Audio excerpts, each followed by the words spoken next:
The alligator turtle, Chen Chu, who had survived for 3 years, was crushed to death in the ruins. When he opened his eyes again, he found himself back 7 days before the entire populace transformed into beasts. That fateful night, the sky wept crimson, and all beings, driven by hunger, morphed into the last animal they consumed, leading to the collapse of civilization.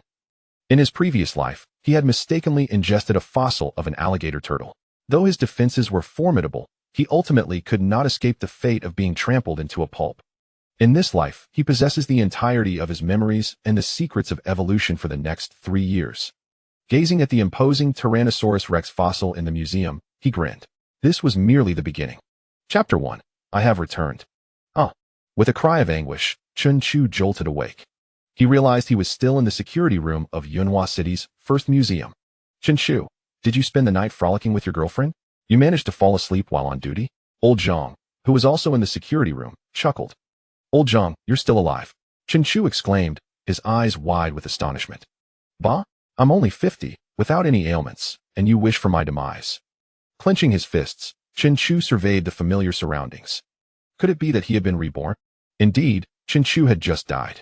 Before losing consciousness, he had been an alligator turtle, having survived for 3 years, until he was lured and coerced into exploring a ruin, where a colossal foot had descended and crushed him.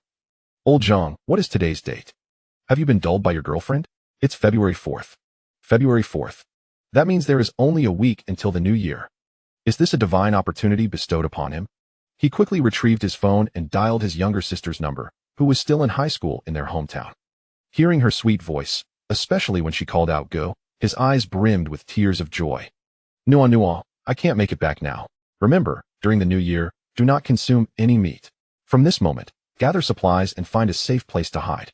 Wait for your brother to come find you. His sole concern was his 15-year-old sister, who had been his only companion since their parents passed away. In that chaotic time, the safest plan was to ensure she hid away and awaited his return. He could never forget that night of the new year, when, amidst the firecrackers and fireworks, the sky suddenly turned a bloody red, as if heralding the apocalypse. Some claimed it was a devil's game, others spoke of an alien invasion, while some believed it to be divine retribution. On that day, everyone transformed into the last animal they had consumed. If one had eaten beef, one would become a cow. If one had eaten donkey meat, one would turn into a donkey. If one had indulged in roasted rats, congratulations, one now found themselves at the bottom of the food chain. When the New Year's Eve concluded, a voice resonated in everyone's minds, and all understood they would transform into animals. Everyone would have a period to prepare. This span could be 1 day, 2 days, or 3 days. It wholly depended on how much hunger one could endure, until they consumed a specific animal. Thus, people began to frantically hunt powerful creatures. The law could not exert its influence. The world crumbled in that instant. Only the strong could survive. Amidst the chaos, Chen Chu had turned into an alligator turtle, desperately seeking his sister, but after 3 years of survival, he had still failed to find her. Since heaven had granted him a second chance, he must seize it. Chen Chu pondered, his gaze piercing through the security room's glass to the museum beyond. Before his awakening, he had transformed into a defensively robust alligator turtle, crashing into the museum on New Year's Day and inadvertently shattering a fossil of another alligator turtle, which he subsequently consumed.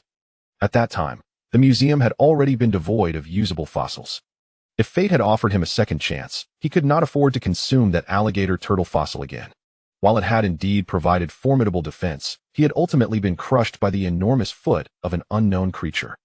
Moreover, he knew all that was to transpire over the next 3 years. Once individuals transformed into animals, they could evolve or fuse. This meant that if one consumed both a pig and a chicken, one might potentially become a flying pig. However, the odds were minimal. Ingesting a single type of animal, unless it was a powerful one, would ultimately result in mediocrity, rendering one insignificant amidst the otherworldly beings. The future would be a landscape of corpses and blood. Survival was not guaranteed. In the frigid northern territories, the thunderous overlord, Woli Bayer, slaughtered entire cities for a chance at evolution. On the volcanic southern islands, the fiery phoenix, Ainawea, scorched 3,000 miles for its evolutionary opportunity. Without strength, how could one hope to survive? Chen Chu, what's the matter? Get your act together. The captain is here, old Zhang reminded him. Reacting instinctively, Chen Chu stood up. You look utterly slack. Have you been sleeping on the job? You can't even handle being a security guard. What else can you possibly do? You're worse than a pig.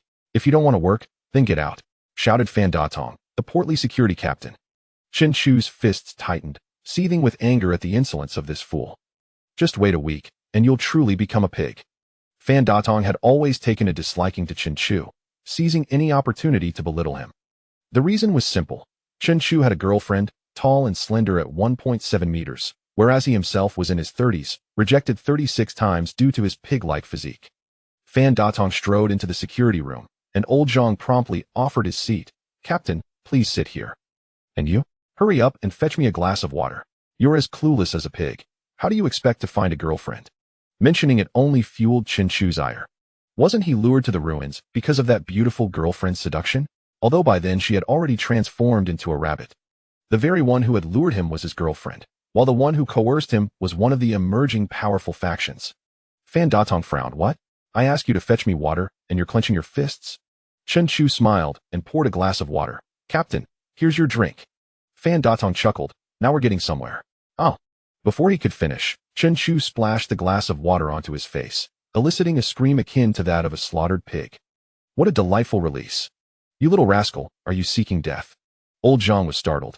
Hey, Chen Chu, what are you doing? Die? I shall never die again. It is you who will perish. Damn, do you believe I won't have you kicked out right now? Not necessary. I quit. Chen Chu pulled out the 200 yuan from his pocket, throwing it in Fan Datong's face as he exited the security room. Looking toward the entrance of the museum, visions of the museum's prized possession, the Tyrannosaurus Rex fossil, danced in his mind. Since he had been reborn, he must grow stronger.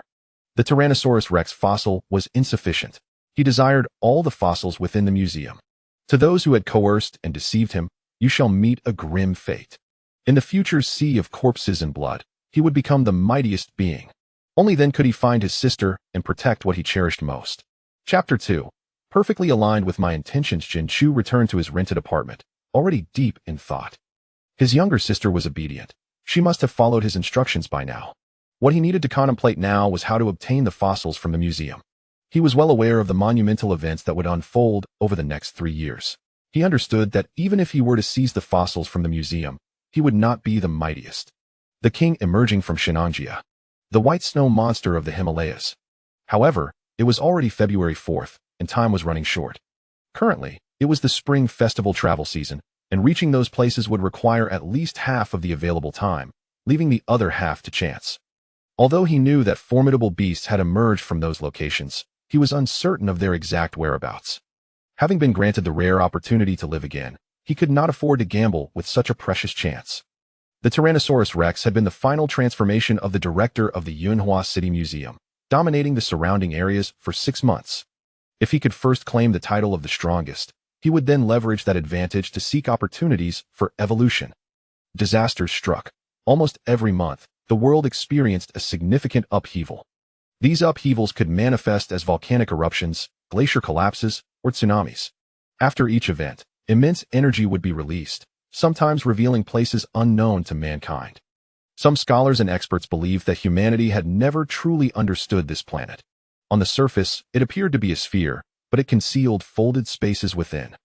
Various disasters served to unveil these folded spaces. Once these folded spaces were opened, the emerging entities were referred to as energy or spiritual essence. In these locations, items that could facilitate the evolution of fierce beasts would appear, perhaps a stone imbued with spiritual energy or a peculiar little flower. Chen Chu closed his eyes, meticulously recalling the potential sites of future upheavals. If he did not think about it now, he would have little time to ponder later. Unbeknownst to him, the door to the apartment opened. A beautiful woman clad in a cream-colored fitted trench coat entered. She had a classic oval face and flowing orange-red waves. This was his girlfriend, Lu Mingran. Hey, weren't you supposed to be at work today? Why are you back? That fat Captain Zhu found trouble with me again, so I splashed a glass of water in his face and quit. Lu Mingran widened her eyes in astonishment. Are you joking? You would have earned triple pay by guarding the museum during the new year. To hell with triple pay. A disaster was imminent. What did triple pay matter? Lu Mingran, noticing his silence, pressed on. What do you mean? The new year is just around the corner, and I was hoping to send more money back home this year. Chen Chu scoffed. Sending money to your family has nothing to do with me. We aren't even married. Lu Mingran was genuinely taken aback. Usually, Chen Chu was exceptionally indulgent towards her. What was wrong with him today? Had he taken some strange medicine? You. What? Hurry up and make dinner. You want me to cook? If you don't do it, who will? Chen Chu replied, a hint of anger in his voice. Before his rebirth, he had truly pampered Lu Mingran, believing he had gained love after familial affection. Yet, it had brought him profound anguish. He could not forget the feeling of Lu Mingran, transformed into a rabbit, being toyed with in the paws of a brown bear. He could not forget how she had lured him into becoming cannon fodder, leading to his demise. With a loud thud, he slammed his fist on the table. In the future, Lu Mingran would betray anyone to survive. She had deceived him, but she was not the true culprit. The true culprit was one of the powerful factions of the future, the Beast Gang. Due to Chen Chu's remarkable defensive capabilities, he was forcibly recruited to serve as cannon fodder in various ruins. Are you out of your mind? Lu Mingran exclaimed, tossing her bag aside. Have you lost it? Chen Chu stood up, glaring at Lu Mingran, instilling a hint of fear in her heart. Was it possible that she had been discovered sneaking around with her superior? Yes, I have lost it. Not killing you is already my final act of mercy. Chen Chu was violent, tearing at her clothes. Lu Mingran began to resist, but, feeling an unprecedented thrill, eventually yielded. After 40 minutes, Chen Chu rose from the bed. I'm ordering takeout. Humph, you finally care about me? Not making me cook anymore. You were too violent just now. Chen Chu chuckled. Violence? In the future, it will not only be about that. Moreover, he anticipated that such physically and mentally pleasurable activities would likely become scarce in the future. As the day passed, Chen Chu began to meticulously document the locations of potential upheavals at his desk, committing them to memory. By the next day, he was already planning how to procure the fossils. Every year, he remained at the museum alongside those without connections. Everyone else had returned home for the new year. For him, staying at the museum meant greater opportunities. The Yunhua City First Class Museum housed many precious artifacts and animal fossils. With stringent defenses and various security measures in place, the aim was to prevent criminals from taking advantage of the New Year's absence of staff to commit theft. Such incidents had precedent. In the afternoon, Chen Chu visited the museum's security department. Fan Datong, with ointment smeared on his face, remarked upon seeing Chen Chu. Chen Chu, the new year is approaching. I'm magnanimous and won't hold this against you. Just pay a few thousand for medical expenses, and we'll consider this matter settled. Several thousand? Do you really think you can get that much? You can decide how to handle it. Chen Chu went to pour himself a cup of water. Fan Datong instinctively straightened up, gripping a book in hand, ready to defend himself at any moment. Chen Chu took a sip. Captain Fan, don't be so tense. I won't splash you again. Fan Datong's neck thickened with anger. Don't waste your chances. You'll end up crying under the covers. If I don't cherish it, so be it. After all, there are plenty of security guards. I'm just one among many. Damn, Fan Datong cursed inwardly, realizing it was indeed one less without him. With only a week until the new year, those returning home had left, and those who stayed were mostly without connections. Taking Chen Chu along meant there would be enough staff to guard the museum for the new year. This kid must have known this, which was why he was so audacious. Then Chen Chu directly tossed 1,000 yuan on the table. Take it or leave it. Don't think I care about this security job. Why not take it for free? Just wait until you start working and watch me deduct your pay. All right, you'll be on the night shift from now on. Chen Chu grinned. That suits me perfectly. Chapter 3. The plan working the night shift is indeed quite dreary, especially during the festive season when one cannot revel with friends outside. However, for Chen Chu, it presents a magnificent opportunity. That evening, clad in his security uniform and armed with a baton and flashlight, he ventured into the museum. Artifacts and relics were of little interest to him. What he sought were animal fossils. Having served as a security guard for 3 years, he had never harbored much fascination for these items, as he was not an archaeology major. Now, however, he approached the subject with a thirst for knowledge, eager to comprehend the essence of these animal fossils. Upon entering the museum, he was immediately confronted by the piece de resistance, the Tyrannosaurus rex fossil. Towering at 5 meters and stretching over 10 meters in length, it inspired awe in every first-time visitor. Chen Chu envisioned the curator embodying the ferocity and dominance of the T-Rex. This time it would be his. Beside the colossal fossil stood a plaque, detailing the era and characteristics of the T-Rex. Chen Chu meticulously studied it. The T-Rex, or Tyrannosaurus rex, thrived during the late Cretaceous period, specifically the Maastrichtian stage. Approximately 68 to 66 million years ago, It was one of the last non-avian dinosaur species before the Cretaceous-Paleogene extinction event, representing an ancient lineage. Chen Chu felt a surge of excitement. In the future, various animal species would emerge. Firstly, the common breeds, such as chickens, ducks, pigs, and dogs. Next, there would be mutated species exhibiting a fusion of traits, such as flying pigs. Following that, special breeds would arise, some potentially exhibiting atavistic phenomena. For instance, an evolved tiger could revert to a saber-toothed cat. Should this transformation succeed, it would belong to the ancient lineage, a powerful symbol of strength, invincible in its early stages. As long as one could seize the opportunity for evolution, greatness would follow. Furthermore, there existed hybrid species, shrouded in mystery. Ultimately, there were the more formidable mythological species, rare and elusive. Chen Chu had survived for 3 years, yet had never encountered a mythological species. He reached out to touch the robust bones of the T-Rex, feeling as though it would soon become a part of him. The woolly rhinoceros was too feeble. He dismissed it. The three-toed horse fossil was herbivorous. He had no desire to graze. The true alligator turtle, however, drew him to a halt. Before his rebirth, he had consumed a fossil bone from such a creature, reducing it to powder and ingesting it, transforming into a colossal alligator turtle, dating back approximately 15 million years. It could also be classified as an ancient lineage. Yet, aside from its high defense and formidable bite force, it offered little advantage, merely serving as a meat shield. Nevertheless, Chen Chu noted it in his small notebook, for he sought not only the T-Rex, but also the more enigmatic hybrid species that followed. Wandering through the fossil exhibition, he overlooked numerous specimens. Finally, on a display stand, he discovered a fossil no larger than a thumbprint. The plaque read, tardigrade fossil. Such a creature also had a fossil. Tardigrades are minuscule, the largest measuring only 1 millimeters, visible only under a microscope. He wondered whether the museum's tardigrade fossil was genuine or merely a random stone. Regardless, the naked eye could not perceive it.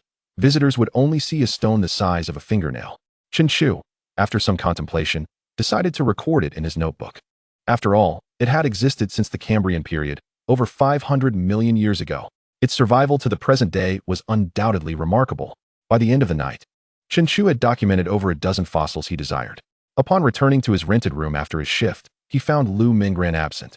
He immediately went online to gather more detailed information. Ultimately, he narrowed his list down to 5 animal fossils: the T-Rex, the true alligator turtle, and the tardigrade.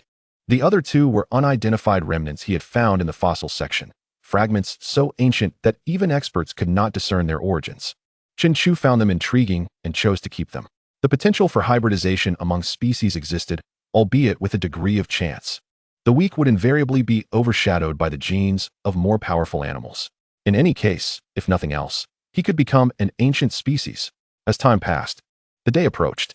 Chen Chu had discreetly concealed the necessary tools beneath a chair in the security room and within the cabinet. February 11th. Tonight was New Year's Eve. Lu Minggran had taken leave and prepared a lavish feast for the evening. Chen Chu, I've bought so many things for tonight's reunion dinner, including my favorite braised rabbit head.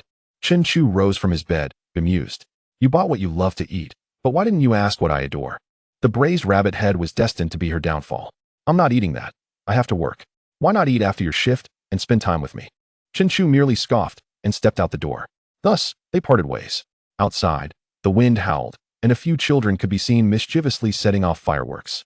The moment was nearly upon him. He mounted his electric bike and sped toward the museum. Chapter 4. The chaotic stew along the way. The streets were adorned with red couplets, lanterns, and joyous decorations.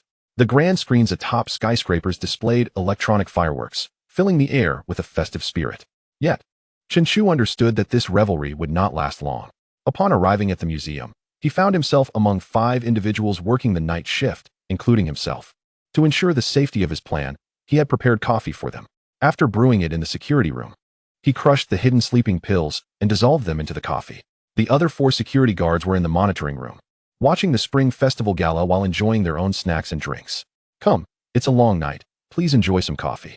Wow, Chen Chu is being generous, one remarked. Here we are, stuck working while everyone else celebrates with their families. Who cares? That's just how life is. Drink up while it's hot. One by one, the 4 guards succumbed to sleep after consuming the coffee. This allowed Chen Chu to disable all monitoring and alarm systems. He retrieved his tools and entered the museum. The buzz of an electric saw filled the air as he turned it on, directing it towards the leg bone of the T-Rex. Fossil dust swirled around him. The massive fossil was on the verge of collapse. Its powerful legs were crucial supports, and once severed, it would surely tumble. With a swift motion of the saw, he rolled away just in time. The supports weakened, and with a resounding crash, the T-Rex fossil fell to the ground in shattered pieces. Chen Chu then sliced off a section of the true alligator turtle, collected the tardigrade fossil, and the other two unidentified specimens, placing them into a large iron basin. Armed with a hammer, he smashed the fossils into powder, added water, and ignited a flame. As time ticked away, the basin began to bubble. At that moment, a Passat pulled up outside the museum. Fan Datong emerged from the vehicle, clutching a pork chop. What is going on? It's pitch black. A sly grin crept across his face.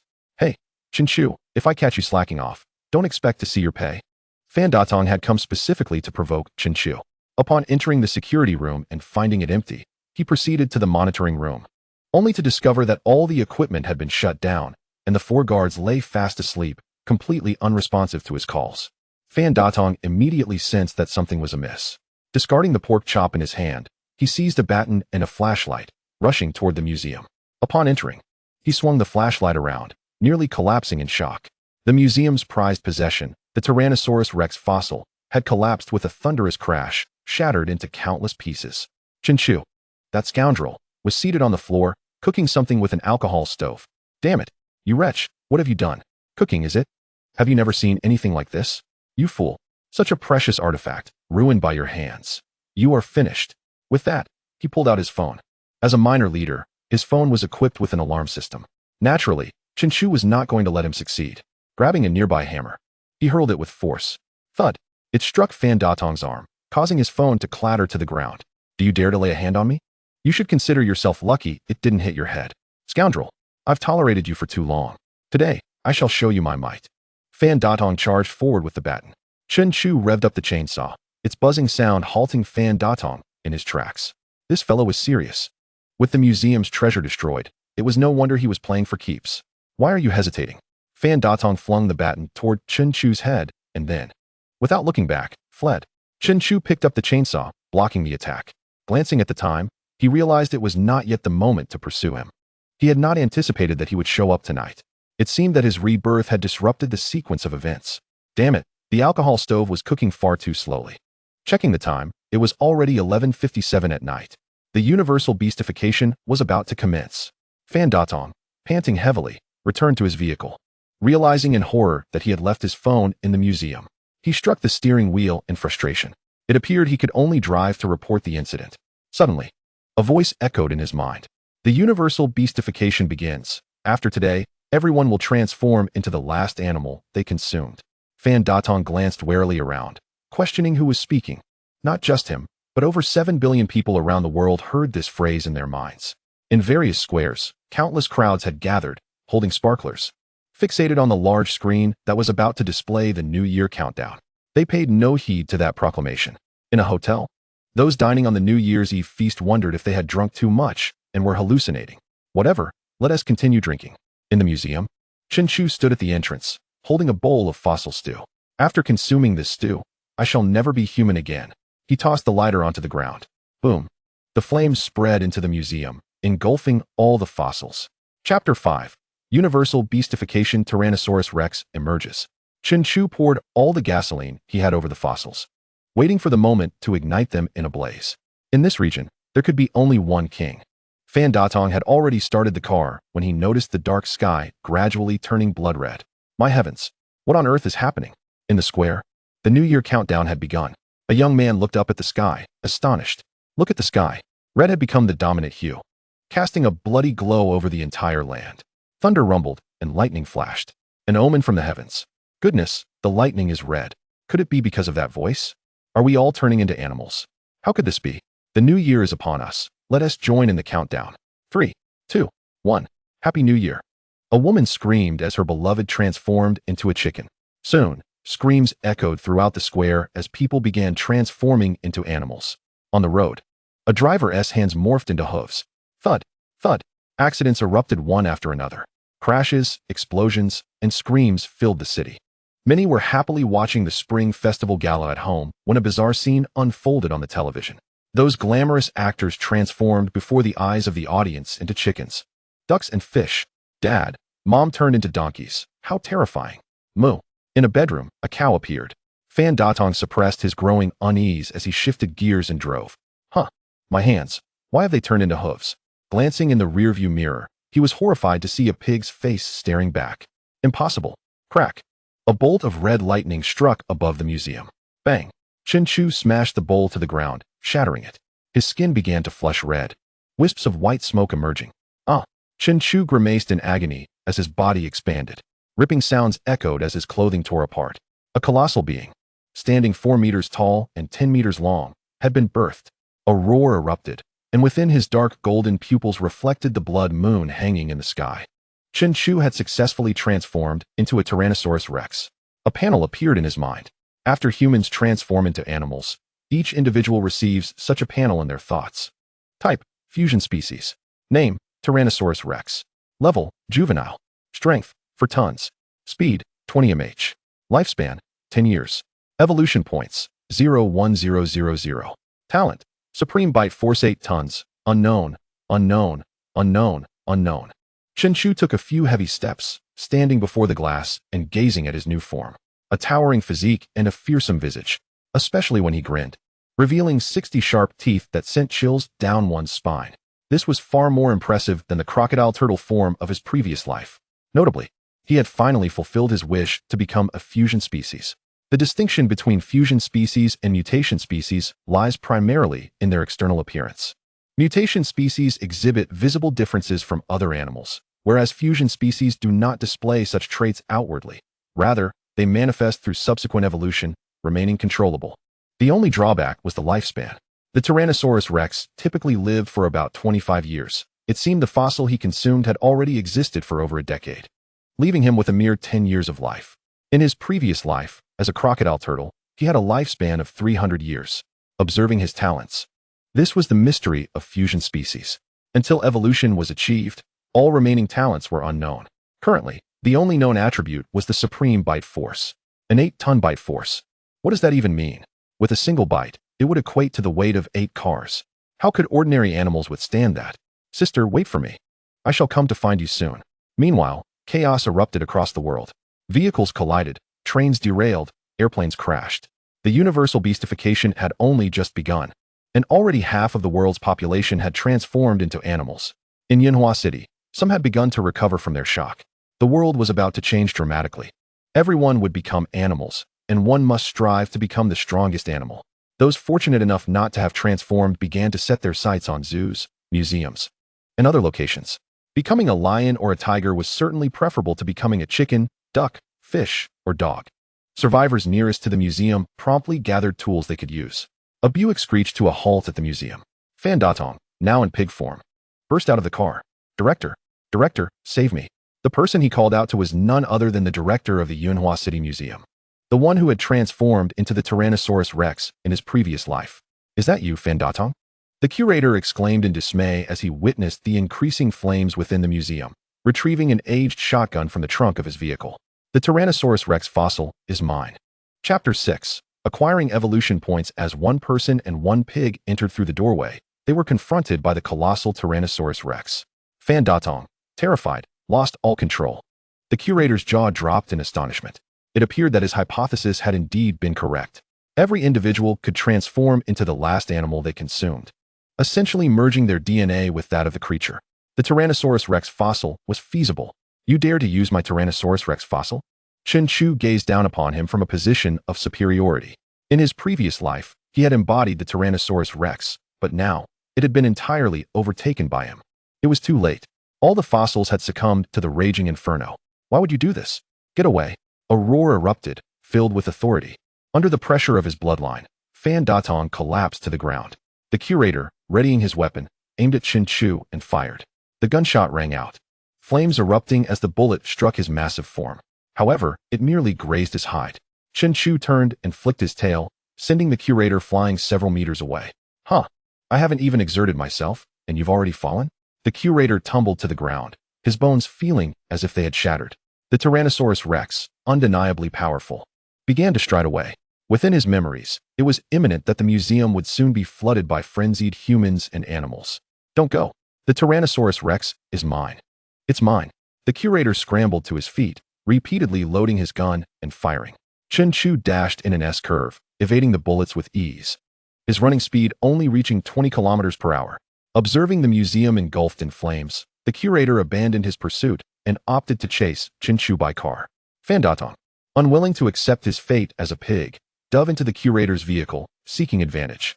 Not far along, beams of light began to illuminate their path. Damn, dinosaurs. It seems the fossils in the museum are indeed useful. Look over there, that's the direction of the museum. It's already ablaze. If we take down that dinosaur and consume it, we can transform into one ourselves. At that moment, the crowd descended into madness, even pursuing Chen Chu in their vehicles. Chen Chu merely chuckled coldly to himself. Fortunately, he had prepared in advance, transforming into a Tyrannosaurus Rex. Otherwise, this rabble of lunatics would have resorted to desperate measures to seize him. A person leaned out of a car window, wielding a nail gun and incessantly pulling the trigger. The effect was akin to simply tickling Chen Chu. The disparity between his running speed and that of the vehicles was glaringly evident. He halted, twisting his body, and swept his tail at the nearest pursuing car. With a resounding crash, the sedan crumpled, rolling across the ground, smoke billowing from its hood. Kill him. A black Land Rover charged at Chen Chu. He raised a foot and stomped down upon the car's hood. The vehicle flipped over and landed in a twisted heap, leaving its occupants in a state of confusion. Suddenly, a large bus appeared from behind Chen Chu. In the urban landscape, a bus was the largest vehicle. Accelerating to 80 kilometers per hour, its impact was formidable. Chen Chu was truly enraged. Initially, he had only intended to become the Tyrannosaurus Rex and leave to search for his sister. Yet, these individuals sought to end his life. With a powerful stride, he charged towards the bus. His head collided with it, the metal structure crumpling as easily as paper, debris scattering. With his formidable bite force of 8 tons, he could easily crush steel. Witnessing this spectacle, those driving the vehicles hesitated to approach. How could such a dominant creature be easily slain? Furthermore, they possessed no powerful weaponry. Chen Chu leaped, his 6-ton body landing upon the wrecked bus, nearly flattening it. He turned, casting a chilling glare at the onlookers. I will devour you. One vehicle revved its engine and turned to flee, followed by another and another. The curator, realizing the gravity of the situation, declared, "This Tyrannosaurus Rex is the most formidable creature in Yunhua City." His gaze swept the ground, noticing the wet surface, the result of the bus being destroyed, where fuel had leaked out. Fan Datong, do you wish to defy fate? Yes, with the populace's transformation into beasts just beginning. Consuming a powerful creature might replace the existing animal DNA within them. You must hold him off now. Understood. Fan Datong dashed forward, his hooves clattering as he reached Chen Chu. Chen Chu didn't even glance at him. Big shot, please don't leave, I beg you. I've told you before. You are a pig. Yes, I am a pig. I shall be a loyal pig to you. The curator lowered his window and pointed his shotgun at a nearby vehicle that had not yet departed. Once the driver rolled down the window to look at him, the curator indicated the slick ground. Gasoline. Indeed, if we unite to encircle him, we shall feast upon roasted Tyrannosaurus Rex. The individual exited their vehicle, opening the fuel tank. He shouted to the surrounding cars, surround him. If we consume him, we shall become powerful dinosaurs. Tyrannosaurus Rex. As others observed him open the fuel tank and followed his gesture towards Chen Chu's location, they grasped the implication. In an instant, a dozen vehicles roared to life, forming a blockade.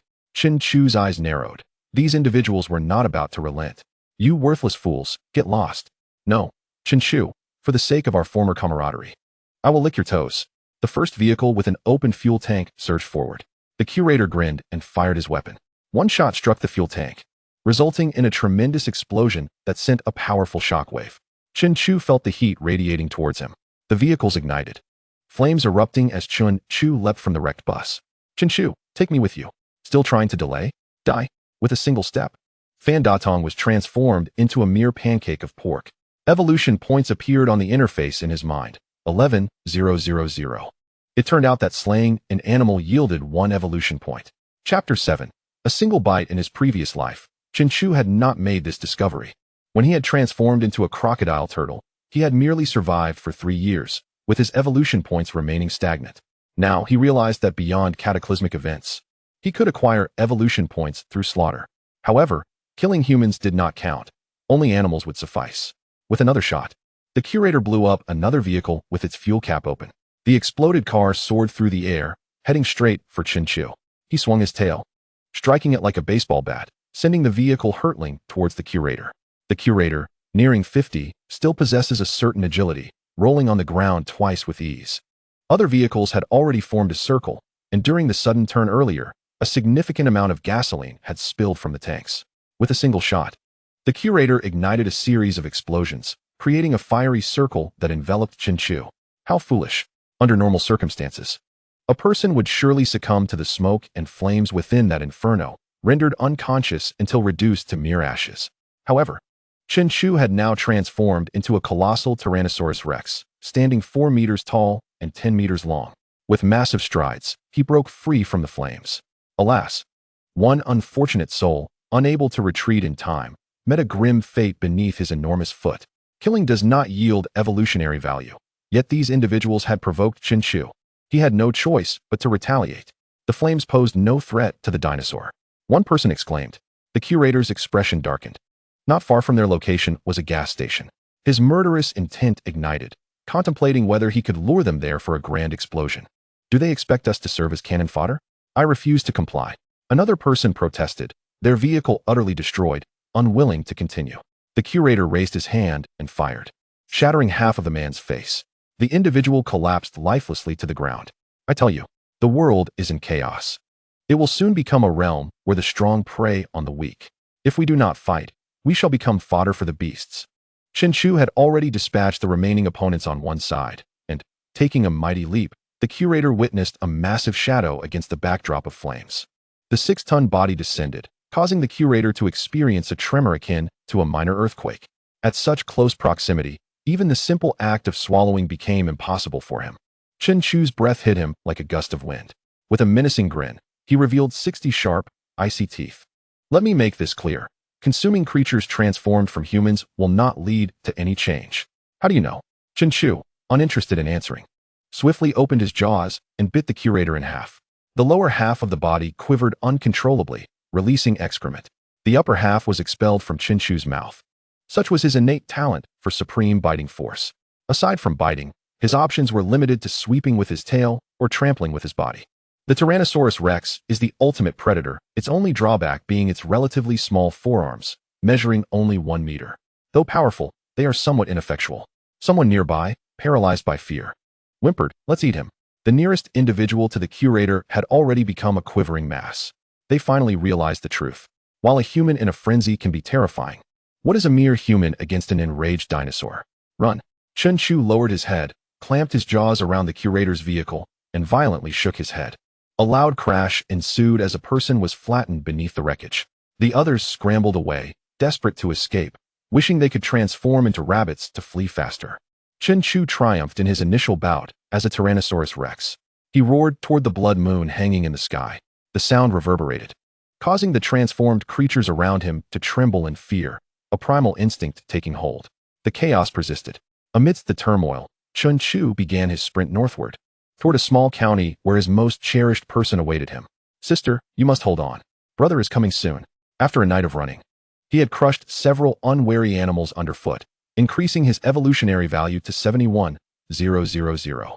As dawn broke, the blood moon and red clouds dissipated. Chen Chu felt fatigue setting in. He took refuge in a small grove to rest. Following the trajectory of his past life, he anticipated the arrival of suppressive forces within a week. At that time, numerous human survivors and high-powered weaponry would emerge. Currently, he possessed only the frail body of a juvenile. While bullets might deter him momentarily, a few grenades would likely spell his doom. His defenses were not nearly as formidable as in his previous life. Thus, Chen Chu opted to travel by night along the woodland paths. 2 days passed, and he finally reached Tianhai City, less than 100 kilometers from his birthplace, Changfeng County. Just one more day of perseverance, and he would find his sister. Chen Chu's hunger grew insatiable. The Tyrannosaurus Rex requires an enormous amount of sustenance, gaining several pounds each day. Under the moonlight, he spotted a supermarket in Tianhai City. It had been 3 days since the transformation of humanity into beasts, and more individuals had succumbed to their animalistic forms. The law of survival of the fittest prevailed. The streets at night were littered with wrecked and burning vehicles, strewn with debris. No humans remained, only animals roamed. Chen Chu approached the supermarket, hoping to find something to satiate his hunger. With each step, he crushed the remnants of damaged vehicles, finally reaching the entrance of the supermarket. Suddenly, the lights outside flickered to life. Are there people here? A mop handle, with a knife tied to one end, was hurled down from a second-story window, narrowly missing him and embedding itself into the ground. Chen Chu looked up, but saw no sign of life. I am merely seeking food. I will leave once I have eaten. If you wish to obstruct me, I will not hesitate to kill you. Such bravado. You may certainly try.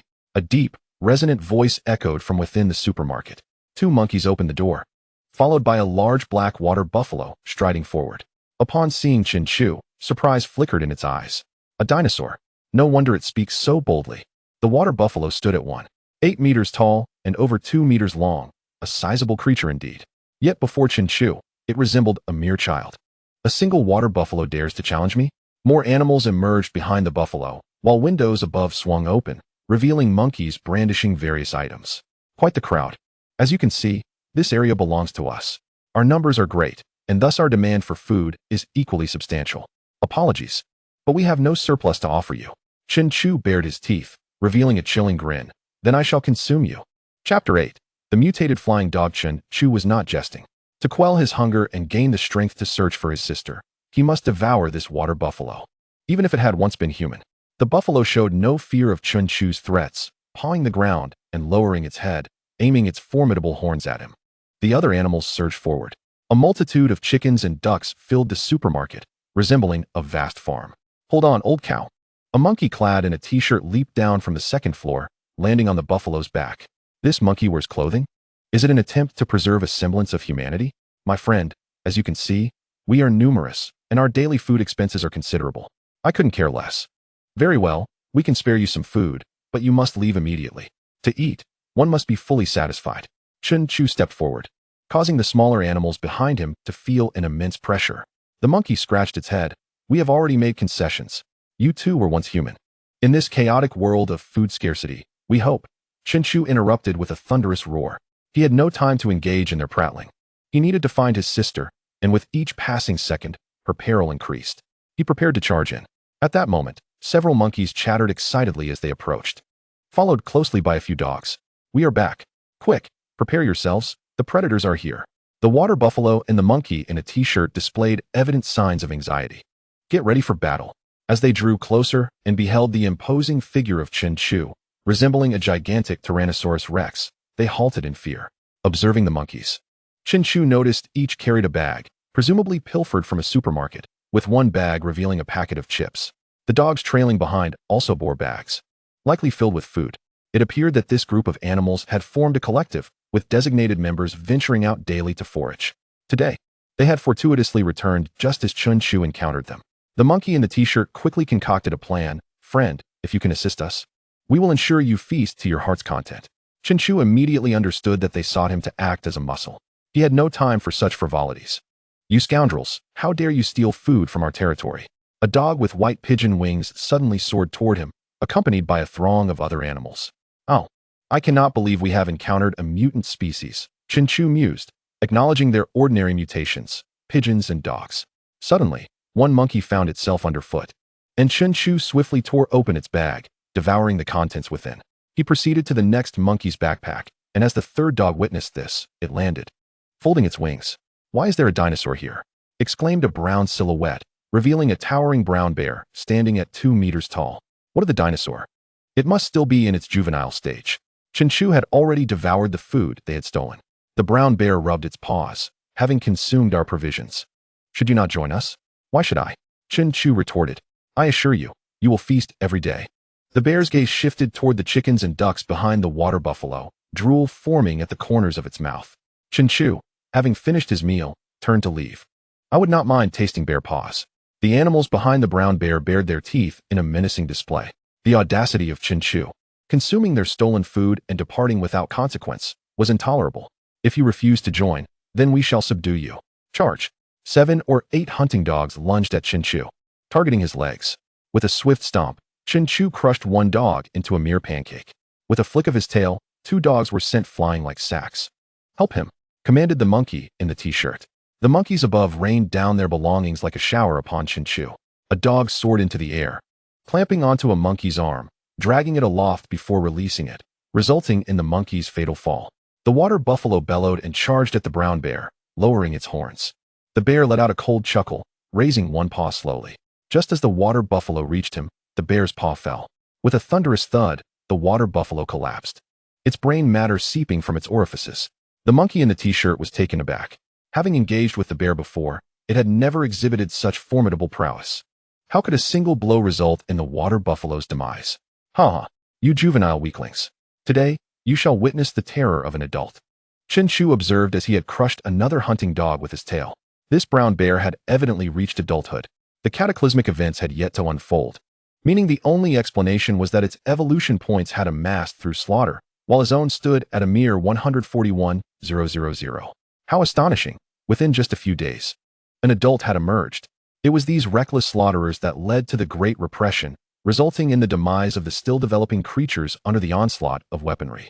The bear puffed with pride. Great dinosaur, join us. There is no need to fight for these omnivores and herbivores. Together, we shall dominate this land. Chen Chu swallowed the lifeless hunting dog whole. I am satiated. How dare you disregard me? I shall subjugate you. The bear charged, raising both paws to strike at Chen Chu. Chen Chu pivoted, employing his tail. A resounding collision ensued as his tail met the bear's efforts. This tail possesses 4 tons of force. The bear, emboldened by its defense, declared, even if you are a dinosaur, you remain a juvenile. My paws wield 6 tons of strength. With a swift turn, Chen Chu opened his massive jaws, preparing to bite down. The bear crouched low, then leapt into the air, executing a powerful uppercut that struck Chen Chu's formidable jaw. The monkey in the t-shirt began to panic, recalling that before transforming into a brown bear, the predator had been a renowned martial artist. Now, having reached adulthood, it seemed the great dinosaur was in peril. Chen Chu felt the impact lift his head slightly. His dark golden eyes filled with a murderous glint. The bear chuckled. Did I awaken you? Have you surrendered? Adult stage? Merely an ordinary adult. Today, I shall showcase the disparity between species. Chapter 9. Slaying the Adult.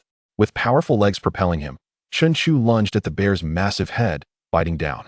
The bear tumbled backward. Thud. A chunk of earth was torn away by the force of his bite. Boss, you can do it. If you capture this dinosaur, this city will belong to us. The bear's allies began to cheer. The monkey in the t-shirt dared not make any grand gestures. One was an ancient species, the other an adult. Their strongest combatant, the water buffalo, had already been slain by a single paw. The bear rose. Have you all seen King Kong? Do you know how the dinosaur perished in the fight against King Kong? By prying open its jaws and snapping its jaw. Ha ha. I shall enact the true version for you.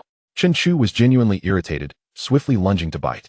As a top predator, he surpassed the bear in speed. The bear attempted to replicate the scene, using its paws to restrain Chen Chu's jaws. Roar. It growled, straining against the force. Chen Chu's eyes sparkled with derision. You wish to emulate King Kong battling a dinosaur? Alas, you are but a brown bear. With a crunch, blood splattered as Chen Chu bit down, severing one of the bear's paws. He chewed contentedly, savoring the rare delicacy of bear paws, something he had never tasted in his previous life. How could this happen? I am an adult. My paw's strength is 6 tons. You are merely a juvenile. I am a juvenile Tyrannosaurus Rex. My bite force is 8 tons. At that moment, the bear comprehended the true meaning of the disparity between species. This was a dinosaur, an ancient being, even in its juvenile state. It was beyond what an ordinary creature like itself could contend with. With 2 paws missing, the bear stumbled to its feet, awkwardly trying to escape. You all hold your ground. Chen Chu crouched low, then sprang into the air. His 6-ton frame soared upward, landing with a claw that pinned the bear to the ground. The bear's bowels released in an instant. Spare me. Spare me. I warned you. Provoke me, and the consequences will be dire. One claw slowly pierced the bear's body, and with a swift motion, it was left grievously wounded. Today, I shall also partake in bear gall. In the midst of a dreadful scream from the brown bear, terror engulfed the surroundings. Soon, its breath became faint, signaling that death was imminent. The creatures that accompanied the bear fled at an astonishing speed.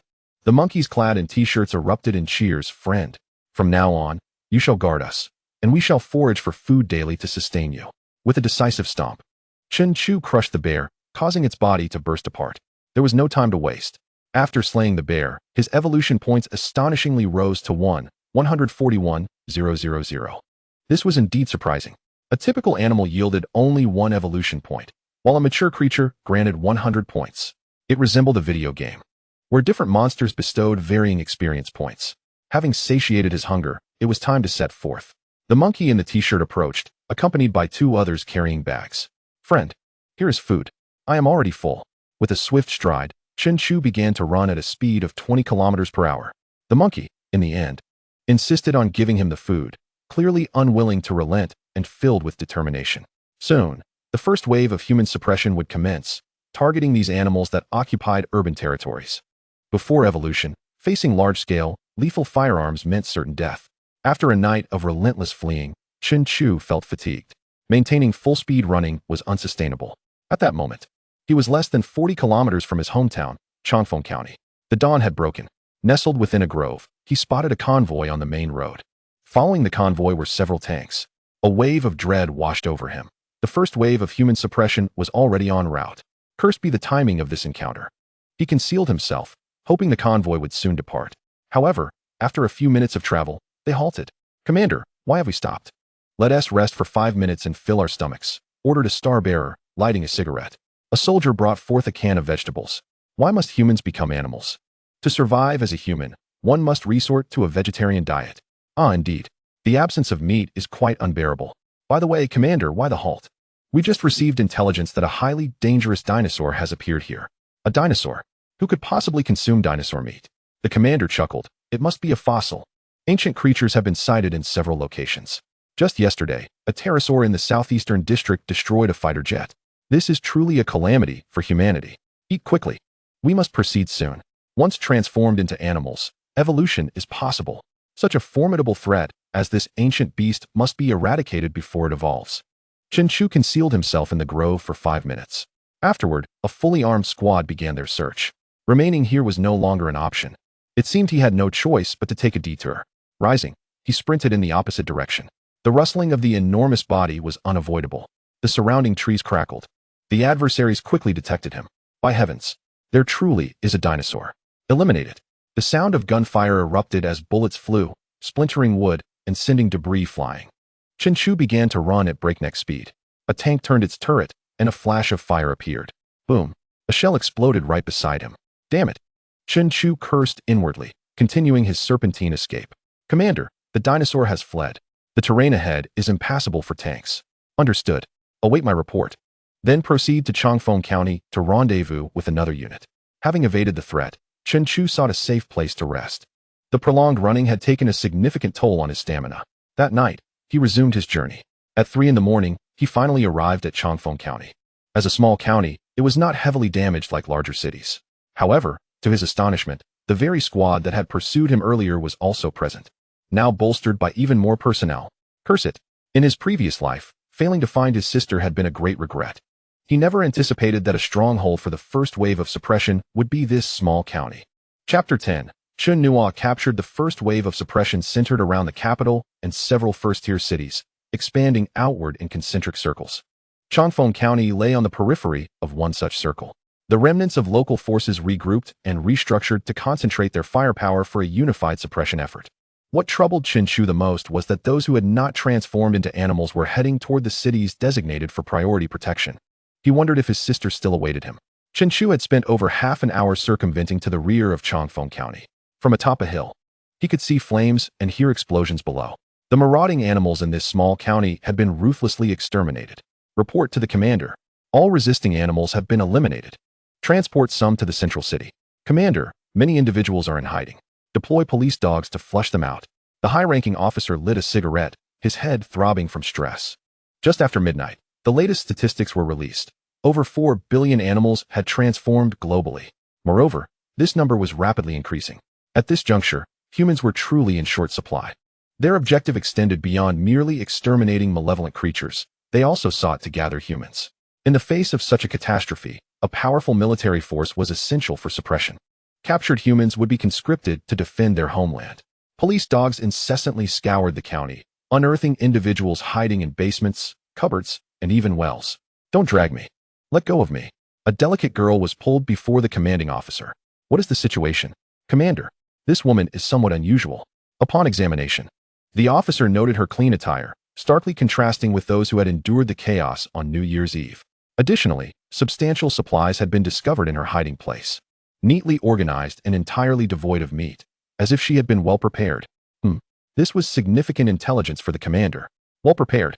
One must understand that the mass transformation of humans into beasts occurred during the new year. No one would have prepped for refuge during such a festive occasion. Could it be that this woman had foreseen the impending events? Take her away. Let go of me. I cannot leave this place. Minutes later, the gathered information revealed her identity. Chen Chu, a local high school senior in Changfeng County, outstanding in her studies, with a fondness for duck legs. The commander waved his hand dismissively. Duck legs. Yet she prepared only vegetarian food for New Year's. How intriguing. What about family? Both parents deceased. And she has an elder brother, Chen Chu, a security guard at the Yunjing City Museum. Yunjing City? Quite chaotic there. Take this woman to the central city for further interrogation. In the rear mountain, Chen Chu had his eyes closed, lost in thought, when he suddenly heard rustling sounds. Upon opening his eyes, he noticed a faint light from a phone. Quickly dismissing the possibility of it being the suppression forces, he sprang up and dashed away. Brother, are you sure we should hide here in the back mountain? What if they come searching? Be quiet. I know of a cave where we can take refuge. Before he could finish, a large shadow loomed before them. A phone's light flickered from the ground up, illuminating from claws to Chen Chu's face. Oh my, a dinosaur. Help. Silence, or I'll eat you. Chen Chu exclaimed. The two individuals were momentarily taken aback, able to utter words. It was a creature transformed from a human into an animal.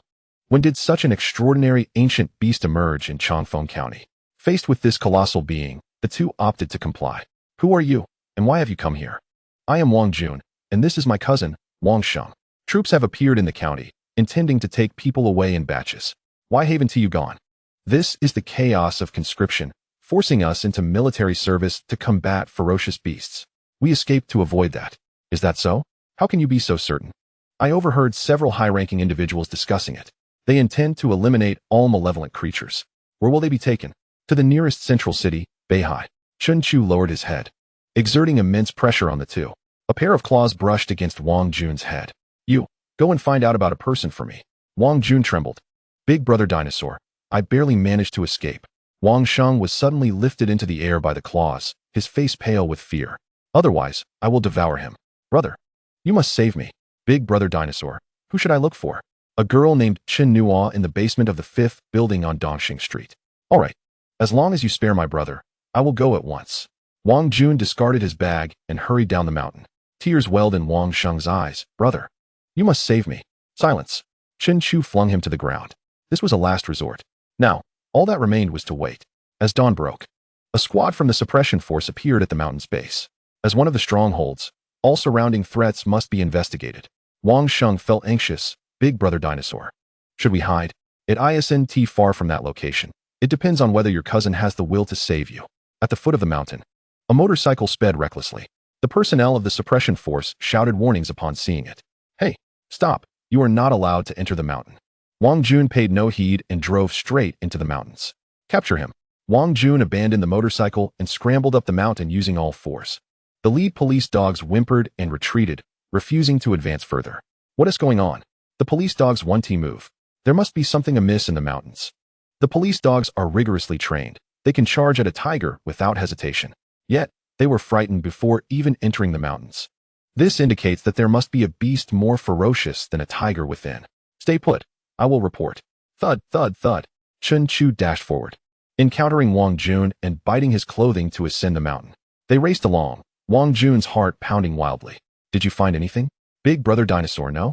The basement was empty, devoid of any presence. Impossible. Even if no one is there, what about supplies? None. Chen Chu bared his teeth, a murderous aura emanating from him. Did you not go? Wang Jun, frightened, collapsed to the ground and produced a Pikachu doll, merely a few inches tall. I found this. Chapter 11.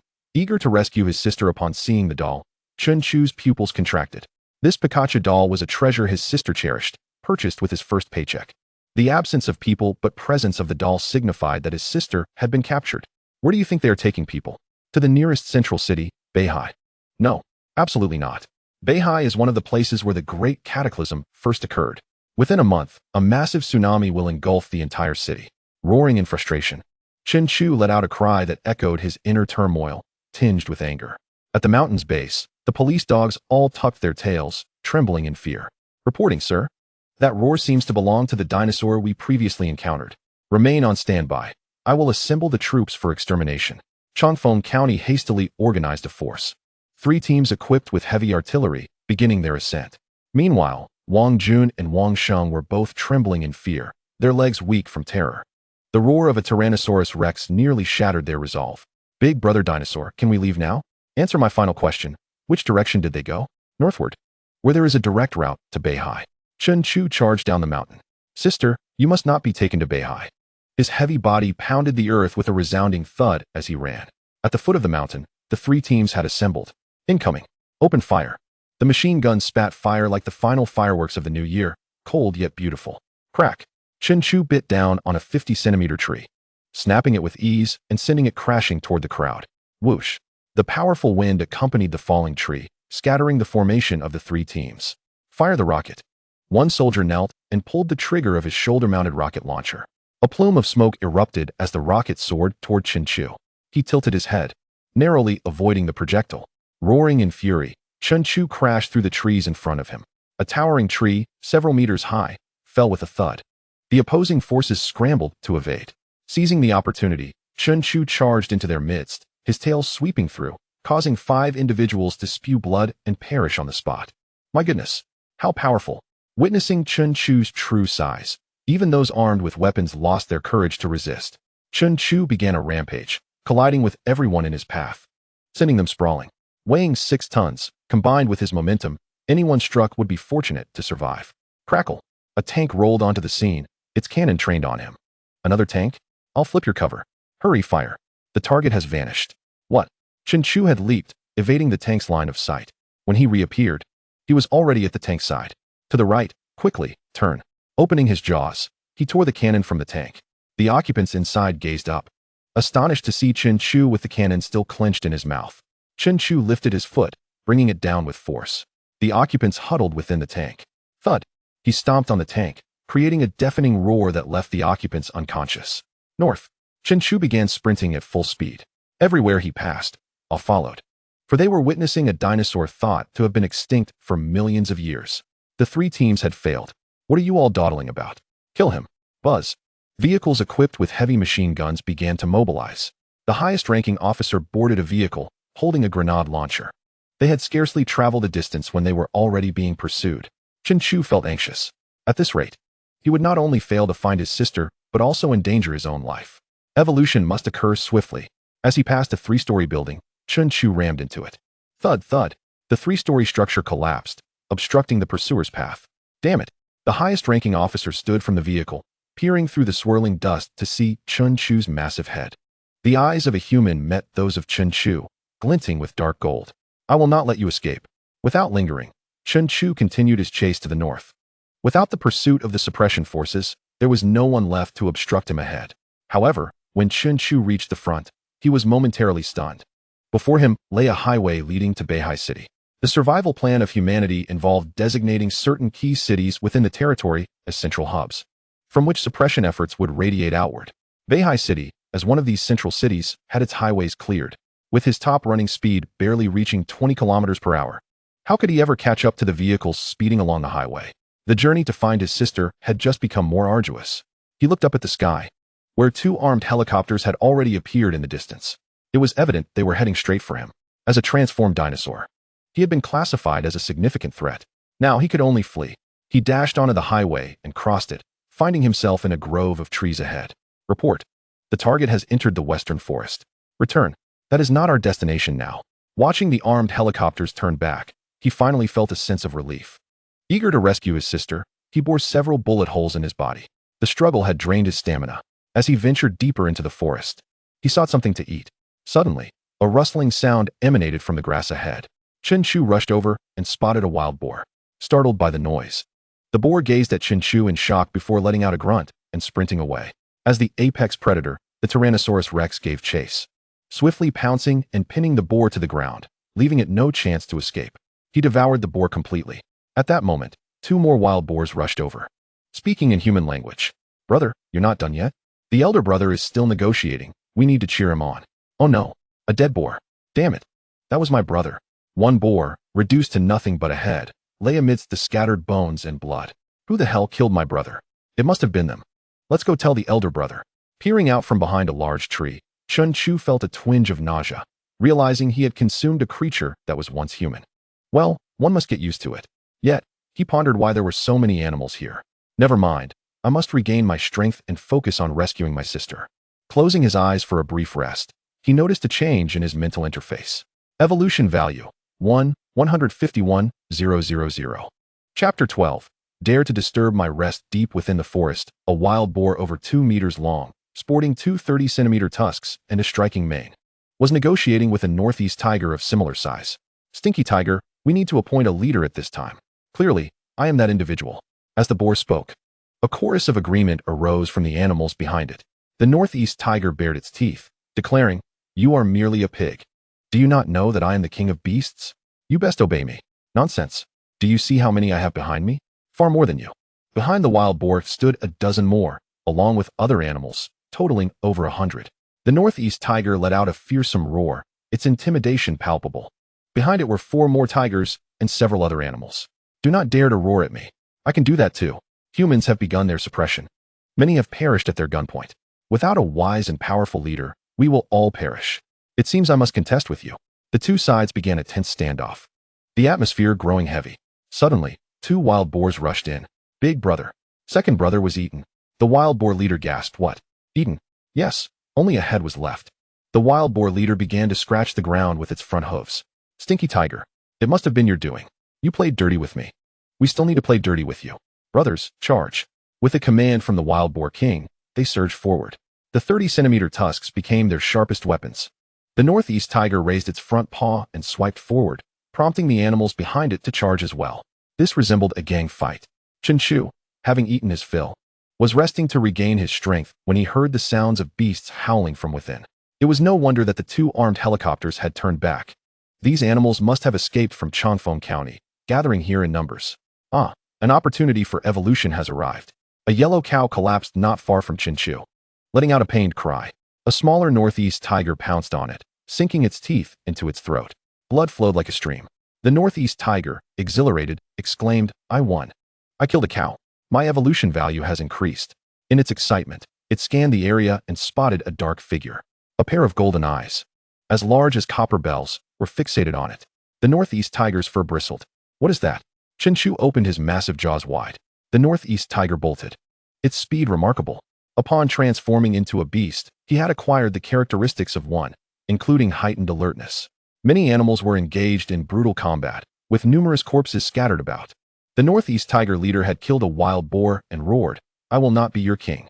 I will slaughter you all and reach maturity. In your dreams. We are not to be trifled with." The wild boar leader, tusks piercing a northeast tiger's chest, ended its life instantly. "Dad, that northeast tiger just fled. What happened?"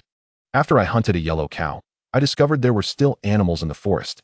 Of course, many animals have escaped from Changfeng County. We are merely the 2 largest factions among them. There are many other animals yet to align." "No, that creature. I saw 2 eyes as big as fists. Terrifying." The wild boar leader listened and then asked, "My second brother, are you sure it wasn't you who did this? The king of beasts is not one to play dirty. That must be related to that creature. How about we call a ceasefire?" "Ceasefire? But you attacked first. My son-in-law was killed by your tusks. Today, we will not rest until one of us is dead." The northeast tiger leader was not willing to let it end so easily. As the conflict escalated, more animals fled, and the pursuit reached Chen Chu. "Bah! I am merely a sheep. This is too much." A sheep turned its head to see a northeast tiger chasing it. With a thud, it collided with Chen Chu. The goat's neck nearly snapped, and it realized it was facing a wall of darkness.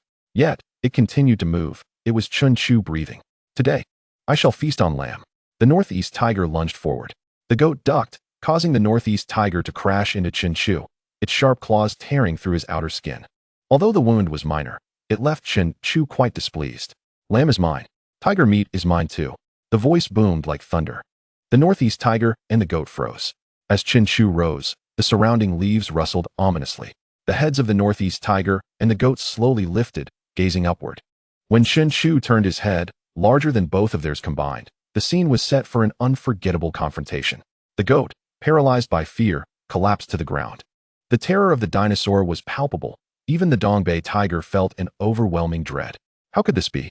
It was the 21st century, not the Jurassic era. With a thud, the Dongbei tiger was reduced to a mere pulp beneath Chen Chu's paw. The goat, its body rigid, feigned death.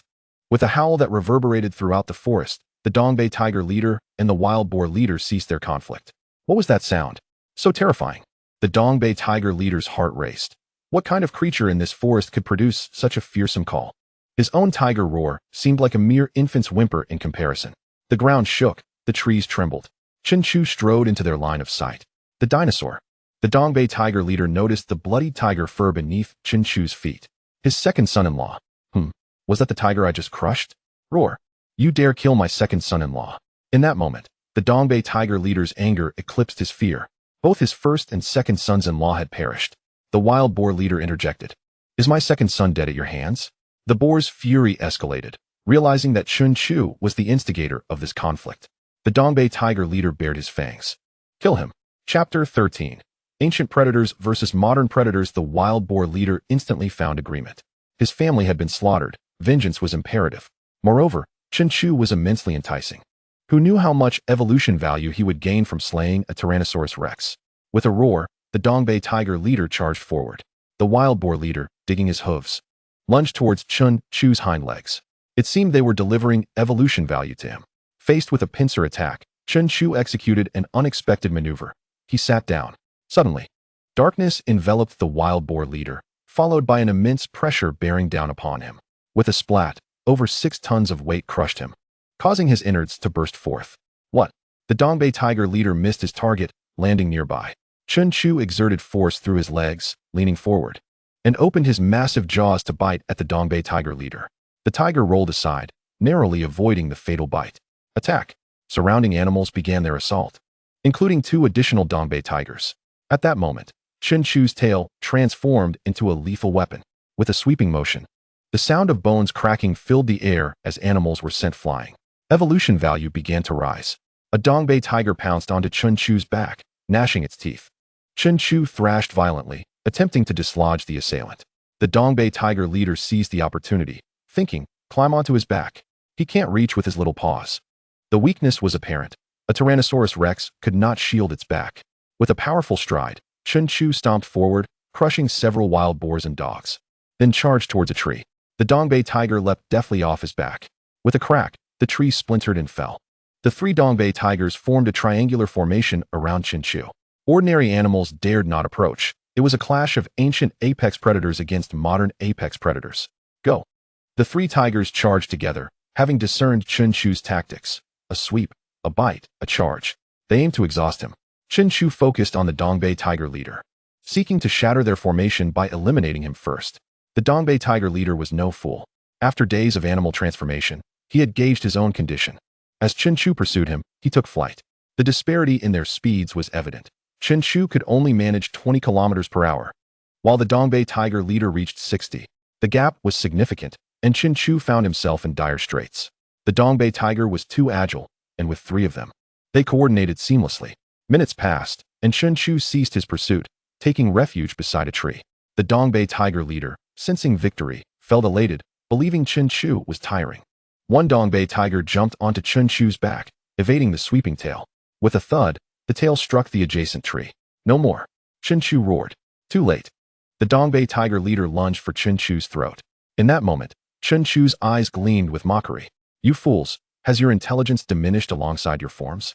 With a crash, the tree that had been struck by the tail broke and fell towards Chen Chu's back, landing squarely on the tiger. Chen Chu had feigned his intention to cease fighting, successfully masking the sound of the trees splintering. The Dongbei tiger leader realized he had been deceived, but it was too late. He lunged at Chen Chu's neck, only to be caught by Chen Chu's claws gripping his hind legs. Who said my little claws were useless?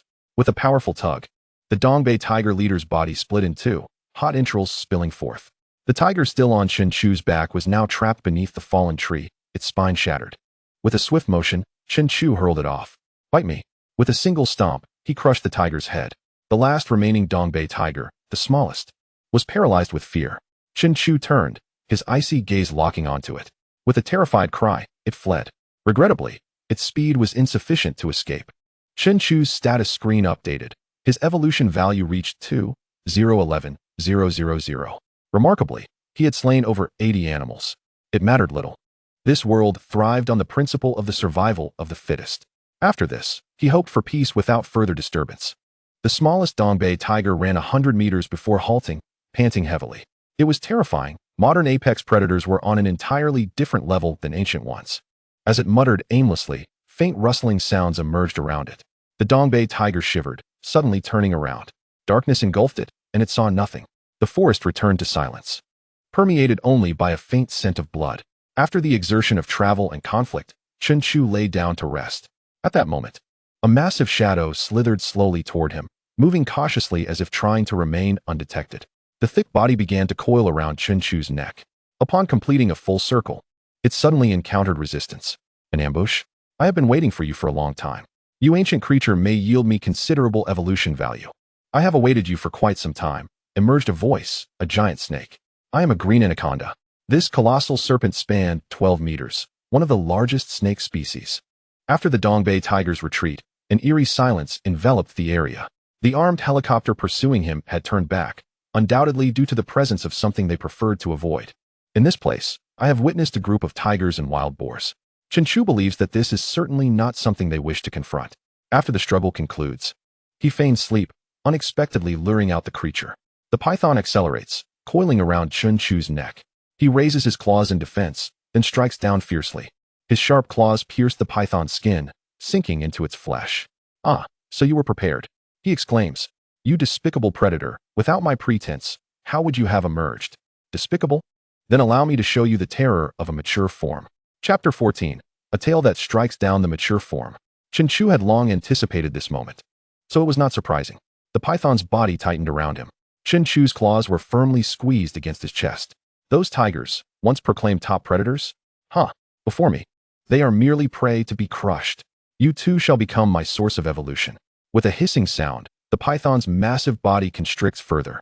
Its lethal embrace is formidable, especially after reaching maturity. Even if it were to coil around a vehicle, it could reduce it to twisted metal. Truly a staggering power. The python's head lunges toward Chen Chu. He opens his mouth to bite, but since the python is coiled around his neck, his attempt fails as the creature pulls back. Futile. You can only endure as I steadily constrict, until you struggle to breathe and succumb to asphyxiation. You shall perish. Chen Chu charges forward, colliding with a tree. The initial impact is absorbed by the python's body. The sound of cracking wood echoes as he breaks through one tree after another. It is not until he has shattered 6 trees that the python loosens its grip slightly. Yet at this moment, the immense pressure on his neck renders him breathless. This python is relentless. Chen Chu collapses onto the ground, curling up, and then raises his claws. A sharp talon pierces the gap between the python's body and his neck. The python is taken aback, not expecting the dinosaur's claws to reach its neck. No, I must hold on. I can still strangle him. As one claw penetrates, the other follows suit. The formidable strength of the dinosaur's claws can easily pierce a car door. With a sickening sound, the python's flesh breaks under the pressure of the claws, blood seeping from the wound. Still not releasing? Then I shall cleave you in two. With a swift motion, the python retreats from Chen Chu's neck, coiling towards his legs instead. Chen Chu rises, stomping the ground in a frenzy. The surrounding leaves tremble violently. The python is astonished by the tenacity of this dinosaur. Any ordinary creature would have been crushed and lifeless under its terrifying constriction. Now, it finds itself at a disadvantage. The python twists away, evading Chen Chu's stomps, and opens its jaws wide, biting into Chen Chu's thigh. Fool! With a sickening sound, a piece of flesh is torn away. However, the python fails to avoid the powerful tail that Chen Chu has been poised to unleash. The python's jaws now struggle to close. How could this happen? When you bit me, you sealed your own fate, for you have lost your composure. Why don't you evade? You have no poison. Why should I flee? Do you think you can consume me? Brain matter oozes from the python's nostrils, its vision blurring. Chen Chu's tail possesses a force of 4 tons. How could such a small snake head withstand such a blow? With a heavy thud, the python collapses. Chen Chu identifies its vital point, stepping down with his claws, and bites into its gallbladder. What difference does reaching maturity make? You have underestimated the disparity between species. The panel displays a change. Evolution points, 3, 0, 11, 0, 0, 0. At this rate, if I slay 7 more mature forms, I could evolve. However, the duration of the beast transformation is rather brief, making it difficult to encounter more mature forms. I have been fortunate to encounter 2, both of which I have slain. The bear paw and snake gallbladder have now become my sustenance. Lying on the ground, he rests until nightfall. Roaring flames emerge at the edge of the forest, accompanied by the cries of numerous wild beasts. Chen Chu springs to his feet. The surviving humans have taken action. They are driving all the animals out of the city.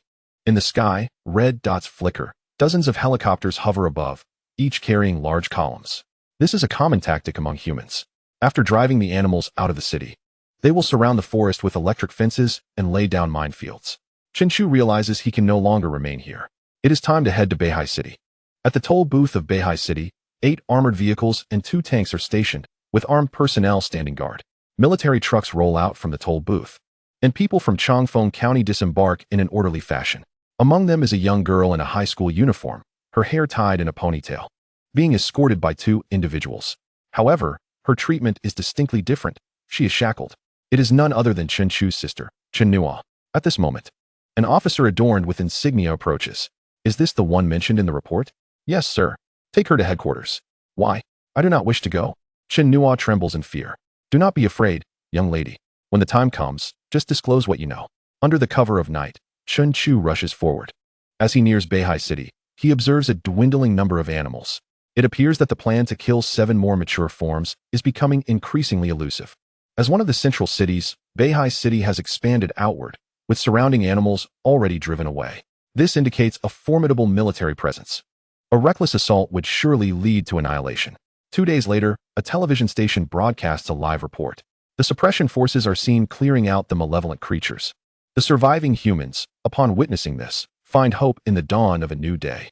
The live broadcast reveals plans for the central city, prompting countless individuals to seek ways to reach the nearest central city, for it is deemed the safest haven. In the swift response, the highways leading to various central cities have been largely cleared. This allows individuals to traverse the highways. Unfortunately for Chen Chu, the highways, initially traversed only by the suppression forces, are now congested with vehicles. He must exercise utmost caution. How foolish they are, believing the central city is safe. When the cataclysm strikes, few among them will survive. At this moment, Chen Chu finds refuge beneath a bridge on the highway. Below flows a river, creating a natural passage for the highway above. He chose this spot with the intent to cause disruption. With the central city plans now exposed, the influx of people will only increase. When the time comes to search for his sister, the challenge will be greater. Thus, he must sabotage the critical route leading to Beihai City. Chapter 15. The Driving Siberian Tiger. Time is of the essence. If I delay further, the highway to Beihai City will become gridlocked due to the overwhelming number of travelers. Beneath the bridge, 6 imposing pillars, each exceeding 1 meter and 20 centimeters in diameter, support the roadway above. Chen Chu stands below, suddenly pivoting. With a resounding thud, his tail strikes one of the pillars. The exterior concrete fractures, revealing the steel reinforcements within. Each pillar can bear a weight of several tons, rendering the force of his tail ineffective. Chen Chu opens his mouth wide and begins to gnaw with tremendous biting power. A significant amount of concrete crumbles away. His formidable teeth gradually sever the steel bars inside. Within a few minutes, 1 pillar has been breached by a third. Chen Chu retreats briefly, then sprints forward, crashing into the pillar. Thud, thud. With a final crack, 1 pillar shatters. Vehicles above continue to traverse the road, their passage barely lingering for 5 seconds, only a slight tremor felt as they pass. Chen Chu proceeds to dismantle the other pillars. At that moment, a white delivery truck sways erratically on the highway, resembling a vehicle driven by a drunken driver. It collides with 2 cars as it speeds by. The driver of a Mercedes-Benz G-Class accelerates to catch up, positioning himself in front of the delivery truck, forcing it to halt. Frantically honking the horn, the G-Class doors swing open, revealing 4 burly men clad in black, who retrieve tools from the trunk. Get down here. One shouts, what are you doing? The driver of a red Mazda, which had also been struck, pulls over and lowers his window, exclaiming, how are you driving? You smashed my mirror. The delivery truck's horn continues to blare, yet no one emerges. The 4 muscular men approach, and a traffic jam ensues, necessitating a swift resolution. One of the men, wielding a baseball bat, strikes the front of the delivery truck twice, demanding, get down. Stop honking. As the tension escalates, one frustrated driver from behind shouts, what's happening up there? Don't block the road. Suddenly, a tremor reverberates from below, for they are directly above Chen Chu. One of the men shatters the delivery truck's windshield with a powerful blow. Let's see if you come out. The windshield cracks into a spider web, then disintegrates into tiny shards. As the man peers inside the cab, He is taken aback by the sight of a massive tiger baring its teeth at him. Oh my God, a tiger! He yells, panic-stricken. The driver of the red Mazda floors the accelerator and flees. Kill them. My wife was killed by a man who turned into a tiger. Another screams. Yes, kill them. Once they become animals, they lose their humanity. The scene rapidly devolves into chaos. One man retrieves a training gun from his vehicle. The tiger roars, I still see myself as human. Don't provoke me. I seek to join the Central City. The Central City belongs to us humans. You are no longer human. Enough talk, just kill them. The man with the gun opens fire. A civet cat curled up in the passenger seat chuckles, thinking, I knew it. We are no longer human. So how could they accept us? Another tremor shakes the ground, and the people above feel a sudden dip. Cracks appear in the roadway. The four men brace themselves against a vehicle, determined to overpower the tiger and then head to Central City, claiming their victory. The tiger leaps from the window, standing atop the truck. The onlookers gasp in astonishment. This is a colossal Siberian tiger. Not counting its tail, it measures nearly 4 meters in length. I do not desire conflict, but you leave me no choice. Brothers, come forth. With a deafening roar, the truck's rear door bursts open, and a rhinoceros charges out, followed closely by a powerful, shaggy yak, with a leopard perched atop its back, vigorously thrashing its tail. The crowd is frozen in fear. What use are a training gun and a few sticks against such formidable creatures? The leopard yawns. I told you, allowing him to drive was a mistake. Now what do we do? The Siberian tiger, with its whip-like tail, lashes out at the truck, warning, get away if you wish to live. Below, Chen Chu has already destroyed all 6 pillars. Without support, the structure is on the verge of collapse with any additional force applied. Unperturbed by the turmoil above, Chen Chu focuses solely on demolishing the bridge. He races forward, preparing to ascend the bridge. The Siberian tiger and the group of men, harboring animosity towards animals, face off, creating a tense atmosphere. Suddenly, a woman's piercing scream echoes from behind. Chen Chu has reached the bridge. The 4 men, illuminated by the moonlight, turn pale, their weapons clattering to the ground. Let us get out of here. They urge, quickly, get in the car. The men are greatly intimidated by the Siberian tiger. Had it not been for the crowd's uproar, they would have fled long ago. Don't leave. Are we not going to kill them? I have live ammunition. The leopard assumes a combat stance atop the yak, preparing for a fight. How could a dinosaur appear? The men whisper in disbelief. The Siberian tiger, hearing the approaching footsteps, turns to face Chen Chu, who stands atop the truck, their eyes locking in an intense gaze. Chen Chu's expression is one of disdain as he strides past the delivery truck. The Siberian tiger is taken aback. Are you not going to fight? Are you not going to kill me? Could it be that this dinosaur seeks to surrender? Chen Chu reaches the center of the bridge, observing the cracks forming beneath him. This is the spot, he declares, lifting his foot and stomping down with force. The bridge groans under the pressure, bending ominously. The Siberian tiger roars. What do you intend to do? Destroy the bridge. Chapter 16, Team Assault. Stop him. The Siberian tiger commands. Below, the river flows. If the bridge collapses, access to Nanhai City will be severed. Are we truly to confront a dinosaur? The rhinoceros inquires. Fear not. We are quite powerful, the Siberian tiger reassures. With a leap, the Siberian tiger pounces towards Chen Chu. In response, Chen Chu swings his tail, striking the tiger. Yet, the blow does not send the tiger flying. Instead, it grips Chen Chu's tail with its powerful claws. Weighing 3 tons, the Siberian tiger drags Chen Chu down. You too are an animal. Why do you obstruct me? I am indeed an animal, but I seek to surrender. I come with my brothers. Humans have no need for you. The Siberian tiger bellows. Listen well, everyone. There are good and bad among humans, and the same goes for animals. We were once human, and our humanity still resides within us. Throughout our journey, we have committed no evil. We simply wish to go to Central City and fight alongside humanity to defend our homeland. Many are moved, beginning to slowly accept his words. Chen Chu laughed outright. What are you laughing at? Have you lost all sense of humanity? I laugh because you are exceedingly naive. As Chen Chu's body began to spin, his tail followed suit. The Siberian tiger, unwilling to relent, was pulled into the whirl as well. The sharp claws of the tiger left several deep gashes on Chen Chu's tail.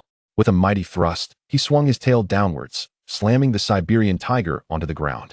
The bridge, unable to withstand the force of the impact, began to crumble. Run. The bridge is collapsing. Get out of my way. The chaos escalated. Chen Chu extricated his tail from the tiger's grip and proclaimed, let it fall. He lifted his legs and began to stomp violently. The warped bridge finally succumbed to its fate, crashing down. Chen Chu was the first to plummet alongside the shattered structure, followed by the vehicles above and the Siberian tiger. The river erupted in a colossal splash. This stretch of water was shallow, and Chen Chu had already assessed it. He dashed to the riverbank, seeking a safe route to continue his journey. "Don't leave." The Siberian tiger appeared at the river's edge, its piercing gaze fixated on Chen Chu. "Not dead." With a flick of its claws, sharp nails emerged, resembling blades. "Oh, whoa." A golden leopard leaped down from above, landing beside the Siberian tiger. "Moo." A wild yak and a rhinoceros also arrived. A civet cat perched atop the wild yak. "We brothers fought our way out of the city. Countless creatures have perished beneath my claws. After the emergence of the central city, we finally had a goal. Yet you have ruined it. How laughable." Chen Chu charged forward, bowing low. "If you seek death, then contribute to my evolution." The civet cat swiftly leaped off the wild yak, while the yak and rhinoceros flanked Chen Chu. Charging towards him, the Siberian tiger roared, raising its claws to confront Chen Chu directly. The weight disparity was immense, and their lengths were similar, yet it dared to confront him in such a manner. The golden leopard sprinted towards the wild yak with lightning speed. Chen Chu altered his strategy, slowing down and lifting his head to snap at the tiger. The Siberian tiger rolled away just in time. However, the rhinoceros and wild yak crashed into his legs from either side, delivering searing pain. Chen Chu had not anticipated their tactical approach. The rhinoceros and wild yak aimed directly for his legs, while the Siberian tiger served as a mere decoy. The golden leopard awaited its moment to strike after the impact. With a thud, Chen Chu fell. The golden leopard leaped onto Chen Chu's abdomen, its claws raking down, leaving bloody wounds. The rhinoceros charged, aiming its horn at Chen Chu's exposed belly. The force of the rhinoceros would surely create a gaping wound. "Oh, whoa."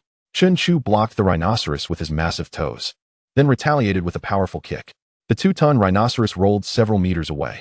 Chen Chu sprang back to his feet, denying the golden leopard the chance to inflict further harm. As he lifted his head, the Siberian tiger seized the opportunity and pounced onto his massive skull. "Under our plan, no matter how powerful the creature, it shall perish." The Siberian tiger's hind legs pinned Chen Chu's neck, while its front claws swiped at his eyes, a vulnerable target indeed. Chen Chu thrashed his head violently, causing the Siberian tiger to lose its balance. The golden leopard descended, leaping onto Chen Chu's back via the wild yak. The yak and rhinoceros continued their assault on his legs. Chen Chu found himself surrounded by enemies. Their coordination was unexpectedly proficient. "Oh, whoa." In a bold move, Chen Chu plunged into the river. The Siberian tiger and golden leopard followed suit. The rhinoceros grumbled, "It seems he is out of options," jumping into the river. The Siberian tiger's head emerged from the water. Tigers are known to swim. This plan had taken the surrounding environment into account. But what of the leopard? Wait, the golden leopard can swim too. Why hasn't it surfaced? Was the Tyrannosaurus submerged? Suddenly, the water was stained crimson. A colossal head broke the surface, water cascading like a waterfall around it, clutching the lifeless golden leopard in its jaws. Chen Chu expelled a small amount of evolution value. The rhinoceros and wild yak were in disbelief. The Tyrannosaurus has slain the golden leopard in the water. Should we assist? Of course. Chen Chu's tail whipped through the river, sending a wave crashing towards the Siberian tiger. The tiger's mood soured as it had not anticipated the Tyrannosaurus' swimming ability. Nowhere to escape. Waves surged towards the tiger. Roar. The Siberian tiger cried out in pain, retreating in the water. Chen Chu had seized its tail. The Tyrannosaurus could not only swim, but also fight in the water. Did modern creatures comprehend this? The Siberian tiger, bewildered, attempted to reach the shore. While it could swim, its skills were limited. Chen Chu pursued, snapping down with his massive jaws, sending a spray of water into the air. The Siberian tiger was caught in his mouth, submerged. Bubbles erupted from the depths. The tiger had swallowed a significant amount of water. The rhinoceros plunged into the river. Another golden leopard cannot perish. We cannot afford to lose a Siberian tiger as well. "Oh, whoa." Chen Chu emerged, holding the Siberian tiger's lifeless body in his mouth. His evolution value increased once more. Astonishingly, this large Siberian tiger was merely a juvenile. The rhinoceros swam closer, appearing to offer itself as a source of evolution. Chen Chu pivoted, his tail erupting from the water to strike the rhinoceros head with a resounding thud. The rhinoceros horn shattered under the force, its skull cracked, brain matter and blood mingling with the river water. Another point of evolution was secured. "We are doomed. Flee." The chasm between species is not easily bridged. The civet cat leaped onto the wild yak's back. Chen Chu was relentless in his pursuit. The skies above sparkled with lights. A searchlight locked onto Chen Chu as 3 armed helicopters approached, having been alerted after the bridge's destruction. "Found it." A Tyrannosaurus. Level 1 threat. Eliminate. Gunfire erupted from the helicopters, bullets raining down around Chen Chu, creating chaos.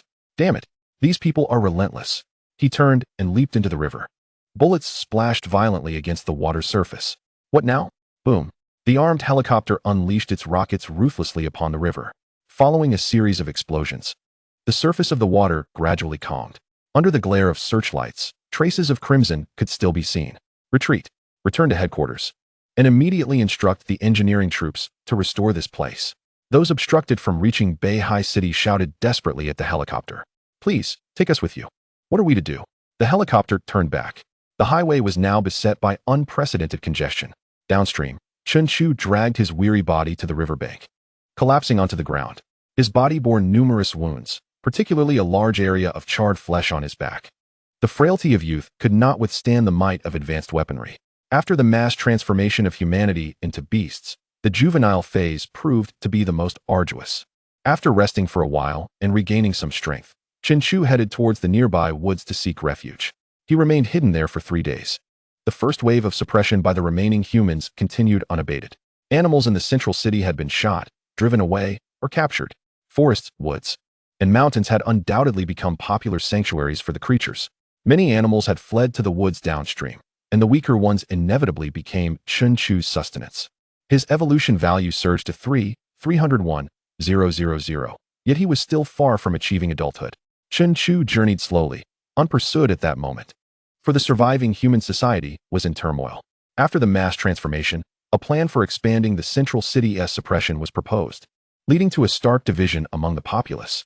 One faction, composed of the Animal Protection Association and those who had lost their humanity, advocated for peaceful coexistence between humans and animals, arguing against the merciless shooting, driving away, and capturing of these creatures.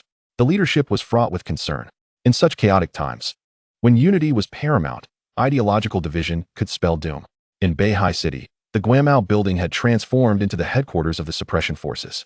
In an interrogation room, Chen Nua sat in her school uniform, her gaze vacant. The two interrogators appeared helpless. 2 days had passed without extracting a single word from her. Suddenly, the door swung open, and an officer entered, prompting the two interrogators to rise. You may leave for now. I will question her. The officer took a seat opposite Chen Nua. Are you hungry? Chen Nua remained silent. You must have seen me before. She glanced at him, then nodded, acknowledging that he was the one who had ordered her brought here. I am Liang Jinyue, a second-level officer of the suppression forces stationed in Beihai City. Officer, may I return to Changfeng County? Liang Jinyue looked at Chen Nua with confusion. Little girl, I'm curious. Presently, Beihai City is one of the central cities. Very safe, devoid of rampaging animals or riots. Changfeng County is merely a peripheral outpost. Why do you refuse to leave and insist on returning? I must wait for my brother. Your brother, Chen Chu, the security guard at the Yinhua Museum. You are aware? I know your situation quite well. Therefore, I need to understand why you purchased supplies in advance and hid in the basement. Persisting in a vegetarian diet, even refraining from your favorite meat during the new year. Chen Nua's gaze flickered. I had no money for meat. Liang Jinyue held a document list in his hand. In your basement, there are over 100 pounds of fresh vegetables and 10 boxes of canned fruit. Can you claim you had no money for meat? He slammed his palm on the table, causing Chen Nua to flinch. Chen Nua, did you know something all along? Humanity is facing a tremendous crisis. Do you intend to disregard the greater good for the sake of a petty secret? The first suppression operation has succeeded halfway. 1/3 of the regions have been secured, turning peril into safety. We have paid a bloody price. Do you still wish to conceal the truth? Chen Nua's eyes reflected a hint of panic. Liang Jinyue's imposing demeanor was overwhelming. Had she not bitten her lip, she might have spoken. Her brother had told her over the phone years ago to hide well and wait for him, to ask no questions and say nothing. Now that it had come to this, you still refuse to speak? Because of you, there may be more casualties. Are you not afraid of the souls of the wronged? Under Liang Jinyue's relentless questioning and her heightened tension, Chen Nua finally buckled under the pressure. Her head drooped forward as she fainted. Chapter 18. A Siege. Chen Chu, while nursing his injuries, navigated his path slowly, unaware that his recently matured sister was enduring intense interrogation under duress. Another week passed, and entering Beihai City had become increasingly difficult. The entire city was enclosed by steel barricades. Every 100 meters, a tower crane was erected, serving as both a lookout and a stronghold. Those entering the city, particularly young and robust men, were being tightly organized. From the heights of the cranes, veterans could be seen training. Women were assigned simpler tasks. Everyone played their part in the reconstruction of human society, except for Chen Chu. In the interrogation room, Chen Chu's complexion was grim, as if she had not rested well for days. Liang Jinyue, at this moment, found himself genuinely admiring the girl's tenacity. Following the last interrogation, she had not uttered a word for an entire week. Today, he had come thoroughly prepared. He placed a thick stack of documents on the table and ordered the removal of her handcuffs. These documents contained the lists of missing persons and fatalities from Yinhua City. The photographs depicted the tragic state of Yinhua City. Chen Chu's anxiety surged as she skimmed through the images, then turned her attention to the lists. The dense compilation of missing persons did not include Chen Chu's name. Aren't you going to look at the death list? Chen Chu hesitated, her hand nearly touching the death list before retracting it. After a week of silence, she finally spoke. I won't look. I had the technical staff help me check. And Chen Chu's name was not on the lists of those who escaped from Yinhua City to the various central cities. Therefore, Chen Chu bit her lip and shook her head. It can't be. My brother is not dead. He absolutely cannot be dead. Liang Jinyue frowned and picked up the death list. He flipped to the third page, pointing to a name on the fourth line. Do you see? Chen Chu. No, that is not my brother. Liang Jinyue slammed the table. Wake up. Your brother is dead. Impossible. I am still alive. How could he be dead? He was supposed to come find me. Did your brother tell you to take refuge ahead of time? Chen Chu suddenly realized she had said too much and lapsed into silence once more. Liang Jinyue pushed the death list toward her. Stay here for a while. I will return to speak with you. Exiting the interrogation room, he lit a cigarette. Officer, that document. Destroy it once she finishes reading. For those lists are fabricated. In this chaotic world, who knows how many have transformed into beasts? It is impossible to enumerate each one. Many who perished became food, consumed and digested, leaving no trace to verify their identities. Liang Jinyue's actions were a means to test Chen Chu. This time, he was certain that her prior escape was closely linked to Chen Chu. In the southern district of Beihai City, Chen Chu gazed from afar at the towering 10-meter steel net, which was laced with high-voltage electricity. Not far away, several tower cranes loomed, their mysterious cargo unknown. The chances of survival upon charging in were exceedingly slim. Chen Chu sprinted up a hillside, letting out a thunderous roar that reverberated through the forest. Those unwilling to be driven away, come forth. Beihai City, facing the sea to the north and surrounded by mountains to the south, is a city blessed with exceptional feng shui. Among the mountains, numerous animals found refuge. With a population exceeding 10 million, over 5 million had transformed into beasts. Among these creatures, nearly a third concealed themselves within the surrounding southern mountains. After spending 4 days in this place, Chen Chu could hear the anguished cries of animals daily. The bloodshed never ceased. Many animals in the mountains were aware of Chen Chu's presence, yet his massive size deterred them from provoking him. After all, Chen Chu's speed of 20 kilometers per hour was rather sluggish. Today, he had utilized his roar as a summons. A yellow dog, wagging its tail, approached a black dog that was resting on a rock. Boss, are we going? Humph, who does he think he is? Just a dinosaur, it seems, in its juvenile form. Ignoring him? Yes, better to think about whom we will target tomorrow, to help our brethren reach their mature forms. Chen Chu's roar met with silence. Each one was so disrespectful. Do I have to invite them one by one? He strode forth, first arriving at the territory of the Hago gang. Woof, woof. A dozen guard dogs, upon seeing Chen Chu's arrival, tucked their tails and barked. Keep quiet if you don't want to be eaten. Being mere dogs, they obediently fell silent at the threat. A hunting dog, 3 meters long, emerged, bearing its fangs. Tyrannosaurus, we've kept to ourselves. Bring your leader out. I have something to say. Just as the words left its mouth, a sleek hunting dog, standing 50 centimeters tall, appeared. This was the leader of the Hago gang, a slender canine. You seek me out, not to replace me, I hope? Behind it followed a throng of dogs, including dozens of massive Tibetan mastiffs. Why would I want to take your place? I seek collaboration. Collaboration? The slender dog perked up. That would be splendid. You wish to help us deal with the fiercest bears here, don't you? Chen Chu shook his head. That is not the collaboration I mean. I seek an alliance to enter Beihai City. Upon hearing this, the pack of dogs erupted in chaos. Enter Beihai City? What nonsense is this? Indeed. The turrets are already built. Isn't that a death wish? The slender dog grinned. Have you lost your mind? Are you invulnerable? Do you truly wish to remain confined in these mountains? Is it either killing other animals or being hunted by them? Filling our bellies through conflict daily? Of course not. I yearn for fruits and fine wines from supermarkets. But that is a central city, heavily armed. Surviving here is already a stroke of luck. While conflicts abound, through hunting, we can still gain evolutionary value. Our Hago gang already has 3 brethren who have reached maturity. Chen Chu stamped his foot, an overwhelming aura emanating from him. 3 mature forms? Do you not think that acquiring evolutionary value through hunting is too slow? The slender dog squinted. Do you have a better method? Certainly. If you have such a good plan, would you share it with us? Aren't you still a juvenile? May I speak with you privately? Several Tibetan mastiffs advanced. Glaring at Chen Chu, the slender dog turned, gesturing for him to follow. They retreated to a secluded spot. The slender dog inquired, Speak. In about 10 days. A tsunami will strike Beihai? The slender dog fell silent. A tsunami? Are you a prophet? Besides, if a tsunami were imminent, we should flee at once. What does this have to do with your supposedly better evolutionary method? After the tsunami, opportunities for evolution will arise. The slender dog grew agitated. To him, this was complete nonsense. Enough. Let us return to our tasks. Chen Chu swung his tail, blocking the slender dog's path. The slender dog grinned. Do you wish to stop me? Even with your size, I could easily slay you. I understand.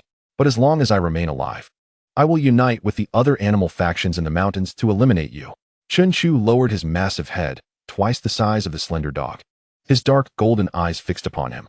So tell me, who will perish, you or I? A terrifying aura enveloped the air. At that moment, the slender dog felt the urge to tuck his tail.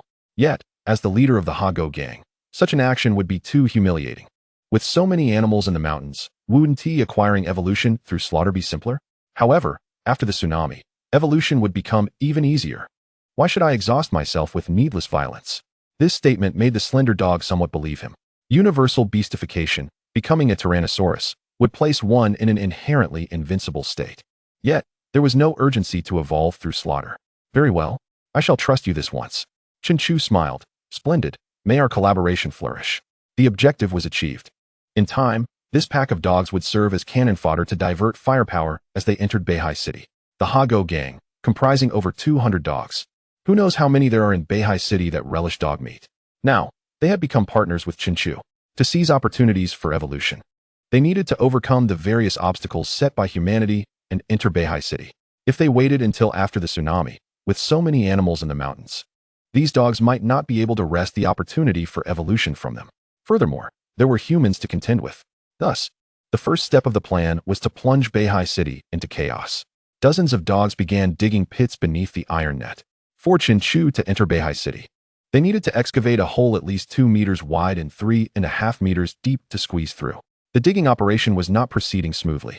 Daily, armed patrol vehicles circled the vicinity of the iron net, and above the towering 10-meter net, cameras were positioned. The excavation plan was executed slowly as night fell. After an entire night, only a few small holes had been dug. The slender dog scoffed. We can fit through, but your size is too large. Roar. With a deafening bellow, a tree snapped and crashed to the ground. A hunting dog sprinted over. Boss, the rascals from the zoo are here. The slender dog grinned. We want to seek them out. They come to us. Foolish dogs, come forth. I'm hungry. A black bear, frothing at the mouth, had just knocked down that tree. Behind the black bear trailed a group of carnivorous animals. The zoo? These individuals were the staff from Beihai City's zoo. After beastification, they had directly consumed the animals from the zoo, transforming into ferocious beasts. They were quite formidable in these mountains, having devoured many of their brethren. As the slender dog spoke, he cast a glance at Chen Chu. Chen Chu, of course, understood what he intended. Are there mature forms? Yes. Splendid. I have no interest in small fry. Mature forms are the key to obtaining evolutionary value. The slender dog led his canine brethren forth. Big black bear. It seems you're truly starving. Knowing this is my territory, you dare to come. Ha ha. To me, you're all mere rations.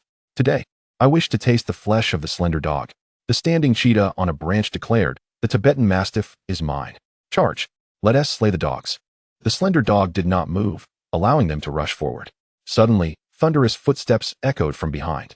The large black bear at the forefront halted abruptly. However, the black bear trailing behind, seemingly driven by an insatiable hunger, pressed on without pause. A colossal figure emerged from behind the trees, followed by a massive paw raised high. With a resounding thud, the charging black bear met its demise beneath Chen Chu's feet. The larger black bear stood in stunned disbelief. A dinosaur. Indeed. The apex predator among dinosaurs, the Tyrannosaurus rex. Its evolution value surged to 311,000. Clearly, the fallen black bear was not a mature specimen. Are you a mature specimen? The large black bear stood upright, but at a mere 3 meters tall, it was simply no match for Chen Chu. Yes. I recall the first mature specimen I eliminated was a brown bear. Instead of anger, the black bear's eyes gleamed with fervor as it lunged forward, enveloping Chen Chu's left leg in a bear hug. Roar!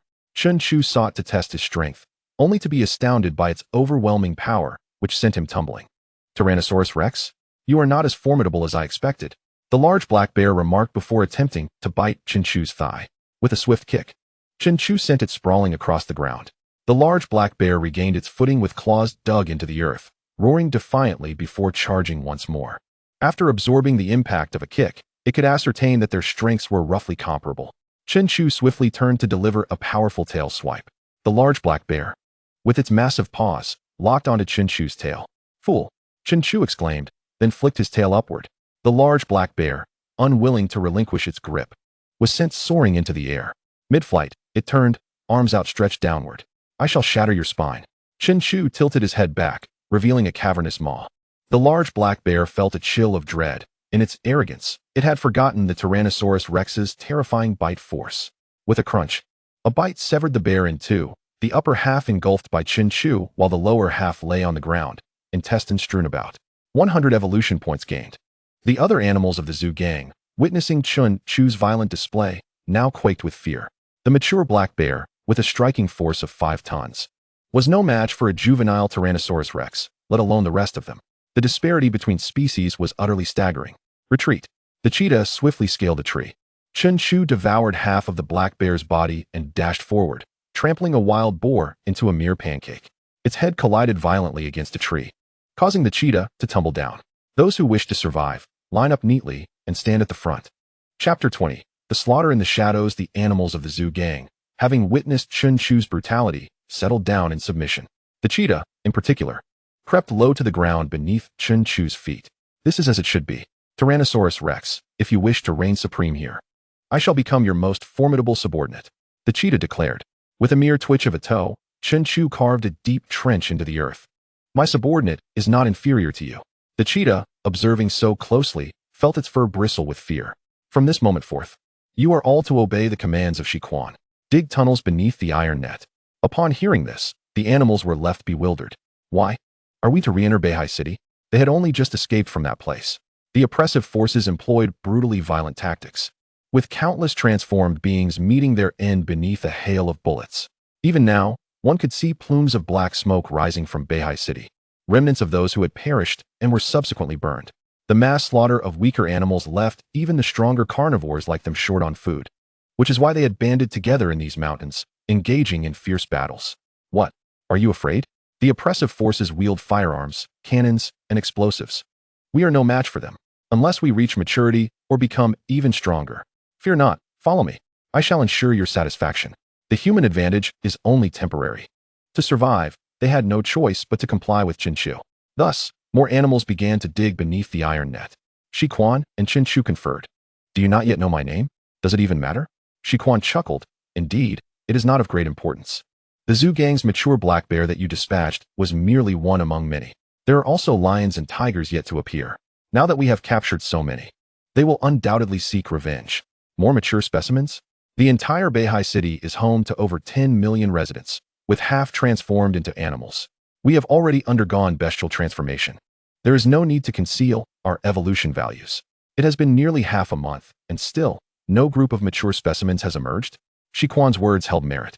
After his transformation, Chen Chu's focus had solely been on finding his sister, neglecting the evolution aspect.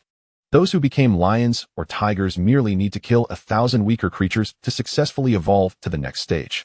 In the wake of disaster, with billions of animals now inhabiting the world, slaying 1,000 to evolve is a trivial matter. Very well.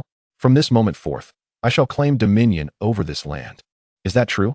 The more animals there are, the higher the success rate of breaking into Beihai City, beginning with an alliance of dogs. Chen Chu's choice proved to be astute. Through the powerful sense of smell of the pack, he was able to locate the hidden mature specimens within the mountains. In just 2 days, the leaders of the 4 small factions in the mountains had become his sustenance, and his evolution value soared to 7,321,000. The remaining animals scurried into hiding. At the mountain's edge, the surviving formidable mature specimens had gathered with their followers. This Tyrannosaurus rex is too much. It exclusively hunts mature specimens. I believe it is best to follow him. I have heard he plans to undertake significant actions against Beihai City. Nonsense. Re-entering Beihai City would be tantamount to courting death. I have no desire for that. There must still be mature specimens that have yet to arrive. Here they come. A lion-tiger hybrid and a silverback gorilla descended from above. Hey, what do you two mean? Are we to unite against that Tyrannosaurus rex? The lion-tiger hybrid's eyes glinted coldly. To confront the Tyrannosaurus rex alongside you, rabble? A 2-meter-long mature pangolin scoffed. Rabble? What? Do you wish to surrender together? The silverback gorilla grinned, its expression somewhat comical. Surrender? Wrong. We intend to slay him. And it only requires the two of us. The pangolin sensed an undercurrent of conspiracy. You two. The silverback gorilla abruptly smashed a tree in half, using its robust arms to bring the trunk crashing down upon the pangolin. Instinctively, the pangolin recoiled. With a crack, the thick trunk struck, breaking apart, but it also left cracks upon its hardened shell. The silverback gorilla leapt forward, raining down powerful blows upon the pangolin. The pangolin was left utterly defenseless. A mature bison, eyes aflame, declared, "You intend to kill us." The lion-tiger hybrid lunged at it, and you are correct. Moo. The bison was toppled, the lion-tiger hybrid's jaws sinking into its neck. The throat severed, blood gushed forth. You two scoundrels. You dare to kill us for the sake of evolution points. The silverback gorilla raised its bloodied fists. The pangolin had been beaten to death. The law of the jungle is one you should understand. Kill. Day 4. A hunting dog sniffed the ground, leading Chen Chu in search of the adult creatures. The scent of blood was overwhelming, so much so that even Chen Chu could detect it. Upon reaching the edge of the mountains, he was taken aback by the scene before him. A mountain of corpses lay scattered, blood pooling on the ground. It was a veritable hellscape. These were the heavily armored adult pangolins. The adult wild buffalo had been slaughtered. The hunting dog instinctively tucked its tail between its legs. Chen Chu bared his teeth in a grimace, revealing a terrifying grin. How intriguing. It appeared that some ruthless individuals were at play. The great dinosaurs sought to oppose me. But to do so, they must grow stronger. Hence, they slaughtered these adult creatures. Having killed so many, they had likely evolved to the mid-stage of adulthood. The great dinosaur must hurry. Chen Chu took a different path back. The sight he encountered was eerily similar, from larger carnivores to herbivores. And finally a mountain of dead chickens and ducks. Not a single living creature was in sight along the way. To gain evolutionary value, this was indeed a cruel madness. This was nothing short of indiscriminate slaughter. This is bad. I must return. Chen Chu sensed impending doom. Relying on the hunting dog for tracking had yielded no results. Thus, their adversaries must possess a method of evasion. With all the animals around dead, the only place teeming with life now was the Ha Go gang's camp. If they had gone on a rampage there while he was away, the losses would be incalculable. Chapter 21. Spreading the news, Chen Chu dashed back to the Ha Go gang's territory. The slender dog was directing several burrowing creatures. Why are you back? Have you cleared the mountains? The slender dog chuckled upon seeing Chen Chu's return. Without threats, he was the most formidable creature in the mountains. Has nothing happened? Chen Chu found it hard to believe. Having killed so many animals, how could they remain so composed?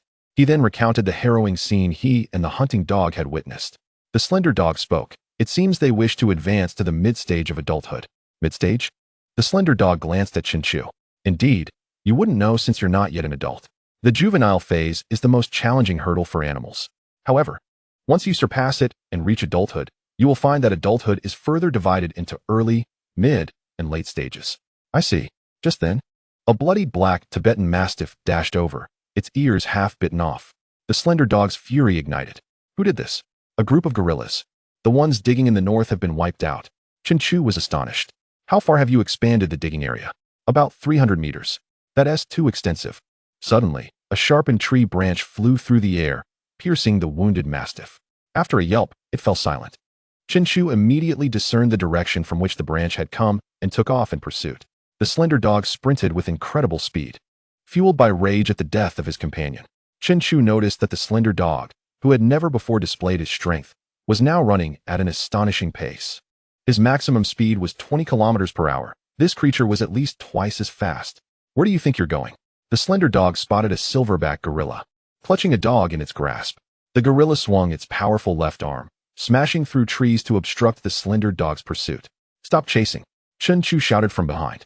The slender dog, reluctant to halt, Asked why? They want to evolve. They will undoubtedly return to us. So, do not scatter too widely. Let us wait for them to come back. The slender dog's sharp teeth glistened. You're right. I will not let them escape. In a mountain hollow, the silverback gorilla flung the dog onto the ground with such force that it nearly died from the impact. The slothful lion hybrid opened its eyes. Why did you leave a survivor? It's just a bit of evolutionary value. It's inconsequential. Is that my food? Ah, please don't eat me. I'm just a lowly working dog, lacking in strength and flavor. The silverback gorilla stomped on the dog, nearly crushing it. Tell me, why are you all digging beneath the iron giant net?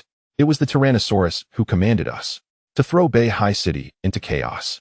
Haha, ridiculous. Leading a pack of dogs can bring chaos to Beihai City?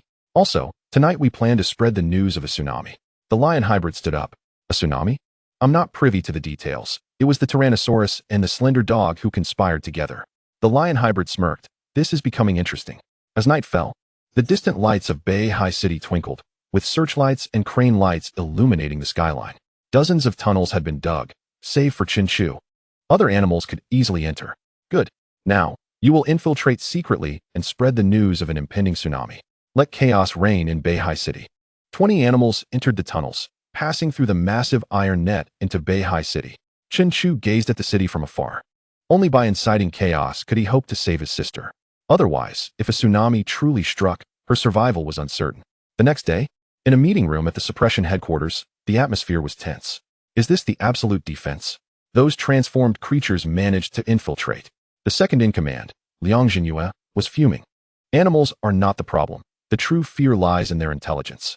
Last night, infiltrators had shouted from every corner, a tsunami is about to erupt. Run. Some nimble creatures even found spray paint, leaving messages on the walls of Beihai City, declaring, tsunami imminent. Save yourselves. One officer merely chuckled, Old Liang. Don't be so angry. It's just that these creatures are unwilling to accept their expulsion and came up with this absurd idea.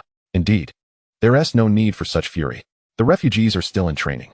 Starting tonight, I will increase patrols. Liang Jinyue glared at the officers. I cannot think this way. But what about the others? They came seeking safety after the Great Panic. Now, suddenly hearing of a tsunami, what must they think? I have already contacted the International Tsunami Warning Center. Beihai is in no danger. No need for concern. Liang Jinyue rose, fixing his gaze on the officers. What if a tsunami does happen? A fellow second-in-command slammed his hand on the table. Liang Jinyue, the reasons for the universal animal transformation remain unexplained. Do not compare this with the tsunami. We have absolute confidence in detecting earthquakes, tsunamis, and volcanic eruptions. In this world, the one thing we cannot afford is absolute confidence. The meeting devolved into two factions, arguments erupting. The chief officer at the head of the table rubbed his temples and shouted, silence. The chief officer's authority still holds weight. Old Liang is correct. We must be proactive. Starting today, we will enhance patrols and contact the warning center to closely monitor the situation in Beihai. If anything arises, we must be prepared to evacuate. Understood. I will prepare immediately. The meeting adjourned, leaving Liang Jinyue and the chief officer alone in the conference room. Lao Liang, has that young lady yet to speak? Liang Jinyue nodded, indicating that the young girl was rather obstinate. However, it was already possible to surmise that this matter was connected to her brother. Let us begin our investigation with him. I shall proceed at once. In the mountains, the Hago gang and the animals that had joined the gang congregated together, ensuring no opportunity for being hunted arose. Chen Chu stood atop a hill, gazing towards Beihai City, where patrol vehicles were noticeably more numerous. It seemed that surveillance had intensified. I wonder if the tunnels we have dug will be discovered. The plan to plunge Beihai City into chaos is set to commence. Chapter 22. The uprising begins after 7 days of silence. The suppression forces of Beihai City, having bolstered their patrols, found the mountains much more tranquil. In the past 2 days, the animals of the Hago gang had excavated several tunnels through which Chen Chu could pass. Amidst the mountain of animal corpses, the lion-tiger hybrid was feasting on putrid flesh, while a silverback gorilla gnawed on a maggot-ridden cow leg. 7 days had elapsed. That dog and that dinosaur must be plotting something. Let them continue to conspire. Ultimately, the ones who will benefit will be us. Must we wait? The silverback gorilla had lost all patience. He had no desire to continue consuming rotten flesh. Of course, as night fell, hundreds of dogs emerged from the tunnels, infiltrating Beihai City. Woof! A tsunami is imminent. Run for your lives. Safety first. Do not linger here. Bang! Bang! 2 gunshots rang out from atop a crane. claiming the lives of 2 dogs. Indeed, they have infiltrated again. Eliminate all threats. Countless searchlights flared to life, illuminating the animals that had stealthily entered below. The sounds of sniper rifles and heavy machine guns echoed continuously. The small dogs whimpered. They could not withstand this onslaught. Chen Chu, with his tail thrashing against the ground, commanded, "You lot, charge." These animals were forcibly subdued. Should they hesitate, they would face Chen Chu's wrath. Rushing into Beihai City, there might still be a slim chance of survival. The cheetah let out a roar and darted in, followed by a multitude of animals. White rhinos, hyenas, foxes, various species converged at this moment. After traversing the immense iron net, they scattered, howling. The inhabitants of Beihai City, upon hearing this, became increasingly agitated. Just days prior, warnings of an impending tsunami had surfaced, and now such a throng of animals had surged in. It is said that animals are highly sensitive to natural disasters. Could a tsunami truly be on the horizon? What shall we do? We have only just arrived in Beihai City. If we attempt to reach the next major city, it is over 500 kilometers away. Do not incite panic. The commanders of the suppression forces have emerged to dispel the rumors. There will be no tsunami. Each individual harbored their own thoughts. Several commanders, observing the screens in the monitoring center, frowned at the sight of animals intermittently flashing across the cameras. At present, at least 2,000 animals have surged in. This is your security measure. Liang Jinyue's expression darkened significantly. Rest assured, even if they have entered, so what? Under our firepower, they will meet their demise. Bullets rained down, and flashes of gunfire erupted. Animals fell one by one. The small dogs, hearing their dying whimpers, felt a pang of compassion. The cannon fodder holding back the firepower had already served their purpose. Chen Chu approached a tunnel entrance. It was my turn to take the stage. Crane number 28 has eliminated 17 animals. Haha, number 28, you are impressive. I have only taken down 7. Can you even compare with number 28? He is a properly trained sniper. Enough chatter. There are still many animals below. Accelerate the extermination. Otherwise, the ground forces will clear them out soon.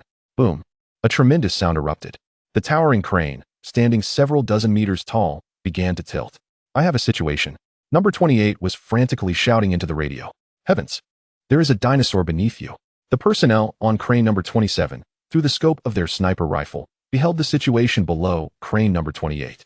Chen Chu burst forth from the tunnel, crashing directly into crane number 28. The immense force caused the crane to topple. Boom. The towering crane collapsed, crushing the surrounding buildings. Dust and debris filled the air, inciting further panic among the nearby populace. After the mass transformation, no animals had yet gone berserk. Crane number 28 has ceased responding. Eliminate that dinosaur. Chen Chu sprinted in an S-curve. Another resounding crash, and crane number 27 fell. Then came 26, 25. Chen Chu pressed on, unstoppable. In mere moments, he had destroyed 6 crane fire points. Liang Jinyue, upon witnessing that colossal figure, slammed his fist on the table. Once again, it is that Tyrannosaurus Rex. It has traversed from Changfeng County to Beihai City. Kill it. Tanks and armored vehicles mobilized en masse. Chen Chu stood beneath a tall building, letting out a thunderous roar. A tsunami is about to erupt. Those wishing to survive, flee quickly. His voice was so loud it drowned out the sounds of gunfire. From afar, the armored convoy could be seen mobilizing, prompting Chen Chu to begin demolishing the high-rise. His tail, teeth, and claws were all employed, rendering the walls of a building into ruins. Finally, with a powerful collision, a 5-story building collapsed. In the mountains, the lion-tiger hybrid and the silverback gorilla were equally astonished. Who would have thought he could create such a commotion? Haha, now we need not feast on rotten flesh. Let our hunting operations commence. The animals left behind outside the iron net were still oblivious to the impending danger. The small dog raced to a hilltop, watching the continuous barrage erupting in Beihai City, hoping that Chen Chu would not perish so easily. At that moment, a sudden roar erupted from below. They rushed down. The lion-tiger hybrid and the silverback gorilla were in a frenzied battle. The disgrace of the zoo. The 5-meter-tall silverback gorilla grasped a Tibetan mastiff in one hand, laughing. It is us, what of it? Then, looking at the Tibetan mastiff, he remarked, you call yourself a mature specimen? With a pop. The Tibetan mastiff stood no chance and was crushed by the silverback gorilla. The lion-tiger hybrid, ferocious beyond measure, at 5 meters long, overpowered all canines. Coupled with incredible speed, no animal could survive beneath his lethal jaws. Quickly, to the tunnels.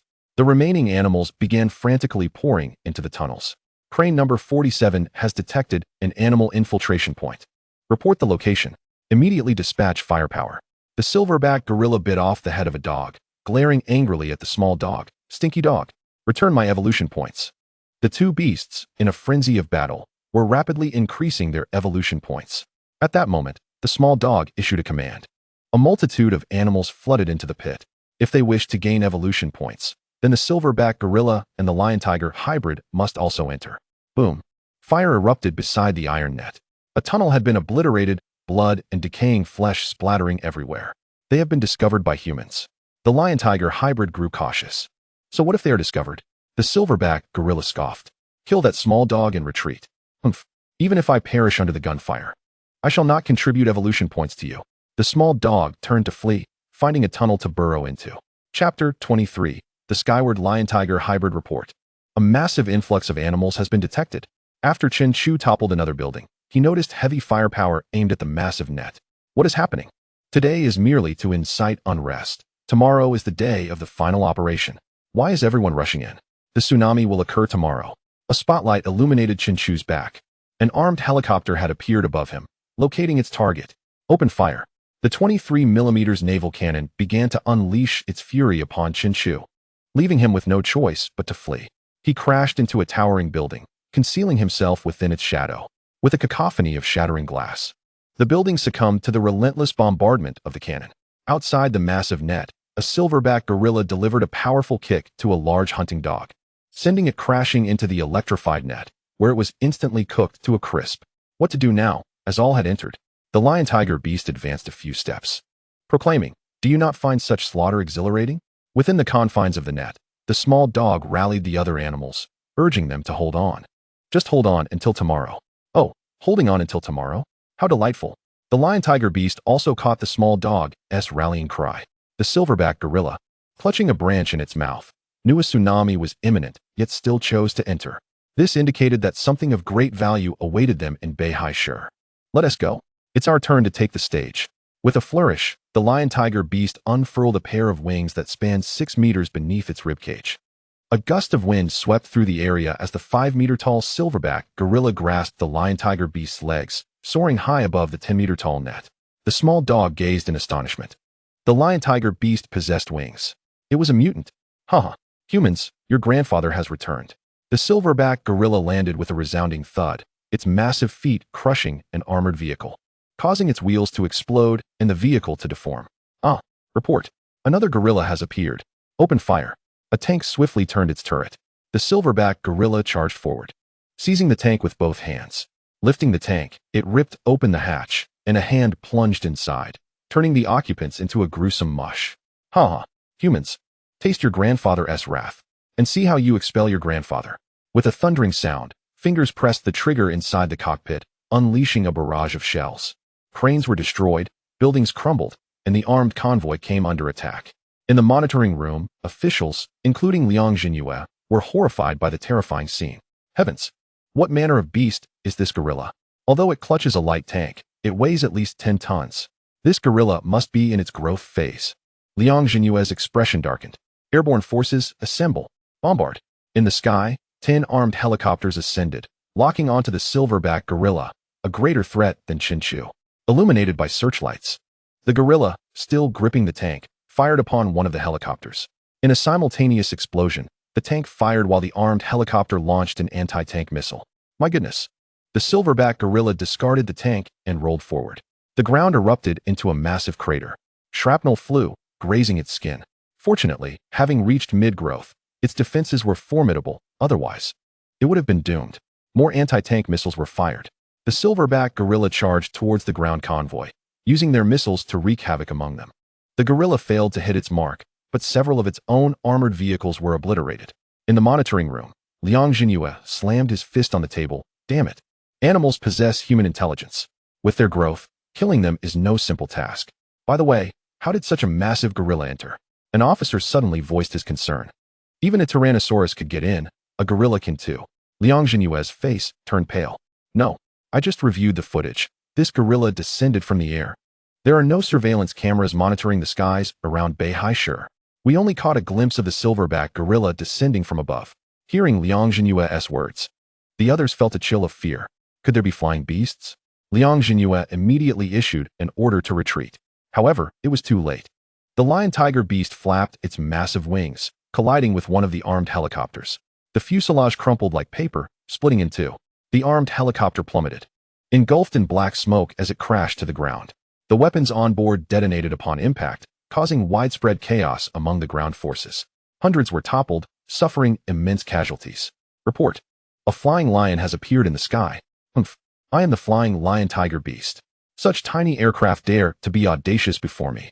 The lion-tiger beast soared through the air, an unstoppable force.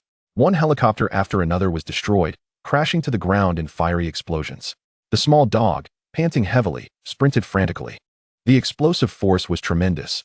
Even a small shard could inflict grievous wounds. The city of Beihaisher descended into turmoil. Its residents sensed the impending disaster. The tsunami must be real. We cannot stay here. Run. Wait for me. Let me grab a few cans of vegetables. A multitude of residents, sensing the urgency, gathered their belongings in preparation to flee Beihaisher. After a hard-won stability, the city was now spiraling out of control. The top officials convened an emergency meeting. Liang Jinyue sat in the meeting room, his expression dark. What time is it to hold a meeting? Hurry and tell the artillery to bring down that beast in the sky. We cannot waste firepower here. The city of Beihaisher is already in chaos. Liang Jinyue nearly overturned the table. What did you say? You're still the highest commander of Beihaisher, and you utter such nonsense. How can a massive city be reduced to this by a horde of animals? Sit down. Along the way, how many animals have we shot or driven away? Are we afraid of a few growth-phase creatures? The armed helicopters have been completely destroyed. We still have ground troops, tanks, and artillery. If we redeploy, abandoning the ordinary animals and concentrating firepower on the growth-phase creatures, we can surely eliminate them. Enough. I am the supreme commander. You will all heed my orders here. If you wish to leave, then go. I will lead the troops to eliminate them. The top official was greatly angered by Liang Jinyue's outburst. He extended his hand, and an aide handed him a stack of documents. Grasping the documents, he flung them before Liang Jinyue. You best take a good look.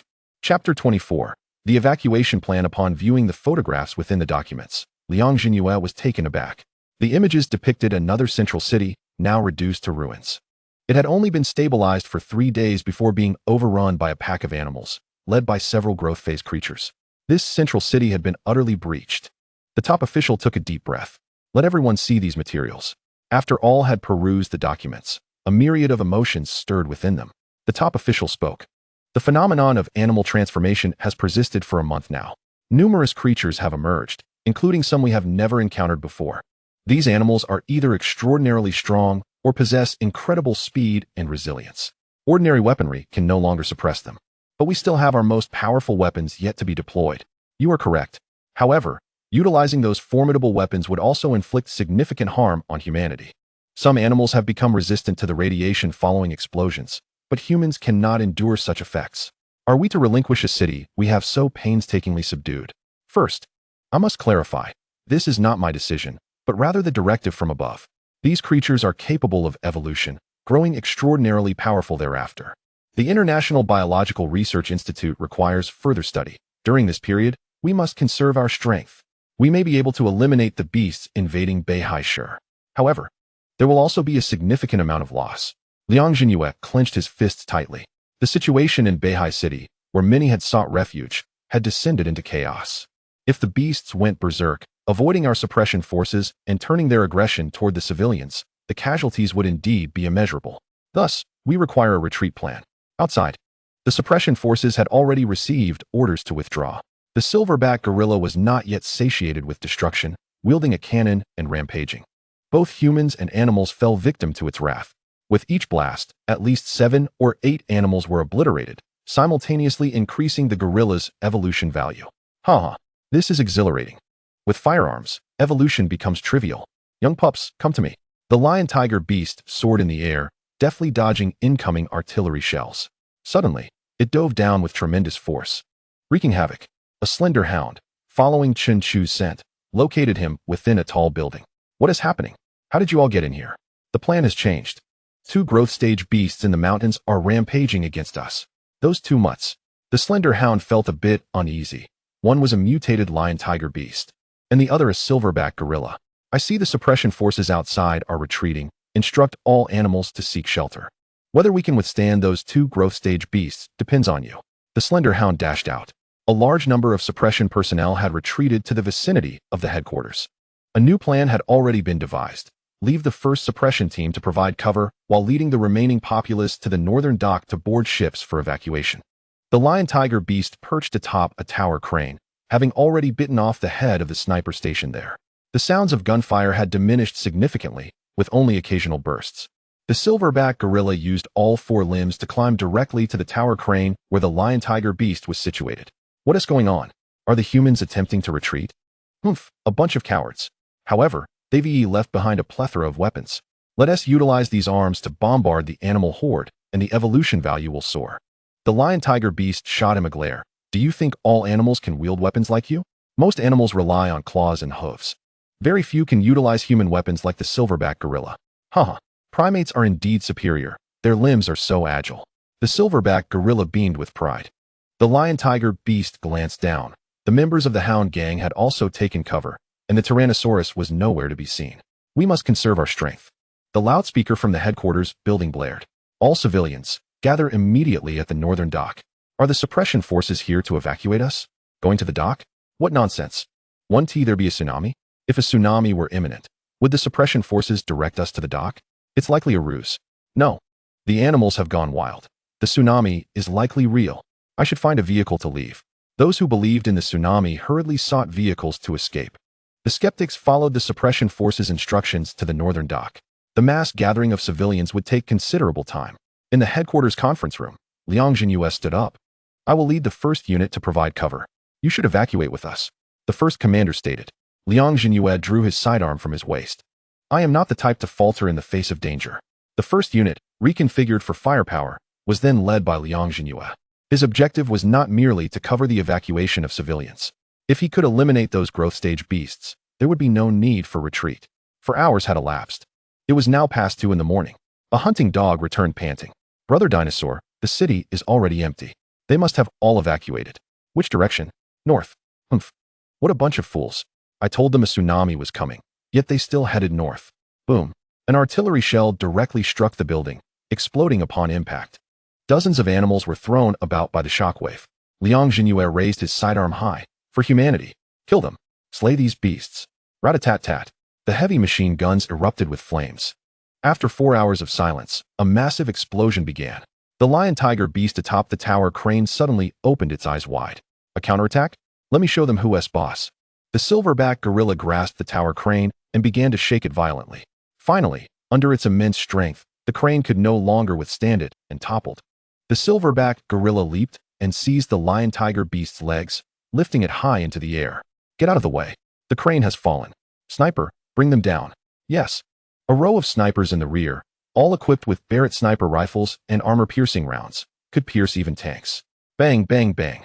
The lion-tiger beast, along with the silverback gorilla, flew toward a high-rise building. Darn it. Too many obstacles. Snipers, artillery teams, focus on those two growth stage beasts. The rest, demolish the building.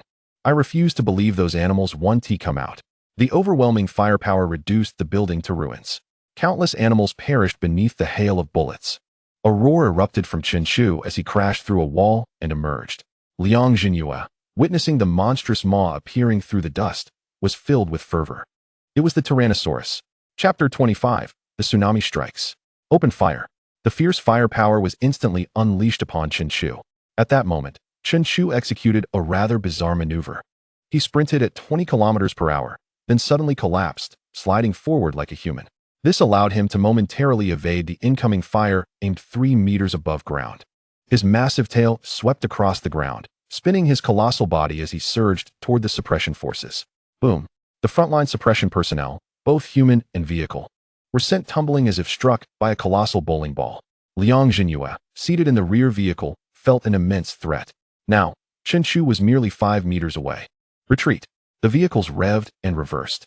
Chen Chu swiftly rose and unleashed havoc with his gigantic tail. At that moment, the International Alert Center detected anomalies. 5 locations worldwide showed expanding red circles. How could this be? Beihai is truly about to experience a tsunami. Red alert status. How could this happen? Beihai has always been under our surveillance. Contact Beihai City immediately. At Beihai City Airport, The commanders of the suppression forces had arrived, preparing to board and flee the area. The first commander's phone rang. Upon answering, his face turned ashen. How much time is left? A few minutes. Clatter. The phone fell to the ground. A tsunami. How could it arrive so swiftly? A few minutes. Many of those evacuating Beihai City had followed orders to head to the northern dock, alongside numerous suppression personnel providing oversight. With the tsunami approaching, weren't they effectively walking into a death trap? Boom. The entire Beihai City shook. The helicopter's instrument panel flickered wildly. Commander, there's something wrong. We must leave immediately. The first commander slumped in his seat. Let us go. Hurry and fly, then sound the alarm. Let us escape as much as we can. Chen Chu darted to the side, evading another round of gunfire. What was that tremor just now? Could the tsunami be starting? Several helicopters ascended, and the warning sirens blared. Liang Jinyue had just positioned himself in front of a vehicle-mounted machine gun. Upon hearing the alarm, his pupils dilated. It was truly happening. Bang, bang, bang. The heavy sniper in the back was still firing at the occasionally peeking Shurho beast. Liang Jinyue waved his hand, urging everyone to board the vehicle immediately. We must leave this place at once. Why? A tsunami is about to strike. No longer willing to linger, everyone boarded the vehicle. Chen Chu could not allow them to depart so easily. He dashed out, clamping his jaws onto a damaged tank and flinging it aside. Boom. The wrecked tank smashed directly into an armored vehicle. Jagged metal shards grazed Liang Jinyue's left cheek, tearing through flesh and causing blood to flow. Do not leave. Liang Jinyue grasped the heavy machine gun tightly. Having followed you all the way from Changfeng County, I have yet to eliminate this significant threat.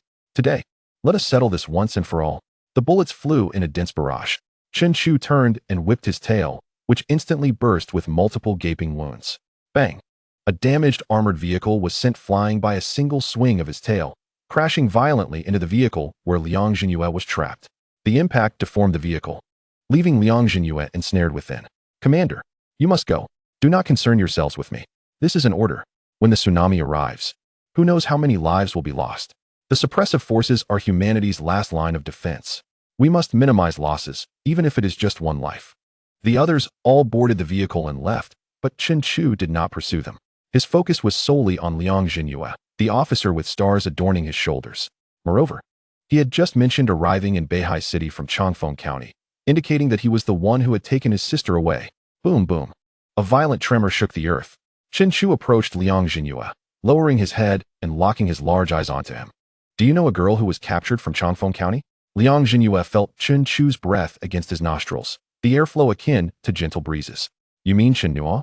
You truly know. Chen Chu placed a paw on Liang Jinyue's shoulder and demanded, where is she? The tsunami is approaching faster than anticipated. Liang Jinyue's heart, however, was in turmoil. Why do you seek her? It is none of your concern. I demand you tell me where she is. His claws had already punctured Liang Jinyue's shoulder, creating a massive wound. Ah! Liang Jinyue's face flushed crimson. You are Chen Chu. You are the security guard from Yinhua City Museum. Chen Chu. Where is Chen Nuo? Uft. A second claw pierced Liang Jinyue's body. Blood sprayed from his mouth, his eyes turning crimson. He looked up and saw a flickering point in the sky. She must be on that plane. Taken away again. Chen Chu was torn between joy and fury. Being taken away meant, at the very least, she would escape the tsunami and have a better chance of survival. Yet, with her departure, he was left uncertain of when he might find her again. Where would she be taken? Liang Jinyue struggled to lift his hand and placed it atop Chen Chu's claw. Chen Chu, even after transforming into an animal, you still possess such familial affection. You must retain your humanity. Your sister sought refuge ahead of time. You must have told her. The future is uncertain. But I hope you can assist humanity. Humanity's fate is of no concern to me. I only desire my sister. Where will she be taken? A shadow suddenly darted forth. It was the Shiqin. Blood sprayed from Liang Jinyue's neck as his head was crushed by the Shiqin. Chen Chu erupted in fury. What have you done? The Shiqin bared its teeth at him, declaring, you led me to believe there would be an opportunity for evolution in Beihai City. I risked the tsunami's wrath to follow you, only to discover you were merely using us to find your sister. You foolish dog. Chen Chu roared in rage, kicking the armored vehicle, sending it tumbling. The Shiqin deftly dodged. Many lives in the Hago gang were lost because of you. You are the fool. The most foolish of dogs. At the dock, those preparing to evacuate by boat were left aghast. The faces of the suppressive forces also bore expressions of despair. A colossal wave, towering over 20 meters, was crashing towards them. Damn it! Why didn't we heed the warnings from those animals? We have brought this upon ourselves. Bang! The gigantic wave surged, engulfing everyone at the dock. The immense impact obliterated everything upon it. The tsunami has arrived. Chapter 26. The Evolutionary Beings. The Essence of the Sea. Boom. Boom. The towering buildings crumbled like fragile paper before the tsunami's 20-meter wave, instantly obliterated. Countless civilians and members of the suppressive forces were swept away. The animals that had intruded into Beihai City began to scatter, desperately trying to escape before the sea's onslaught. Chen Chu felt a fierce sea breeze. The Shiqing gazed at the distant colossal wave, pondering who could possibly survive such a tsunami. We have all become your burial companions. Chen Chu threw his head back and shouted, I did not deceive you. The tsunami truly offers a chance for evolution. I admit, I exploited you to create chaos in order to rescue my sister, but you killed the only one who knew her whereabouts. The Shiqing turned and fled. Chen Chu would not let him escape. What did allies matter? It had always been a relationship of exploitation. In his heart, only his sister mattered.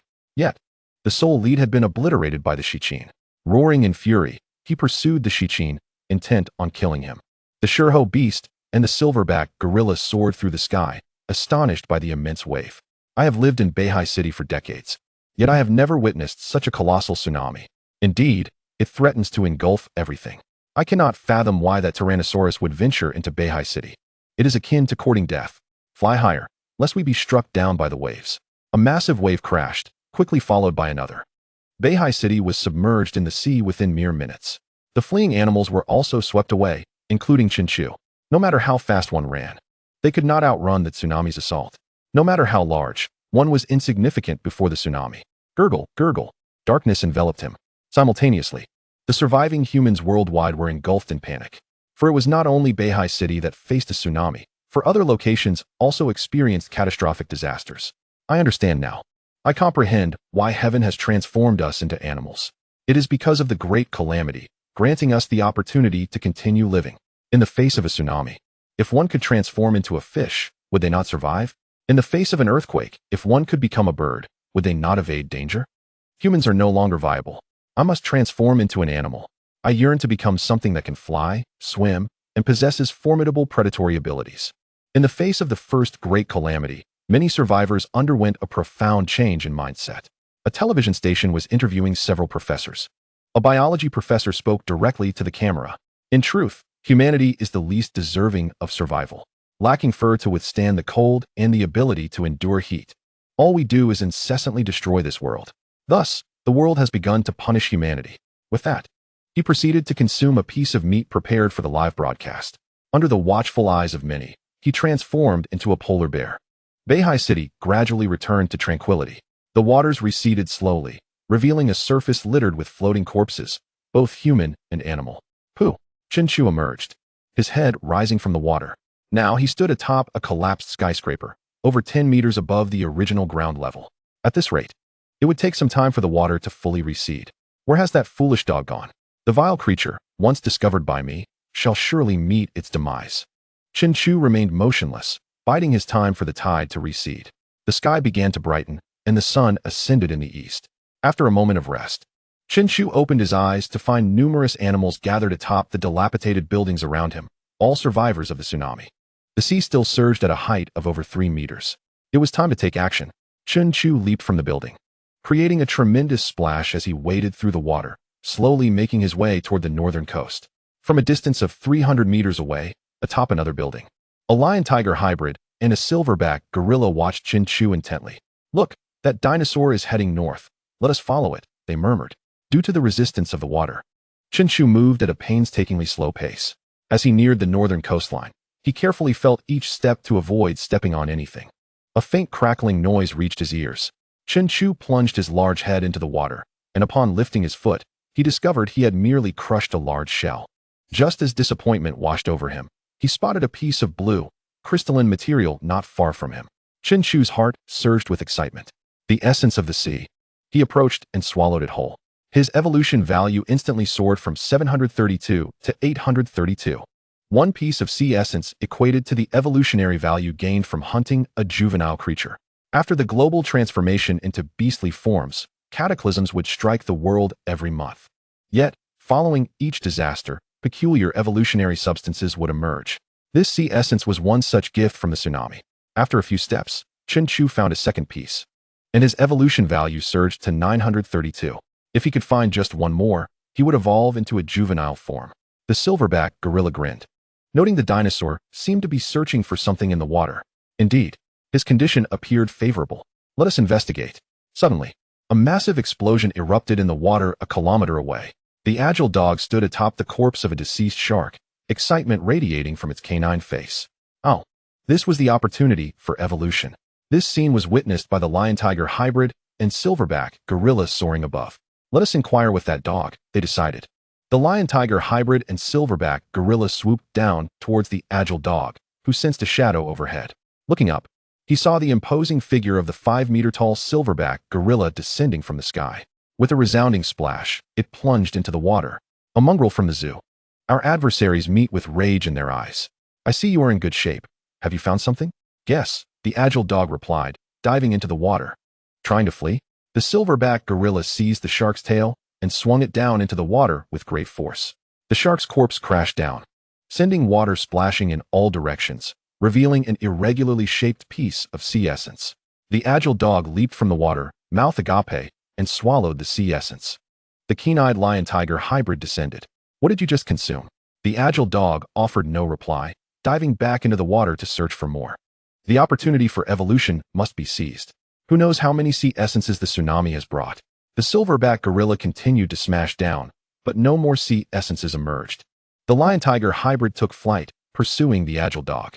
Compared to the agile dog, the latter appeared more vulnerable. Chapter 27. Juvenile Form. Crocodile armored Tyrannosaurus the agile dog, pursued relentlessly by the two beasts, grew desperate. Do you think me easy prey? Indeed, you are rather easy to intimidate. The agile dog swam frantically, calling out to the animals that had survived on the crumbling buildings. In the water, there exists a blue crystal that grants immense evolutionary value. Is that true? Some animals, upon hearing this, expressed skepticism. It must be authentic. Look, the dinosaurs seem to be searching for it. Shall we take our chances? We just need to avoid those ferocious beasts. Let us go. The animals above leaped into the water, creating a scene akin to dumplings being dropped into a pot. Chen Chu glanced back, thinking to himself, what foolish creatures. Each unique evolutionary substance brought forth by the cataclysms is finite. Ignoring them, he continued his search for the sea essence. The lion-tiger hybrid flew beside the silverback gorilla. You search below and see if it is genuine. The silverback gorilla bent down in the water, feeling around. After 3 minutes, he indeed found a piece of sea essence the size of a ping-pong ball. Is this it? Perhaps, the lion-tiger hybrid suggested he consume it. The silverback gorilla opened his mouth and swallowed it, his eyes lighting up with surprise. Incredible. This tiny thing granted me 100 evolution points. Ah, so the dinosaur's purpose in coming to Beihai City was for such treasures. The silverback gorilla frowned at the animals diving into the water to search for sea essence. Such a valuable item cannot be allowed to fall into the hands of these fools. You are agile, you will search. Leave the others to me. The two immediately divided their tasks. The lion-tiger hybrid took flight and dove onto the back of a rhinoceros. Boss, I too emerged from the zoo. Have mercy. Too late. With a snap, the lion-tiger hybrid bit through the rhinoceros's spine and charged toward the other animals. The agile dog swallowed another piece of sea essence, baring its teeth, enraged. You wish to monopolize the evolutionary substances. The lion-tiger hybrid wreaked havoc, staining the surrounding waters red, resembling a pool of blood. Now it is your turn. With a howl, the agile dog transformed, its form expanding. In an instant, its half-meter stature grew to 2 meters. With its tail, it measured over 4 meters in length. Such a size nearly matched that of the lion-tiger hybrid. This juvenile form is quite fascinating. With a triumphant howl, the agile dog lunged at the lion-tiger hybrid, plunging into the water. Heh, I have already gathered 3. The silverback gorilla exclaimed, grinning like a child. In its massive palm lay 3 pieces of sea essence. Chen Chu advanced with great strides. The silverback gorilla clutched the 3 pieces of sea essence. What do you intend to do? You disrupted my plans. Killed the juvenile forms in the mountains, and stole my evolution points. Now you dare to seize the sea essence. You shall surely perish. Had they not slain the juvenile forms in the mountains, Chen Chu would have evolved long ago. Entering Beihai City, he would need cannon fodder. And he could not eliminate those dogs. This gorilla must die. Must die? Huh. What are you, a juvenile dinosaur? With a crunch, Chen Chu swallowed 1 piece of sea essence, the third he had found. His evolution value surged from 932 to 1032, surpassing the requirement for juvenile evolution. His form visibly altered. Standing 4 meters tall, his body surged upward, bones cracking as they expanded. The silverback gorilla perceived a great terror and scrambled to distance itself from Chen Chu. With a roar, Chen Chu unleashed unprecedented dominance. A 6-meter-tall, 12-meter-long, 8-ton Tyrannosaurus rex was born. The attribute panel transformed anew. Type: hybrid species. Name: crocodile armored Tyrannosaurus. Level: early juvenile. Strength: 8 tons. Speed: 30 mph. Lifespan: 100 years. Defense: 15 tons. Evolution points: 3, 212,000. Talent 1, Supreme Bite Force 14 tons. Talent 2, Derivative. This transformation is indeed monumental. The essence of the hybrid species manifests itself after enduring the most arduous early stages of existence. Initially, Chen Chu resorted to consuming 5 types of fossils for the purpose of beastification. The silverback gorilla bared its teeth, revealing its sharp fangs. Did you think that upon reaching the growth stage I would fear you? I am, after all, in the mid-growth stage. With a thunderous roar, it swung its already clenched right fist towards Chen Chu. Standing firm, Chen Chu remained motionless, as a defensive mechanism appeared on his interface. This was precisely the characteristic exhibited by the hybrid species, showcasing the traits of the true crocodile turtle. Slightly tilting his head, he allowed the silverback gorilla's fist to strike him on the head. At the very moment the fist made contact, the gorilla was astonished to see rocky bone armor sprouting from Chen Chu's head. With a resounding crash, the silverback gorilla felt an overwhelming force of recoil. Staggering back 2 steps, disbelief evident in its eyes. How is this possible? Chen Chu grinned sinisterly, exuding an aura of dread. The attributes of the hybrid species differ from those of the mutated. Their postures are controllable. The bone armor that had grown on his head gradually faded, returning to its original form. Your punch packs no power at all. With his legs bent, he suddenly exerted force, surging towards the silverback gorilla with tremendous momentum. The latter retreated, evading Chen Chu's charge, still clutching 3C blue essences in its left hand. However, having reached the mid-growth stage, even consuming the 3C blue essences would not elevate it to the late-growth stage. Brother, the silverback gorilla bellowed. The lion-tiger beast, lifting its head, had a small dog pinned beneath it. Subsequently, the 3C blue essences were hurled towards the lion-tiger beast. It soared into the sky, opening its mouth wide to swallow the 3 essences whole. The small dog, injured, rose from the water and then shrank in size. You all fight it out. I will not partake. It dove into the water, swiftly escaping. What a fearsome Tyrannosaurus rex. The lion-tiger beast flew beside the silverback gorilla. A 2-on-1, is it? The lion-tiger beast chuckled. We are all formidable creatures. Why not unite to conquer the world? Unite? Yes. We shall share the spoils among the 3 of us. What do you say? We will assist each other in reaching the mid-growth stage in the shortest time possible. Chen Chu laughed heartily. Sharing?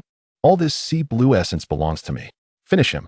The silverback gorilla plunged both hands into the water, then suddenly heaved upward. A 10-meter-long crane was seized in its hands, wielded as a weapon. Chen Chu's head, back, and tail were all enveloped in a layer of rocky bone armor. Hybrid species. Crocodile-armored Tyrannosaurus rex.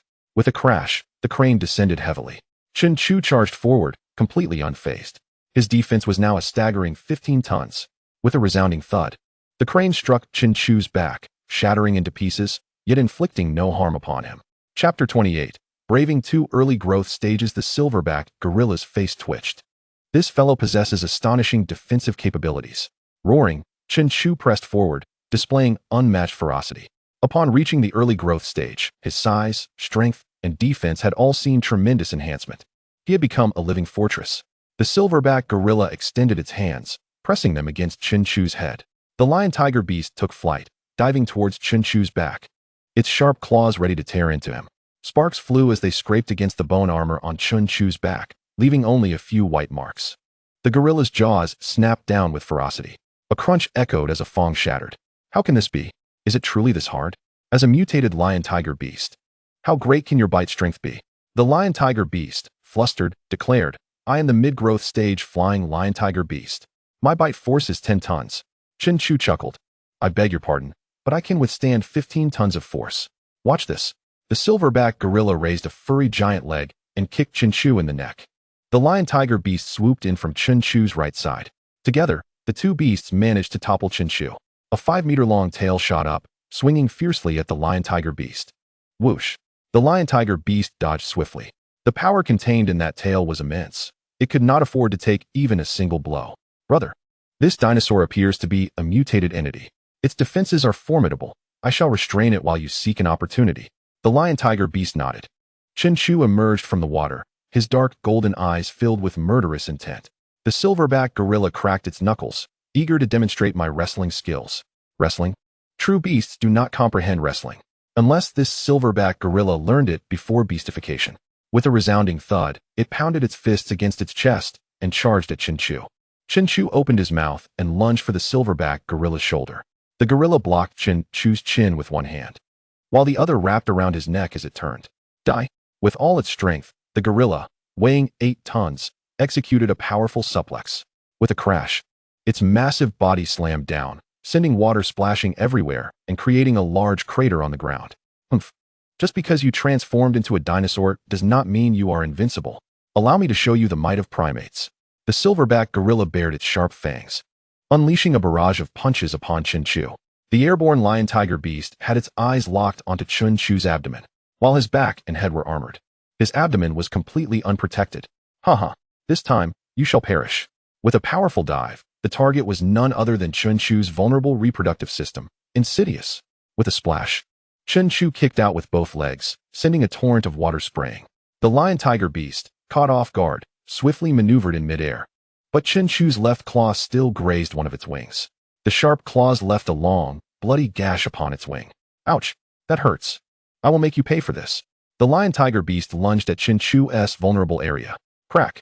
The 5-meter-long tail lashed out from the water, striking the back of the lion-tiger beast's head. The lion-tiger beast was taken aback, not expecting a Tyrannosaurus Rex's tail could swing back like a dog-ass. Its defenses were nowhere near as monstrous as Chen Chu's. Under the force of 8 tons, it left its brain in a mushy state, slumped against Chen Chu's abdomen. Blood and brain matter oozed from its mouth and nostrils. Brother, the silverback gorilla was taken aback, not anticipating that the lion-tiger beast would be so easily dispatched. I will tear you apart. The ensuing scene resembled a battle from the film King Kong. The gorilla's powerful arms gripped Chen Chu's jaw, attempting to wrench it apart. Chen Chu twisted his neck furiously, denying it the opportunity. The gorilla's innate talent lay in the immense strength of its arms, weighing a full 15 tons. Yet, its maximum bite force was only 14 tons. If it could pry open Chen Chu's mouth, his fate would be sealed. Struggling mightily, the lifeless body of the lion-tiger beast slipped from Chen Chu's abdomen and into the water. Crack! A claw stomped down on the lion-tiger beast, crushing it beneath its weight. The silverback gorilla wrapped its arms around Chen Chu's neck, intent on snapping it. You are the most formidable creature I have ever encountered. Roaring, Chen Chu rose. Lifting his neck high, the silverback gorilla was lifted off the ground. Haha, your strength cannot compare to mine. The gorilla exerted its arms, flipping over to sit atop Chen Chu's back, wrapping its arms around his neck, beginning to constrict. Chen Chu felt his breath becoming increasingly labored. This is the first encounter with 2 animals that have reached the mid-growth stage. The gaze fixed upon the vast expanse of the Beihai. With determined strides, I dashed towards the Beihai. The silverback gorilla appeared bewildered, questioning my intentions. Are we to perish together? After all, I am a hybrid, and the characteristics of a true crocodile turtle have already manifested within me. Thus, my aquatic abilities must have significantly enhanced. In the blink of an eye, Chen Chu, accompanied by the silverback gorilla, plunged into the Beihai. Both were engulfed by the sea. The silverback gorilla took a deep breath, planning to strangle Chen Chu underwater. However, Chen Chu was far from easy to handle. The small claws on his chest, though merely over a meter long, relentlessly scraped against the gorilla's arms, leaving trails of blood. With a sudden crack, the silverback gorilla gasped in pain, bubbles erupting from below as Chen Chu severed a tendon in his arm. The strength in the gorilla's left arm dissipated rapidly. This could not continue. He would surely drown. Releasing his grip, he forcefully stomped on Chen Chu's back with both feet, attempting to escape the Beihai. Yet, Chen Chu would not let him go. With a swift turn, he opened his jaws and clamped down on the gorilla's left foot. Bubbles erupted from the gorilla's mouth once more. Indeed, my swimming capabilities have improved. With a fierce crunch, the gorilla's left foot was bitten off. Chen Chu's eyes were colder than the sea itself as he lunged forward, biting off the gorilla's right foot as well, and then gradually made his way to the shore. He observed the silverback gorilla struggling to swim forward, the surrounding waters stained red with blood. Finally, the gorilla crawled onto the shore. but his vitality was depleted by 70%. Chen Chu emerged slowly from the water, closing in on him step by step. At that moment, the gorilla felt a wave of profound terror. Please, do not kill me. I acknowledge you as my elder brother. What can you do without your feet? Shall I chew off your arms next? Chapter 29, Mighty Talent. Derivation. Gazing at Chen Chu's sharp, icy teeth, the silverback gorilla was paralyzed with fear, losing control for the first time since his beast transformation. After all, he had become powerful through this transformation, leveraging the advantages of being a primate. His journey had been one of slaughter against other creatures, allowing him to reach the mid-growth stage. Now, he regretted not having eliminated Chen Chu in the mountains. Chen Chu lunged, jaws wide open, aiming to bite him. Instinctively, the gorilla raised his right arm to defend. The sharp teeth pierced through flesh. With a violent tug, Chen Chu tore off the gorilla's arm, blood spraying like rain. The gorilla let out a heart-wrenching scream. 3 of his limbs were now rendered useless. The fierce struggle had awakened a gnawing hunger within Chen Chu. He crushed and consumed the gorilla's arm, initially thinking of it merely as sustenance. Yet, to his astonishment, a transformation occurred within his body. On the attributes panel, his strength increased from 8 tons to 10 tons. A warm current surged from his abdomen to his small claws on his chest. What had originally been 2-fingered claws now sprouted a 3rd finger, a 3-fingered Tyrannosaurus rex. Chen Chu was incredulous. How could this happen? Simply consuming a gorilla's arm resulted in an increase in strength and an additional finger. Could it be that this was the second talent emerging after reaching the initial growth stage? Derivation?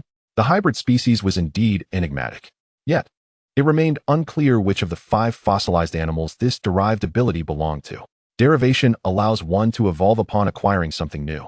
From the current perspective, it had manifested as an enhancement to his own capabilities. The Tyrannosaurus rex, a top predator of the late Cretaceous period, was powerful but had notably regressed claws. Now, with the gift of derivation, perhaps he could utilize his claws in combat. Who knows, he might even wield tools like primates.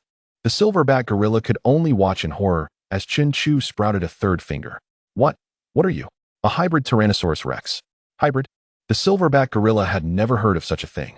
Indeed, before the first great catastrophe, animals were classified merely as ordinary, mutated, or special species.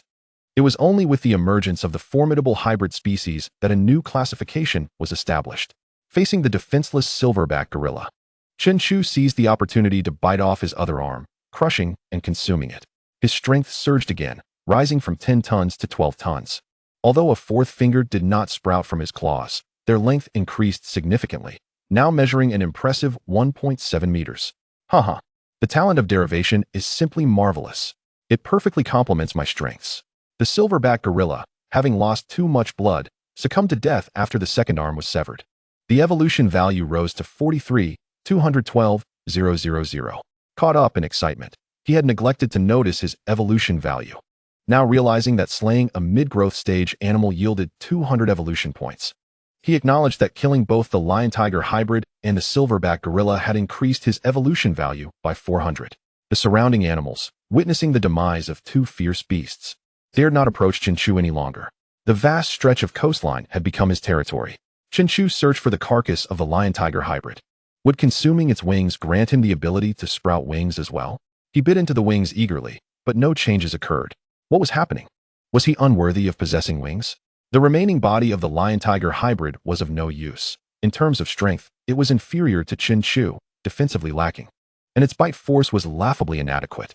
It was rare to find a creature that could rival Chen Chu's biting power. Chen Chu began to traverse the coastline slowly. This stretch of coast was entirely under his control, with all the sea blue essence belonging to him. Meanwhile, the small dog had gathered dozens of animals, all survivors of the tsunami.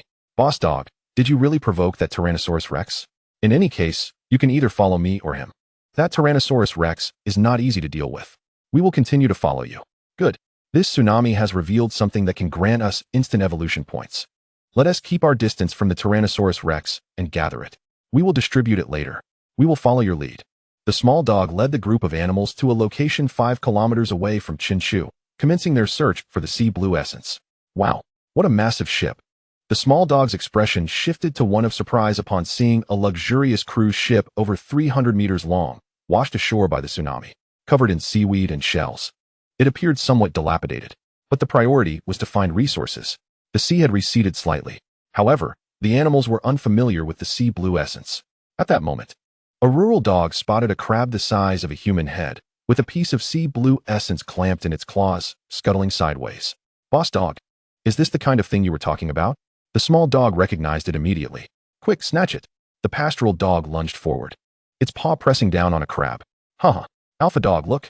There's a large lobster here, and it's clutching some sea blue essence. I've killed it, exclaimed one. I have one too, a big fish caught. The excited canine grinned, as others joined in, gathering resources. In no time, they had collected 5 pieces of sea blue essence. This amounted to 500 points of evolution value. At this rate, perhaps evolution to the next stage could be achieved today, mid-growth stage. After dispatching one large crab, the pastoral dog focused on another crab that was clutching the sea blue essence, darting around the cruise ship. Heh, even with 8 legs, can you outrun me? With a paw raised, it was about to strike when suddenly, a 10-meter-long tentacle burst forth from one of the ship's windows. With a resounding slap, the pastoral dog was crushed into a pulp. The tentacle then retracted, taking the crab with it. The surrounding animals were left in shock. The smaller dog felt a surge of fear, sensing an immense threat, greater than that from Chen Chu. How dare it steal my sea blue essence? A booming voice emerged from the cruise ship. Not good. Run. The small dog turned to flee first. With a series of loud slaps, 4 tentacles shot out, each 10 meters long and covered in countless suction cups. Several animals were killed on the spot. Chapter 30. King versus King, don't kill us. Please, cried the animals ensnared by the tentacles. Suddenly, an octopus squeezed out from the luxurious cruise ship. Its 8 tentacles, each 10 meters long and adorned with numerous suction cups, were terrifying. With a bulbous head and a protruding mouth, it appeared quite comical. You land-dwelling creatures dare to seize my sea blue essence. How audacious. We can help you find it. Another piped up. Yes, our sense of smell is keen. The retreating seawater means we can move faster than those stinky fish and rotten shrimp. The small dog reappeared. The octopus considered this for a moment. Very well. Help me find it. Anyone who dares to hoard it will be crushed.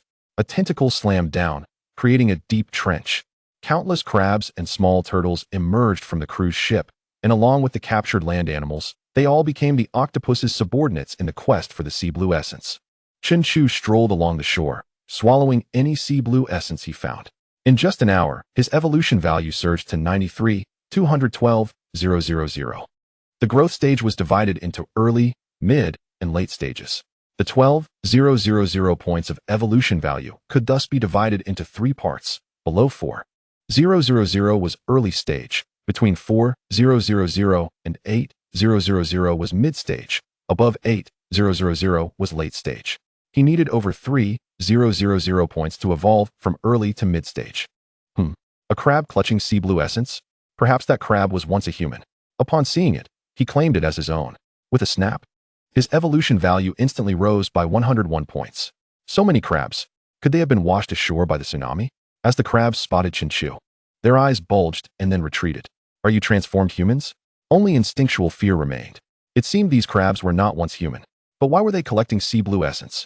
Could it be they were following the commands of a powerful creature?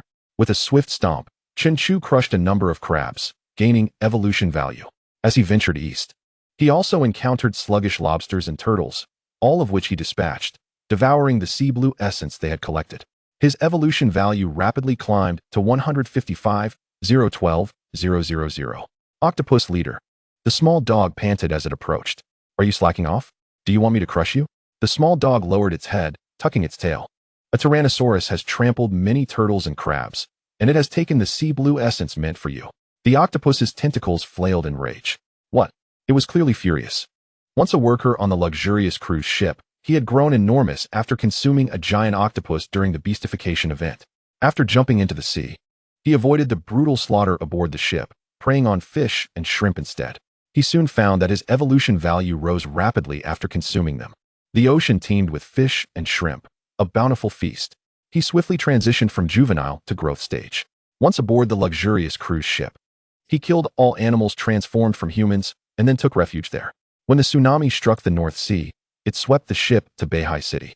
After a brief disorientation, he awoke to find a piece of sea blue essence nearby. Its gentle blue glow seemed to possess a special allure. After consuming it, his evolution value surged by 100 points. Seizing the opportunity, he commanded the less intelligent animals to assist him in seeking more. This was a chance bestowed upon him. Having arrived in Beihai City from the sea, He was destined to dominate here. Where's that dinosaur? I can lure it here. The small dog dashed toward Chen Chu's location. After all, it had killed someone who knew the whereabouts of Chen Chu's sister, and Chen Chu would not let it go. Now, with a giant octopus appearing, if the two fought, the one who reaped the benefits would be none other than itself. The small dog congratulated itself for its cleverness. Chen Chu spotted the black small dog. You foolish mutt. Dare you show yourself before me? Ah, Tyrannosaurus. The small dog turned tail and fled. It had calculated that Chen Chu would pursue it. Chen Chu's speed increased to 30 kilometers per hour, yet he still could not catch up. He thought, if he were to consume the small dog, his derived abilities would surely enhance his speed. The small dog halted beside the luxurious cruise ship, and Chen Chu also came to a stop. Sensing a gathering of many animals, both land and sea creatures, a sense of foreboding washed over him. Why have you stopped running? Grinned the small dog. Shouldn't you be the one fleeing? What? Planning to use this rabble to ensnare me? A tentacle shot forth from the ground, ensnaring Chen Chu's left leg. What is this? With a forceful tug, he was pulled down. A burst of black ink spewed from the octopus's mouth, morphing into a cloud of darkness. The black mist enveloped the surroundings, obscuring Chen Chu's vision. He opened his mouth to bite at the tentacle that bound him, only to find it had already retracted. With a crack, two tentacles lashed against his back like whips, inflicting excruciating pain. Chen Chu rose, glaring through the black mist. His crocodile armor had begun to bulge, resembling rock. An octopus, you say? Its strength is formidable. Even my 15 tons of defense feels the sting. Humph, little dinosaur. Here, I am the ruler. Everything belongs to me. Dare to steal from me, and you shall perish. Two tentacles shot out from behind Chen Chu. He spun around, crashing his tail against one tentacle, only for it to become ensnared. I will bite you to death. He clamped down on another tentacle with his jaws. Ouch!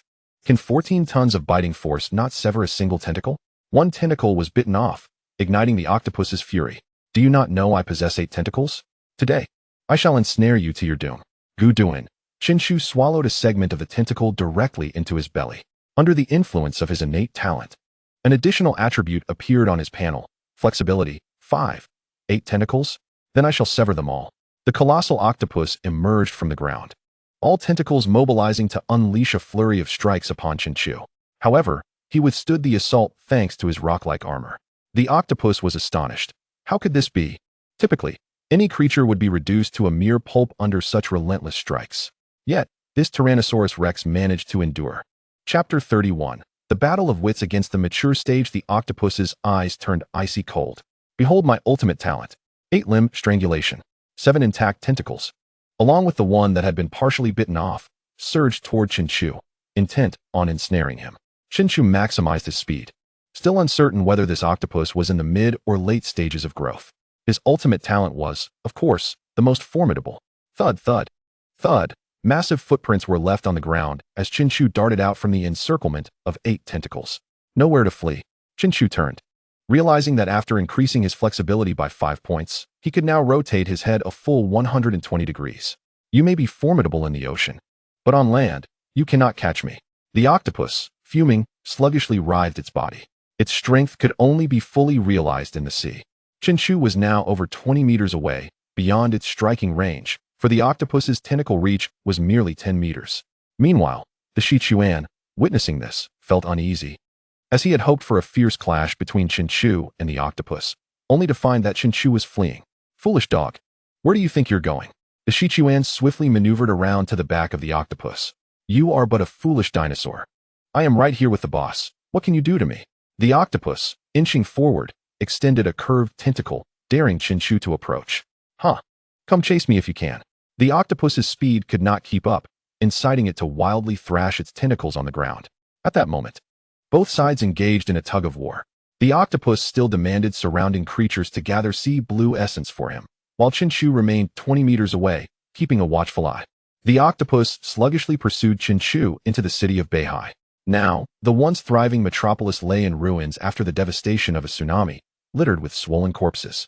A flock of crows circled overhead, accompanied by numerous carrion birds.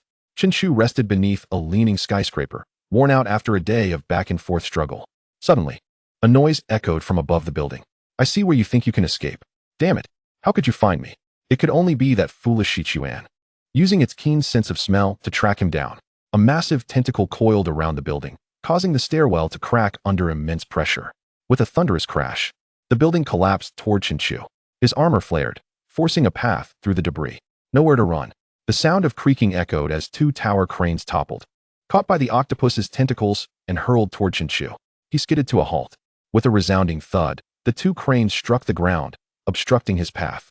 You think this can stop me? Crack. One of the octopus's tentacles coiled around another building, swinging it toward Chen Chu. The unstable structure could not withstand the octopus's force and toppled as it swung through the air, sending large shards crashing down. Half of the octopus's body became buried beneath the debris. Those with that foolish dog are all fools. Chen Chu turned to confront the threat. Suddenly, two tentacles burst from the rubble, ensnaring his legs. I will crush you. Whoosh. Another two tentacles appeared, wrapping around his neck. Ha! I have reached the late stage of growth. Once ensnared, escape is impossible. The two tentacles constricted his legs outward, while the two around his neck pulled him forward. This was clearly a scene reminiscent of dismemberment. Fool. The claws on Chen Chu's chest finally came into play. 3 sharp fingers pierced through the two tentacles. The octopus howled in pain. The Tyrannosaurus Rex's severely regressed forelimbs still possessed such strength. Again, 2 tentacles lunged to ensnare Chen Chu's claws, but it was too late. The sharp fingers seized hold after piercing through. Chen Chu lowered his head and bit down decisively. Your flavor is quite foul. The remaining 2 tentacles lashed out. But Chen Chu, seizing the advantage, clawed madly. Creatures like octopuses and squids, known for their remarkable flexibility, are most vulnerable to sharp objects. The octopus's tentacles were now stained with blood. Come here. The tentacles binding Chen Chu's legs exerted force. Suddenly, Chen Chu's body leaned back. Chi. He was dragged along the ground toward the octopus. 8-limb strangulation. All tentacles were deployed. This time, their intent was to ensure Chen Chu's demise. Truly, in the late stage of growth, its strength was overwhelming. Each tentacle exerted a pulling force exceeding 10 tons. The maximum force of the 8-limb strangulation approached 40 tons. If Chen Chu fell victim to this, there would be no escape. Chen Chu desperately twisted his body and bit down on a toppled tank. This was a heavy tank, weighing 30 tons. The octopus faced immense resistance. Humph. Do you think this will suffice to evade? If you won't come to me, then I shall come for you. The tentacles exerted force, moving the octopus's body through the ruins toward Chen Chu. Chen Chu felt a tremendous pulling force from behind, but he was secretly amused. I have been waiting for you to come. If this were in the sea, he would have had no means of countering the octopus. Alas, this was on land. Even though the octopus had reached the late stage of growth, strength cannot solely be defined by the stage of evolution. Species, talent, environment. The octopus grinned sinisterly, slowly inching toward Chen Chu from behind. You are doomed. Not necessarily. Chen Chu's tail lashed out violently. The octopus extended a tentacle to ensnare it, immobilizing it. The remaining tentacles were more than sufficient to strangle you. For tentacles slowly crept up Chen Chu's body, tightening around his chest and abdomen. A tremendous pressure surged through him. Chen Chu exhaled. It was time. Crack. The octopus's eyes widened in shock as it witnessed a mass of excrement raining down upon its head, face, and even entering its mouth. Ah, how disgusting. You bastard. Chen Chu, feeling relaxed, expelled the toxins, feeling light as a feather. After a day of struggle, he had yet to relieve himself. Just as he bit down on the tank, the octopus began to move toward him, and the idea struck him. Chapter 32. The city aflame. The octopus could never have anticipated that Chen Chu would resort to such a base tactic. That was over 30 pounds of excrement. The problem was, it had its tentacles pressing against Chen Chu's tail, directing the mess straight toward the dinosaur's rear. Under the pressure of its own tentacles, Chen Chu's excrement was propelled further and with greater force. The colossal octopus, having evolved from humans, found itself utterly disgusted by the filth that coated its body. In a fit of revulsion, it began to rub its tentacles against itself, attempting to wipe away the 30-plus pounds of excrement. In that fleeting moment, Chen Chu seized the opportunity. He twisted around and bit through the tentacles that had ensnared his legs. The giant octopus convulsed in pain. Its immense strength rendered futile as it was toyed with by Chen Chu. You will perish, Chen Chu taunted, with 8 tentacles, 5 of which are injured. What can you possibly do against me? Encased in a layer of crocodilian armor, he charged forward. I shall ensnare your mouth. The strength of a single tentacle cannot rival my bite. One tentacle lunged toward Chen Chu's mouth, but to him, it was an invitation. He opened wide, clamped down, and savored the flesh. With a thud, he crushed 2 tentacles beneath his feet, reducing them to a pulpy mass. The octopus expelled another plume of black mist from its mouth, but it was in vain. You stand before me. Where can you possibly flee? No. Chen Chu opened his jaws wide and bit down on half of the octopus's head.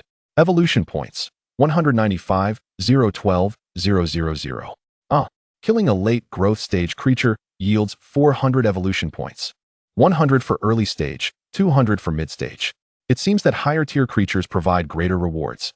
Meanwhile, the onlooker, the sleek dog, seethed with indignation. What a pathetic creature. Yet it's a late growth stage. It can't even best an early stage Tyrannosaurus Rex. Boss dog, perhaps we should just submit to the T-Rex. Nonsense. That T-Rex would relish the chance to devour me. There is no hope for reconciliation. Let us depart. We have already gained some benefit. The sleek dog led several creatures away, unnoticed by Chen Chu, who was busy devouring half of a tentacle. One tentacle measured a staggering 10 meters, so half of it was still an impressive 5 meters. This was the limit of Chen Chu's appetite. After a satisfying belch, he noticed an increase in his attributes. Flexibility, 10. Is this a jest? After consuming so much, my flexibility has only increased from 5 to 10? Stretching his limbs, he found himself capable of more movements, such as using the tip of his tail to pick at the remnants of flesh between his teeth. With a thought, the crocodilian armor began to dissipate, revealing the form of a normal T-Rex. He strode purposefully toward the coast. For the next 3 days, Chen Chu scoured the shoreline for sea blue essence. He had become the undisputed ruler of Beihai City, with no creature daring to defy him. Crows and vultures circled overhead, emitting cries of frustration as they beheld his dominion. A full 20 pieces of sea blue essence fell into his possession. His evolution points skyrocketed to 395, 012, 000, a mere step away from mid-growth stage. The only regret Chen Chu harbored was that after 3 days of feasting on octopus tentacles, his flexibility plateaued at 15 points. It was a pity. He had hoped that consuming the entirety of it would render his body as supple as its own. Now, empowered by his inherited abilities, Chen Chu was both pliable and formidable. Suddenly, upon hearing a commotion above, Chen Chu looked up to see several aircraft overhead, dropping incendiary devices. The resulting explosion sent a column of fire skyward, startling him.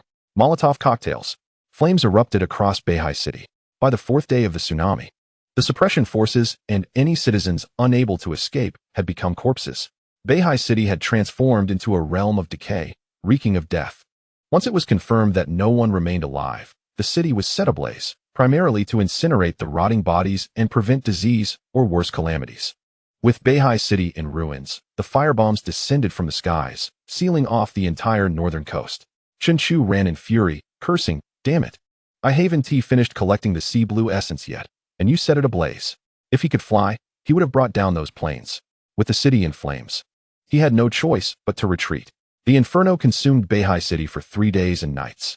When Chen Chu returned to the northern coast, he found not a single shard of essence, let alone any remnants. It was infuriating. Chen Chu lay down, closing his eyes to rest. The ground still radiated warmth from the extinguished fire, providing a comfortable respite. Perhaps due to his hybrid nature, not only did he possess the true crocodile-esque armor, but he also exhibited excellent swimming capabilities and resilience to hunger. Remarkably, after 3 days without food, he felt no pangs of hunger. Tears streamed from his tightly shut eyes as he reminisced about his sister, lost to the chaos of the tsunami. In this vast world, where could she possibly be? With a flick of his tail, he created a deep gouge in the ground. "This is all your fault, you foolish mutt. When I find you again, I shall devour you whole." That night, Chen Chu ventured southward. A week had passed since the tsunami, and it was time to ascertain the current state of affairs. As he traversed the southern mountains, he occasionally spotted charred remnants of limbs, evidence of animals that had been dragged out from Beihai City by their desperate hunger. Yet, not a single creature was in sight. They were likely frightened off by his presence. Beyond the mountains lay a small town nestled at their base. This town was the most intact place Chen Chu had encountered thus far, with many people walking the streets and shops still open for business. What was this? In such tumultuous times, how could a place like this exist? Why didn't the townsfolk flee to the central city? "Hey, are you done staring?" Chen Chu abruptly turned to look at a robust tree. A vividly colored face appeared before him. It was a mandrill.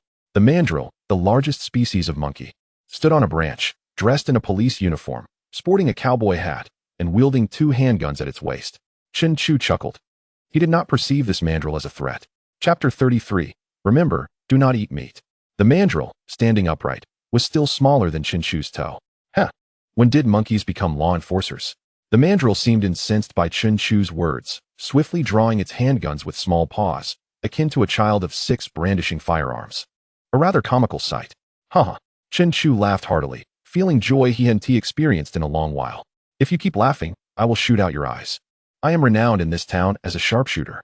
Chen Chu halted his laughter, not out of fear, but to avoid attracting other creatures. Calm down. I'm giving you 3 seconds to vanish from my sight. Why should I? Because I uphold the peace of this town. Many creatures have perished at the hands of my twin guns. It appeared that this town was well maintained, with survivors living normal lives and animals assisting in maintaining order. Suddenly, it dawned on Chen Chu that he had almost forgotten. As of now, it has been over a month since the nationwide transformation into beasts commenced. A new decree has been issued, advocating for harmonious coexistence among all animals following the first Great Calamity. Before the onset of the second Great Calamity, many regions have implemented this decree with commendable results. To my surprise, I have stumbled upon such a well-maintained small town. The pleasant interactions between beasts and humans post-transformation can surely be attributed to the new law. Chen Chu lay directly on the ground, assuring, "Do not worry. I shall not harm this town. I am merely fatigued from my journey and in need of a brief respite." The mountain macaque bared its teeth, contemplating whether to shoot Chen Chu, yet fearing that failing to kill him might incite his wrath. The potential devastation wrought by a rampaging creature of such size is unimaginable. Suddenly, a crackling sound erupted from the walkie-talkie strapped to the macaque's chest. Many wild animals surged forth from the forest behind the town. They are feral. What? How many? A multitude. Come quickly to assist. The macaque glanced at Chen Chu, who had closed his eyes in rest. I shall be there shortly. Chen Chu had overheard the earlier conversation. Following the nationwide transformation, many humans had morphed into animals. After the Great Calamity, numerous wild creatures received opportunities for evolution akin to the miraculous sea blue essence. Remarkably, several extraordinary places had emerged, where wild animals experienced accelerated evolution. Before the second Great Calamity, some wild animals had already attained considerable intelligence, nearly on par with the transformed beasts, save for their inability to speak. The ferocity of these wild creatures and the territorial instincts of the more powerful animals were now apparent as they began to assault the surviving humans. The sound of gunfire echoed in the distance, a clear indication that the conflict had begun. However, this did not concern Chen Chu. 2 hours passed, and the sounds gradually diminished, suggesting that the wild animals had been repelled. After resting for a while, the sky brightened. Strangely, following the nationwide transformation, the air felt remarkably fresh, and the sky appeared a vibrant blue, with haze virtually non-existent. "Brother, slow down," a youthful voice piped up. Ahead, a 10-year-old child clambered up like a little bandit. "Hurry, sister." After reaching the top, the brother extended his hand to pull his sister up. "When did this wall appear?" The little girl inquired, gazing at Chen Chu lying on the ground. "Is the wall this color?" The brother had not noticed Chen Chu's true form. Though Chen Chu maintained a stoic demeanor, the girl's voice melted his heart, evoking memories of his own sister. To avoid startling her, he remained motionless. "Brother, look." Grandpa Chen gave me a cream cake. The brother, nose twitching, proudly produced a sausage from his pocket. "Sister, look at this. Your favorite sausage." "Wow, it truly is." The girl's face lit up with excitement, only to dim again as she recalled, "But the adults say we must not eat meat. Would avoiding meat not lead to malnutrition?" "Here, brother, I'll share half with you." Chen Chu, frozen in place, felt a surge of anxiety as he silently screamed, "Do not eat. Please, do not eat. If you do, you shall turn into 2 pigs." The adults warned that consuming meat would lead to a transformation into animals. Look at Uncle Monkey and Uncle Yellow Bull. They have all become beasts. See, this sausage has a lion on it. If we eat it, we might turn into majestic lions. Then we could protect the town like Uncle Monkey. Such naive thoughts. The sausage adorned with a lion does not mean it is made from lion meat. The brother had already split the sausage in 2. The sister gazed at the exposed pink meat, her mouth watering. It had been over a month since they had eaten meat. How could a child resist? Thus, the sister reached out to take it. "No, I must stop these children," thought Chen Chu. At that moment, a surge of murderous intent erupted. A black panther leaped from Chen Chu's rear, targeting the little girl. With a ferocious roar, its sharp claws glimmering like mercury, the 2 children stood frozen in fear. With a swift crack, the panther was sent hurtling sideways, colliding with a tree and falling silent. Chen Chu had dispatched it with a single sweep of his tail. The brother turned in terror, seeing the massive tail that resembled a great python, which frightened him greatly. He stepped back, taking in Chen Chu's formidable form. "What a monster!" Chen Chu rose, towering at 6 meters, revealing himself to the siblings. The sausages they clutched fell to the ground. My goodness, a Tyrannosaurus Rex. The brother's hair stood on end. He is much larger than the gorilla captain. The sister's wide eyes reflected both awe and fear. Come, remember, do not eat meat. Chen Chu's voice resonated like thunder, deep and authoritative. The sister did not flee. Instead, she cradled her cream cake in her hands, gazing up at Chen Chu. The adults say that animals that can save people are good animals. You and the gorilla captain, Uncle Monkey, are colleagues, right? You are also guardians of our peaceful town. The brother exclaimed fervently. The gorilla captain was right. He is not the strongest in town. The true strongest is the Tyrannosaurus Rex. Chapter 34. Brushing the Tyrannosaurus Rex's teeth. The two children, upon witnessing such a formidable and terrifying figure, surprisingly did not cower in fear. Chen Chu was unaware that they had lived in the town all their lives. The mountain macaque and its kindred spirits had been protecting them, instilling in their minds the belief that any animal safeguarding them and capable of speech was a good being transformed. Chen Chu had eliminated the wild black panther, solidifying this belief in their young hearts. The brother retrieved the sausage from the ground, relieved it had not been lost. Tyrannosaurus Rex, I offer you this sausage. He then handed the other half to his sister. Chen Chu interjected, you must not eat meat. Why not? If you consume meat, you will transform into animals. Then I shall become a lion. This sausage is made from pork. Eating it will turn you into a pig. The sister promptly discarded the sausage. No, I do not want to turn into a pig. The brother pondered, relieved, that if the Black Panther had not appeared, they might have consumed the sausage and transformed. Tyrannosaurus Rex. Thank you. May I touch you? Chen Chu lay down. It posed no harm to him. The brother was overwhelmed with excitement. He was a dinosaur enthusiast. And today he had encountered a real dinosaur, a top predator, the Tyrannosaurus Rex. The two small hands cautiously stroked Chen Chu's body, particularly when they reached his scars. They were especially gentle, their little faces reflecting concern. You have endured so many injuries for us. Chen Chu chuckled inwardly. These wounds are not solely because of you. The sister approached Chen Chu, cradling her cream cake. Tyrannosaurus Rex, this is my favorite cream cake. You have suffered so much for us. I wish to share it with you. A delightful aroma of cream wafted into Chen Chu's nostrils, reminding him of how long it had been since he had tasted such a treat. Open your mouth and stick out your tongue. Upon witnessing Chen Chu's enormous maw, which could easily accommodate a vehicle, the younger sister instinctively recoiled a couple of steps. With a swift flick of his tongue, he devoured a slice of cream cake. Delicious. Far superior to the taste of raw meat. Tyrannosaurus, how do you usually brush your teeth? The sister inquired with great curiosity. Hee, I don't need to brush. He replied. You have quite a lot of stains on your teeth. At that moment, a voice called from below. Yu, Xiaoshan, where are you? Oh no. The second master is coming. The elder brother exclaimed, grasping his sister's hand. Tyrannosaurus, we must return. Otherwise, if the second master learns that we have been wandering about, he will surely spank me. Chen Chu remained silent. He was not concerned about the children revealing his presence, as he intended to leave soon. He extended his tongue to lick his teeth. Do I really have that many stains? Ping'an Town, a quaint settlement that has thrived for over a century, has never encountered any calamities. Even after the transformation of humanity into beasts, it has maintained a harmonious coexistence between humans and animals. At this moment, the town's clinic was bustling with activity. A baboon lay on a stretcher, blood pouring from an injured arm, evidently bitten by a ferocious beast. A nurse was bandaging a broken horn on the left side of a yellow cattle's head. Many injured animals were receiving meticulous care. Captain Gorilla, you should rest now. You cannot be running around. A doctor hurriedly exited the clinic. A towering 2.5-meter tall gorilla, with a bandaged arm, had just rushed out. Enough.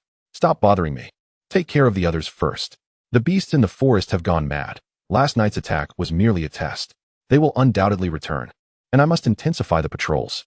Captain Gorilla, I need to speak with you, the baboon called after him. You look in bad shape. Hurry and get treated. Wait. Don't leave, Captain. This is a serious matter. The most pressing issue is treating your wounds. Otherwise, Ping'an Town will lose a sharpshooter. The baboon was forcibly restrained by two individuals and carried back into the clinic.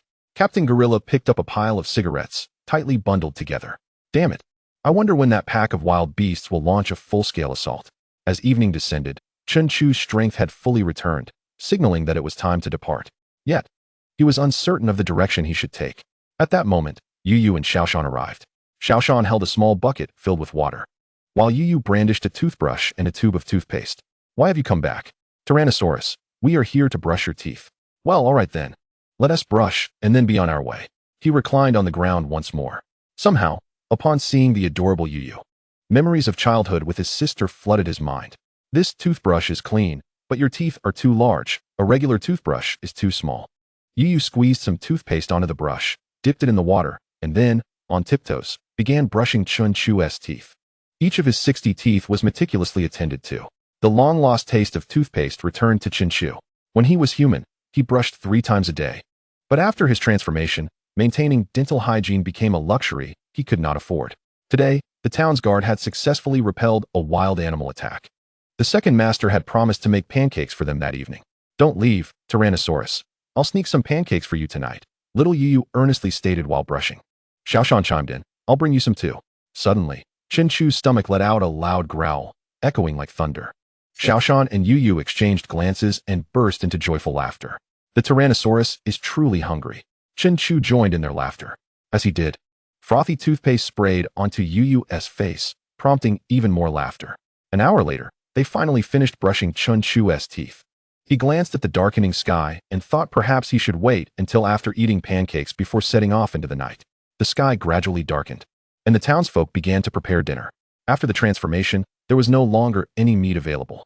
For those wishing to remain human, all forms of meat had become contraband. The guards began their patrols, and the baboon emerged from the clinic.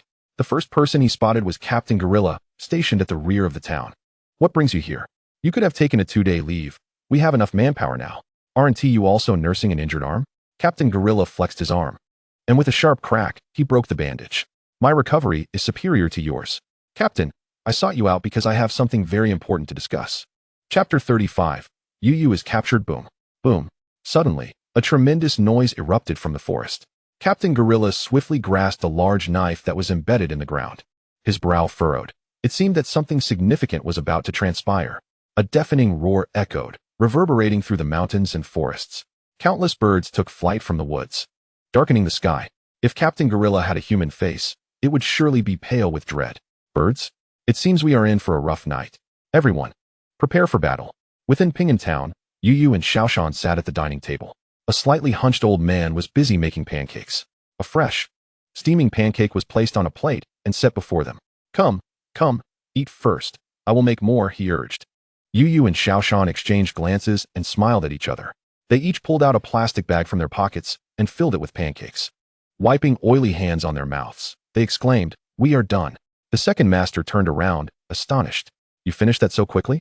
There were 4 pancakes on that plate. Seeing the 2 children with greasy mouths and hands, he realized it was no trick. Your pancakes are too delicious. But eat slowly. If you rush, you might get a stomachache. Get up and walk around to help with digestion. The 2 children dashed out. Behind them, the second master shouted, "Slow down. Don't run. Be careful not to get a hernia." As he continued to make pancakes, a walkie-talkie at home suddenly crackled to life.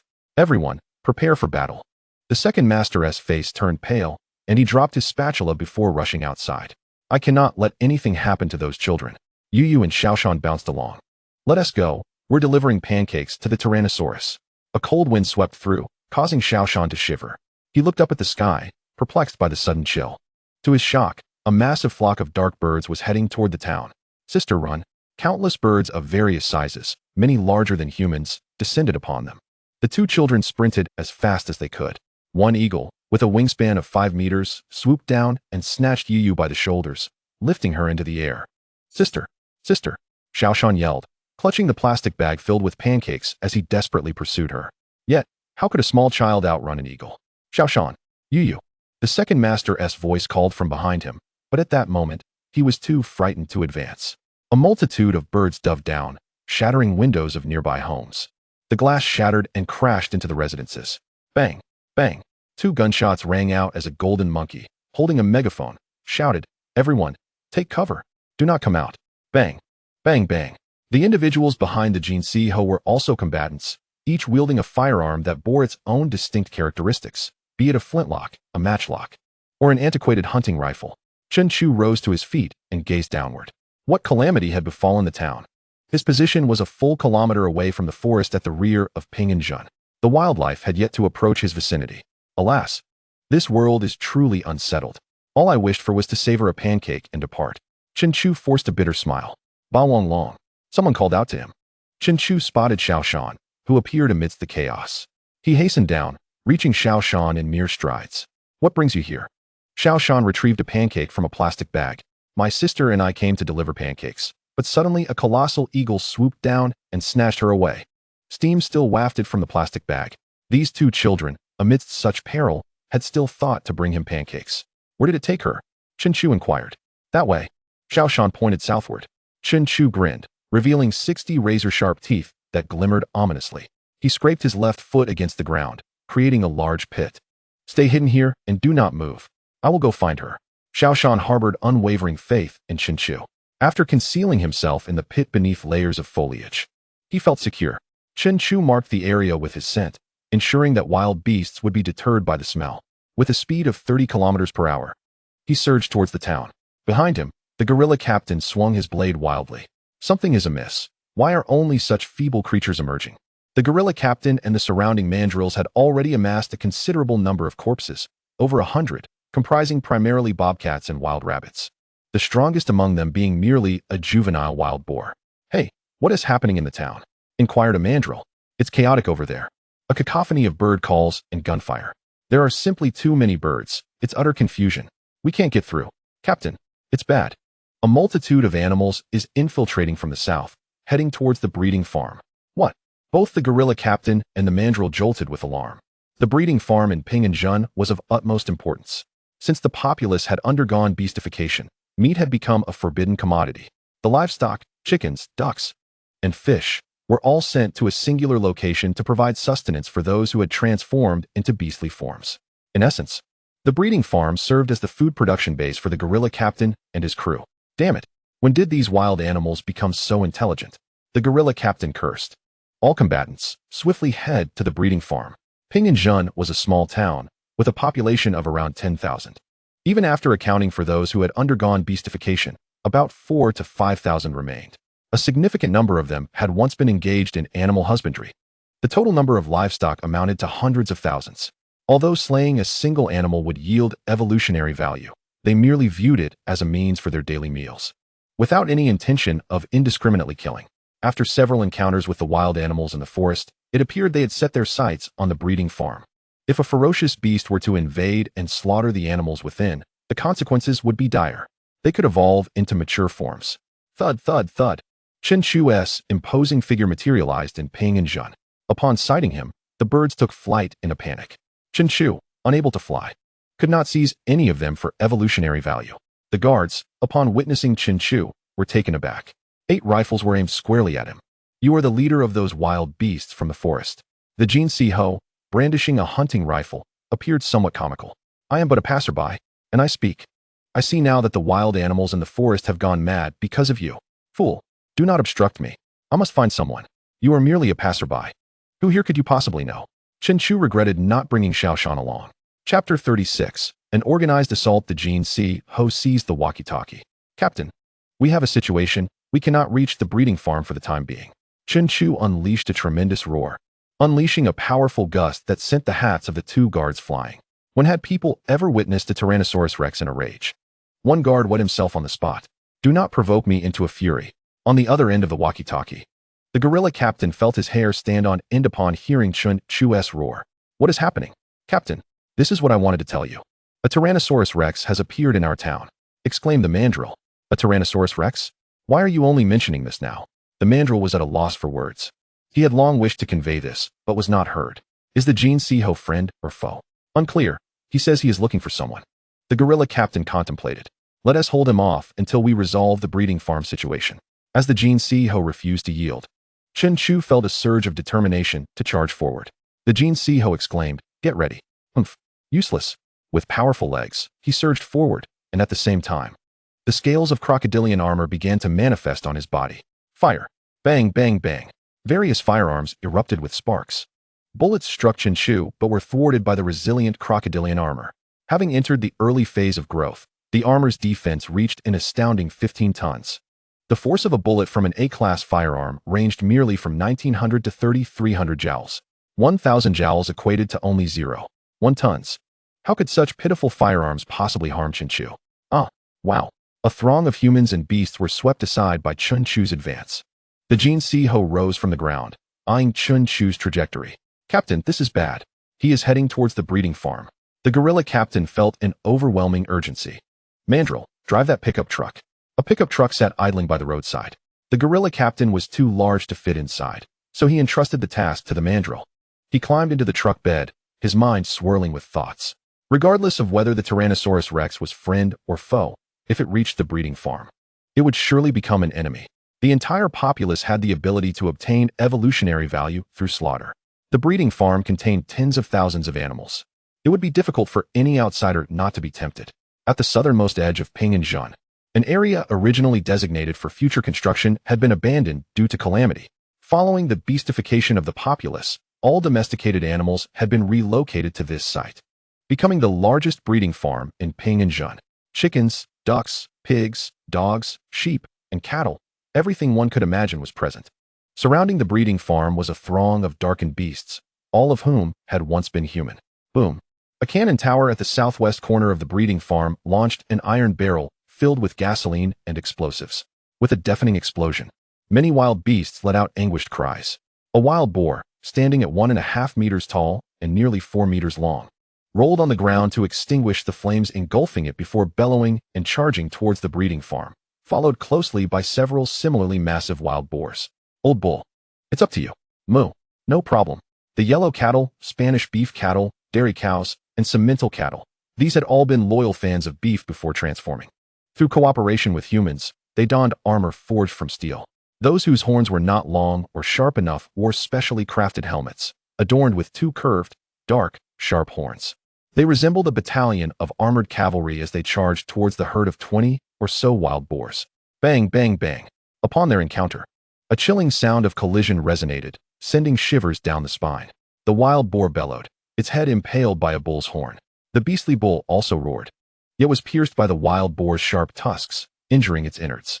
Suddenly, a commanding roar resonated from behind the wild boar. With a thud, numerous pits appeared beneath the hooves of the herd, causing them to lose balance and tumble. A multitude of rats surged forth from these pits like a black spring, swarming over the fallen bulls. The scene was chaotic, with cries of pain echoing as the unsuspecting creatures were bitten. The command to retreat was issued, calling for oil bombs to eradicate the swarm of rats, but it was too late. A vast flock of birds descended from the direction of Pingyang town, darkening the sky.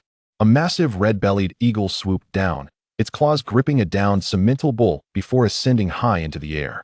At over 20 meters, it released its grip, sending the bull plummeting to its demise.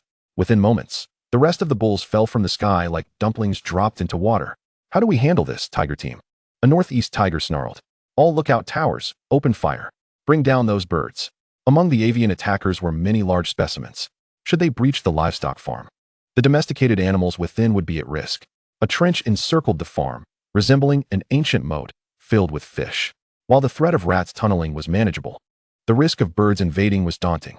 The sound of gunfire erupted, bullets ricocheting through the air as the lookout towers unleashed their artillery. Birds fell from the sky like rain, the cacophony of gunfire reaching Chen Chu's ears. Following the flock, he noticed no trace of Yu. Had she already fallen? He moved toward the taller buildings, and after advancing 300 meters, he spotted a group of small hawks, no larger than half a meter, gathered on the roof of a 2-story restaurant. The birds were flocking south. Why were they clustering together? Upon approaching, he heard cries for help. Stay away. Don't bite me. I can't give you anything. Chen Chu exhaled sharply, steam billowing from his nostrils. Standing 6 meters tall, he could reach 8 when fully upright. He clearly saw Yu, besieged by the small hawks, her clothes tattered and her arms and face marked with scratches from their talons and beaks. Yet she clutched a red plastic bag tightly to her chest. Chen Chu caught a whiff of a faint pancake aroma. With a roar, the hawks reluctantly retreated, perching nearby, eyeing her hungrily. Don't you dare think I can't deal with you. Chen Chu's anger surged upon seeing the marks on Yu's skin. Chapter 37. A Return to the Woods. A swarm of rodents entered the hole. The apex predator's ferocity compelled the hawks to abandon Yu and fly back to the main group. Yu curled up, disheveled and pitiful. Chen Chu longed to embrace her, but alas, he could not. It's all right now. She opened her eyes and beamed at the sight of Chen Chu's enormous head. Tyrannosaurus, you came to rescue me. Indeed, I have come to save you. Yu stood and rushed to Chen Chu, retrieving a torn plastic bag from her embrace. Look, I brought you pancakes. So, The precious item she had been protecting was, in fact, food for him. A wave of warmth washed over Chen Chu, a feeling long absent since his transformation. Thank you. They're still warm. You should eat. Then you must feed me. Yu showed no fear. Chen Chu opened his mouth, and she placed the pancakes inside, which he swallowed in one go. Though little, they were truly delightful. Let us go. I will escort you home. Yes. Chen Chu extended a claw, allowing Yu to sit upon it. He cradled her, as if she were a precious gem, turning back. Tyrannosaurus.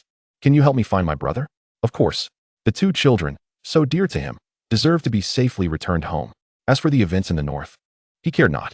Upon returning, he encountered members of his scattered guard. Upon seeing Yu resting in Chen Chu's claw, the golden monkey seethed with fury. You scoundrel! You dare to capture a child. Many individuals had undergone personality shifts after their transformation, with numerous instances of humans becoming feral beasts, some resorting to cannibalism, even targeting children. Behind the golden monkey, a throng of people and animals brandished weapons. You let her go. Otherwise, we shall fight. Chen Chu scoffed. How noisy. Step aside. The golden monkey brandished an explosive device. If you do not release that child, I shall take us both down. Uncle Monkey, second master, please do not be alarmed. The Tyrannosaurus is rescuing me. He is taking me to find my brother. You must not be deceived. He may have already devoured Xiaoshan. That is not true. The Tyrannosaurus, like Uncle Monkey and Captain Gorilla, is a good animal. I even brushed his teeth. Astonishment spread across the onlookers. You brushed the Tyrannosaurus's teeth? You know him? You have your matters to attend to. I have mine. Step aside. The golden monkey reluctantly stowed the explosives. All right.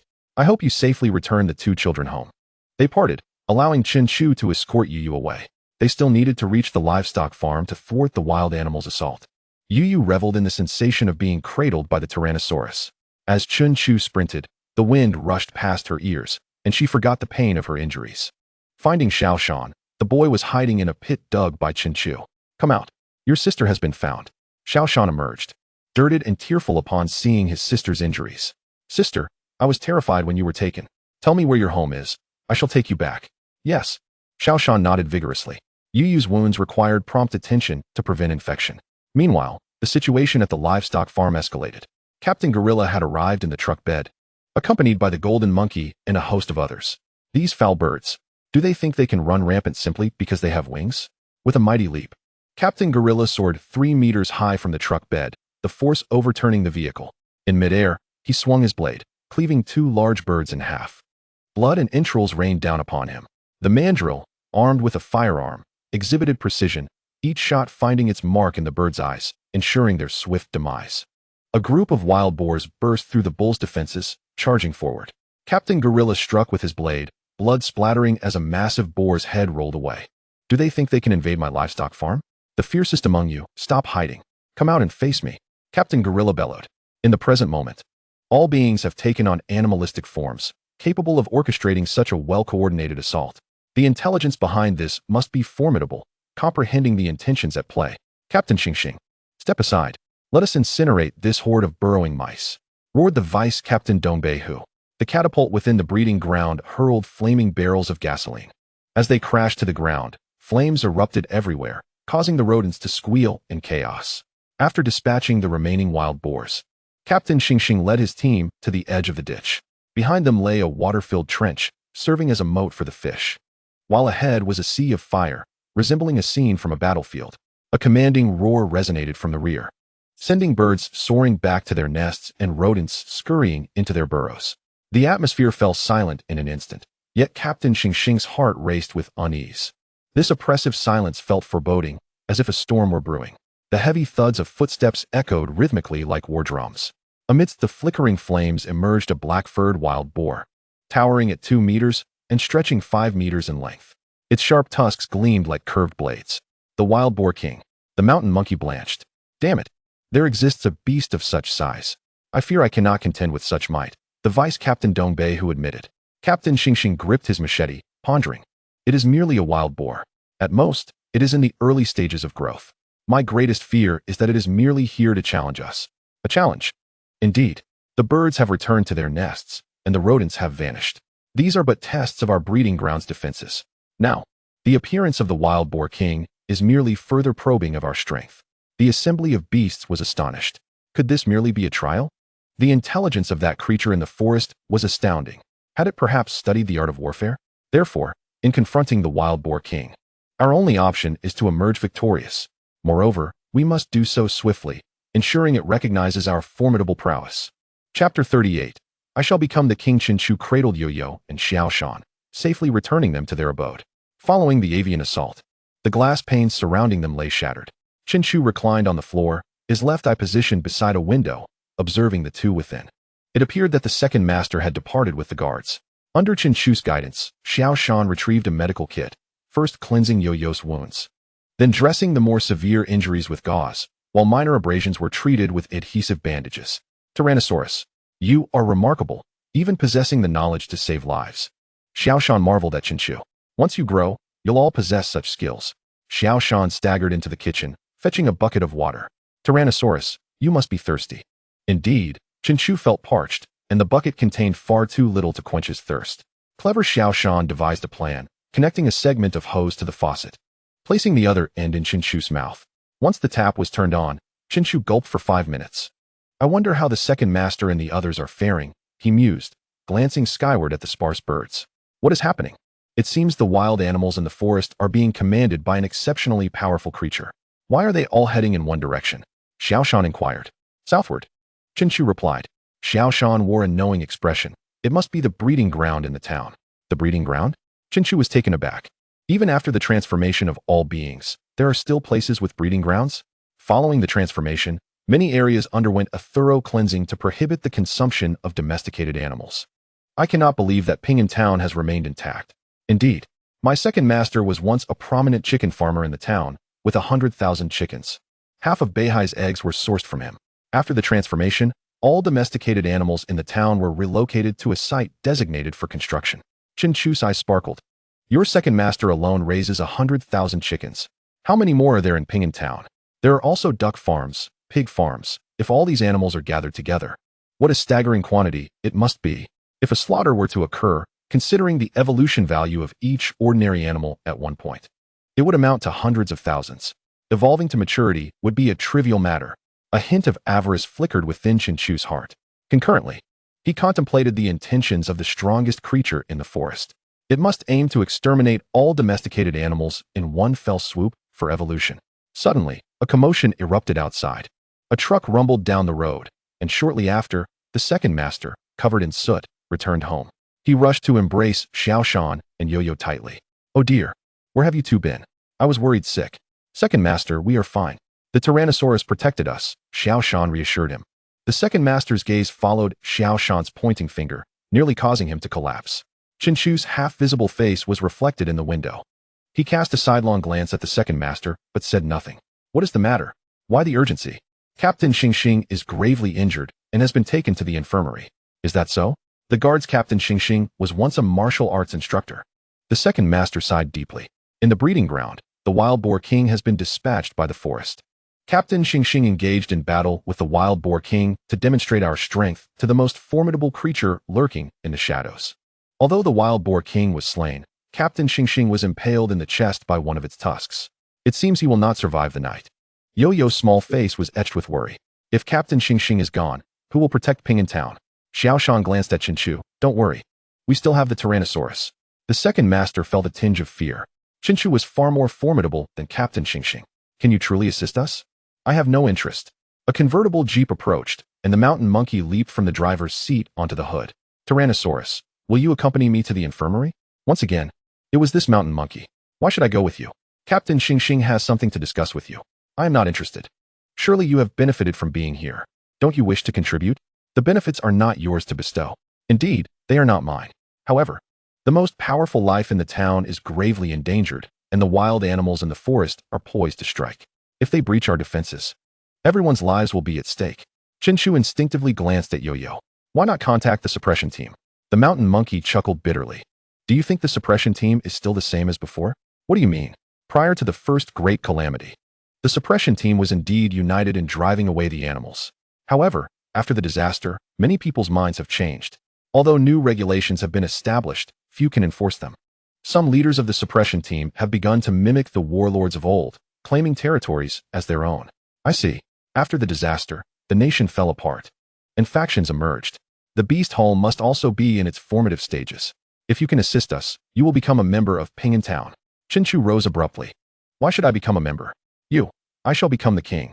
Standing at 6 meters tall, Chen Chu exuded an overwhelming presence that instilled fear in the mountain monkey. Ultimately, the source of these wild animals' attraction lies in the breeding ground to the south. It is precisely the opportunity for me to investigate. The mountain monkey's heart raced, for he recalled Captain Xingxing's words. If Chen Chu were to behold hundreds of thousands of animals, it would be impossible for him not to be tempted. To become a king, you must perform feats that earn our respect. The mountain monkey bellowed. Behind me, you shall all survive. With this declaration, Chen Chu departed, leaving his intentions shrouded in mystery. Aspiring to become the sovereign of this realm, Chen Chu undoubtedly harbored his own strategies. The second cataclysm was imminent, mere weeks away. New upheavals would soon emerge, and establishing a solid foundation was essential to ultimately stand tall amidst the carnage. At the breeding grounds, flames still flickered, and the bodies of animals lay uncollected. The deputy of the Dongbei, who prowled restlessly at the entrance, a fox, with its eyes darting, observed him closely. Who do you? What are you pacing about for? Damn it. Even a gorilla cannot fend off a wild boar king. Who knows what else lurks within the forest? I fear that this breeding ground will inevitably fall. Once it succumbs, the next target will be Ping'an Town. And what of the gorilla? We are still attempting to salvage the situation, but alas. The Dongbei who grinned ominously, as if a sinister idea had struck him. Chapter 39. Frantically accumulating evolution points. What idea? The Dongbei who turned his gaze towards the breeding ground, their aim fixated on the vast reservoir of evolution points within. The gorilla captain seems to be at his wit's end. Tomorrow may very well mark our final confrontation. If they seek to seize the evolution points, why should we not do the same? The opposing party appeared taken aback, unable to fathom that the deputy, Dongbei who, could utter such words. Within Ping'an Town, humans coexisted harmoniously with animals. The humans, being herbivorous, relied on the animals from the breeding grounds as sustenance for their beastly transformations. This not only satiated their hunger, but also facilitated the accumulation of evolution points, ultimately leading to their evolutionary goals. The Dongbei whose piercing gaze bore into him, asking, What? Do you not wish to partake? I believe it would be prudent to discuss this matter with the gorilla captain. Humph. The gorilla captain. He was merely a martial artist of humble origins. With a stroke of luck, he managed to reach his mature form before me. Why should every decision require his approval? The fox's eyes darted nervously as it began to retreat. A group of defenseless chickens obstructed the fox's escape. What do you mean by this? Cluck, cluck, fox. How many years do you think you have left to live? 8 years. Indeed, but for those of us transformed into chickens, we have but 3 years remaining. A powerful gust suddenly swept in. The fox turned just in time to find a tiger's paw descending upon its head.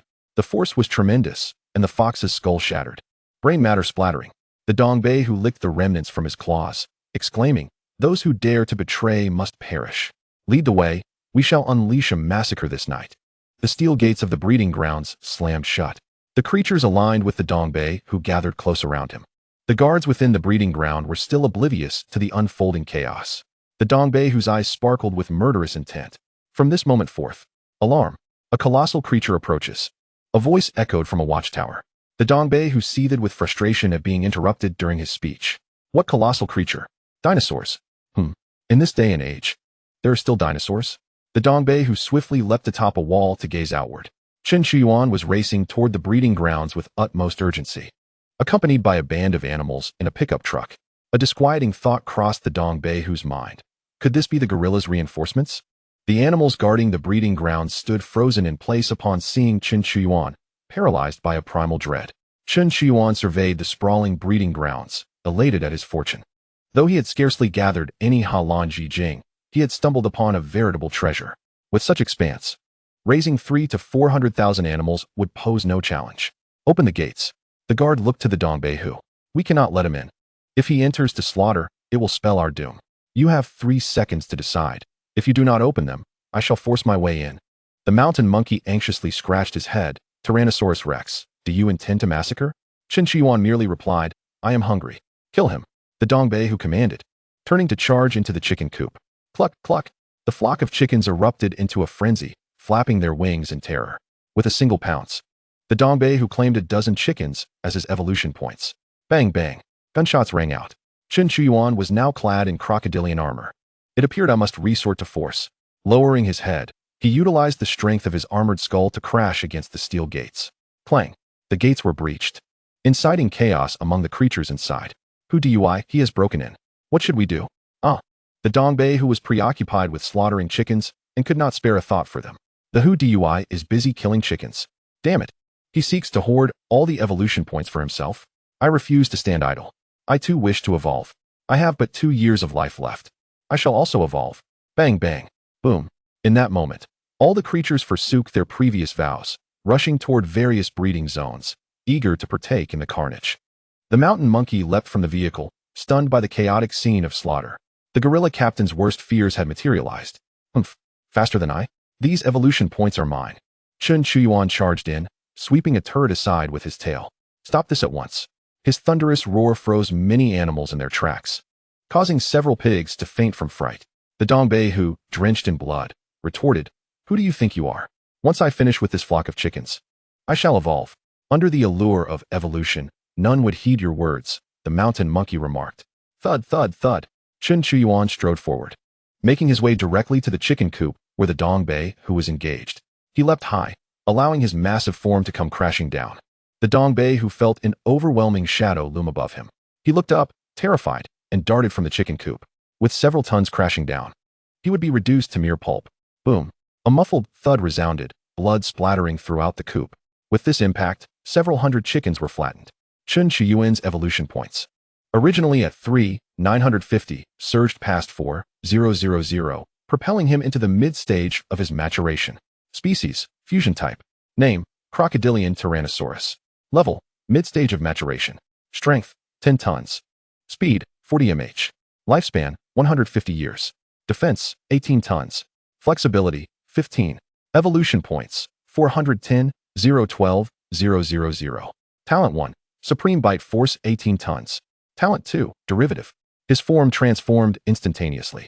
Standing 7 meters tall, measuring 14 meters in length, and weighing 10 tons, Chen Chu felt an overwhelming joy. He had evolved once more.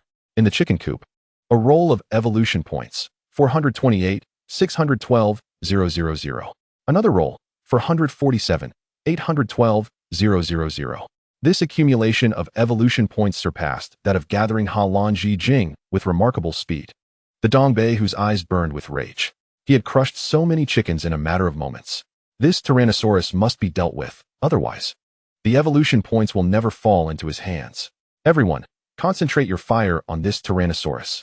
Then we can seize the evolution points. Impossible. Bullets will not faze him. How can we possibly defeat him? With hundreds of thousands of animals, while he slaughters chickens, shall I not slaughter ducks as well? The Dongbei, who bellowed in frustration. With the hearts of the creatures scattered, the unity of the group faltered. At such a moment, who would still heed his command? Chapter 40. The Special Breed. The regressive saber-toothed tiger Chen Chu grasped the walkie-talkie and directly contacted the health station. At this moment, the captain of the gorilla team had already been carried into the operating room, with doctors and nurses working diligently. His existence was too vital to the safety of Ping'an Town. He could not afford to perish easily. Chen Chu, what are you doing? We are about to start the surgery. The doctor set the walkie-talkie aside, noting the captain's dangerously weak heartbeat. Quickly, administer the adrenaline. A large syringe of adrenaline was injected into the gorilla captain's body. The heartbeat began to race. What did Chen Chu say? Captain, how are you? A massacre has occurred at the breeding ground. What?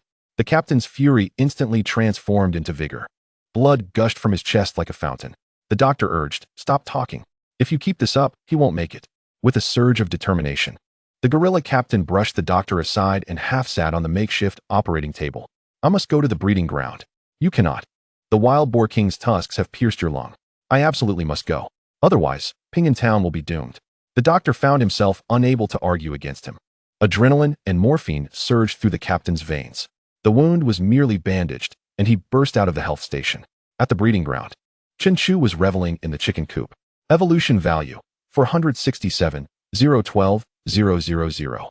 Evolution value, 482, 112, 000. A few minutes later, evolution value, 776, 012, 000. The evolution value surged rapidly, about to break through to the late stage of growth. With a snap of his jaws, Chen Chu devoured the corpses of a dozen crushed chickens. The taste of farmed animals was simply unparalleled. Bang! Bang! Chen Chu fired 2 shots. hitting the crocodile armor atop Chen Chu's head. The resilient armor deflected the bullets. Stop right there. Otherwise, I will shoot your eyes out. Look around you. Duck pens, goose yards. Pigsties, it's a bloodbath. If you continue to kill, Ping'an Town will lose its balance. But would they heed his warning? Chen Chu, with resolve, shot a cheetah in the head. Is your strength merely for show? Just then, a thunderous roar of a tiger echoed from behind. It was the vice-captain of the Northeast Tiger. At this moment, his physique had undergone a significant transformation. His fangs protruded from his mouth, measuring half a meter in length. His 5-meter-long body appeared somewhat leaner than before. Yet his streamlined form was more impressive. His head had become slightly flatter. Chen Chu paused, realizing that this was no ordinary tiger. This was a special breed. After the evolution value breakthrough, the unique regressive phenomenon had emerged, transforming him into a saber-toothed tiger. What is happening? Chen Chu was still in shock. The earlier roar had raised the hair on his body. A saber-toothed tiger. An ancient breed. Only special breeds possess the right to mutate. Chen Chu's eyes reflected a complex mix of emotions. The tiger team had concealed this from them. Chen Chu smirked. Perhaps he had long harbored intentions of slaughtering the breeding ground. Ha! Tyrannosaurus. I too have regressed to an ancient breed. Just like you. I fear you no longer. The evolution values at the breeding ground are all mine. As Chen Chu continued his massacre, he glanced at the saber-toothed tiger and resumed his frenzied slaughter. The saber-toothed tiger sprang into action, charging into the duck pen. The animals within were swiftly dispatched by the tiger's claws. With another leap, a muscular cow clad in artificial iron armor was pierced through by the saber-toothed tiger's sharp fangs. Meeting its demise instantly, it was evident how much his strength had changed since regressing into a saber-toothed tiger. If you dare to encroach upon my evolution values, I will annihilate you all. With a mighty roar, lower-tier animals trembled in fear. At the onset of the saber-toothed tiger's regression, a new talent emerged, Tiger Might. Chen Chu stomped his left paw on the ground. Evolution value, 778, 612, 000. Another 20 or so chickens had perished. Tyrannosaurus. The saber-toothed tiger bared its fangs, glinting menacingly. Oh, how imposing you are. Suddenly, a truck sped onto the scene. The gorilla captain stood atop the truck, wielding a 4-meter-long specially crafted machete. The saber-toothed tiger's expression changed. Weren't you supposed to be incapacitated? If I were incapacitated, who would stop you from wreaking havoc? The saber-toothed tiger laughed heartily. You can't stop me. I have regressed into an ancient breed. All these evolution values belong to me. With a ferocious leap, he wreaked havoc, slaughtering indiscriminately among the chickens and ducks. The truck came to a halt, and the gorilla captain jumped down, brandishing his knife, and launched a fierce downward strike at the saber-toothed tiger. The tiger evaded just in time. Bang! The machete struck the ground, creating a deep gash. What are you? You have always suppressed me. If it weren't for you, I would have regressed long ago. Humans and animals must coexist peacefully. These farmed animals are our sustenance. If you kill them all, what will you eat next? Humans? I have no time for your babble. From now on, anyone who blocks my path shall die. With that, he charged into a panicked flock of ducks. Then I shall stop you. Chen Chu had now become an observer. Upon the arrival of the gorilla captain, he did not even spare Chen Chu a glance. Chen Chu was perplexed, unsure of what this meant. Chen Chu was equally puzzled, his gun still aimed at Chen Chu's eyes. Is the gorilla captain blind? Ignoring you to deal with the tiger team? Bending down, Chen Chu grasped a pile of dead chickens and tossed them into his mouth, crunching them down. Hee hee. This gorilla captain is quite interesting. What do you mean? You'll understand soon enough. The gorilla captain and the saber-toothed tiger engaged in a fierce battle, while the other animals took cover. The clang of the machete struck a saber-toothed tiger's fang, producing sparks. This Tyrannosaurus is an outsider, and he is slaughtered too. Shouldn't we unite to eliminate him? You are too ambitious. I have long seen through you. The Tyrannosaurus is merely a passerby. How can it compare? With a swipe of the machete, sparks flew from the fang. Today, I will kill you in front of all the guards. The balance of Ping'an Town must not be disrupted. Captain, I will help you. Chen Chu was the first to voice his support. I will help too. Me as well. Indeed. Slaughter could facilitate rapid evolution, but for the long-term development of a region, the gorilla captain needed to impose restraint. Anyone with discernment could see through his intentions. The saber-toothed tiger roared. Who among you wishes to remain a low-tier animal? Those unwilling, follow me. Chapter 41. The king governed well, the animals of the guard team, intimidated by the gorilla captain's authority, dared not utter a word. This infuriated the saber-toothed tiger. What a bunch of useless creatures. A single gorilla has frightened you into submission? A rooster stepped forward. Gorilla captain, I apologize. I understand your plan. Your ideals are commendable. However, my time is limited. I have been unfortunate enough to turn into a chicken. I cannot consume meat. If I wish to evolve, I must seize the opportunity. Me too.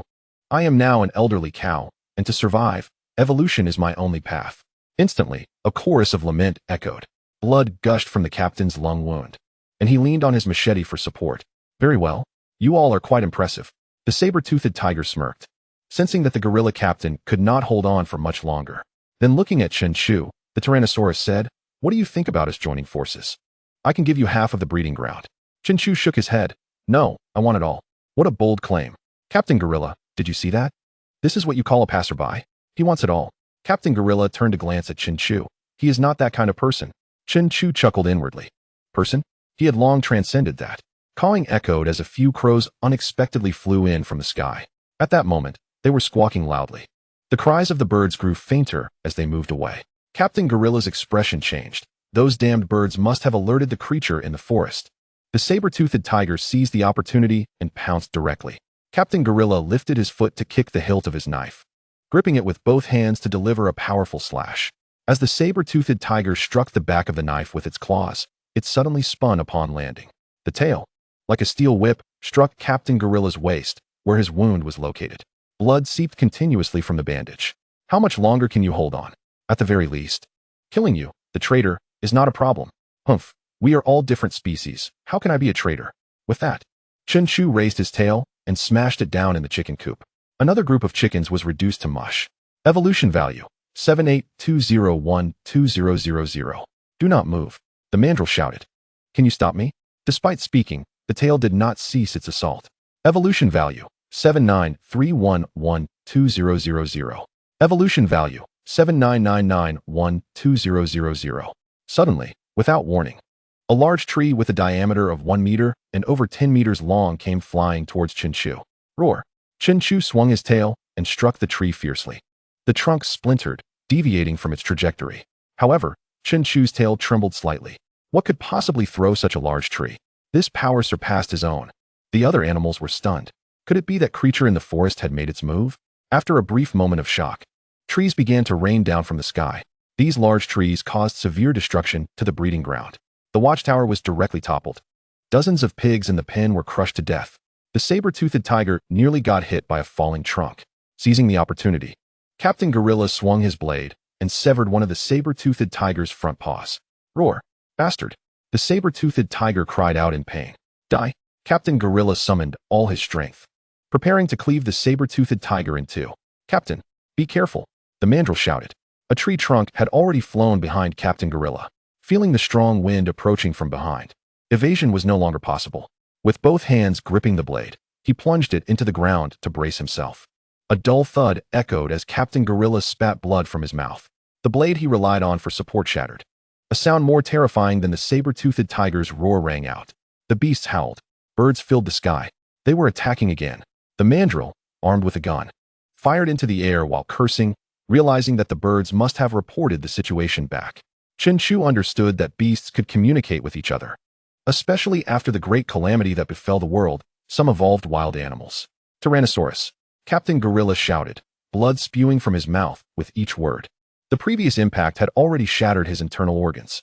Now, he was merely at the end of his strength. Ping in town. I leave it to you. In your dreams. The saber-toothed tiger limped toward Captain Gorilla. Killing him would not only avenge, but also yield a massive evolution value. With a thrust, its fangs pierced Captain Gorilla's abdomen. The saber-toothed tiger violently swung its head, dragging its fangs across Captain Gorilla's midsection, exposing his intestines. Just as the saber-toothed tiger thought to retreat after its successful strike, it was ensnared by Captain Gorilla's arm around its neck. Do you still have the strength? Captain Gorilla roared, picking up the blade from the ground. With a swift motion, the saber-toothed tiger's head rolled from its body. After discarding the saber-toothed tiger's corpse, Captain Gorilla's intestines also spilled out. Captain Gorilla. He lifted his hand. Tyrannosaurus. I entrust my life to you. Ping in town. I leave to you. Tears welled up in the mandrill's eyes. No? I will take you to the infirmary. It's too late. Chen Chu approached Captain Gorilla. After the calamity, such character was a rarity. I still have matters to attend to. I cannot promise you. Ping in town, with 100,000 residents. Half are beastified animals, among which 40% can consume meat. Though the breeding ground is extensive, it can only be considered a medium-sized cafeteria. If it is destroyed, balance will be lost. Do you understand? I understand. I heard you wish to become the king here. Hee, the kingship, I leave to you. Govern well. Captain Gorilla knelt down with a thud. Chen Chu extended a claw, its sharp nails piercing Captain Gorilla's brain. Captain Gorilla departed with a hint of a relieved smile. His escort animals were filled with grief and rage, tears brimming in their eyes. After diligently guarding Ping'an Town, they ended up with such a fate. Chen Chu retracted his claws. Evolution value, 8199120000. Was he about to evolve into the late growth stage so soon? His body began to expand, bones cracking loudly. His height increased to 8 meters. His length reached 17 meters. His weight was 12 tons. In ancient times, this would have been a colossal Tyrannosaurus. Chapter 42, Higher Primates and Wild Men. After evolving once more, the attribute panel was updated. Species, fusion species. Name, crocodile armor Tyrannosaurus. Level, late growth stage. Strength, 20 tons. Speed, 50 mph. Lifespan, 180 years. Defense, 20 tons. Flexibility, 15.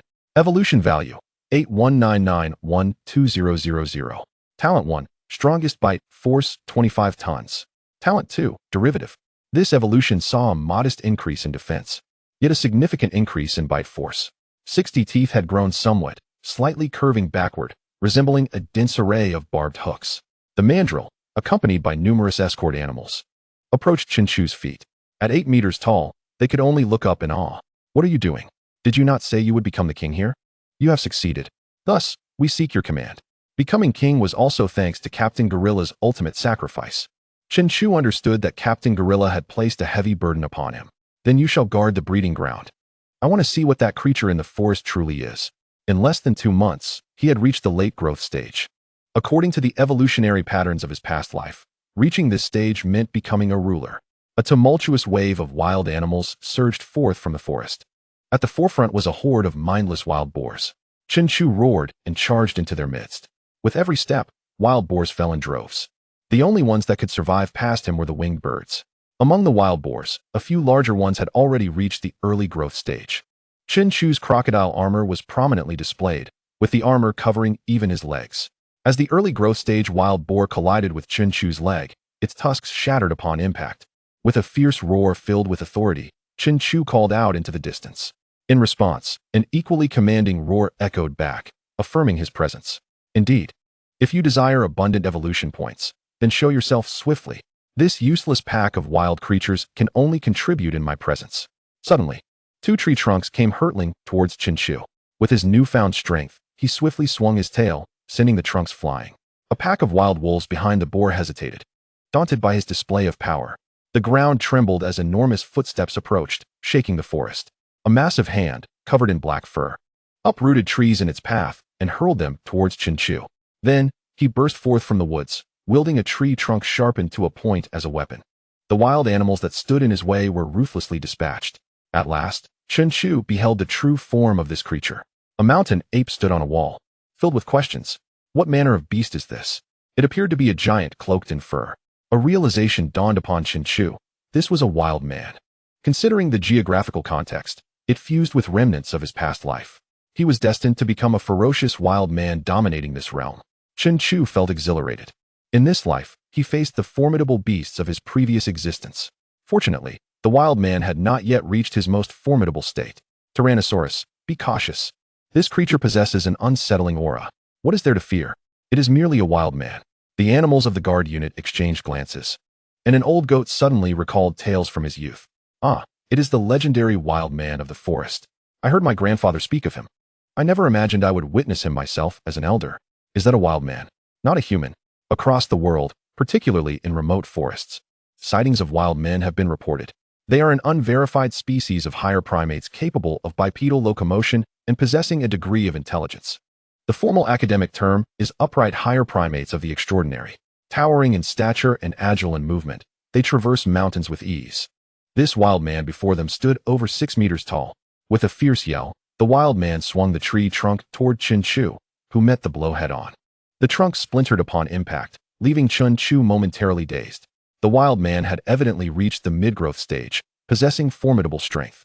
Before Chen Chu could react, the wild man unleashed a flurry of punches, each strike landing with bone-crushing force.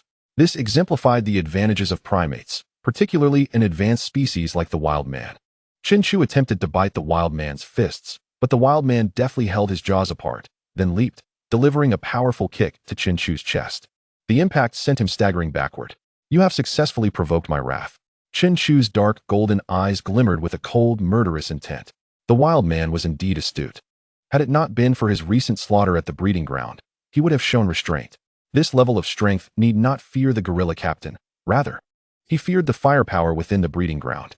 With the lookout tower destroyed and the guerrilla captain and saber-toothed tiger gone, the wild man could not allow Chen Chu, a fearsome beast, to dominate the breeding ground. With a roar, the wild man communicated with Chen Chu. Surprisingly, Chen Chu discerned his intent. The wild man wished to form a beastly army and sought evolution points from within. If Chen Chu was willing, he could join. Chen Chu chuckled. Truly, this creature possessed a remarkable intellect for a mid-growth stage being. Clearly, in his past life, he had successfully claimed this territory and transformed into a dominant wild man. However, in this lifetime, that would not come to pass. For Chen Chu was the rightful king of this land. With a mighty roar, he responded to the wild man. The wild man grinned, revealing his sharp fangs, and charged at Chen Chu with fists raised. Chen Chu slightly pivoted, allowing the wild man's fists to crash against his armored back. Swiftly, his tail lashed out, ensnaring the wild man's right arm. His tail, now remarkably agile due to the abilities gained from consuming the giant octopus, demonstrated newfound flexibility. The wild man was baffled. How could a tail possess such dexterity? With a flick of his tail, Chen Chu sent the wild man rolling to the ground. He tumbled all the way into the water ditch outside the breeding ground. With a splash, the wild man fell into the water, creating a significant disturbance. Afterward, silence ensued. Chen Chu furrowed his brow, wondering if the wild man could not swim and had drowned. Suddenly, the mountain ape shouted, "Wait! The ditch is teeming with fish. He must be hunting." Chen Chu's heart raced. The wild man was indeed clever. Even at this moment, he sought to acquire evolution points. Chen Chu dashed to the ditch. But there was no sign of the wild man. Although it was called a ditch, it was deep and wide enough for a creature of the wild man's size to submerge. Following the ditch for several meters, he found the water stained red with blood. Floating carcasses of fish. "Find him!" Chen Chu roared. The wild man, now at mid-growth, had an unknown quantity of evolution points left before reaching the next stage. If he evolved at this moment, it would be a boon for him. The mountain ape and the guard animals dashed along the wall, observing the activity in the ditch. "Tyrannosaurus, follow the ditch for 300 meters. The wild man is there." Understood. Now, it was a contest between two kings. The wild animals remained over 500 meters away from the breeding ground, hesitating to act without the wild man's command. Chen Chu began to pursue the wild man with great strides. Upon reaching the later stages of growth, his maximum speed had increased to 50 kilometers per hour. 300 meters was but a brief distance. "Come up here." The wild man struck the ditch with a powerful fist, creating a tremendous splash as the water erupted. Countless dead fish mixed with the water spray, splattering onto Chen Chu. Seizing the opportunity, the wild man submerged, continuing his underwater journey. Chen Chu leaped into the water, which reached his abdomen. Moving through the water proved challenging due to the resistance, and the muddy bottom hindered his progress. After a short distance, he sensed something was amiss. The sensation beneath his feet was not the expected slippery mud, but felt akin to stepping on a soft mat. A sense of dread washed over him. The wild man. Indeed, he was concealed beneath the water, waiting for Chen Chu to approach. A beast man had fallen for the ruse of a wild animal. The wild man's hands grasped Chen Chu's ankles, and with a tremendous force, he yanked him backward. With a loud splash, Chen Chu was sent tumbling into the water. A massive body collapsed directly into the ditch. With a roar, the wild man rose, seizing Chen Chu's legs with both hands. He hurled Chen Chu out of the ditch, employing a fitting retribution. This time, it was Chen Chu who rolled on the ground. He spat out a large mouthful of mud, his eyes ablaze with fury. "You scoundrel! Did you truly believe yourself possessed of great wisdom?" The wild man coiled his tail around a tree trunk and charged toward the ditch once more. He turned and began to smash the trunk down into the ditch. The other animals watched with bated breath. A colossal black figure emerged from the ditch. In response to the descending trunk, it struck with a fist. The sturdy trunk shattered under the force of that blow. Chen Chu was alarmed. Indeed, the worst had come to pass. The wild man had evolved to the late growth stage through fish slaughter. From the half of his body exposed above the ditch, It was evident that he now stood as tall as Chen Chu, reaching an impressive height of 8 meters.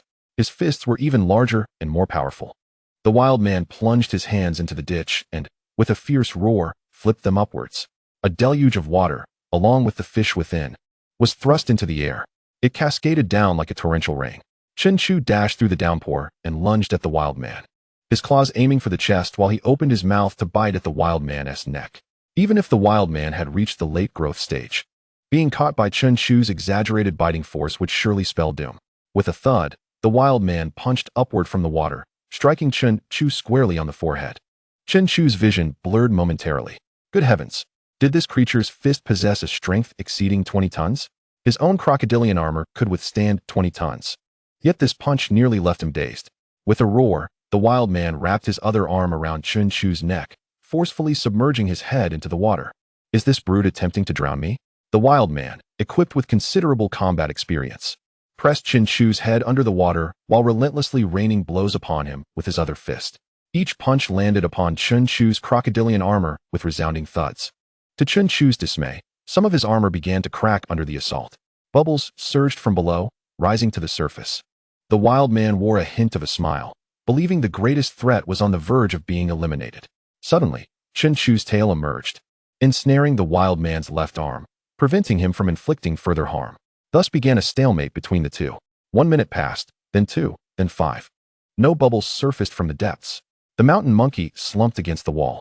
Had the Tyrannosaurus Rex been drowned? What shall we do now? In hindsight, it would have been wiser to kill more to gain evolution points. To be safe, the wild man waited an additional minute. Feeling the tail coiling around him weaken and slip away, he finally relented. Chen Chu lay half-submerged, motionless. The wild man clambered out of the ditch, water cascading off him. He threw his head back and let out a triumphant roar, as if proclaiming his victory. The howls of wolves and roars of tigers resonated in response, while flocks of birds circled above. However, the atmosphere among the guards was fraught with dread. It's over. Prepare to fight to the death. The mountain monkey gritted his teeth. Bring out all the explosives. We shall perish together. Do you wish to become the wild man's evolution points? Or his lackeys? I already feel like a dog as it is. Do you dare to threaten me? After the wild man's thunderous roar, he lowered his arms. The beasts of the forest began to gather around him. Suddenly, from the depths of the ditch, Chen Chu moved. With a thunderous crash, the 17-meter-long, 8-meter-tall Tyrannosaurus Rex leaped from the ditch. With its jaws agape, it lunged for the wild man's shoulder. The wild man was caught off guard by this sudden turn of events. It was only when the searing pain coursed through his body that he realized the Tyrannosaurus Rex was not dead.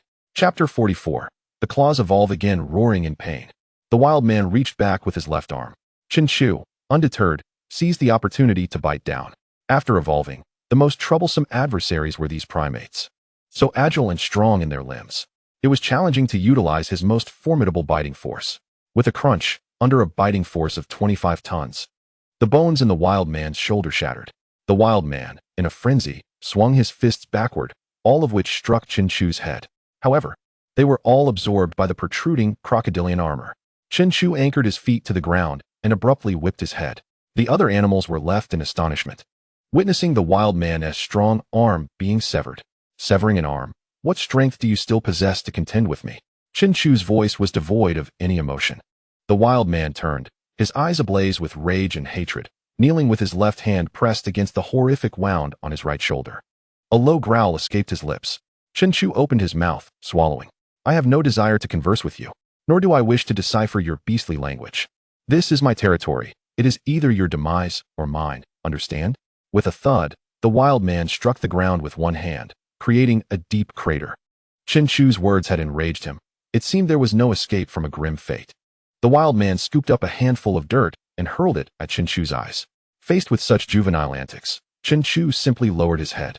The dirt struck him on the head, causing no harm. At that moment, a warm sensation surged through his front claws. After consuming the wild man's arm, his claws began to grow again. Following his 2 evolutions, his claws had already reached 2 meters in length, and now they had grown an additional meter. 3 fingers became 4. Flexing them, they were even more agile. He was beginning to recall the sensations of his former human self. Reflecting upon it, Chen Chu realized that the transformation of his claws had originated from consuming a silverback gorilla, and now it was the wild man. A pang of regret washed over him. Perhaps he should have devoured the gorilla captain too? Who knows? he might have evolved to five-fingered claws. The wild man, witnessing the transformation of Chen Chu's claws up close, was filled with astonishment. He could evolve further. Ha ha ha. Offer me your other arm as well. The wild man's expression turned fearful. In the forest, whether it be tigers, bears, or wild boars, all acknowledged him as king, obeying his command. Yet now, as he faced Chen Chu, he felt like mere prey. With a roar, he turned and fled. The once mighty king of the forest was now in retreat. Where do you think you're going? Chen Chu pursued him. The wild man, having lost all fighting spirit, was severely weakened from his injuries. Chen Chu unleashed his maximum speed and quickly closed the distance. With a merciless maw, he sank his hooked teeth into the wild man's left shoulder. The wild man cried out in distress, calling for the gathering wild animals ahead. A white wolf glanced at the wild man before turning away, leading its pack off. A black bear pretended not to see, licking its paw and wandering off. It seemed that in the forest, having reached such a level of evolution, the wild man had certainly slaughtered his fair share of wild creatures. Now, they have abandoned you entirely. The voice of the wild man was laden with despair. At this moment, he was even willing to submit to Chen Chu. Futile. If you were whole, I might have considered keeping you by my side. But now you are but a one-armed wild man, devoid of value. With a crack, the left arm was torn off by Chen Chu. Thud. Chen Chu's claw pressed down on his back, pinning him to the ground. With a flick of his tail, it ensnared the wild man's neck. Die. The tail tightened, and the wild man's neck snapped. After painstakingly evolving into a late-stage mature specimen, he met his end beneath Chen Chu's foot. Victory. The Shan Xiao felt that events were unfolding too rapidly. Indeed, we have won. The Shan Xiao gazed at Chen Chu, who was feasting upon the wild man's arm. His eyes filled with admiration. Had it not been for Chen Chu feigning death in the water and then launching a decisive strike, such an effortless victory would have been impossible. At that time, they truly believed Chen Chu had drowned, as the wild man had kept his head submerged for 6 minutes. What species of Tyrannosaurus is this? After consuming the wild man's left arm, Chen Chu's claws reacted once more, growing to 3 meters in length, with 4 fingers. They ceased to elongate further and began to thicken. The muscles bulged. If one were to disregard the overall size and focus solely on these 2 arms, they would appear robust and powerful, capable of shattering stone. Chen Chu surveyed his own form, standing 8 meters tall and 14 meters long. Even his tail exceeded 5 meters in length. His legs nearly rivaled his tail. Most prominent was his colossal head. Viewed from above, his massive head obscured his claws, rendering them invisible. If only my claws could extend another 2 meters, that would unleash their utmost potential. The evolution value was refreshed. After evolving into a late-stage mature specimen, having slain some wild animals and a late-stage wild man, the evolution value now stood at 863,512,000. At that moment, the Shan Xiao rushed over with the guard squad. Captain, the beasts have returned to the mountains. What shall we do now? Captain? Chen Chu clearly did not favor this title. Yes, you have replaced the gorilla captain. From now on, you shall be the chief guardian of Pingan Town, the highest authority. Chen Chu smiled. No, I am the king. The Shan Xiao was taken aback. This Tyrannosaurus does not intend to establish a dictatorship, does it? You all lead some people and agile animals, repair the watchtowers, and prepare the firepower anew. Continue with your duties. The watchtowers, gates, and other damaged areas can be restored. However, the firepower is insufficient. In such a vast town, is the firepower inadequate? Our Pingan Town has no stationed troops, nor any smuggling arms dealers. The recent confrontations have depleted our resources. Alas, it seems this is a poor town. Then let us begin repairs. There is one more matter. Speak. Pingan Town still houses tens of thousands of humans. If you wish to be king, I can acquiesce, but they may not agree. After all, Pingan Town is a place where humans and animals coexist peacefully. The gorilla captain was elected to his position through voting. Chen Chu grinned. Do not worry. I will handle this matter. Chapter 45. Chu Bawang. The guard squad of animals and humans began to busy themselves, hastily repairing the damaged structures. As dawn broke, many residents of Pingan Town awaited news from the breeding grounds. Yo-Yo and Xiao Shan could hardly contain themselves. Had it not been for a yes intervention, they would have rushed to the breeding grounds to find Chen Chu. Suddenly, a solemn melody echoed from the corner loudspeaker, followed by a voice filled with sorrow. Yesterday, the gorilla captain sacrificed himself to protect Pingan Town. Ah, how could this be? The gorilla captain was the strongest in Pingan Town. Indeed, he was skilled even as a human. What a pity. How shall we manage Pingan Town from now on? The people began to murmur. As their discussions quieted, Chen Chu's commanding voice resonated through the loudspeaker. The strongest creature in the forest has been slain by me. From this day forth, I shall be the king here." Xiao Shan and Yo-Yo danced with excitement. The Tyrannosaurus is indeed formidable. It is destined to rule. The Tyrannosaurus is, by nature, a king. Yes, brow furrowed. What is this all about? With the gorilla captain's demise, you wish to become king? What if this incites public outrage? Everyone, those willing, gather immediately at the southern breeding grounds. Chen Chu's voice rang out once more. The crowd hesitated. Ping'an Town lacks formidable firepower, ultimately. They must rely on the powerful animals for protection. However, such a blatant claim to kingship seems contrary to democratic principles. Let us go.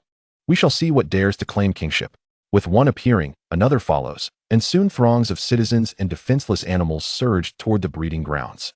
Xiao Shan and Yo-Yo were no exceptions, following under Yes guidance. An hour later, the area outside the breeding grounds was teeming with people and animals. Where has the Shan Xiao, the self-proclaimed king, gone? The Shan Xiao chuckled wryly and pointed toward the ditch. Splash!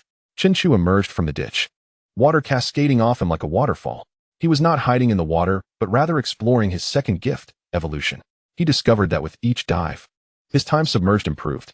Truly an extraordinary talent, and he sought to ascertain his limits. Having emerged from the ditch, he had already spent 2 hours underwater. Thud! He stepped ashore with enormous strides. Upon seeing Chen Chu, who stood 8 meters tall and 14 meters long, the crowd was left utterly astonished. How tall was the gorilla captain? Only 3 meters. The Tyrannosaurus before them was more than twice that height. Just the sight of Chen Chu's size had already left them half subdued. The gate of the breeding grounds swung open as Chen Chu entered, dragging out the wild man's corpse. Thud! The body of the wild man, now devoid of arms, was laid bare before all, covered in dark fur and standing 8 meters tall, even without arms. He exuded an aura of primal ferocity. This was the strongest creature in the forest. Goodness, there exists such a massive creature in the forest. Indeed, how could the gorilla captain have been a match? Were it not for the Tyrannosaurus, would Ping'an Town not have fallen under his dominion? This wild man is a higher primate, possessing intelligence on par with humans. He orchestrated a series of beastly invasions aimed at seizing all the domesticated animals in this breeding ground. The crowd understood. Surely, you know that upon transforming into beasts, one gains an opportunity for evolution. These domesticated animals represent a vast reservoir of evolution value. This wild man sought to forge a legion of ferocious beasts. Hooray, Tyrannosaurus! You are the mightiest. Xiao Shan cheered, only to be swiftly silenced by Ye. For Ping'an Town to remain secure, it requires formidable strength for protection. I wish to be king, to command your allegiance. Are you willing? The atmosphere fell silent. After a moment, an elder approached with a cane. We are no longer in the old society. Do not speak to me of democracy. I ask, are you willing? If so, I shall accept this kingship. If not, I can simply depart. After all, this may not be my final resting place. Upon hearing this, the people became anxious. The wild man has been slain. But what other powerful creatures lurk in the forest, they could not know. Should Chen Chu leave and launch further attacks, could they withstand it? At this moment, the mountain demon intensified the flames. To be frank, we have nearly exhausted our ammunition in resisting these recent invasions. At most, we can withstand one more assault. What shall we do then? The elder continued. If you can ensure our safety, we shall honor you as king. How about that? Finally, the old man uttered these words. Chen Chu had been waiting for this moment. Although Ping'an Zhen is small, it still retains basic communication and network capabilities. According to the trajectory of the previous life, many formidable creatures have already become shields for certain humans. As long as they pay attention to the news, they would definitely be aware. If I were to be king, I would surely safeguard your well-being. With our ammunition depleted, what can you do? Chen Chu stood tall, proclaiming, I am the most formidable weapon. He then gazed towards the distant forest, the unfinished beast legion of the wild men. I shall complete it. I will transform Ping'an Zhen into the home of the first beast legion. The hearts of all began to shift. They started to believe that Chen Chu could indeed accomplish this. Here, only he could achieve it. The elder knelt down first, addressing. I do not know how to refer to you as king. I am Chen Chu. Chen Chu, Tyrannosaurus Rex. Chu Baolang. The elder exclaimed. Xiao Shan and Yu's youthful voices began to chant, Chu Baolang. Chu Baolang. Chen Chu felt embarrassed, wondering how his name could be combined with a species to create the title of Chu Baolang. The mountain demons found joy in this rare moment. Well, since you call me Chu Baolang, I shall certainly ensure the safety of Ping'an Zhen. Chen Chu dashed to the ditch, biting down. Hundreds of fish were caught in his jaws. He then sprinted into the forest. Although unsure of his intentions, there must be a reason behind it. Chen Chu had already laid the groundwork for his plan. Soon, the second great catastrophe would unfold. Following this calamity, new variables would emerge. Major factions would take shape, and Chen Chu too needed to establish his own power.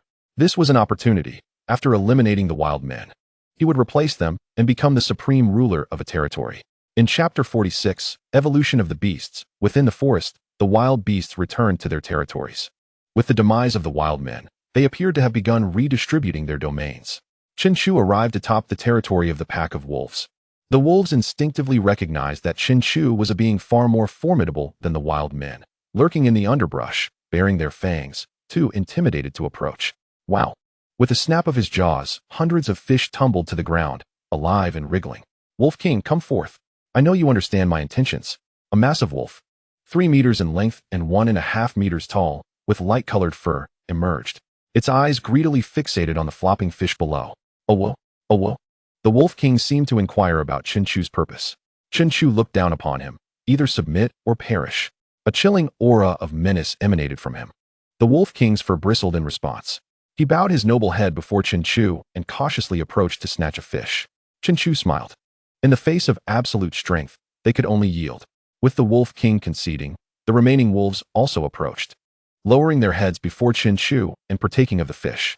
Although the evolutionary value obtained by the pack of wolves was minimal in comparison to the wild men, it was indeed generous.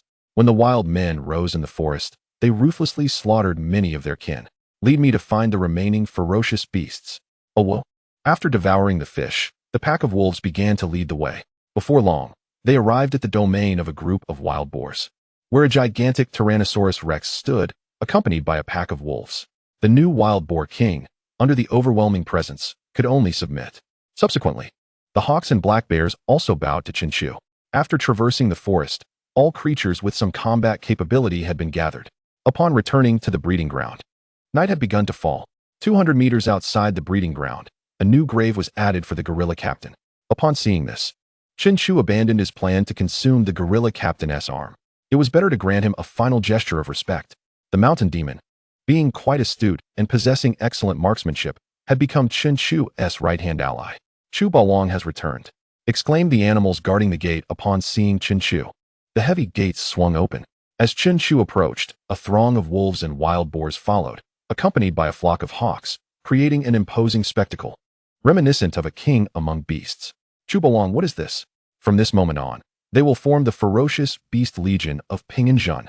You truly managed to subdue them? Chen Chu surveyed the assembly, calling forth the animals with some influence to follow him to a secluded area. The Wolf King, the Wild Boar King, and the Eagle King trailed behind. Chen Chu remained silent, deliberately creating a tense atmosphere. After a long pause, he spoke. Will you be loyal to me? Oh well. I hope your responses come from the depths of your hearts. Chu Baolong, you. The mountain demon's words were abruptly interrupted. From now on, only animals shall guard the breeding ground. All humans must be expelled, including those animals lacking combat capability. Why? Since we aim to forge a ferocious beast legion, we require formidable strength. Moreover, in the future, humans may not be reliable. They are an unstable factor. Are we not meant to coexist peacefully? Chen Chu shot him a fierce glare. What of the wild men's corpses? They remain. What do you see? The mountain demon was momentarily taken aback by the question. Previously, when the people gathered at the breeding ground, they had not formed any thoughts regarding the wild men's corpses due to Chen Chu's presence. However, after Chen Chu entered the forest, the mountain demon observed intense greed on the faces of individuals. The wild men were too powerful, being a late-stage growth creature. Anyone who had not yet transformed into a beast could become a new wild man by consuming the flesh of the wild men. A powerful species indeed. The mountain demon suddenly understood. I see. Remember, in the future, this world belongs to animals. Humans will eventually become mere tools. Those present deeply etched Chen Chu's words into their hearts. Upon returning to the breeding ground, plans commenced. Useless chickens and ducks, along with humans, were expelled. Next was to hold a grand feast of sharing. The animals raised in the breeding ground numbered nearly 300,000. If they were to serve as animal feed for a prolonged period, 100,000 would suffice. Chen Chu stood at the center of the breeding ground. Today, you shall hunt down 200,000 raised animals. However, do not kill one another. How far you can evolve depends on your own efforts. The multitude of beasts roared. The Wolf King took the lead and dashed into the chicken coop. The remaining wild beasts followed suit, each eager to partake in the slaughter. Blood stained the ground. Yet, Chen Chu felt no sense of cruelty. After all, they were merely 200,000 raised animals. What about when they were human? Whenever an avian flu or swine fever outbreak occurred in society, how many times were hundreds of thousands buried or slaughtered? Oh well, Chen Chu let out a thunderous roar. Joining in the fray. This night, he aimed to break through to the late growth stage and attain maturity. Within Pinginjun, those expelled, both humans and animals, were filled with resentment. A few pigeons flapped their wings and flew over. Not good, not good. What is happening? Chu Bawang, leading a pack of ferocious beasts, is slaughtering wildly in the breeding ground. What?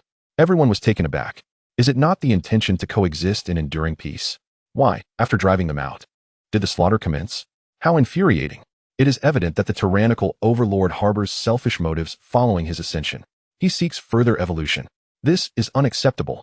All the creatures within the breeding ground belong to each and every inhabitant of Pinginjun. What gives them the right to claim ownership? Damn it. I, a mere chicken, have only 2 years left to live. I too desire to evolve. Notify everyone. We must return to the breeding ground. The pigeons and chickens dispersed instantly, beginning to inform the people of Pinginjun. Within the breeding ground, animal corpses lay scattered, piled high. How? The Wolf King has successfully reached the mid-stage of growth. His size has not significantly increased, but his once pale fur has transformed into a shimmering silver under the moonlight. His claws have sharpened to a hardness akin to diamonds. Ha! Wolf King, you have evolved into the White Wolf King. Chen Chu gained a formidable ally, his heart brimming with joy. The White Wolf King bowed respectfully to Chen Chu, filled with gratitude. This new ruler is not selfish like the wild men. A cry echoed. The Eagle King has also successfully evolved to the mid-stage of growth. Its size has doubled, wings spread wide, exceeding the growth limits of any eagle, reaching an impressive 7 meters. Its talons are as foreboding as black iron. Chapter 47. Mature Body. Flying Crocodile Armored Tyrannosaurus Roars continued. Each roar signifies an animal's evolution. The Wild Boar King has successfully reached the mid-stage of growth. The Mandrill has also achieved the mid-stage of growth.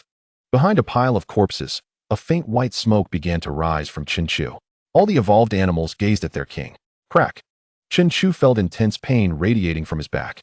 The armored crocodile features began to unconsciously protrude, then started to shatter amidst the evolution process. A long howl erupted, and a pair of wings unfolded, reaching an astonishing 18 meters. To the animals below, this pair of wings appeared as a celestial shield. The Eagle King's wings, which were only 7 meters, paled in comparison. The simple flap of his wings generated fierce gusts. Unlike those of birds, his wings were made of flesh, and at their tips were claws resembling those of a pterosaur. This granted him the equivalent of 4 limbs.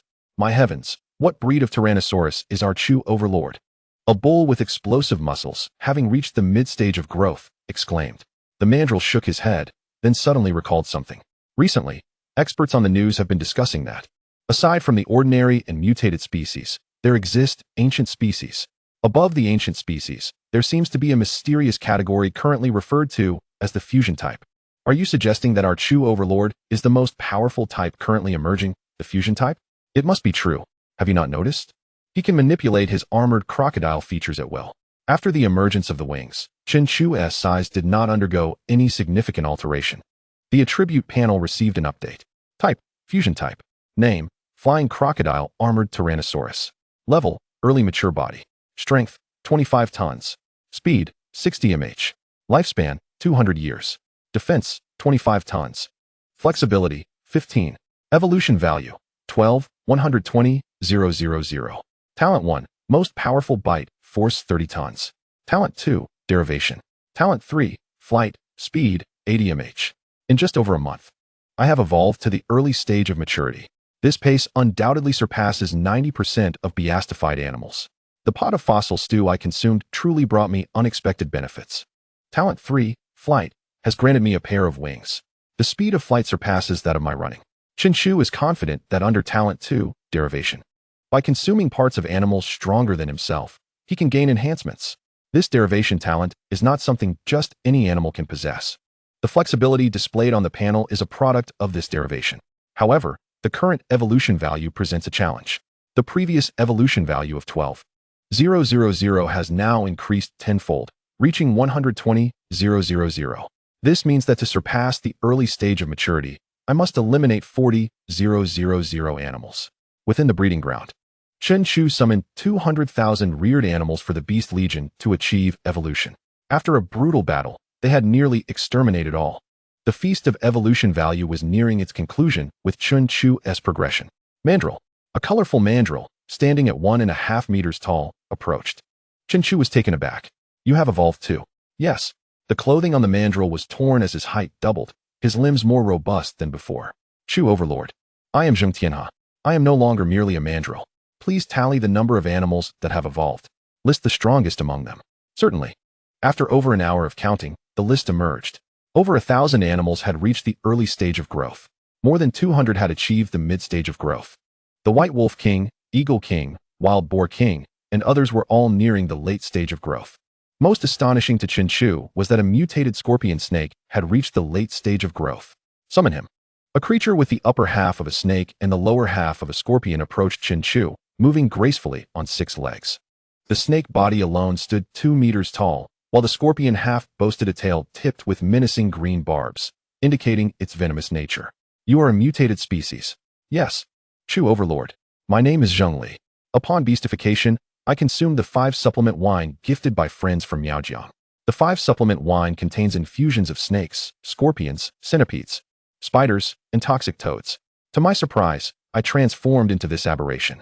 Previously, my combat capability was quite weak due to my small size.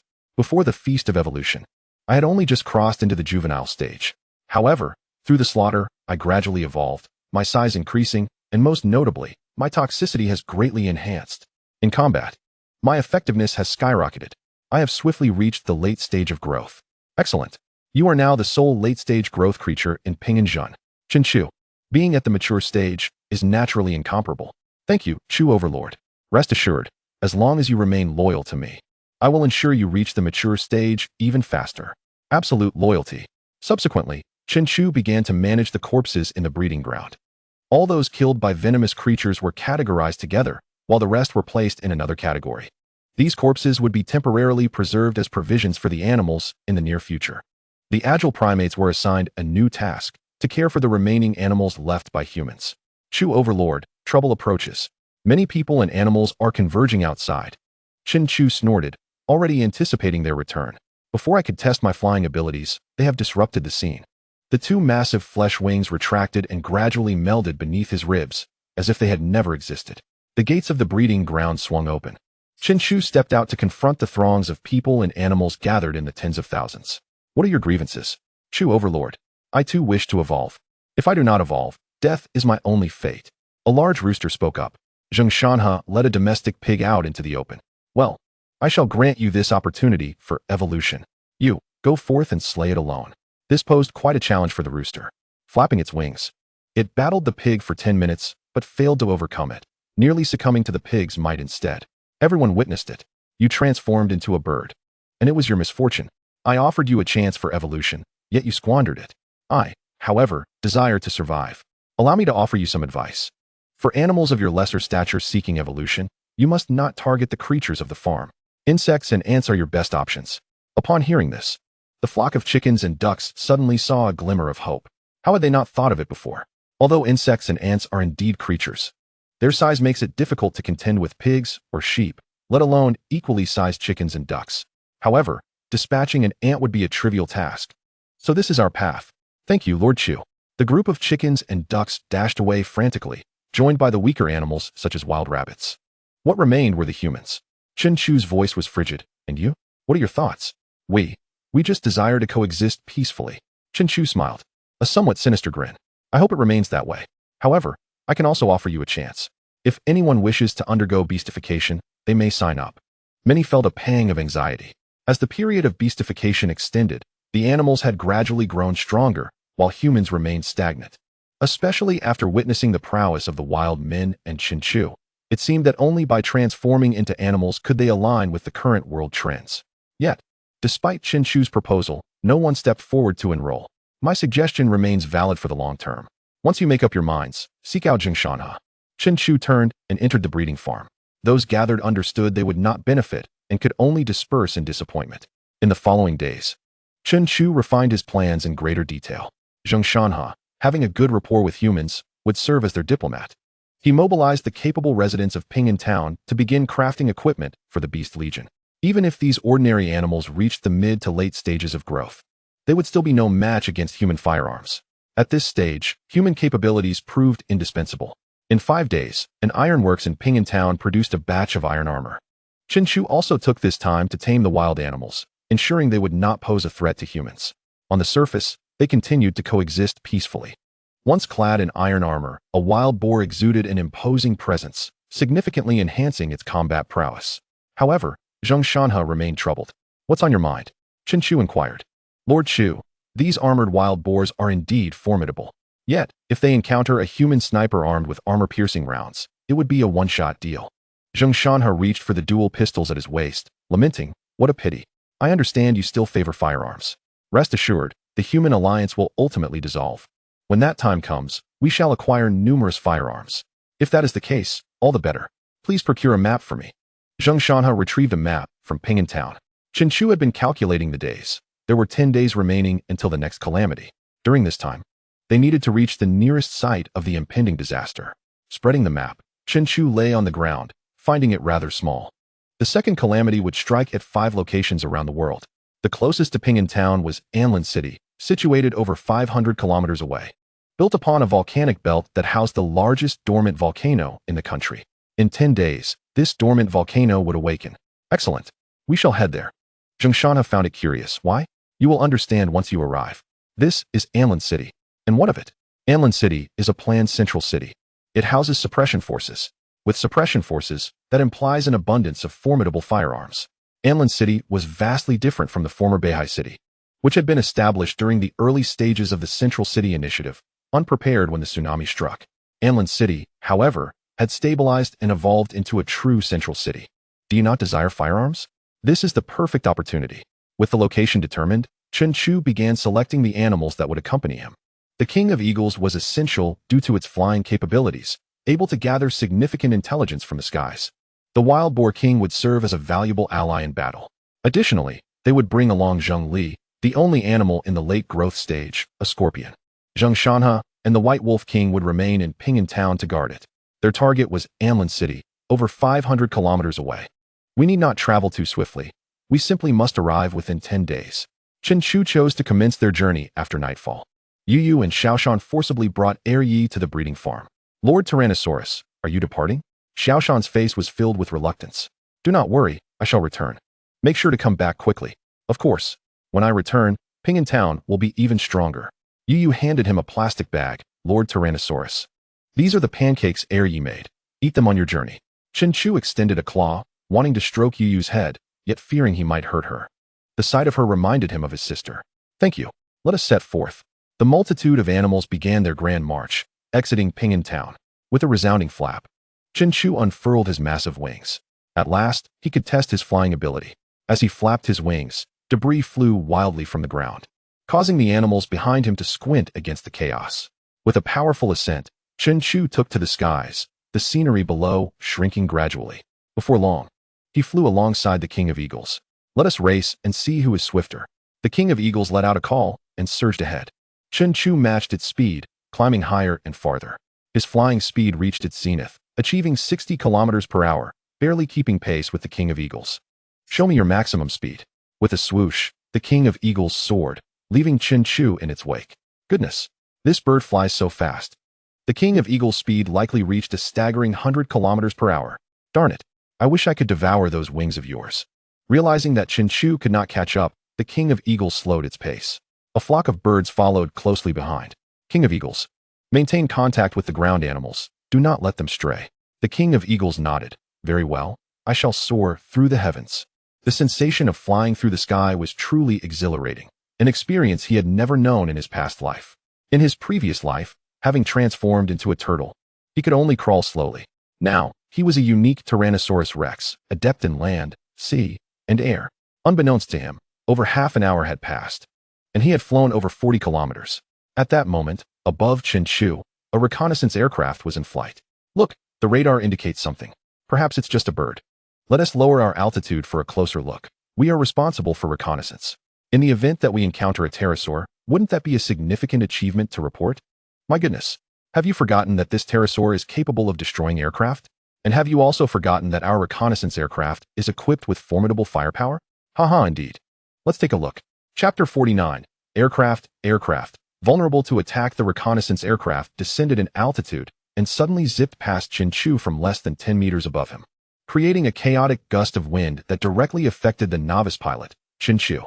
Its massive form flipped several times in the air before stabilizing. Curse that aircraft. A tinge of anger bubbled within Chen Chu. Flying at a speed of 60 kilometers per hour, he felt utterly insignificant in the presence of the aircraft. Inside the reconnaissance aircraft, both the captain and co-pilot turned pale. What did you see just now? There were enormous wings that resembled a pterosaur. However, it seemed to be much larger than any pterosaur I've seen. Could it be that this pterosaur has evolved and come here? That would spell danger. What should we do now? The radar has detected that Chen Chu is right behind us. He is slower than us, so let us turn around and fire at him. Bring him down. Agreed. The reconnaissance aircraft executed a U-turn, aligning itself with Chen Chu. At this point, the distance between them was over 800 meters. Get a little closer to shoot. Chen Chu also noticed the reconnaissance aircraft approaching him head-on. Humph. Even while merely experiencing flight, I have become your target. You wish to take me down? Let us see who brings whom down first. With a powerful flap of his wings, he charged forward. The heavy machine gun mounted on the reconnaissance aircraft unleashed a torrent of bullets. In an instant, countless bullets were fired. Chen Chu's body was covered in rock-hard crocodilian scales, protecting all vital areas. Having reached maturity, his defense had soared to an astonishing 25 tons. The power of the heavy machine gun felt akin to a mere tickle against him. As bullets struck him, they ricocheted off harmlessly. The reconnaissance aircraft drew ever closer to Chen Chu, and the pilot finally got a clear view of him. What on earth is this species of dinosaur? How can a pterosaur possess such a large head? Over 3 meters in length, it was undoubtedly a colossal creature. It bore no resemblance to the long-beaked species of pterosaur. Why does it look so much like a Tyrannosaurus rex? Are you jesting? Can a Tyrannosaurus fly? Be careful. It's charging at us. Just as their paths were about to collide, the reconnaissance aircraft suddenly ascended sharply. Trying to escape? Have you consulted me? With a swift motion, Chen Chu's claws pierced through the aircraft's fuselage, and he yanked downwards. The aircraft was left with 2 massive gashes beneath it. A powerful gust of wind rushed into the cabin. Goodness, we are losing stability. The reconnaissance aircraft swayed precariously, struggling to right itself. Seizing the opportunity, Chen Chu soared above, opening his colossal jaws and biting down on one of the aircraft's wings. The steel wing crumbled under Chen Chu's tremendous biting force of 30 tons, as if it were made of paper. Debris and flames erupted forth. At that moment, the reconnaissance aircraft was utterly out of control, spiraling downwards. Hovering in the air, Chen Chu beheld a fiery explosion below. Humph, such overconfidence.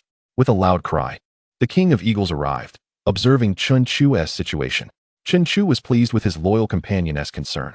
No worries, continue to communicate with the ground animals. Chen Chu puzzled over how he had encountered a reconnaissance aircraft after departing from Pinganjin, just over 40 kilometers. This desolate stretch of land below was devoid of human presence. Could it be that an aircraft from Lancheng had been dispatched? If that were true, I must exercise caution. Chen Chu lowered his altitude significantly. Meanwhile, in the aerial command center of Lancheng, a report came through. Reconnaissance aircraft No. 7 has lost contact. What is going on? The staff executed a series of operations and downloaded the video captured by the aircraft.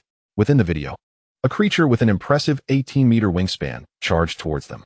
The bullets fired from the heavy machine gun sparked upon impact with its body. The video concluded when Chen Chu opened his enormous jaws and crushed the wing. Everyone who witnessed this video was left utterly astounded. The entire command center fell into a profound silence. After a long pause, a high-ranking official finally spoke. Forward the data. Additionally, ascertain the location where reconnaissance aircraft No. 7 lost contact. Minutes later, a group of officials had gathered in the headquarters conference room. A monstrous entity had appeared over 400 kilometers away. The projector displayed Chen Chu's image. The officials erupted into a cacophony of disbelief. Is this a flying Tyrannosaurus? It remains impervious to bullets. It is important to note that following the previous pterosaur incident, all aircraft are now equipped with heavy machine guns and armor-piercing rounds. They could even penetrate tanks. Yet, this beast emerged unscathed. A figure clad in a white lab coat, with graying hair and gold-rimmed glasses, stood up, appearing remarkably like a mutant. Professor Wen. Is a mutant a type above the ordinary species? Professor Wen nodded. Indeed. It has been 50 days since the beastification process. Our research team has discovered that different strains emerge post-beastification. The initial strain is the ordinary type, followed by mutants, special types, and ancient types. Is this creature a Tyrannosaurus rex, the ruler of the late Cretaceous period? An ancient type. An ancient type that can still fly and withstand armor-piercing rounds. The images on the projector began to magnify. Professor Wen held a slender stick, pointing at the crocodilian scales on Chen Chu, which bore a striking resemblance to the true crocodile tortoise from ancient times. He then pointed at Chen Chu's claws. The Tyrannosaurus rex has severely regressed forelimbs with only 2 digits. Yet look, this creature possesses 4 digits and robust arms. Moreover, while its wings may appear similar to a pterosaur, they actually resemble those of a bat. The officials were left utterly bewildered by Professor Wen's elaborations. After all this, what is its true classification? The latest research has concluded it is a hybrid type. To combat it, will we need to employ missiles? The commanding officer of the Aerial Command had just received news. Commander, the location where reconnaissance aircraft number 7 lost contact is Haifeng-Zhen. The projector instantly displayed a map. The commander observed the map, noting that Haifeng-Zhen lies behind Ping-Zhen. Suddenly, several officials' pupils dilated, and they spoke in unison. Beihai City. Immediately retrieve the information on Beihai City for me. Minutes later, a stack of documents lay on the table.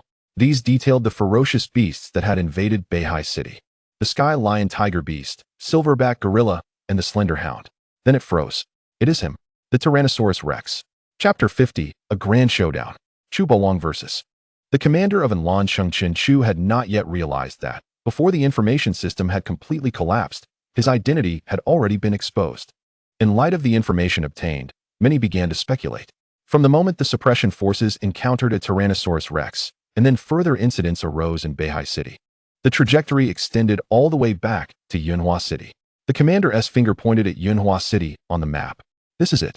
The Level 1 Museum in Yunhua City. The Level 1 Museum in Yunhua City is renowned, most notably for the complete Tyrannosaurus rex fossil that greets visitors upon entry. Such a fossil is unmatched by any surrounding city. The commander-in-chief, even if aware of his origins from Yunhua, would find little to investigate. Yunhua has become a desolate city. A mysterious smile graced the commander-in-chief's face, knowing full well the identity of the individual in question. What shall we do now? He has already made his appearance in Haifeng-Zhen. Dispatch 3 armed aircraft immediately, and I shall engage him in conversation. The surrounding officers were taken aback. What nonsense! He is the commander-in-chief of Anlansheng, the highest authority. How can he put himself in danger? The aerial command officer was the first to object. Absolutely not. It is far too perilous. The commander-in-chief chuckled, stating that the primal instinct of beasts is primarily for survival, and secondly, for evolution. Have not several central cities utilized sincerity to recruit formidable beasts? Do you wish to attract this creature? If we can provide what he desires, it shall not pose a problem.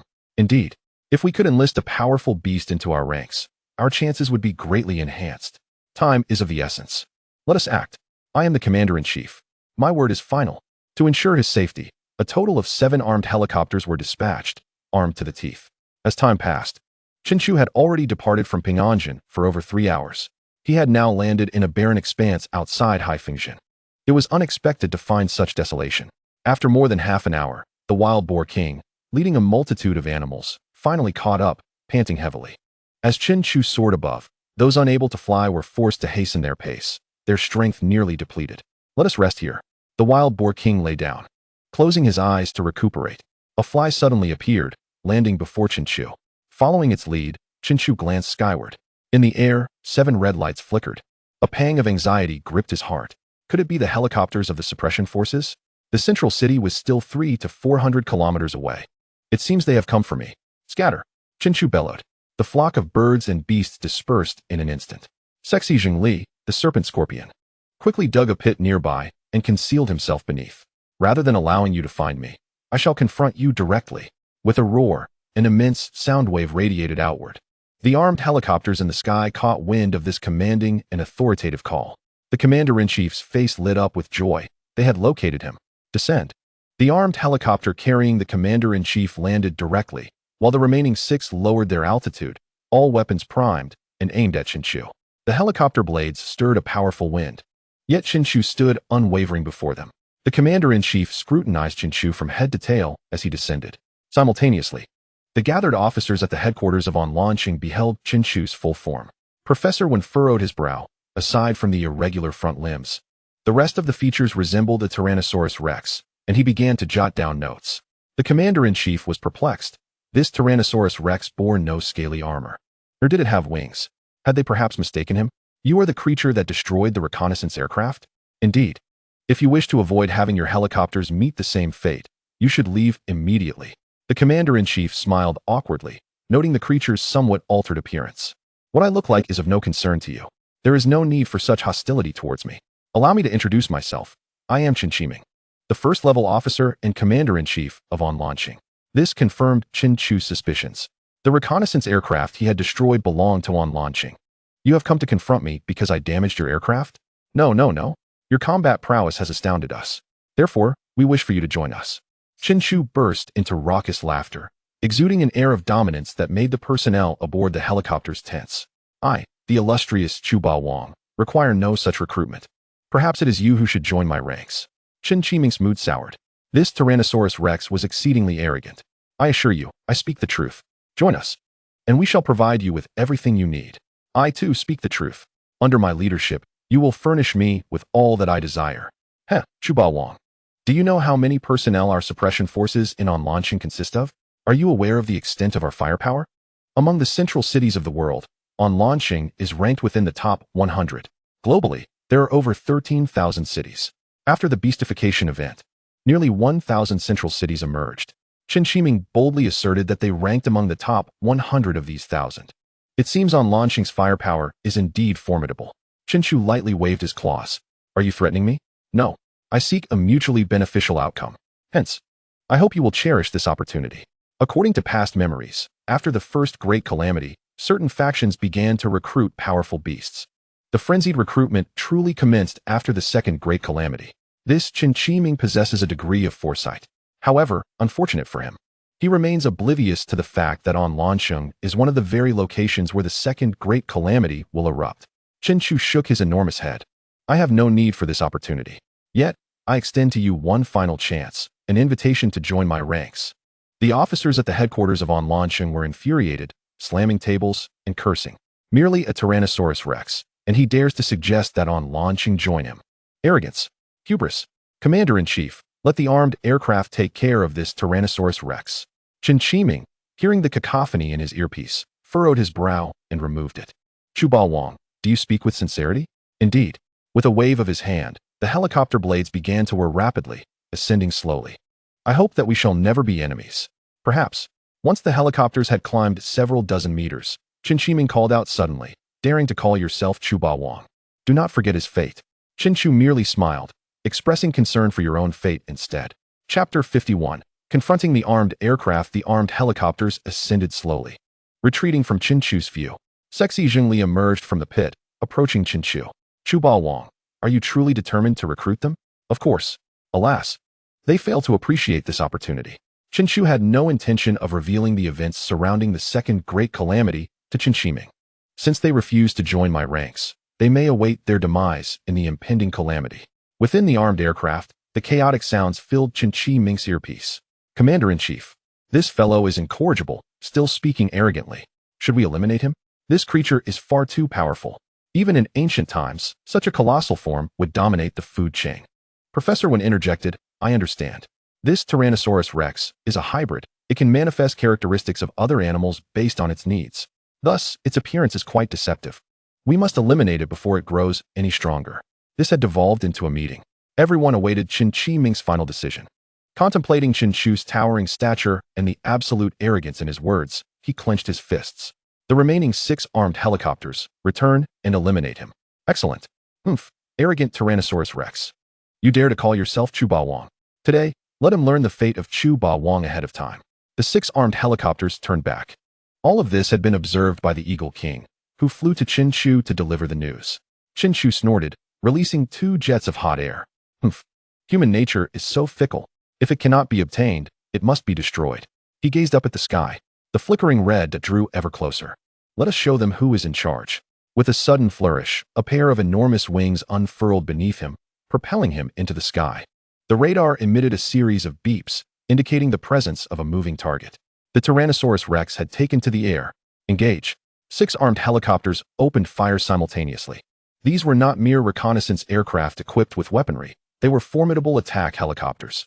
The firepower they carried could only be described as terrifying.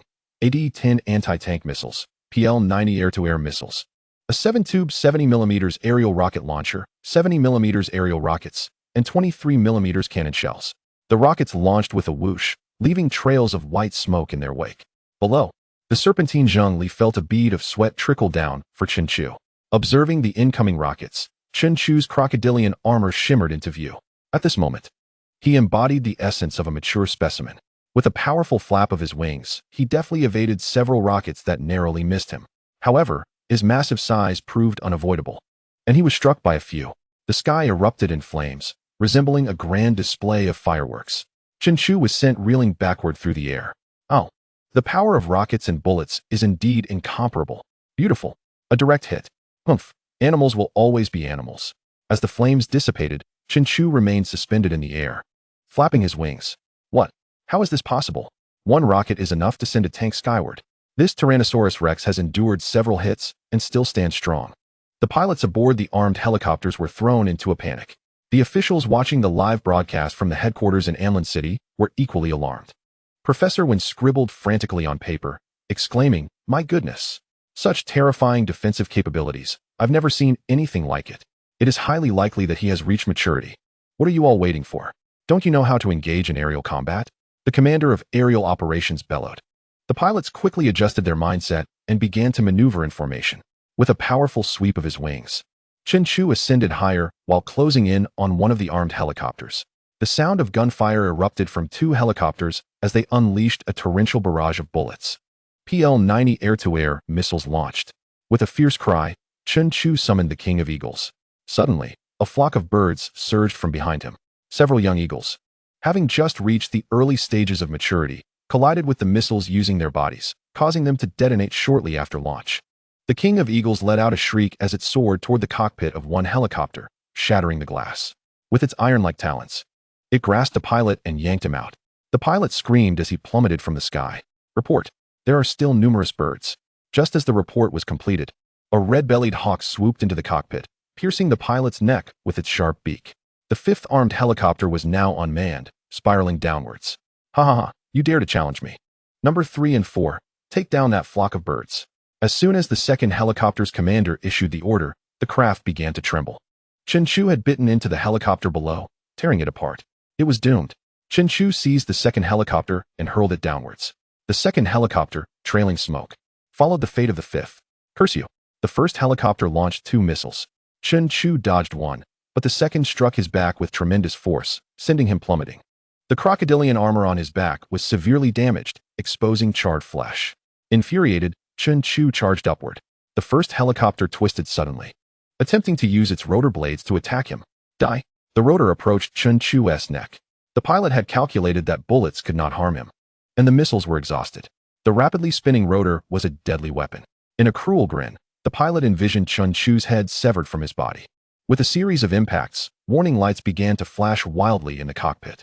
How is this possible? The rotor struck Chen Chu's neck and shattered. The aircraft tilted dangerously, crashing toward him. My armor is not so easily breached by rotor blades. Die! With a powerful flick of his tail, he struck the helicopter with tremendous force. The aircraft was severely deformed and began to descend. Climb higher. Quick, gain altitude. The remaining 3 helicopters increased their speed. The King of Eagles had already appeared below the 3rd helicopter, effortlessly tearing a large hole in its fuselage. Fast-flying birds streamed through the opening. The 2 pilots inside were frantically clawed at by the invading birds. The 3rd helicopter swayed and began to fall. Chapter 52. The Plague City. In the headquarters conference room of Anlin City, the officials had turned pale. Initially, they had not anticipated the strength of Chen Chu's defensive capabilities, nor the presence of such a large flock of birds. Retreat. The commander of aerial operations ordered. This was promptly agreed to by Chen Shiming, who was returning. In this day and age, possessing armed helicopters signifies power. The most crucial factor is the skill of the pilots. The remaining 2 helicopters had long since lost their will to fight. Upon receiving the order, they immediately began their rapid retreat. You think you can escape after attacking? Chen Chu flapped his wings in pursuit. However, The helicopters were flying at over 300 kilometers per hour, far beyond Chen Chu's speed. Even the king of eagles could not keep up. So you were swift. Chen Chu descended, instructing the ground animals to locate the 4 downed helicopters. More than 2 hours later, Zheng Li reported back. Chuang, we have found them. Everyone inside is dead, falling from such a height. It would be miraculous if they survived. What is salvageable? The helicopters are beyond repair, completely deformed. However, the weapons and ammunition on board are intact. Chen Chu smiled. Splendid. Contact Zheng Shanhe and have him come to collect the spoils. A red-bellied hawk took on the role of messenger, flying to Ping'an town to deliver the news. Now, we can rest. A group of animals settled into 5 locations to rest. Chen Chu and Zheng Li took refuge on the plains, while the others dispersed to rest near the fallen helicopters. It would be troublesome if other animals snatched away their spoils. For hours later, dawn broke. Chen Chu could hear the sound of trucks approaching. Rising from the ground, he spotted 4 large trucks driving toward him. Chuang. As the lead truck came to a halt, Zheng Shanhe dashed out of the driver's cabin. Right on time. Of course. Do you have the firearms? Go dismantle the equipment from the 4 downed helicopters. Absolutely. Zheng Shanhe could hardly contain his excitement. The dismantling process was straightforward. It was a sheer act of brute force. Zheng Shanhe not only loaded the weapons and ammunition onto the trucks, but also salvaged every usable component from the helicopters. After several hours of hard work, the 4 trucks were filled to capacity. Fantastic. Simply fantastic. These weapons will significantly enhance our defensive capabilities upon installation.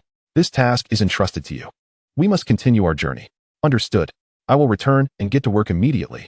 After Zheng Shanhe drove away, Chen Chu and his group proceeded at a leisurely pace.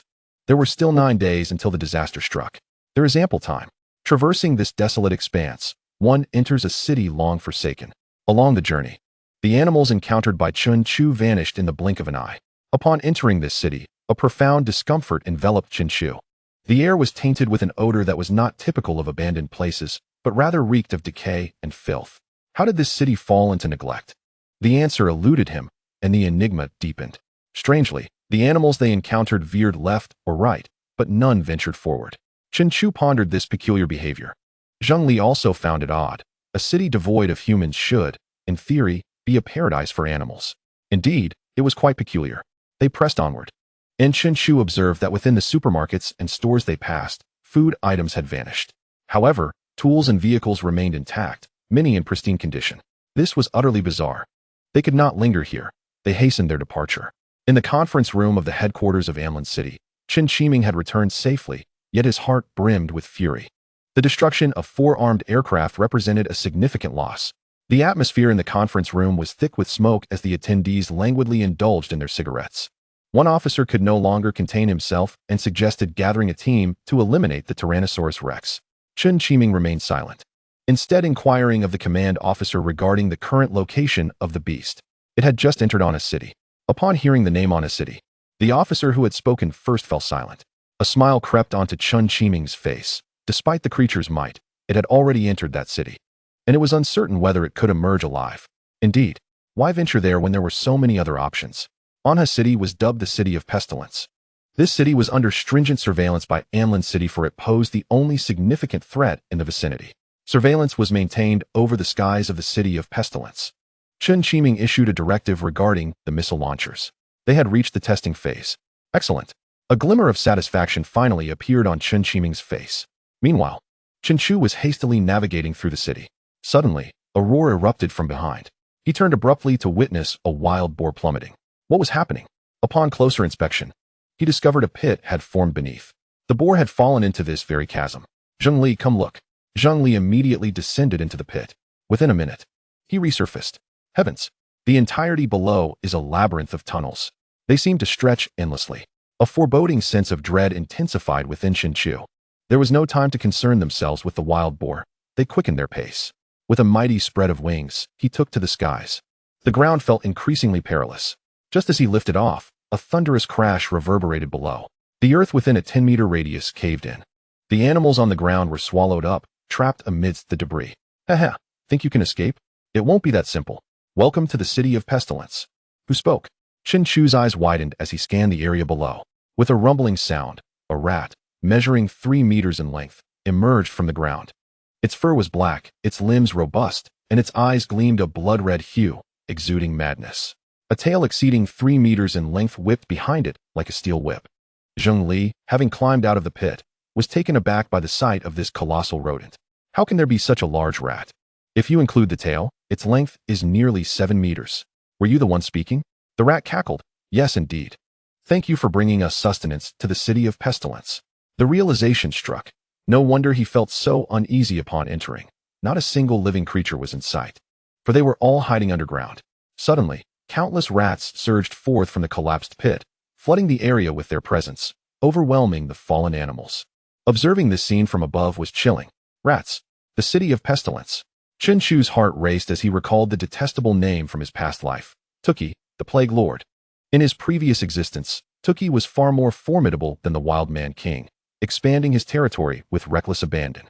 Unbeknownst to him, he had now stepped onto Tuki's domain. Get up here, Chen Chu bellowed. Zheng Li struggled to emerge from the onslaught of rats. His neck was already besieged by them, biting relentlessly. Get off me, you pests.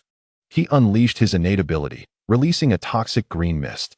The rats that came into contact with it fell lifelessly, yet the sheer number of living rats surged forward, burying the dead beneath them.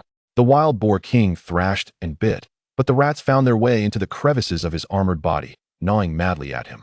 Ha ha ha, they've already become food for our young. You have no chance of escape, the large rat declared. A murderous glint flashed in Chen Chu's eyes. Then I shall eliminate you first. Ha ha, come on then. The large rat plunged into the pit. In a rush, the swarm of rats followed, sweeping away the trapped animals. Chuan Wang, save me, Zheng Li cried out. The wild boar king could be sacrificed, but Zheng Li was invaluable. One creature, now in the late growth phase, was a rare find. Chen Chu dove down, seizing Zheng Li's head in his jaws, pulling him from the retreating horde. Ascending into the sky, Zheng Li was still adorned with hundreds of rats. They plummeted from above like dumplings. Zheng Li clambered onto Chen Chu's back, his heart racing. Damn it, I almost met my end. Chen Chu glanced down. The pit was now devoid of animals. They had all retreated. Damn it. After all the effort to assemble the Beast Legion, the Wild Boar Kings haven't even had a chance to exert their power before being overwhelmed by a horde of rats. Hold on tight, Chen Chu commanded, flapping his wings and diving towards the ground. With a thunderous crash, his feet struck the ground with force, causing a 20-meter radius of the passage to collapse. Amidst the billowing dust, nothing else was visible. They had fled so quickly. Chuan Wang, what do we do now? Zheng Li's thoughts were solely on escaping this place. Given the sheer number of rats they had just encountered, who knew how many more lurked in the city of pestilence? Chen Chu snorted, find the strongest rat. If it does not submit, it shall perish. He was acutely aware of how terrifying Tuki, the Plague Lord, had been in his previous life. He commanded a legion of rats, seizing nearly 1,000,000 square kilometers of territory. Ultimately, it took a coalition of several overlords to eradicate them. Moreover, at the time of his demise, Tuki had reached the terrifying late stage of the ultimate form.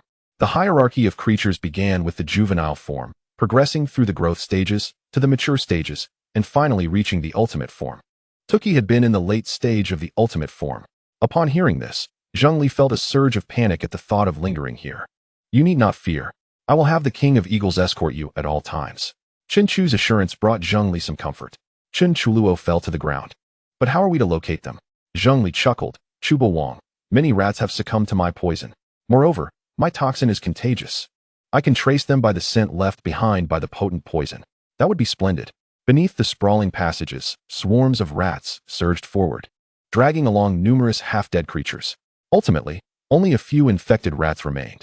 The large rat sensed something amiss. Contagious toxin. Its eyes blazed with a crimson light, revealing its sharp incisors. Children, sacrifice yourselves. The obedient rats approached the large rat, allowing themselves to be crushed or killed. The large rat's evolutionary value skyrocketed. A shrill screech echoed from the other end of the passage, as another horde of rats rushed in, sweeping away the half-dead creatures. The corpses of several thousand rats lay here, blocking the way. The newly arrived rat swarm left a portion behind, trampling through the passage and burying the rat carcasses. Minutes later, Zheng Li, following the trail of the potent poison, arrived at this location. Chuba Wang, these rats are remarkably cunning. Aside from that large rat, the rest have perished. The passage has been trampled, and we have no idea where they have gone. The only clues we had are now severed. Such strategic decisions could only be made by the Plague Lord Tuki, though it was merely a large rat under his command. Very well, let us stay here. I refuse to believe they will not emerge. Leading the way, the large rat burrowed into the sewer. Through the sewer, they entered an immense space. In the dim light, countless pairs of glowing green and red eyes were visible. "Ah, the drilling sky rat has returned," a languid voice remarked. Upon hearing this voice, the large rat immediately prostrated itself. "Lord Tookie, I have brought many fine specimens today. The lowest tier is merely in the early stages of growth." "Humph, just early stage growth. I have no interest. You may divide them among yourselves." "Thank you, Lord Tookie." "Wait, I did not authorize you to share." "Drilling sky rat, why has your size increased?" "It is as follows. Among the animals that entered the plague city, there exists a mutated serpent scorpion. Its venom is contagious. Many young ones have perished. To prevent further infection, I had to eliminate the children." "Oh, I see. Then you have gained many advantages. Let Jean Mao Shu and Fei Tian Shu divide these animals." "Yes, Lord Tookie." Several pairs of glowing eyes flickered and then lunged towards the wild boar king and others. The half-dead creatures possessed no strength to resist and became the evolutionary value for the rats, emitting painful and increasingly feeble cries. "Lord Tookie, at the helm of these animals is a flying Tyrannosaurus Rex. It remains within the city. Should we capture it? A flying Tyrannosaurus Rex? How intriguing. If you wish to kill it, go ahead. Strengthen our forces and expand our territory." Chapter 54. Endless generations. The large rats under the Plague Lord began to mobilize the rat horde. Chen Chu was so exceptional, yet he spoke of it so casually. For Tookie, as the Lord of the Plague, the evolutionary value gained from killing Chen Chu was of no consequence. As long as he wished, the rats here would willingly sacrifice themselves to facilitate his frenzied evolution. All that mattered was that he had endless descendants. "Squirrel," Tookie's languid voice echoed. A large rat, adorned in vibrant colors, approached, speaking in a woman's voice. "Did those people agree? Today, nearly 50,000 have perished. However, the remainder has mostly consented." "Humph. Humans are indeed foolish. In the face of survival, they ultimately bow down. Let me." Tookie moved his body, following the squirrel through a long passage. The passage led to another vast space. However, this space was filled with a throng of human beings. At first glance, there appeared to be 70 to 80,000. All these individuals were emaciated. In one corner, a mountain of human corpses lay piled high, which the robust rat swarm was transporting. "Ah, what enormous rats." Upon seeing Tookie, fear filled the faces of some. "Impudence. This is the Plague Lord. Lord Tookie." The squirrel barked sharply. Tookie merely chuckled, "No matter," and fixed his gaze upon them. "Do you all wish to continue living?" "Yes. We do not wish to starve." "Then, you understand the conditions?" "Understood." "Ha ha." "Squirrel." The squirrel nodded and emitted a sharp screech. Subsequently, a vast swarm of rats, numbering 70 to 80,000, poured from the passage, densely packed and terrifying. Furthermore, these rats were indeed genuine young ones. "Eat." After consuming, "Heed my command." The starving humans disregarded the filth of the rats. To survive, they summoned every ounce of strength from their frail bodies to capture the young rats. For survival, a skeletal man seized a young rat and stuffed it directly into his mouth. Blood dribbled from the corners of his lips. Increasingly, more individuals began to feast upon the young rats, leading to anguished wails. The human bodies began to shrink incessantly until they transformed into rats. The young rats were completely devoured, and the surviving humans became the new rat horde. Tookie observed with great satisfaction. These individuals had been captured in the city. Unable to escape, they had resisted for the sake of their will. As more people perished, despair magnified infinitely. As long as there remained a glimmer of hope for survival, they would not relent, even if it meant becoming a rat. "Congratulations, Lord Tookie. You have acquired a horde of human-turned rats." "Ha ha."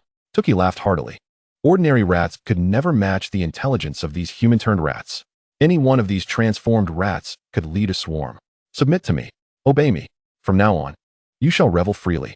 Give birth to endless offspring." The transformed rats began to stir restlessly. Many male rats had already climbed onto the backs of female rats. Tookie grinned, revealing his sharp teeth. "Wonderful.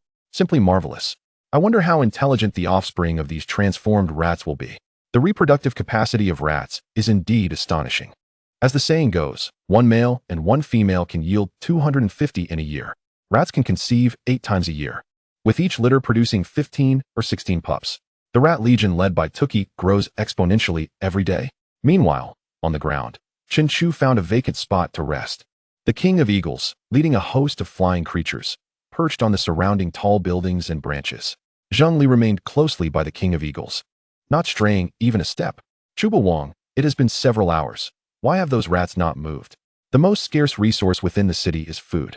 Given the enormous number of rats, they would not overlook any living creatures. Let us wait. The sky gradually darkened. The moon shone large and round tonight. Suddenly, a rustling sound arose around them. Chen Chu's muscles tensed. Boom. The ground beneath Chen Chu suddenly began to collapse. In that instant, he spread his wings and soared into the air. A bunch of fools. Do you not know I can fly? The Zhuan Tian Shu emerged from its burrow, tauntingly remarking on the inevitable exhaustion of its adversary, expressing skepticism about how long it could sustain flight. What about my subordinates? It queried, referring to the wild boars. They have already become our excrement. The realization that they had indeed been slaughtered sparked outrage.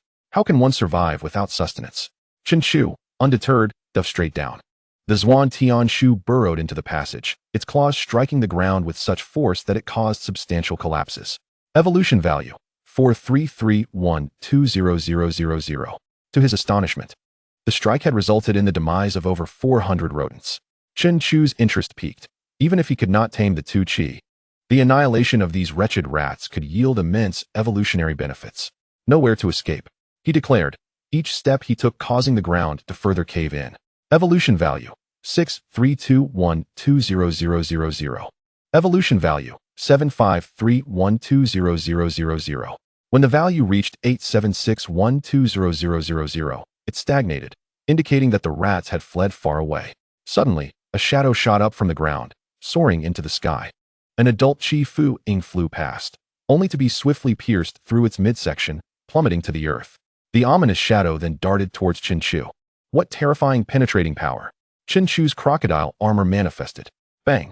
A mouse, no larger than a palm, burrowed into the armor atop his head. The armor's defense was formidable, yet the mouse's strength was notable. It burrowed halfway and before becoming lodged. Let me see what you are. Chen Chu lowered his gaze and, with his claws, dislodged the mouse from his armor. The mouse was minuscule, barely fitting between his fingers. Oh, such a small creature possesses such strength? The little mouse, panicked, exclaimed, how can your defense be so robust that I cannot penetrate it? Can you match the might of a rocket? With a decisive squeeze, the tiny rodent was crushed. Evolution value, 10761200000. Chapter 55, a fortuitous source of evolutionary value. Alas, a mere mouse, yet it was still in its growth phase. It granted Chen Chu a generous 200 points of evolution value. The observing cadre of mice felt a surge of fear. Goodness, just how powerful is that Tyrannosaurus? The Zhuan Di Shu was crushed in an instant. The Zhuan Tian Shu's crimson eyes glimmered with fear. Meanwhile, the Jin Mao Shu felt discontent. Among their cadre, the Zhuan Di Shu was undoubtedly within the top 10 in terms of strength, yet it was vanquished in an instant. Is that all? Chen Chu discarded the Zhuan Di Shu's carcass.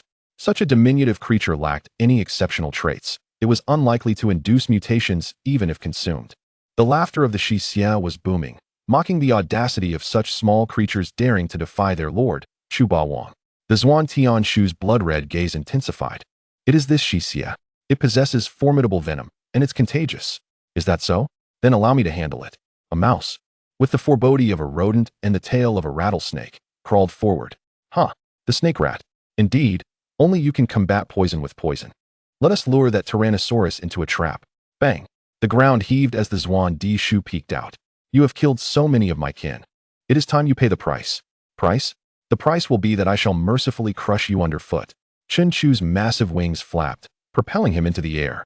The Zhuan Di Shu retreated underground, hastily scurrying away. Zhang Li looked down, commanding that Song Ying Wang, lead me to follow the great king.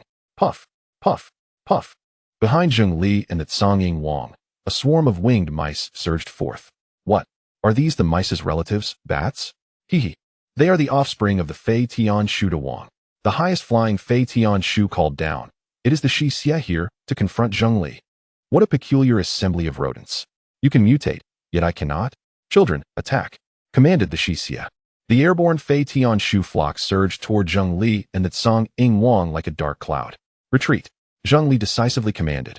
Although he had flying creatures, their numbers were merely in the dozens, whereas the Fei Tian Shu numbered in the thousands.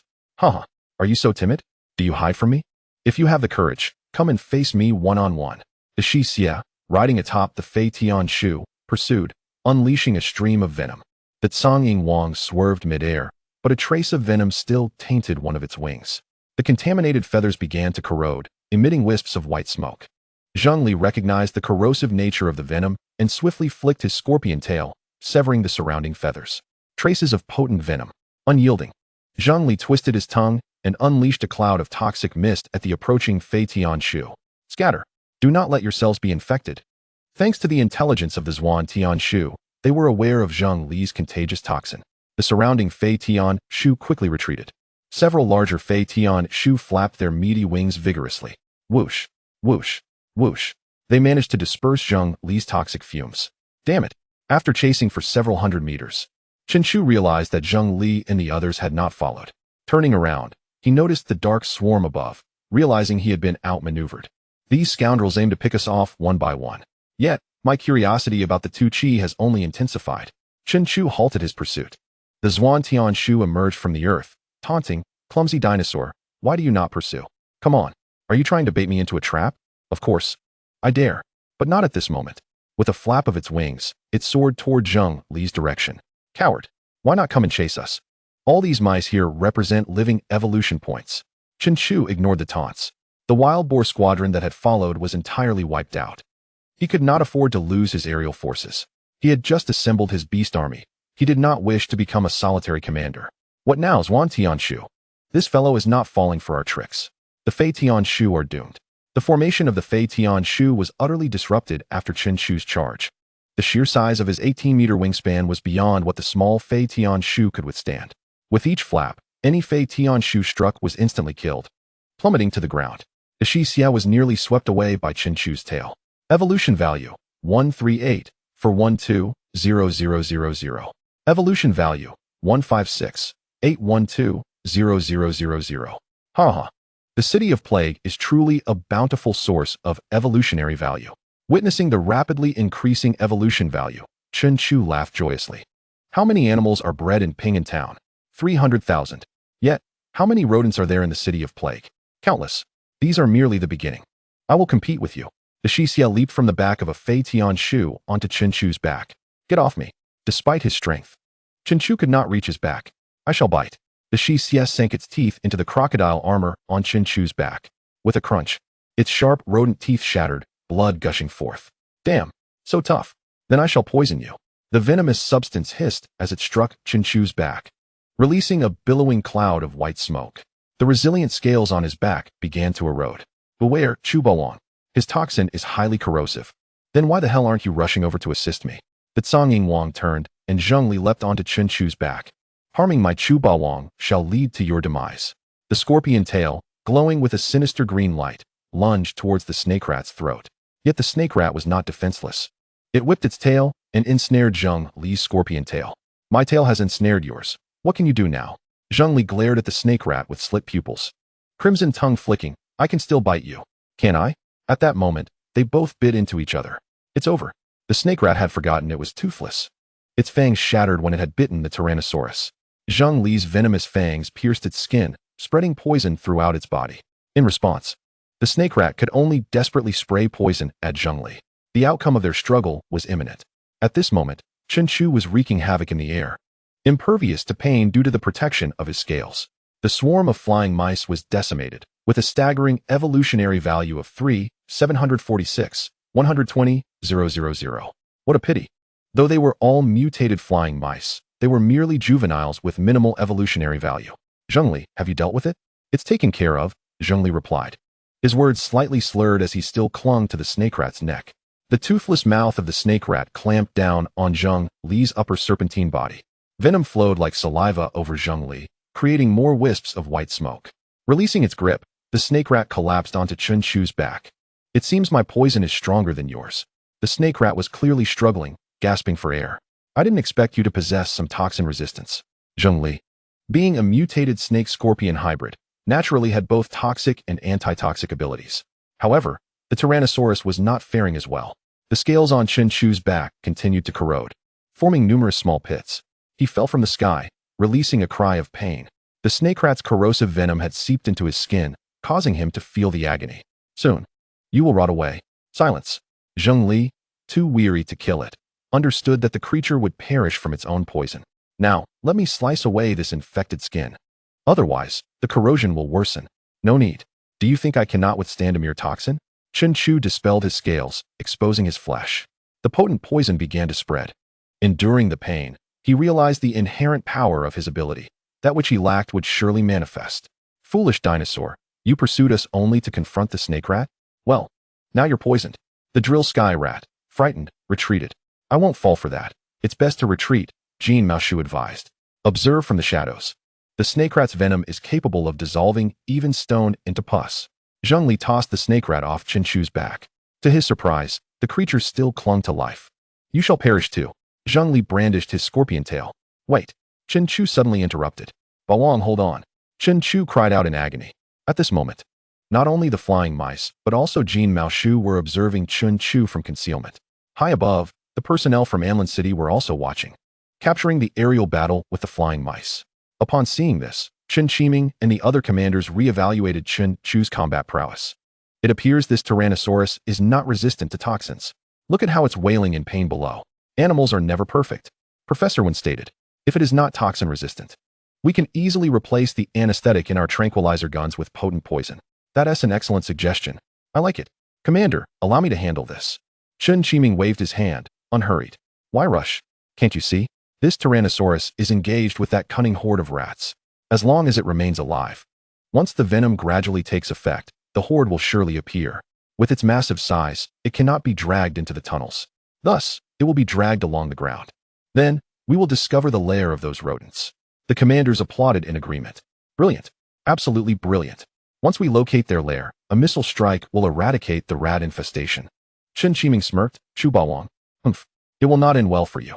As night fell, Chen Chu lay on the ground, still battling the potent toxin. His back had suffered corrosion over an area of 3 square meters, with the most affected regions exposing white bone. Pus dripped from above, creating a grotesque sight. Zhengli could no longer bear to watch. Chen Chu was sweating profusely from the pain. When will my innate ability activate? You're doomed. The mocking voice echoed. Fool. Chen Chu opened his mouth and devoured the snake rat. The sound of crunching filled the air as he swallowed it whole. Zhengli was left utterly bewildered by the sight. Chu Bawang, have you lost your mind? The snake rat itself is venomous, and now it's infused with my toxin. Combining 2 poisons, how could you eat it? As the saying goes, without a ruthless heart, one cannot stand firm. I refuse to believe I cannot endure. Suddenly, a sharp pain surged through his abdomen, as if his intestines were being severed. Chen Chu rose in agony, wreaking havoc around him. The ground erupted with several deep craters. The hidden drill sky rats were terrified. My heavens, has he gone mad? Look at his miserable state. He cannot hold on much longer. Yet, his fury is indeed terrifying. That night proved to be an excruciating ordeal for Chen Chu. After what felt like an eternity of chaos, the surrounding ground lay in ruins, and he finally collapsed. Gasping for breath, heaven has granted me a second chance. I will not perish so easily. Chen Chu reassured himself. The first light of dawn enveloped him. A warm current sweeping over his body. His attribute panel updated. Type, fusion species. Name, flying armored Tyrannosaurus. Level, early mature phase. Strength, 25 tons. Speed, 60 mph. Lifespan, 200 years. Defense, 25 tons. Flexibility, 15. Toxin resistance, 10. Toxicity, 27. Evolutionary value, 1, 768, 120, 000. Talent 1, Supreme Bite Force 30 tons. Talent 2, Derivation. Talent 3, Flight, Speed. 80 mph, ha ha ha. Chen Chu laughed maniacally. I knew it. I knew it. After enduring, my toxin and resistance have increased under the derivation ability. Since the snake rat was ultimately consumed by Chen Chu, an additional 200 points of evolutionary value was granted. Zhengli was puzzled by Chen Chu's sudden elation. Upon acquiring the additional attributes, Chen Chu's strength gradually began to return, and the decay on his back ceased. Zhengli, what are your toxin and resistance levels? Oh well. Generally, once transformed into a beast, one's talents should be kept secret from opponents. Zhengli thought, since he was already Chen Chu's subordinate. He might as well share. My toxicity is 25 points, and my toxin resistance is 20 points. Remarkably, my toxicity exceeds yours. It is likely due to consuming the snake rat that harbors 2 types of toxins. How marvelous. From this moment forth, Chen Chu has transformed into a venomous Tyrannosaurus rex. With an inherent tremendous biting force, coupled with venom, he indeed becomes a formidable presence. Chapter 57. The Mutant Flying Rat King in his juvenile form. The innate abilities were not particularly pronounced. However, upon transcending his youthful stage, the emergent derived talents proved to be of great assistance. Features such as dual claws, dexterous fingers, and enhanced flexibility all arose from this newfound talent. Although these traits are not explicitly labeled as talents on the attribute panel, Chen Chu can certainly regard them as emergent new talents. The stew he initially consumed melded the fossils of 5 different creatures, and now 4 of them have manifested distinctly. The representations of the Tyrannosaurus and the alligator tortoise are particularly evident. The wings must also be one of those fossils, though their specific nature remains unknown, resembling the wings of an oversized bat. As for the derived talents, Chen Chu has begun to formulate some ideas. It must be the tardigrade. This creature, existing for hundreds of millions of years, is diminutive yet possesses extraordinary vitality, rapidly adapting to any environment. Its most notable characteristic is its ability to derive. Chen Chu patted his head, realizing he should have thought of the tardigrade sooner. Unexpectedly, the fossil of the tardigrade in the museum was indeed genuine. Chu Bolong, how is your back? It's nothing. The pain has subsided. It will heal. The group of miners, including the drilling rat and others, did not gain a single advantage from seeking out Chen Chu. Instead, they suffered losses with 2 of their cadre, the snake rat and the burrowing rat. Furthermore, thousands of the flying rats fell to Chen Chu, contributing to his evolutionary value. After retreating in defeat, they dared not speak loudly in the presence of the Lord of Plague. The Lord of Plague is in good spirits now, as tens of thousands of humans have transformed into rats, ensuring the continuation of their lineage and the proliferation of a greater army. Why are you back so soon? Who devoured that Tyrannosaurus? The drilling rat lowered his head. We did not kill it. Is that so? Then why haven't the burrowing rat and the snake rat returned? Upon hearing this, the drilling rat's fur bristled in fear. It was killed by the Tyrannosaurus. However, it also fell victim to the snake rat's poison. It howled madly for an entire night and is now resting. We decided to return first. The Lord of Plague flicked his tail, sending a stone flying towards the drilling rat, piercing one of its ears. The drilling rat could not even muster a sound of pain. With so many of you in command, and having deployed the flying rat army from the Flying Rat King, how could you not eliminate it? Tell me, what use do I have for you now? Please, Lord Tookie. That Tyrannosaurus has likely reached maturity. Even the formidable attacks of the burrowing rat could not breach its defenses. You are a pack of fools. You have ruined my good mood. I shall give you one more day. If you cannot resolve this, do not return to see me. Understood. Now, it was the turn of the cadre of rats to fret. With Chen Chu poisoned and resting, it presented an excellent opportunity. However, they were only in the growth stage and were no match for him. Why don't we mobilize our army and overwhelm him with sheer numbers? Suggested the Jinmao rat. Are you joking? His alligator armor could withstand even the burrowing rat's attacks. No matter how many rats we have, they would merely be crushed, becoming his evolutionary value. The Jinmao rat pondered. What if we seek out the Flying Rat King instead? Are you certain? In the eastern district of the Plague City, there lies a well-preserved wetland park. A black rat measuring 3 meters in length was seen atop a smaller rat, which was half its size. Nearby, a rat of 1.5 meters gave birth to a litter of pups. Flying Rat King, we have birthed. The Flying Rat King hastened his pace to conclude the mating. How many? 36 in total, with 11 bearing wings. Very good. Dispose of the others among the ordinary rats. Such occurrences have long been commonplace. The Lord of Plague, Tookie, does not merely have the drilling rat, Jinmao rat, and other cadre under his command. Above them stand the 4 great rat kings. The mutated Flying Rat King in the east is among them. When called upon, he obeys the Lord of Plague's orders. Otherwise, he resides in his territory, urging all mutated flying rats to breed more efficiently. The drilling rat and Jinmao rat emerged from underground into the wetland park. The Flying Rat King lounged by the pool, stroking his whiskers. What brings you here? What of the Flying Rat Legion I lent you? Ah, Flying Rat King. To be frank, a mature Tyrannosaurus has invaded our plague city. It can even fly. 90% of the Flying Rat Legion we borrowed from you has been slaughtered. What? The Flying Rat King erupted in fury. Although the number of offspring born has increased, not every litter produces flying rats. There are also ordinary rats. The thousands killed by Chen Chu already represent 1/10 of the total flying rats. With a whoosh, the Flying Rat King soared towards the drilling rat. Pinning him beneath his foot, the tip of his tail pointed like a spear at the rat's eyes. Do you think my Flying Rat Legion is abundant? You've caused me such losses. It was that Tyrannosaurus. It chose not to pursue us, but instead slaughtered the young flying rats. Where is it now? In an open area in the south-central region. It has been poisoned and is resting. The Flying Rat King took to the skies, calling out, "Children, Listen closely. This Tyrannosaurus has massacred your brothers and sisters. We must avenge them. The Jinmao rat felt a weight lift from his heart. To confront a mature entity, one must have a mature entity to assist. All 4 great rat kings under the Lord of Plague are indeed mature. After causing quite a ruckus throughout the night, Chen Chu is now resting, having regained 70 to 80% of his strength. Now, he awaits to see what tricks those rats have left to play. Anlin City is currently engulfed in tension.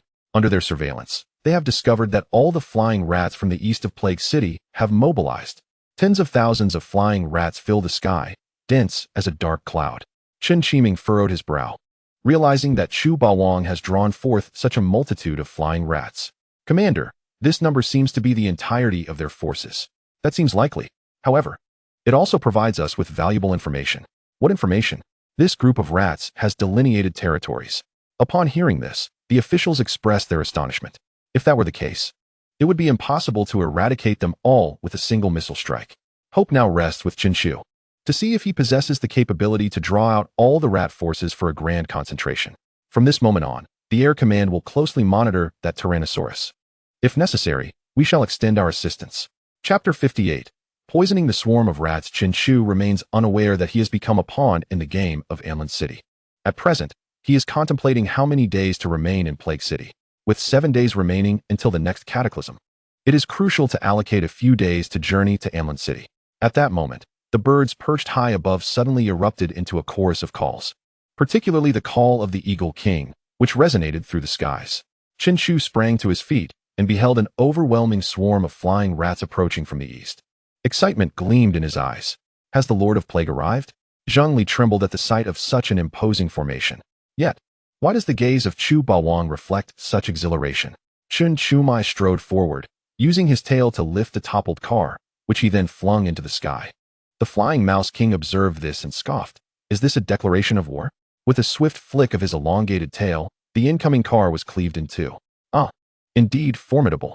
He must have reached maturity. Chen Chu revealed 60 chilling venomous fangs. Tyrannosaurus, how dare you slaughter my legion of flying mice? Today, your life is forfeit. Charge. A cacophony erupted as tens of thousands of flying mice surged towards Chen Chu.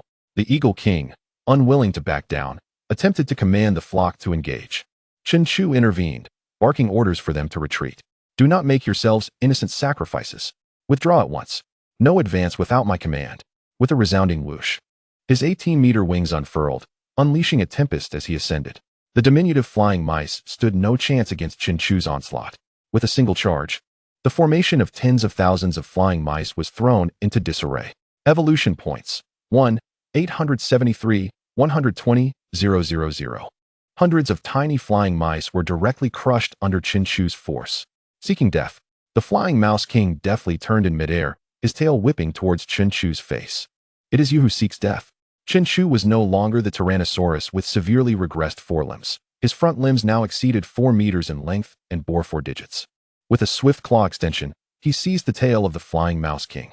With a sharp jerk, the Flying Mouse King's tail slipped from Chen Chu's grasp, leaving only a layer of skin. Bite him to death. The swarm of flying mice enveloped Chen Chu. They clung to him from above, his back, and his tail, gnawing incessantly. A multitude can bring down a giant. Today, let the legion of mice slay the dinosaur. Ha ha, just as I wished. Chen Chu cackled madly, enveloping the multitude of flying mice with his expansive wings, preventing their escape. As he tightened his wings, he began a rapid descent. The Flying Mouse King sensed something amiss. A thunderous crash resonated as a massive crater formed upon impact. Chen Chu was now encased in a slurry of flesh, the remnants of the pulverized flying mice. Evolution points. 3, 776, 120, 000. This blow had annihilated nearly 2,000 flying mice. I am furious. The Flying Mouse King screeched in the air. What are you waiting for? The ground heaved as the burrowing mice emerged from beneath, charging directly at Chen Chu's head. Chen Chu merely glimpsed a large black orb hurtling towards him. What is that? Bang! Before he could finish his thought, his head endured a crushing blow, causing him to faint. In that moment, his crocodilian armor vanished. What a commendable strike, burrowing mouse. Of course, this is my innate talent, curling into a ball and charging. I could topple a small building. The Flying Mouse King descended, eyeing Chen Chu with skepticism. Has he truly fainted? Flying Mouse King, I informed you earlier. This creature has been poisoned. Oh ha ha, so that is the case. Children, charge. Zhengli could hardly believe that the mighty Chu Ba Wang had succumbed so easily. The Eagle King was eager to rush forward to protect his master. Zhengli clung to his neck, urging, "Do not throw your life away. Chu Ba Wang has commanded that no one advance without his orders." Thousands of small flying mice were the first to leap onto Chen Chu's back. This area, having been corroded, had not fully healed, with some spots oozing blood. Compared to other tougher areas, this was the most vulnerable. The first tiny flying mouse that lapped at Chen Chu's blood lay still. Subsequently, the second and third followed suit. The frenzy of mice consumed the blood without raising any alarms. It was only after several seconds that the corpses of over 200 small flying mice began to accumulate on the ground, catching the attention of the golden-furred mouse. This is odd. Why are the flying mice perishing while gnawing at the Tyrannosaurus? The flying mouse king observed the scene, realizing the truth. Was he feigning unconsciousness? With a flick of his tail, he shot it straight towards Chen Chu's eyes. Bah! A large spurt of saliva splattered onto the flying mouse king, while Chen Chu's right paw swung to block the tail. Ah! He was indeed feigning. I did not expect to be discovered so swiftly. His crocodilian armor re-emerged. With a powerful flap of his wings, he shook off the swarm of flying mice clinging to him. Your offspring have gnawed away at my flesh and licked my pus and blood. With a thunderous crash, groups of flying mice fell to the ground, some perishing instantly, while others writhed in agony before succumbing moments later. The flying mouse king was suddenly alarmed, realizing the presence of poison. Chen Chu grinned. Correct. Children, flee. The surviving flying mice rapidly ascended into the sky, yet some continued to plummet. Evolution points. 3, 998, 120, 000. Evolution points. 3, 999, 120, 000. Chen Chu's evolution points were steadily rising. Due to consuming the fused toxins of the serpent mouse, Chen Chu's toxicity had become both infectious and corrosive. Earlier, the swarm of mice that had clustered upon him and greedily licked his wounds had unwittingly spread the contagion. The flying mouse king was overtaken by a dreadful realization, suddenly feeling an unbearable itch. Scratching with his claws, large patches of fur were torn away, revealing raw, crimson skin. Ah, what is happening? It is poison. Your body is gradually being corroded. The flying mouse king glared at the burrowing mouse with venomous eyes. The burrowing mouse exclaimed, "Impossible. You are clearly poisoned. How can you carry toxins? You know not of what you speak." With a thud, the fallen flying mice now numbered in the thousands. At this moment, Chen Chu's evolution points surged to 9, 120, 120, 000. Chapter 59, Evolution, Mid-Mature Stage. Ha! Mere rodents dare to challenge me. Chen Chu bit his tongue, then soared into the air.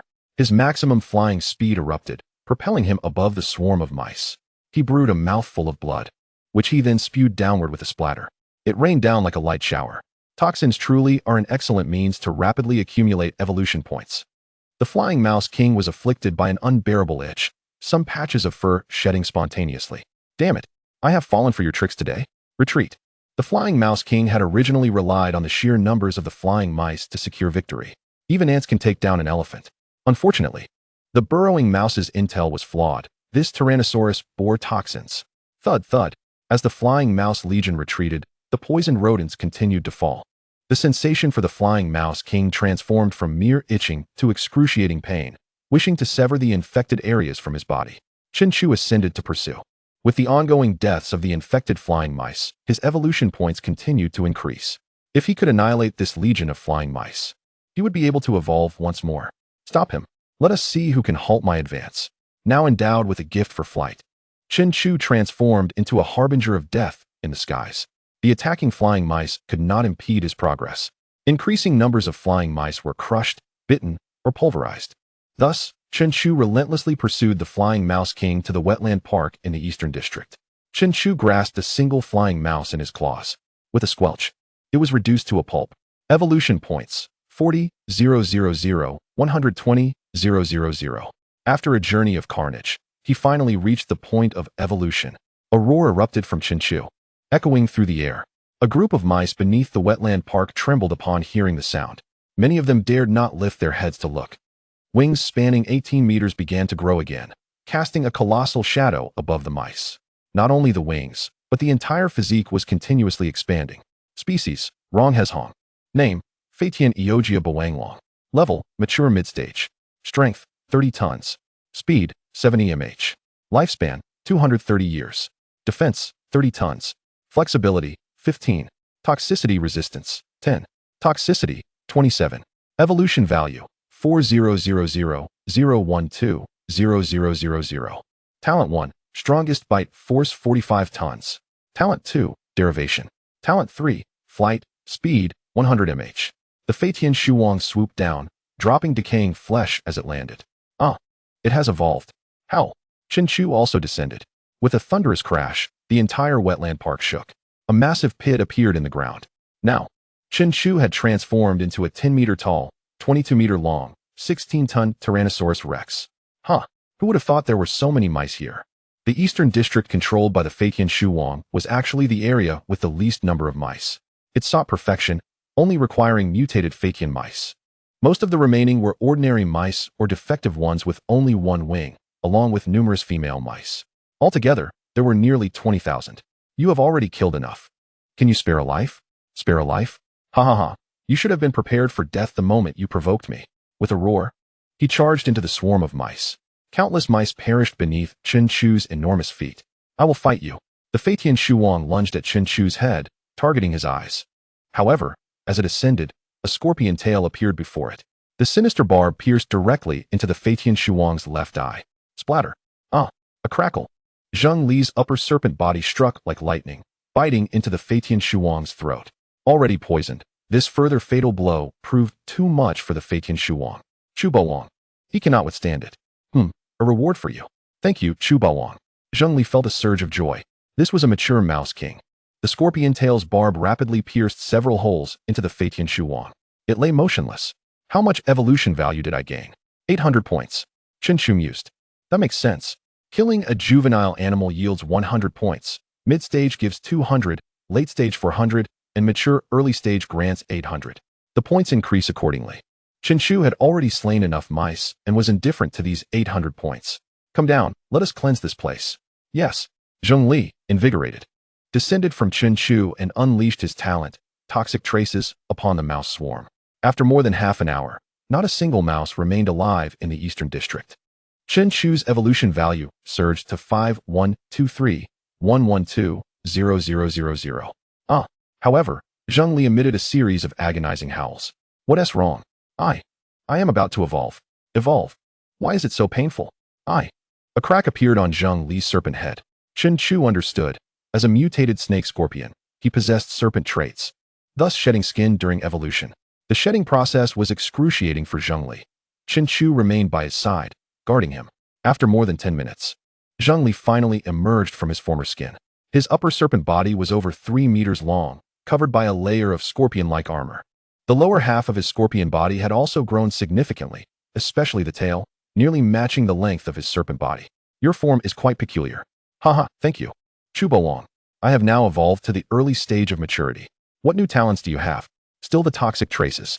All attributes have improved, especially my toxicity, which has reached 40 points. Chen Chu was taken aback. Before the evolution, his toxicity was only 25 points, 2 points less than Zheng Li. After evolving, it had increased by 15 points. The toxicity of the snake mouse was still lower than Zheng Li's original, capable of corroding his super-resistant eogia and causing him immense suffering. How terrifying would this 40 points of toxicity be? Chen Chu felt an urge to test it. Come, bite me. Are you joking? I need you to help enhance my toxicity resistance. Zheng Li opened his serpent mouth, his 2 fangs glinting ominously. Suddenly, the Tsang Ing Wang flew over. Emitting an urgent cry, the earth trembled as if heralding a great calamity. Chapter 60, The Power of the Superweapon. Chen Chu spread his wings and soared into the sky, only to be gripped by goosebumps. This was no great calamity, but rather a mass movement of mice. Looking out, he saw a dense swarm of mice, akin to a colossal wave. How many were there? Tens of millions? Hundreds of millions? Billions? This was the most intense psychological fluctuation Chen Chu had experienced since his beast transformation.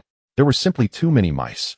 No wonder the Plague Lord could achieve the ultimate form in the last life. Just these mice alone could provide him with an ocean of evolution value. It was that Tyrannosaurus. The one-eyed Zhuan Tianshu roared. After the defeat of the Feitian Shuang, this fellow and Jin Mao Shu rushed to report to the Plague Lord. In a fit of rage, the Plague Lord had directly gouged out one of its eyes. The enormous figure, 5 meters long and weighing 4 tons, was carried by an uncountable number of mice below. Damn it! A thunderous roar resounded clearly in Chen Chu's ears. He had cultivated the 4 great mouse kings with great care. Now, one had been slain. If it had been Jin Mao Shu or other subordinates, the Plague Lord would not have made such a scene. The issue was that the Feitian Shu Wang was immensely valuable to him, essential for breeding the airborne army of Feitian mice. Upon hearing the news of its demise, he summoned the remaining 3 great mouse kings and led the mouse army directly to attack. This constituted the entirety of the combat strength of the plague city. Zhengli was also alarmed upon witnessing this. This overwhelming tide of mice was truly terrifying. Let us go. Chen Chu did not linger. Even with the prospect of vast evolution value, one must weigh the possibility of obtaining it. Zhengli lay on the back of Tsang Wang, allowing it to carry him into the sky. Where do you think you're going? Below, billions of mice piled upon one another like waves, rapidly ascending. Aiming to bring down Chen Chu from the sky, Chen Chu flapped his wings rapidly. Haha, a bunch of stinky mice. I can soar 1,000 meters high. Can you stack that high? Damn it. Stinky dinosaur, don't get too cocky. You will eventually come down. Indeed, but alas, you will not see it. Meanwhile, the mice of Plague City poured out in a frenzy, caught completely off guard.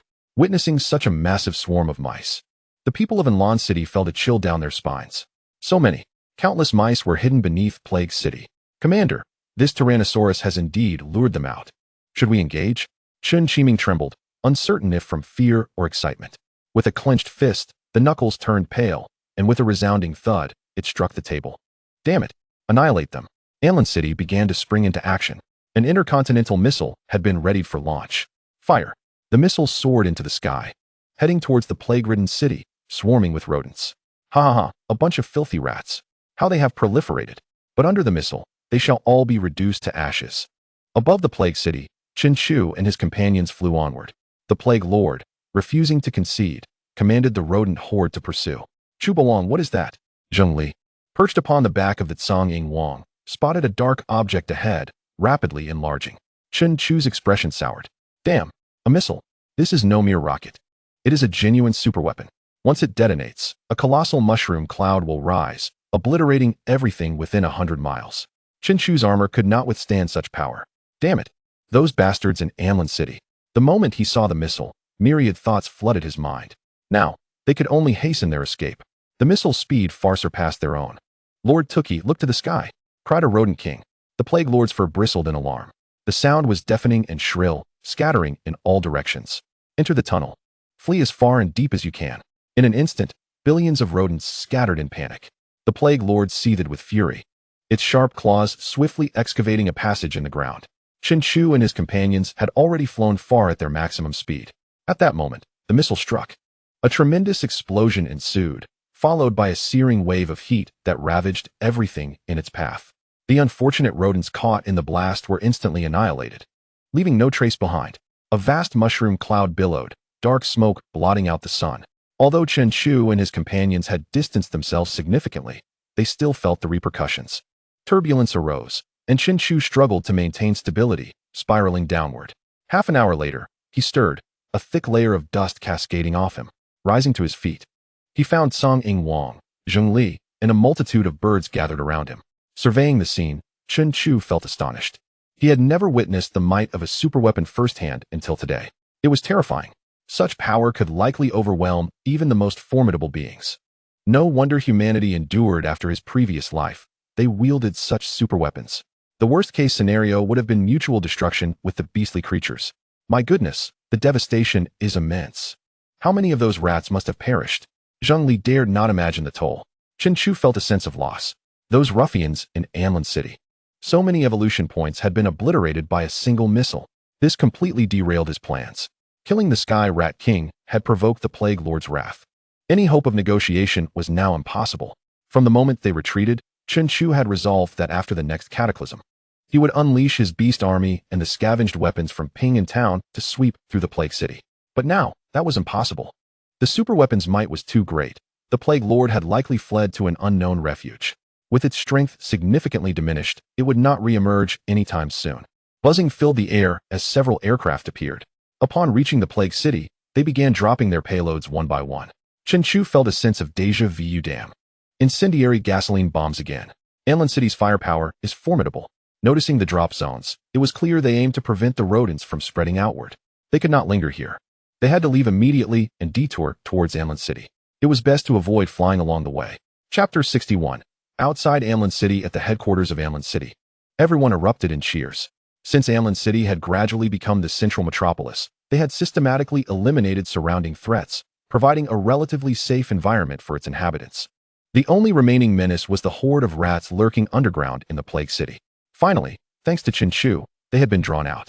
Commander, this time, those rats will undoubtedly be severely weakened. It's time to gather the troops for a thorough cleansing, someone suggested. Chen Chu pondered for a moment before shaking his head. That isn't wise. The terrain beneath the Plague City is complex, and we still don't know how many remain. What about that Tyrannosaurus Rex? It vanished after the explosion. We have no idea where it has gone. Chen Chu studied the map, noting that, based on its trajectory, it would inevitably pass through Anlin City. Therefore, we must remain vigilant during this period. The commander is right. We must also be cautious of the rodents. What are we afraid of? The strength of Anlin City ranks among the top in global cities, especially since we have established artillery on the volcano. Who dares to approach us will be annihilated. Can you bomb the rats burrowing underground? Be careful. They might take out your artillery. Nonsense. Our heavy artillery is stationed on that massive extinct volcano. Do they have the capability to take it down? Chen Chu waved his hand. Enough. All departments, prepare to stand ready. Everyone must be vigilant. In a forest outside the Plague City, Chen Chu tended to his injuries, the remnants of corrosive scars lingering on his back. A flock of birds flew in, bringing wild fruits gathered from the forest to his mouth. After a prolonged period of consuming meat, the taste of fruit was a refreshing change. Chu Bolong. We've been here for quite a while. When shall we continue our advance? Chen Chu calculated in his mind. There were 4 days remaining until the next cataclysm. No rush. We can take our time. This forest was vast, and with the cover of trees, they remained undetected by Anlin City's surveillance. They meandered through the forest for an entire day. Gradually, Chen Chu began to feel a sense of unease. Such a large forest should have a name on the map. Yet it was eerily silent. Not a single wild animal was in sight. However, the rustling of insects was abundant. Chen Chu had little interest in the insects, leaving them for the birds and Zheng Li, as they too required evolution. Zheng Li had already dispatched over 10,000 insects. Chu Bolong. I feel like these insects are tracking us. Really? Perhaps it's because my other half is a scorpion, hence the sensation. If they are indeed following us, things could become problematic. We must leave this place today. With 3 days remaining until the next cataclysm, that night, Chen Chu and his companions exited the forest. As night fell, a swarm of fireflies emerged from the forest, trailing behind them. Zheng Li's intuition proved correct. The insects were indeed following them. Hiss! Zheng Li exhaled a cloud of venom, exterminating all the fireflies. These filthy bugs think they can prey on us. Speed up. Chen Chu spread his wings and took to low flight, unaware that just 200 meters behind them, another swarm of insects emerged from the ground, following their path. In the forest, a dog's head suddenly emerged from a patch of grass, and then its entire body sprang forth. It was the slender dog that had escaped from Chen Chu's grasp. I hope you are not mistaken. Otherwise, without the captain's intervention, I shall devour you at once. A thunderous voice emanated from beneath, causing the surrounding foliage and grass to tremble. The delicate canine chuckled softly, for there was no chance of error. Following that Tyrannosaurus Rex, we would undoubtedly locate the next site of evolution. A stream of insects returned, burrowing into the earth. My insects continued to pursue, and now I must contact the others. If we falter, you will truly meet your demise.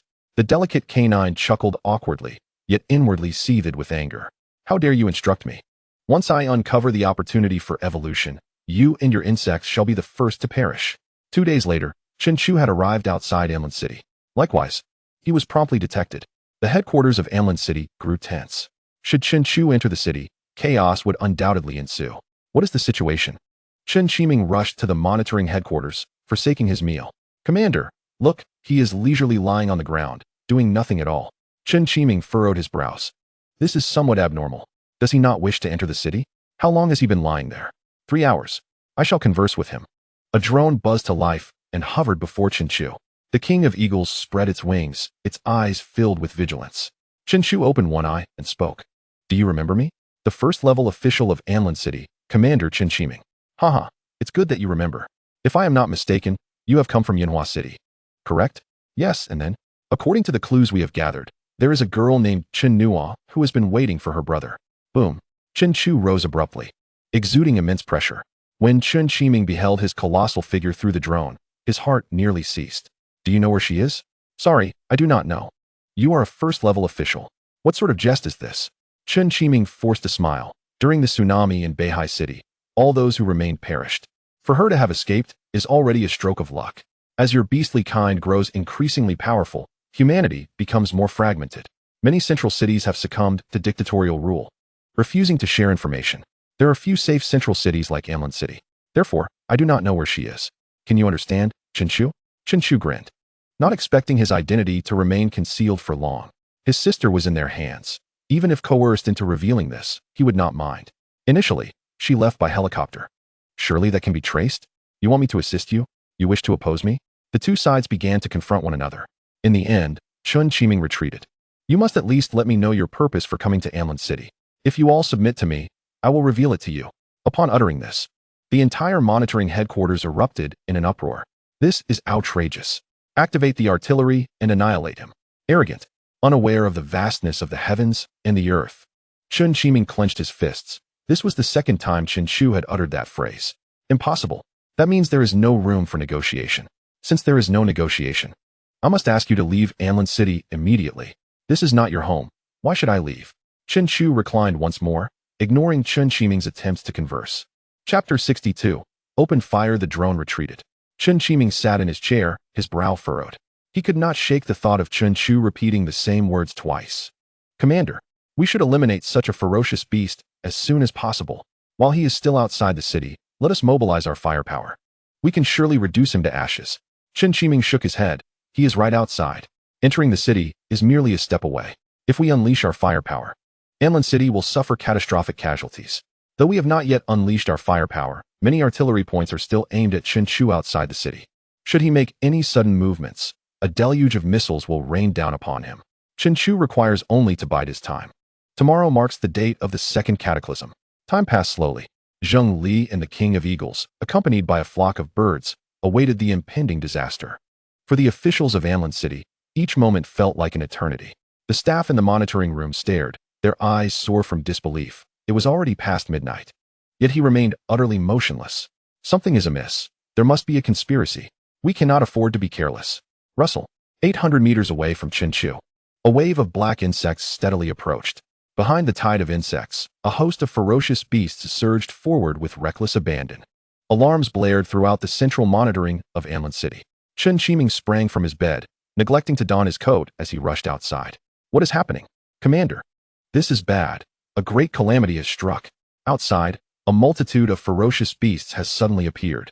The beasts advanced with astonishing speed, capturing only vague images. Is that a mutated vulture? So massive? Is that an ancient mammoth? Good heavens, are there sharks as well? Chen Chu's expression shifted from grim to frantic. Damn it. A loud curse startled those around him. King of Chu, I now understand why you remained motionless. You were waiting for reinforcements. Chen Chu grasped this notion.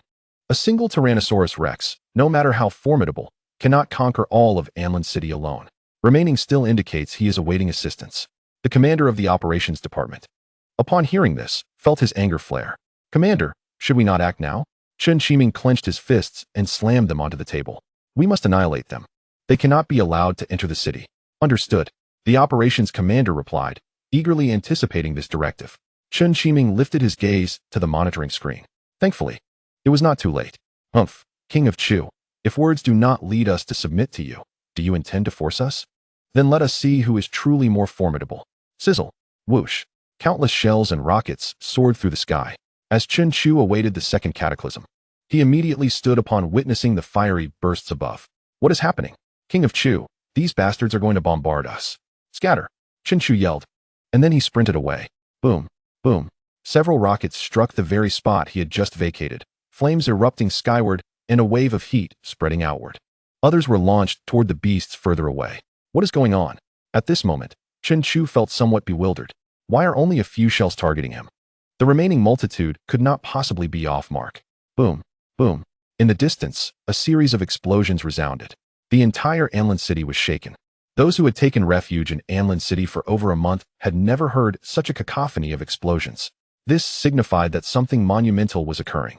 1/3 of the advancing beasts fell victim to this barrage. Just as the initial assault concluded, A second wave was imminent. Roar! Chen Chu let out a deafening roar. His crocodilian armor manifesting, he charged directly into the tall wall constructed around Anlin City. Chen Chiming, come out and explain yourself.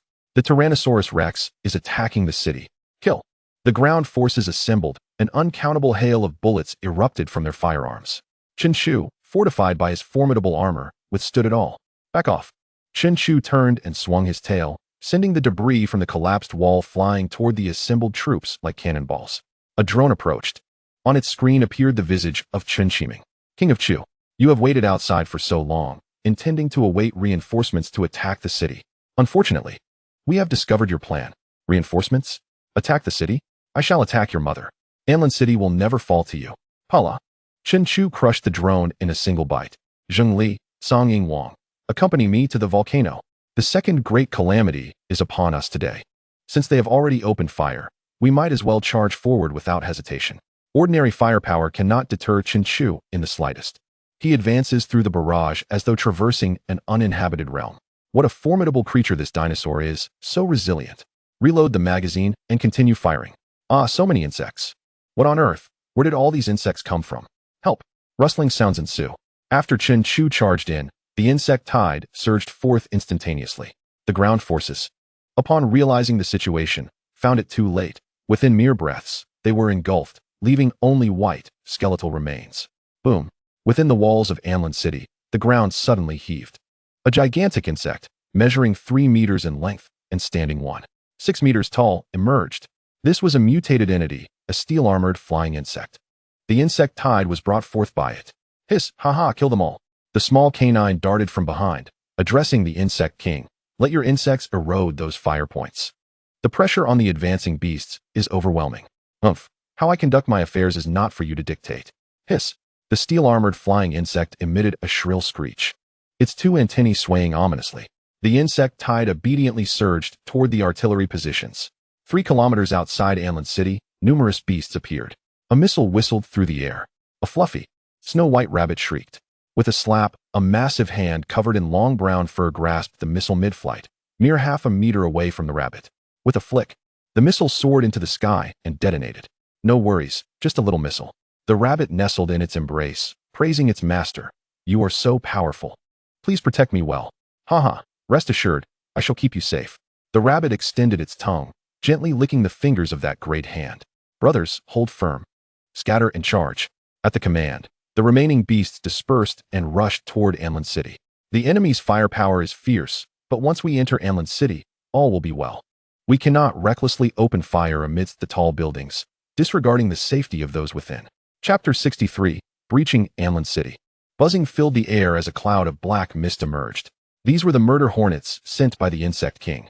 A single sting would ensure death within 2 minutes. Chaos engulfed Anlin City. Those without combat abilities hid away, too fearful to venture outside. The steel-armored flying insect commanded the entire swarm, wreaking havoc indiscriminately. Chen Chiming, in the central control room, witnessed a perplexing scene. Chen Chu, alongside his subordinates, was maneuvering through alternate routes while the swarm destroyed everything in its path, followed closely by the rampaging beasts. Could it be that they are not allied? Commander, things look grim. This swarm of insects is exceedingly troublesome. Professor, when analyzed the situation, those murder hornets in the air are highly venomous. The ground insects are diverse in type and overwhelming in number. They must be under the control of higher-level insects. What are just a few insects to us? Ground forces, bring out the flamethrowers. Buzzing filled the air as dozens of open-top jeeps revved up, with individuals on board wielding flamethrowers. As the vehicles sped along, they unleashed flames upon the encroaching tide of insects. Hiss! Like dozens of fire dragons, the flames scorched the insects, causing them to crackle and pop. How dare you burn my insects? The steel-armored flying insect spread its wings and soared into the sky at a supersonic frequency. Then it dove down, compressing its form into a massive steel sphere. With a thunderous crash, it obliterated a jeep. What a colossal insect! Burn it alive. 2 jets of flame shot toward the steel-armored flying insect. Hiss! Ah! The massive pincers at the insect's mouth snapped down, cleaving a person wielding a flamethrower in half. You useless dog, what are you doing? The steel-armored flying insect roared angrily. The small canine lowered its head, trampling over the insects behind it. Splatter, splatter. It was uncertain how many insects were crushed beneath its feet. Here I come. Arg! The small canine's body began to swell. Ultimately, it transformed into a giant dog, 2 meters tall and over 4 meters long without its tail. Despite its size increase, its speed remained unaffected. Like a bolt of black lightning, it darted through the convoy of jeeps. Splatter, splatter. Wherever it passed, blood flew. The individuals on the vehicles were bitten or clawed to death. At this moment, Chen Chu stood atop a skyscraper. Tyrant, what on earth is happening? I am unclear as well, but this is not the time for us to engage in slaughter. Looking up at the sky, it should be nearing the time. Outside Anlin City, a multitude of beasts had already arrived. Open fire. Thud, thud, thud. An ancient species mammoth charged in, sweeping away the artillery with its long trunk. A mutated flying vulture dove down, its powerful claws seizing a tank's cannon, wrenching it off with brute strength. Rustle. A 30-meter-long ancient titan python slithered in. With a sweep of its tail, it sent all human weaponry flying. Lastly, a 3-meter-tall mutated brown bear, standing upright like a human, appeared, cradling a snow-white rabbit. He is the leader of this beastly horde. Without employing superweapons, they cannot harm us. Captain, that Tyrannosaurus Rex has run southward. Where's the small canine? Summon it back to me. Once the firepower in this area was utterly decimated. The flying vulture returned with the small canine. Captain, upon seeing the opposing forces, the small canine's demeanor shifted, displaying utmost respect. The brown bear gently stroked the rabbit in its arms. Small canine, we came because we trust you. Along the way, we lost 43 mid-growth stage and 11 late-growth stage beasts. I understand. The Tyrannosaurus Rex headed south. What are your thoughts? The south. The small canine had thoroughly studied Anlin City. What lies to the south? A volcanic range. Moreover, the largest dormant volcano in the country. Connecting the dots with the tsunami that struck Beihai City, the small canine began to comprehend the impending situation. The volcanic range to the south. The Tyrannosaurus Rex must be there in search of evolutionary entities. Just like the sea blue essence of Beihai City, it should be. Excellent, let us depart. Head toward the volcanic range. The combat minister found himself in a quandary. This group of beasts had already breached Anlin City, although they suffered losses. They could not discharge their weapons indiscriminately. Once inside, against those formidable ancient and mutated beasts, the ground force's ordinary firepower proved utterly ineffective, swept away completely. Commander, why not sacrifice minimal interests to gain maximum benefits? You propose to bomb Anlin City? There is no other option. Commander, let us not jump to conclusions. One officer pointed at the monitor. Look, their direction of advance aligns with that of the Tyrannosaurus Rex. Moreover, we have not deployed any forces to intercept them, and they are not attacking us. Chen Chu felt overwhelmed. Before the disaster, he was an experienced combat commander, capable of analyzing situations and formulating plans in an instant. Yet, he had never encountered such an incomprehensible conundrum. Could it be that these beasts flooding in are enemies of the Tyrannosaurus Rex? Everyone exchanged glances. If they were not foes, why would they follow the Tyrannosaurus Rex's trail? Where has the Tyrannosaurus Rex gone? To the southern volcanic range. The combat minister's eyes widened. Our heavy artillery is stationed there. They cannot intend to destroy it. No, they halted after entering the volcanic zone. Chen Chu rubbed his head, feeling an ominous premonition intensifying within him. Commander. A high-ranking officer waved his hand. Hush, the commander is deep in thought. In Chen Chu's mind, information regarding Chen Chu flashed rapidly before settling on the tsunami that struck Beihai City. He sprang to his feet. Conduct tests. Assess the volcanoes in the volcanic zone. It's perfectly normal. Our Anlin City has a dormant volcano that hasn't erupted in centuries. Chen Chu gritted his teeth and continued testing. Beihai City hasn't experienced a tsunami in hundreds of years either. At the edge of the volcanic zone, Chen Chu had already unfurled his wings, poised to take flight at any moment. Zheng Li observed the distance. Balong, they are drawing closer to us. Chen Chu scoffed, regardless of their faction. Anyone who seeks to benefit from me is merely dreaming. A shadow approached swiftly. Balong Long, do you remember me? Filthy mutt, chuckled a voice. Ah, you've evolved too. The slender canine bared its teeth. You're doomed. A mammoth appeared behind the slender canine. A 30-meter-long titan python slithered forward, rearing up part of its serpentine body. Oh, a mutated Balong Long? Quite impressive. Interested in joining the Kuang Shou Tang? Upon hearing the name Kuang Shou Tang, Chen Chu's pupils constricted significantly. In his previous life, after the populace underwent beastification, it became one of the most formidable factions. Moreover, the brown bear speaking to him now was the very scoundrel who had coerced him into entering the ruins in his past life, only to be crushed into a pulp by his foot. Explosive bear Billy. Indeed, he was a foreigner. Darling, he lacks subtlety. The rabbit in explosive Bear Billy's arms chimed in. Chen Chu's 60 teeth ground together in fury. The rabbit in his grasp was none other than his girlfriend, Lu Minggran. After his rebirth, the trajectory of events continued to unfold as before. Following a meal of braised rabbit head, Lu Minggran ultimately became a plaything in explosive Bear Billy's arms. How disgusting. After speaking, she resumed licking Billy's fingers, as if it were not filthy. A fire ignited within Chen Chu. In his previous life, he had merely survived in such scenarios. Damn Kuang Shotang. If you want me to join, that will never happen. If you wish to submit to me, I might consider it. Impudent. How dare you speak to Captain Explosive Bear in such a manner? The Titan Python's long tongue flicked in disdain. Among these beasts, apart from the mammoth, the Titan Python was the largest. It was likely a mature specimen, showing no respect for Chen Chu. Chen Chu scrutinized them.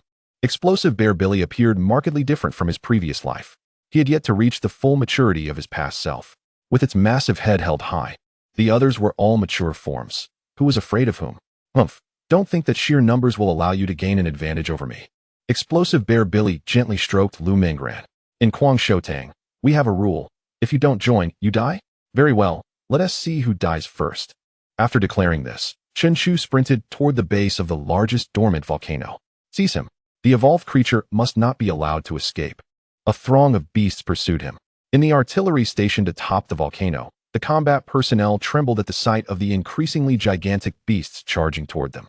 Commander, they are approaching. Should we open fire? Fire. Full fire coverage. The combat officer issued the command without consulting Chen Qiming. Meanwhile, Chen Qiming was intently monitoring the volcanoes. Everything appeared normal, with no signs of eruption whatsoever. Prepare. A resounding tremor reverberated throughout the volcanic range. The final word was left unspoken. Commander, it's bad. The volcano. Chen Qiming's expression shifted drastically. Just a second ago, the volcano readings were entirely normal. How could such a massive disturbance occur in an instant? This immense upheaval was likely a once-in-a-century super-eruption. Everyone, retreat immediately. Chen Qiming roared, his voice hoarse. Boom. The volcano emitted a tremendous roar, akin to mountains collapsing and earth-shattering. In the next moment, magma erupted forth, engulfing burning rocks that soared into the sky like cannonballs before crashing down heavily. Numerous buildings in Anlin City were instantaneously obliterated, igniting into raging flames. The city's inhabitants screamed in panic, fleeing wildly like headless flies. The chaos of people colliding, trampling one another unfolded continuously. Dark red magma spewed from the volcano's mouth, consuming the land below. Thick black smoke filled the sky, rendering it murky. Everything seemed doomed to suffer in this terrifying disaster. Explosive Bear Billy's pupils dilated, realizing that the dormant volcano of Anlin City was indeed erupting. Captain, run. The Titan Python frantically slithered backward. The mammoth and the four-legged shark also fled in desperation. Explosive Bear Billy glanced at Chen Chu in the distance and noticed him smiling. Scoundrel, you think to scheme against us. He hoped they could run faster. With a flap of his wings, Chen Chu soared into the air, leading a flock of birds to evade the falling fireballs. The eruption had a certain height. As long as he ascended above it, he would be safe. Boom, boom. The largest dormant volcano awakened, triggering the smaller volcanoes around it to erupt simultaneously. Streams of molten rock surged forth uncontrollably. The entire volcanic range was consumed by magma. A fully grown dual-tailed wolf stumbled as it ran, and by the time it attempted to rise again, it was too late. The magma swallowed it whole, leaving no sound of a scream. Only a plume of black smoke remained. Explosive Bear Billy, carrying Lu Minggran, began to run on all fours. Despite his strength, he felt as fragile as an infant in the face of this cataclysm. Buzz, buzz. Chen Qiming and the other commanders had already boarded the plane in advance. Quick, hurry. Save as many civilians as possible. Boom. Several fireballs flew forth, and the headquarters was instantly riddled with large holes, igniting into flames. Numerous pieces of equipment were destroyed in the wake of this catastrophic damage. The magma had already flowed into Anlin City, consuming everything in its path. Chen Chu soared to an altitude of 1,000 meters. Below, thick smoke billowed, obscuring visibility. The duration of this terrifying eruption remained unknown. Meanwhile, chaos reigned across the world once more. Not only Anlin City, but several other locations were experiencing mudslides and super typhoons. The distances were too great for any rescue efforts to be deployed. Those who received news could only silently pray in their hearts, hoping to escape this calamity. Within Anlin City, A man whose leg was scorched black by a flying fireball cried out for help, but no one stepped forward to assist him. Behind him, magma surged forth like a tidal wave. Amidst the roar, the pleading individual was engulfed. In front of him, dozens of people gathered together, pulling out meat from plastic bags. In a central city like Amlin, meat had long been deemed contraband. Yet, they possessed it. Heaven has turned us into beasts to ensure our survival. Yes, disasters will continuously arise. Only by abandoning our human forms can we live. Eat. No longer human. One individual transformed into a sparrow, soaring into the sky. Another transformed into a magpie, following suit. Heaven, are you truly intent on annihilating humanity? An old man, witnessing the transformation of a person into a bird and their subsequent flight, let out a final roar. He cast aside his cane and boldly walked toward the approaching lava. Time passed, second by second. The cacophony of crumbling earth gradually faded. Many small volcanoes had ceased their eruptions. After 4 hours, this cataclysmic disaster finally came to a halt. Chapter 65. Panel Update. Fire resistance. Amlin City had been largely consumed by the lava. Thick smoke enveloped the skies above Amlin City. The survivors had retreated outside the city, still frantically fleeing. Explosive Bear Billy panted heavily, a charred patch on his back. Damn, this Tyrannosaurus Rex is ruthless. It lured us to the volcano, hoping to have us engulfed by the lava. The Titan Python's eyes gleamed with ferocity. He vowed to find the beast and devour it. Where's the little hound? As Explosive Bear Billy ran from the volcano, he felt that something was amiss. Now he realized it was the little hound. Upon reflection, when Chen Chu dashed back toward the volcano, the little hound had not followed. Where's the little hound? Explosive Bear Billy bellowed. I don't know. Where has that dead dog gone? I feel like it has been absent the whole time. Damn creature. At this moment, he still hoped to rely on the little hound's nose to trace Chen Chu's whereabouts. The armored iron bug lazily floated over. Upon seeing Explosive Bear Billy, it dropped to the ground. Explosive Bear Billy noticed that one of the armored iron bug's wings had been gnawed away. How did you get hurt? That dead dog. The little hound. After the volcano erupted, I led the swarm to retreat. That dead dog charged in and went on a killing spree. My wing was gnawed by it. Explosive Bear Billy snorted with anger. The armored iron bug was a crucial member of the wild beast hall. Through the swarms it controlled, it could provide a continuous flow of evolution points for many members. Moreover, its talent allowed it to command the insects in battle. How dare the little hound commit such an act? Captain, that dead dog is hiding its strength. It must have evolved after slaughtering the entire swarm. But we have no idea where it has hidden now. The armored iron bug had reached the mid-stage of maturity, capable of withstanding rocket fire. Yet now, half of its wing was bitten off by the little hound. Who would have thought that this dog was so cunning? Explosive Bear Billy was eager to tear the little hound apart right then and there. Since chasing Chen Chu to Amlin City, the little hound had known the volcano would erupt, but had never warned them. Taking a deep breath, he reminded himself that their current target was not the little hound, but the Tyrannosaurus Rex. The eruption of the volcano, akin to the tsunami in Beihai City, would surely bring forth creatures of evolution. Captain, the way ahead is filled with molten lava. We cannot pass. The Titan Python remarked. There is still me. The sky vulture spread its 7-meter wings. Explosive Bear Billy nodded. You go ahead to scout the volcanic area. We will find a way to follow. All right. The sky vulture soared into the air, heading toward the volcanic region. The entirety of Amlin City lay shrouded in darkness. The ash from the volcanic eruption still lingered in the air, yet to settle. At an altitude of 1,000 meters, Chen Chu retracted his wings and allowed his body to plummet. He wondered what kind of evolutionary creature would emerge from this catastrophic event. The further he fell, the more he felt a searing heat approaching. The scalding lava was concealed beneath a layer of dark volcanic ash. With a thud, Chen Chu landed, his feet striking the ground. Fiery red lava splashed everywhere. He let out a cry of pain and quickly unfurled his wings to take flight once more. Damn! It burned me. Tyrant, be careful. The lava is still active. I know. You all start searching for anything unusual. As soon as you find something, report to me immediately. Understood. Zheng Li, riding on the back of the Tsongying Wang, began to search in a certain direction. Chen Chu cautiously descended. As his feet touched the ground, a sizzling sound erupted. The scales encasing his feet were scorched. Derivation, your time to shine has arrived. As a layer of scales burned away, Chen Chu's attribute panel updated. Fire resistance, 5. Chen Chu was overjoyed. Under the talent of derivation, fire resistance had emerged. The astonishing survival talent of the water bear was manifesting. Stepping back into the lava, the burning sensation was not as intense as before. Fire resistance, 6. Fire resistance, 7. When the fire resistance finally reached 15, it halted. At this moment, Chen Chu moved through the lava with ease. The maximum temperature of lava can reach 1,400 degrees. Although the lava covering him was not that high, it still ranged from 900 to 1,200 degrees. With a fire resistance of 15, he could withstand temperatures up to 1,200 degrees. Chen Chu's eyes sparkled with excitement. If he reached 100 points, what temperature could he endure?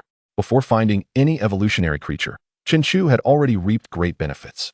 He had gained flexibility, toxicity, resistance to toxins, and fire resistance. He could hardly imagine what he would become upon reaching his full potential. A shrill cry echoed as a red-bellied eagle swooped down, clutching an object. An evolutionary creature had been found. Chen Chu was waiting for this moment when suddenly a shadow descended. A claw snatched the red-bellied eagle. With a piercing sound, its sharp beak pierced through the eagle's body, and its long beak seized the object. With a gulp, it raised its long neck and swallowed it whole. The sky vulture. Oh, splendid. I just gained 2,200 evolution points. I am curious. I didn't get a good look at what was swallowed. 2,200 evolution points. After the tsunami in Beihai City, the sea blue essence could only yield 100 points per piece. Yet this time, the evolutionary creature brought forth by the volcanic eruption could provide 2,000 points at once. The 2,200 points mentioned by the sky vulture were due to it having also slain the mid-stage red-bellied eagle. Damn, how dare you consume my prize? Chen Chu charged forward, stomping the ground and causing waves of lava to surge. The sky vulture immediately took flight. Its feathers would suffer immensely if they got singed by the lava. Caw-caw, that dead dog was right. Following you truly leads to the discovery of evolutionary creatures. This king is done playing. I shall inform the captain. Thinking of fleeing? It won't be that easy. The enormous wingspan of 18 meters opened wide as Chen Chu chased after the sky vulture.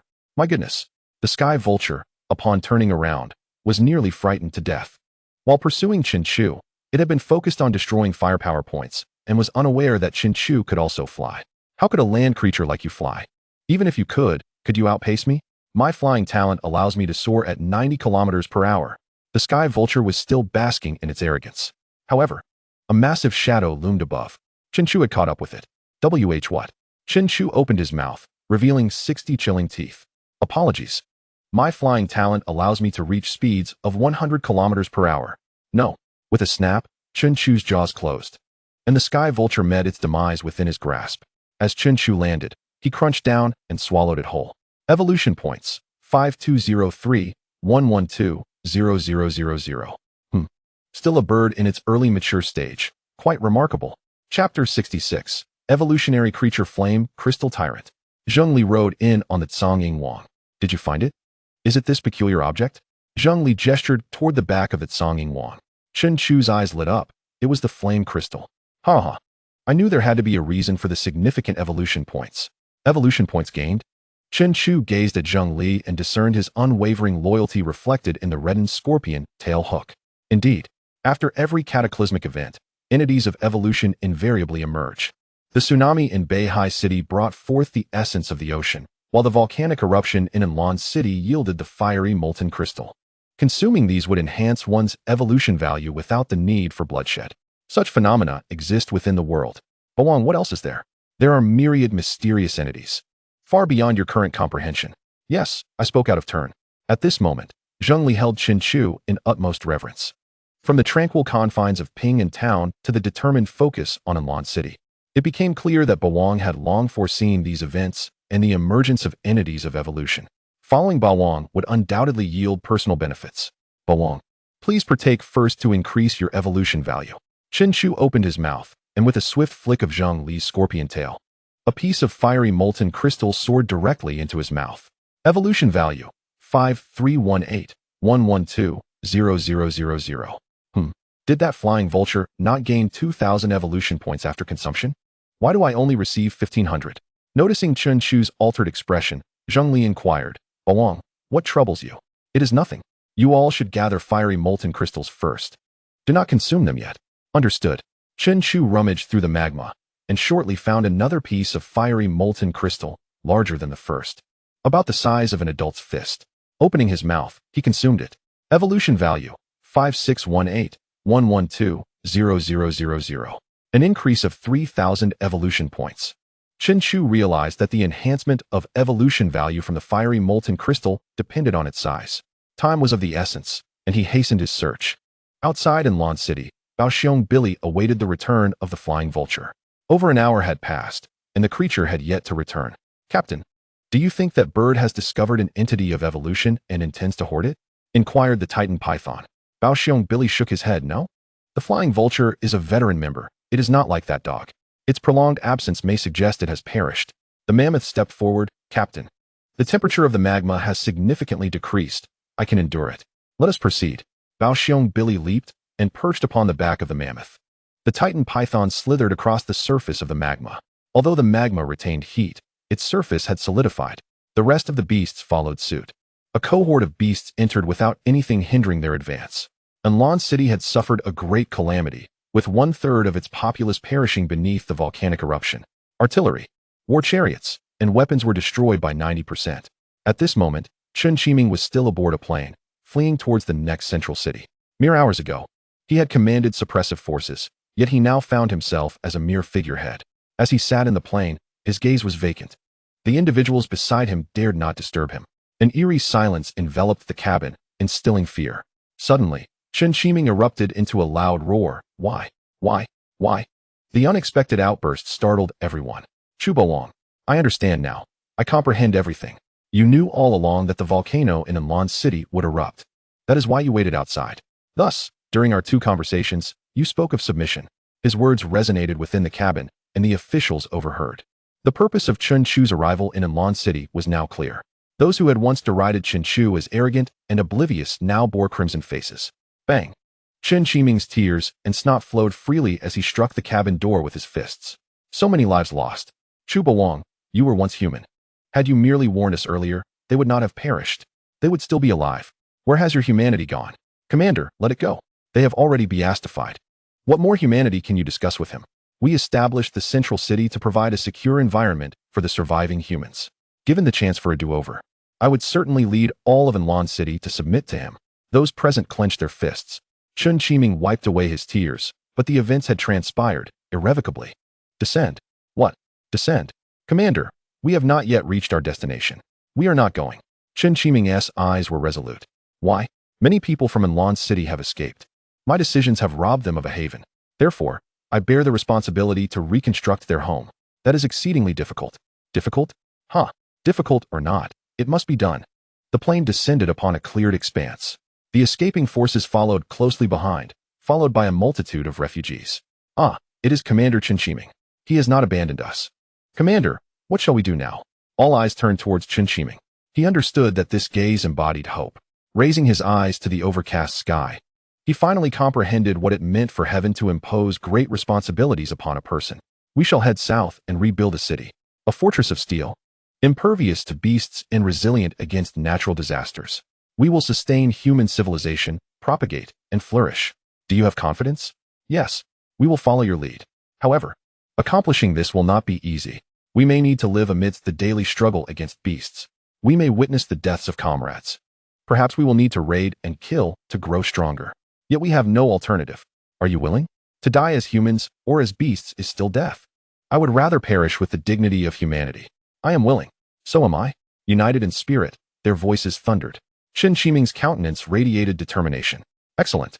Let us commence." Within the volcanic belt of Lan City, as the magma cooled and solidified, the search for fiery molten crystals became increasingly arduous. The King of Eagles fared better, as its claws were robust and powerful. However, those birds in the mid-growth stage struggled. They either could not break through the solidified rock or suffered burns from the magma below after digging. "Zhongli, how many fiery molten crystals have you collected?" "All here. Just 16 pieces." "Good. Let those birds consume them." Zhongli doubted his hearing. "What are you dawdling for? Hurry, since you have followed me. I will ensure you all receive the chance to evolve." Indeed, they had not made a wrong choice. Hurry and eat. Chapter 67. Evolution. Late growth stage. The 16 pieces of fiery molten crystal, varying in size, allowed 13 birds to evolve directly to the late growth stage. The King of Eagles consumed the largest piece, breaking through to the early maturity stage. Its size increased once more, and when it spread its wings, it resembled a small aircraft. Its robust claws became even sharper. Zhongli had reached the early maturity stage, and consuming several pieces would not result in further evolution. After the birds evolved, they began to work diligently, digging through the thick magma. With a sweep of his long tail, Chen Chu cleared a space. 2 still warm pieces of fiery molten crystal emerged. 2 birds darted over and snatched them up, not daring to consume them without Chen Chu's command. The speed of searching for fiery molten crystals increased. 2 pieces, 3 pieces, 10 pieces. Within an hour, they had gathered another 22 pieces. Chen Chu felt elated. The volcanic belt was vast, and they had only covered a small area, yet found so many. Compared to the essence of the ocean that emerged after the tsunami in Beihai City, the quantity of fiery molten crystals was indeed overwhelming. Chen Chu, however, was unaware that on the opposite side of the dormant volcano, the agile canine was frantically searching for the blazing fire crystal. Upon discovery, it would consume it immediately. The formidable bear, Billy, led a host of ferocious beasts and finally arrived. Tyrannosaurus Rex. The troublesome creature has appeared. Zheng Li, observing the aggressive demeanor of the opponent, hurriedly inquired, "What should we do, tyrant?" "Bring me all the blazing fire crystals." Billy, with keen eyes, spotted the shimmering red glowing fire crystals. That is the essence of evolution. Seize it. With a powerful thrust of his legs, the mammoth beneath him charged towards Chen Chu. Chen Chu opened his mouth and swallowed all 22 pieces of the blazing fire crystals. Evolution value: 58, 181, 120, 000. Evolution value: 59, 132, 120, 000. Evolution value: 96, 670, 120, 000. The consumption of 22 fire crystals caused Chen Chu's evolution value to soar by over 40,000 points. Within him, a surge of fiery energy seemed to fill every corner. With a howl, Chen Chu threw back his head, and the volcanic ash lingering in the air was dispersed by the reverberation of his roar. He had evolved once more. Species: fusion type. Name: Skyward Crocodile Armored Tyrannosaurus. Level: late mature stage. Strength: 40 tons. Speed: 80 mph. Lifespan: 250 years. Defense: 40 tons. Flexibility: 15. Toxic resistance: 10. Fire resistance: 15. Toxicity: 27. Evolution value: 96, 670. 120, 000. Talent 1, Supreme Bite Force 60 tons. Talent 2, Derivation. Talent 3, Flight, Speed 150 mph.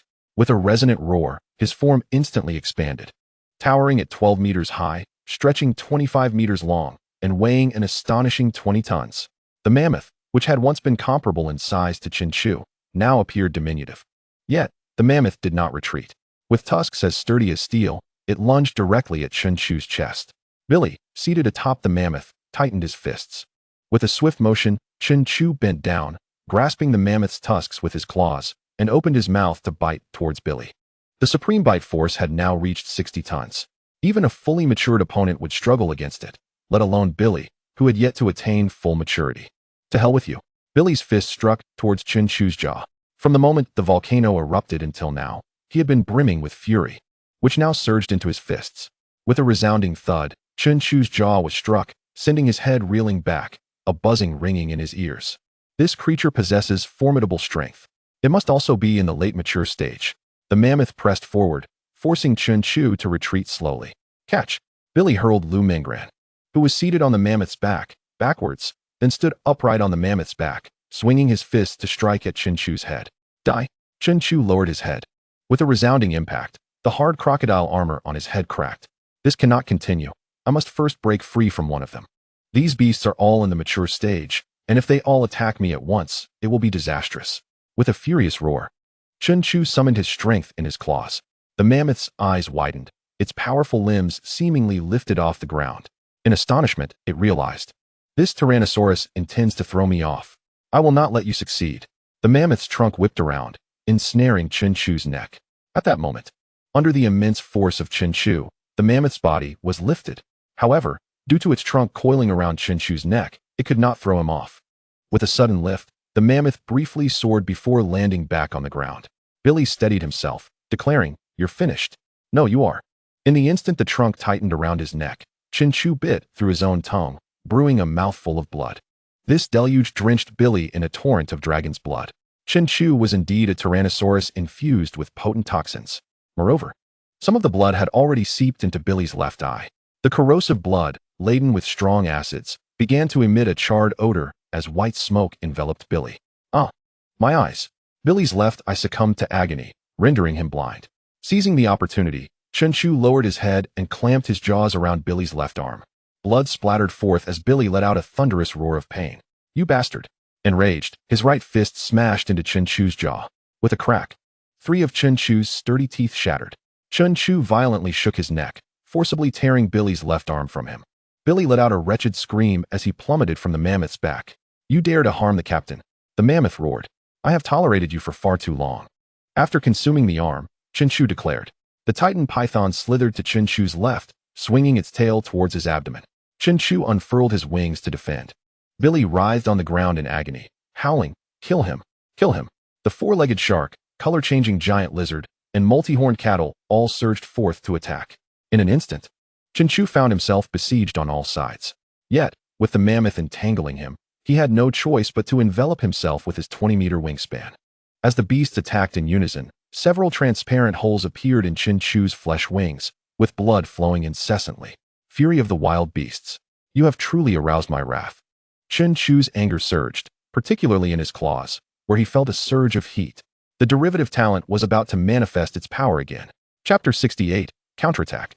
The mammoth, noticing something particularly extraordinary, widened its eyes in disbelief.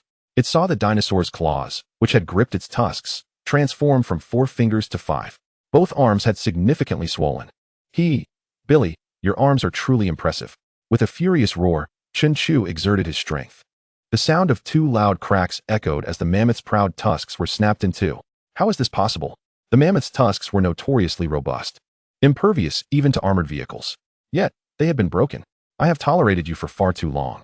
Chen Chu erupted in fury, grasping the 2 broken tusks. He raised them high and then brought them crashing down. The mammoth emitted a mournful cry as its own tusks pierced its eyes, plunging deep into its brain. Die! Chen Chu pressed down, driving the tusks to their roots. The mammoth immediately collapsed, lifeless. Evolution value, 98, 270, 120, 000. With the mammoth's demise, the trunk that had ensnared his neck loosened. Chen Chu spread his wings, stirring up a tempest that swept away the volcanic ash. Those who offend me shall perish. It is you who shall perish. The Titan python slithered forward, attempting to ensnare Chen Chu with its colossal form. Chen Chu bent his legs and leaped powerfully into the air. Foolish serpent, you have missed your prime opportunity. The Titan python silently cursed itself, realizing it had indeed squandered the perfect moment. Had it acted swiftly when the mammoth and Billy charged, it could have ensnared Chen Chu before he escaped. If you have the courage, come down. Don't run. Chen Chu laughed. Run? When have I ever mentioned fleeing? Upon concluding his words, a swift dive was executed, targeting the peculiar 4-legged shark.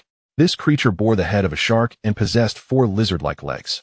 The 4-legged shark represents a mutated species, a hybrid of shark and lizard, endowed with formidable biting strength. With a crunch, the shark's jaws clamped down on the descending left foot of Chen Chu. Chen Chu scoffed coldly, seeking its demise, and plummeted directly downward. With a resounding crack, he crushed the jaws of the 4-legged shark underfoot. The creature, unable to articulate its pain, could only emit pitiful whimpers. Is the shark's bite truly that powerful? Has it failed to even breach the crocodile armor encasing my foot? The 4-legged shark gazed up in despair as Chen Chu's other foot descended upon it, letting out a desperate wail. With a sickening pop, the shark's head was obliterated, resulting in its immediate demise. Evolutionary value, 9907, 012, 0000. 800 points of evolutionary value. How audacious for a mere juvenile to flaunt its biting prowess before me. I have you now. The Titan python lunged from the side, its robust body swiftly ensnaring Chen Chu. The 2-headed bull and the color-changing giant lizard prepared to launch their assault once more. Chen Chu unfurled his wings and ascended into the air. The Titan python hissed, its long tongue flicking out, declaring it futile. You are already ensnared. Yet I can still soar. Tyrannosaurus, do you not realize? My strength surpasses that of the explosive bear, Billy. His position as captain is merely due to seniority. My innate strangulation force has reached 60 tons. Such a gift must surely place me at the pinnacle of maturity. Chen Chu scrutinized the Titan python anew. In my past life, this serpent wasn't even near Billy. Perhaps he has surpassed Billy's strength and ascended to become another key figure in the beastly hall? The Titan python's body began to constrict. With ominous cracks, the crocodile armor adorning Chen Chu splintered under the pressure, causing him to struggle for breath. Zheng Li felt a bead of cold sweat trickle down his back for Chen Chu, yet he was powerless to assist. The explosive bear, Billy, managed to rise unsteadily, glaring fiercely into the sky, commanding the Titan python to crush him. I must truly thank you. After losing an arm to you, once I eliminate you, I shall undoubtedly claim Billy's position as captain and become a central figure in the beastly hall. Chen Chu's flight speed began to wane. Is that so? Then I must extend my gratitude to you. Were it not for your constriction, I would not have soared so high, and had I not ascended so high, I would not have seen the molten lava within the volcano. The Titan python's heart skipped a beat. What do you mean? Chen Chu halted his flight and commenced a free fall. I wish to inquire, does your attribute panel possess fire resistance? Fire resistance? What fire resistance? Below. A sudden wave of heat enveloped them. The Titan python looked down and was instantly taken aback. By heavens, below lies the caldera of Anlin City's largest dormant volcano. Following its eruption, this famed dormant volcano has transformed into an active one, still harboring a reservoir of magma yet to erupt. You are mad. Do you wish for us both to perish? Incorrect. I intend to eliminate you. No. Falling into the volcano signifies certain death. The searing crimson magma would incinerate flesh and bone.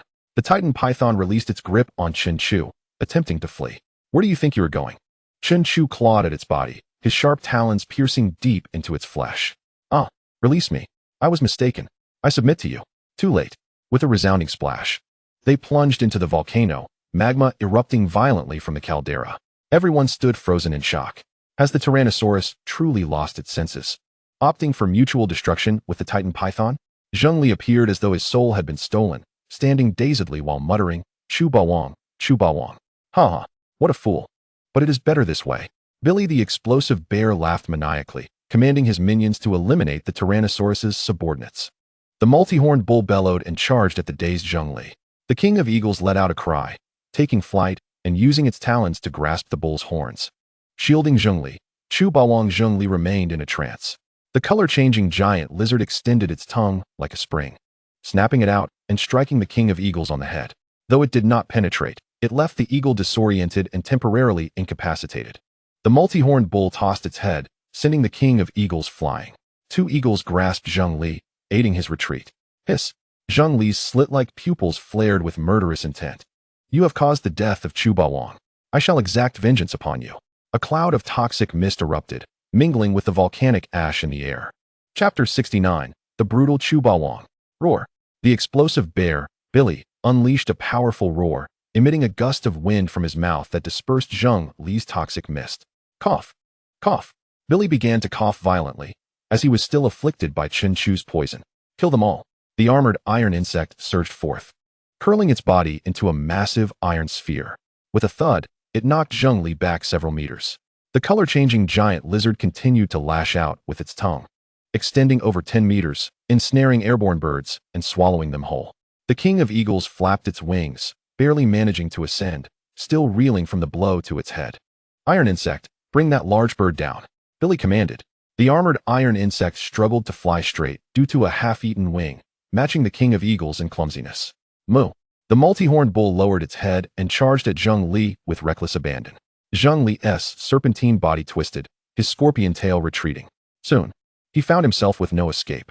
With a resounding thud, the bull's horns pinned Zheng Li against the volcanic wall. Die! Zheng Li lashed out with his scorpion tail, aiming for the bull's forelegs. The multi-horned bull was not without defenses, having anticipated his attack. It raised its hooves and brought them down heavily, crushing the scorpion tail beneath its weight. Zheng Li's neck was trapped, making it difficult to withdraw. The multi-horned bull continued to apply pressure, causing Zheng Li to struggle for breath. Chu Bawang, I regret to inform you that I cannot avenge you. Boom. A great plume of volcanic ash erupted from the caldera. The air currents became tumultuous, startling all present, leading them to believe the volcano would erupt once more. Looking upward, they were met with a sight more terrifying than the volcano itself. Chen Chu, with wings spanning 20 meters, had emerged, clutching the severed remains of the Titan python in his jaws. The remnants of the serpent's body had already been reduced to ash within the searing magma. With a crunch, Chen Chu savored the remnants of the Titan python. Then, a colossal voice resonated with authority. Humph.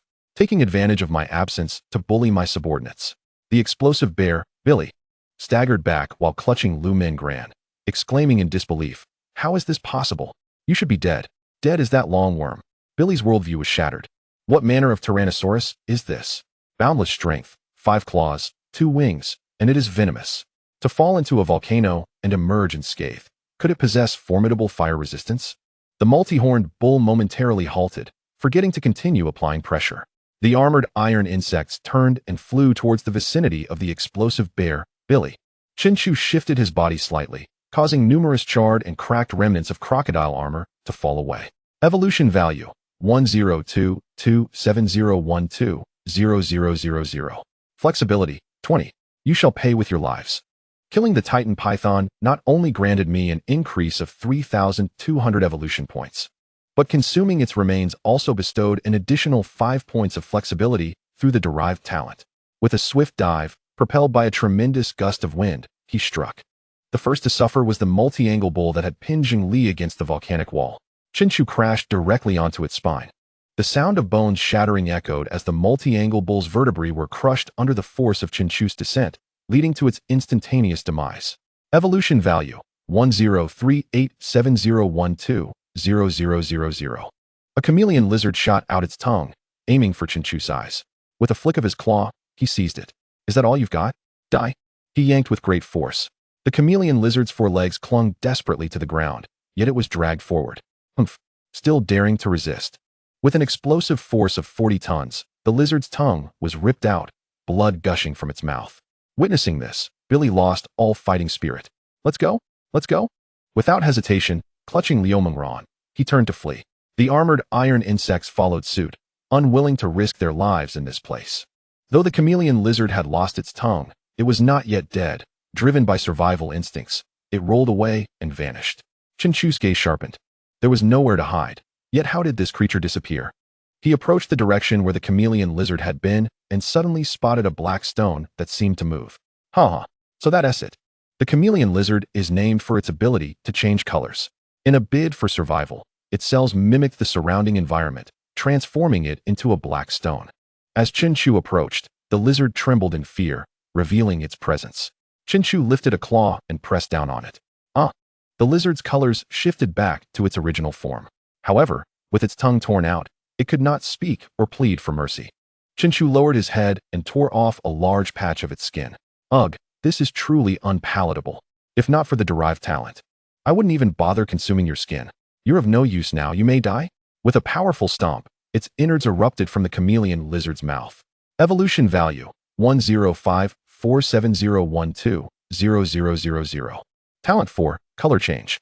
When Chen Chu saw the 4th talent appear on the attribute panel, his heart soared with joy.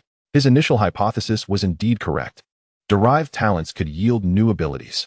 Color change is distinctly different from the previous flexibility and fire resistance. There are no numerical indicators. Just color change. Billy! Chen Chu roared, shaking the surrounding volcanic ash. Though Billy had rolled far away, he could still vaguely see the towering figure of Chen Chu. The skin on Chen Chu's body gradually transformed, taking on a vibrant crimson hue, as striking as flames. Damn, how can it also change colors? Run, Bawang, I am truly embarrassing you. No worries. Your strength lies in poison, not in brute force. Let us pursue and eliminate them. Chen Chu shook his head. The priority now was to locate all the fiery molten crystals. A flock of birds, diminished by the earlier carnage and the presence of its Songing Wang, was reduced to merely 15. The fiery molten crystals in the volcanic belt could now be thoroughly searched without interruption. Chapter 70. The hidden strength of the thin dog. On the opposite side of the volcano, the thin dog had diligently unearthed numerous fiery molten crystals. At this moment, its body had grown slender, its black fur gleaming. That roar must indicate the Tyrannosaurus has triumphed. Billy, you truly overestimate yourself. The Tyrannosaurus is shrouded in mystery. Without absolute strength, it cannot confront him directly. With the wind rustling, the thin dog's long ears perked up, its nose twitched, and then it bolted away. Amidst the swirling volcanic ash, Chen Chu soared over. The fiery molten crystals on that side had been nearly exhausted. Now he sought those on this side. Zheng Li leaped down from his back. All right. However, what followed astonished Chen Chu. This area was filled with numerous small pits, and after half an hour, not a single fiery molten crystal was found. Chen Chu gritted his teeth. Damn it. Someone has beaten us to it. The beasts of the Guangshou Tong had not come here. No, there's still a dog. The volcanic ash gradually settled. The sky had brightened. A night had passed in this manner. At the foot of the volcano, Chen Chu and his companions gathered together. All the obtainable fiery molten crystals had been collected, over 60 in total. Each crystal granted 2,000 evolution points. These 60 would be sufficient to elevate an animal just entering the initial stage of maturity to its complete form. Chen Chu was already in the late stage of maturity, merely over 10,000 evolution points away from achieving complete form. Once he reached complete form, the required evolution points would surely increase exponentially. The evolution value needed to progress from growth to maturity rose from 12,000 to 120,000 points. Thus, the complete form would demand 1,200,000 points. 120,000 points. Swallowing all these fiery molten crystals would have little effect, hence he consumed none. Upon entering the ruins of Anlan City, he found a bag and stuffed all the fiery molten crystals inside. Upon returning to Ping'an Town, he would distribute them as needed. Regardless, he was destined to evolve into complete form.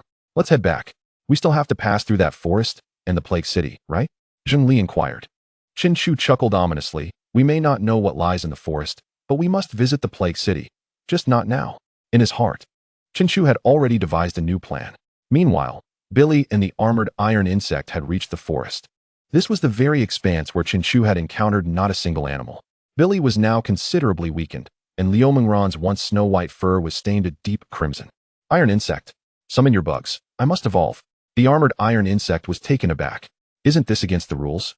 Billy discarded Liu Mingran, seizing one of the iron insect's antennae with one hand. And now you dare speak of rules? The armored iron insect, wary, feared that its antenna might snap.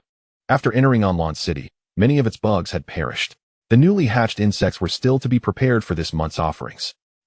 Billy tightened his grip. All right, I will summon them. Only then did Billy release his antenna. SSSHHH. The armored iron insect emitted a peculiar sound from its mouth, both antennas twitching mysteriously. Around them, several mounds of earth began to rise. Soon, countless insects emerged from these mounds, flowing forth like dark streams.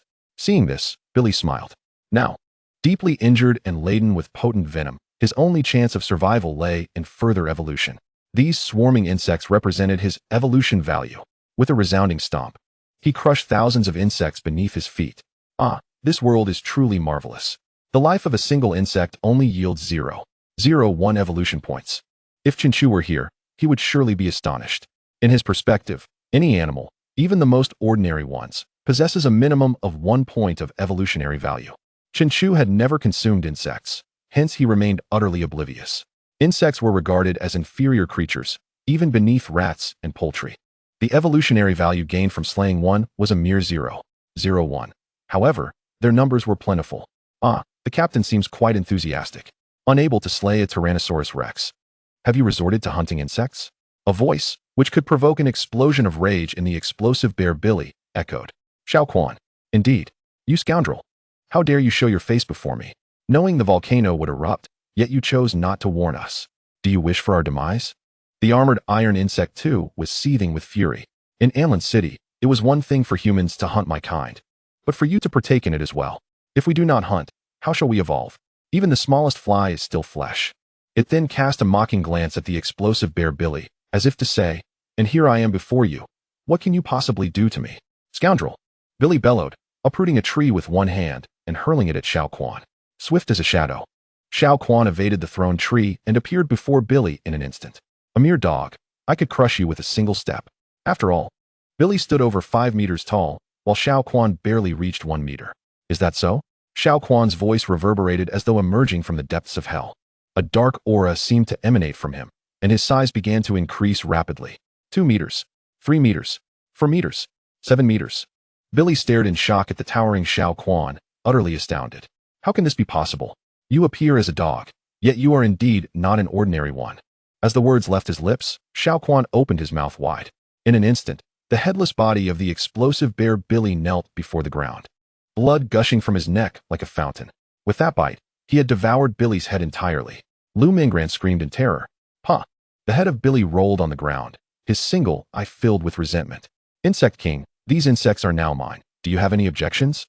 The armored iron insect, aware of Xiao Quan's concealed power, was astonished by the depth of his hidden strength. No objections. We can always attribute this incident to the Tyrannosaurus rex. Wouldn't you agree? Certainly.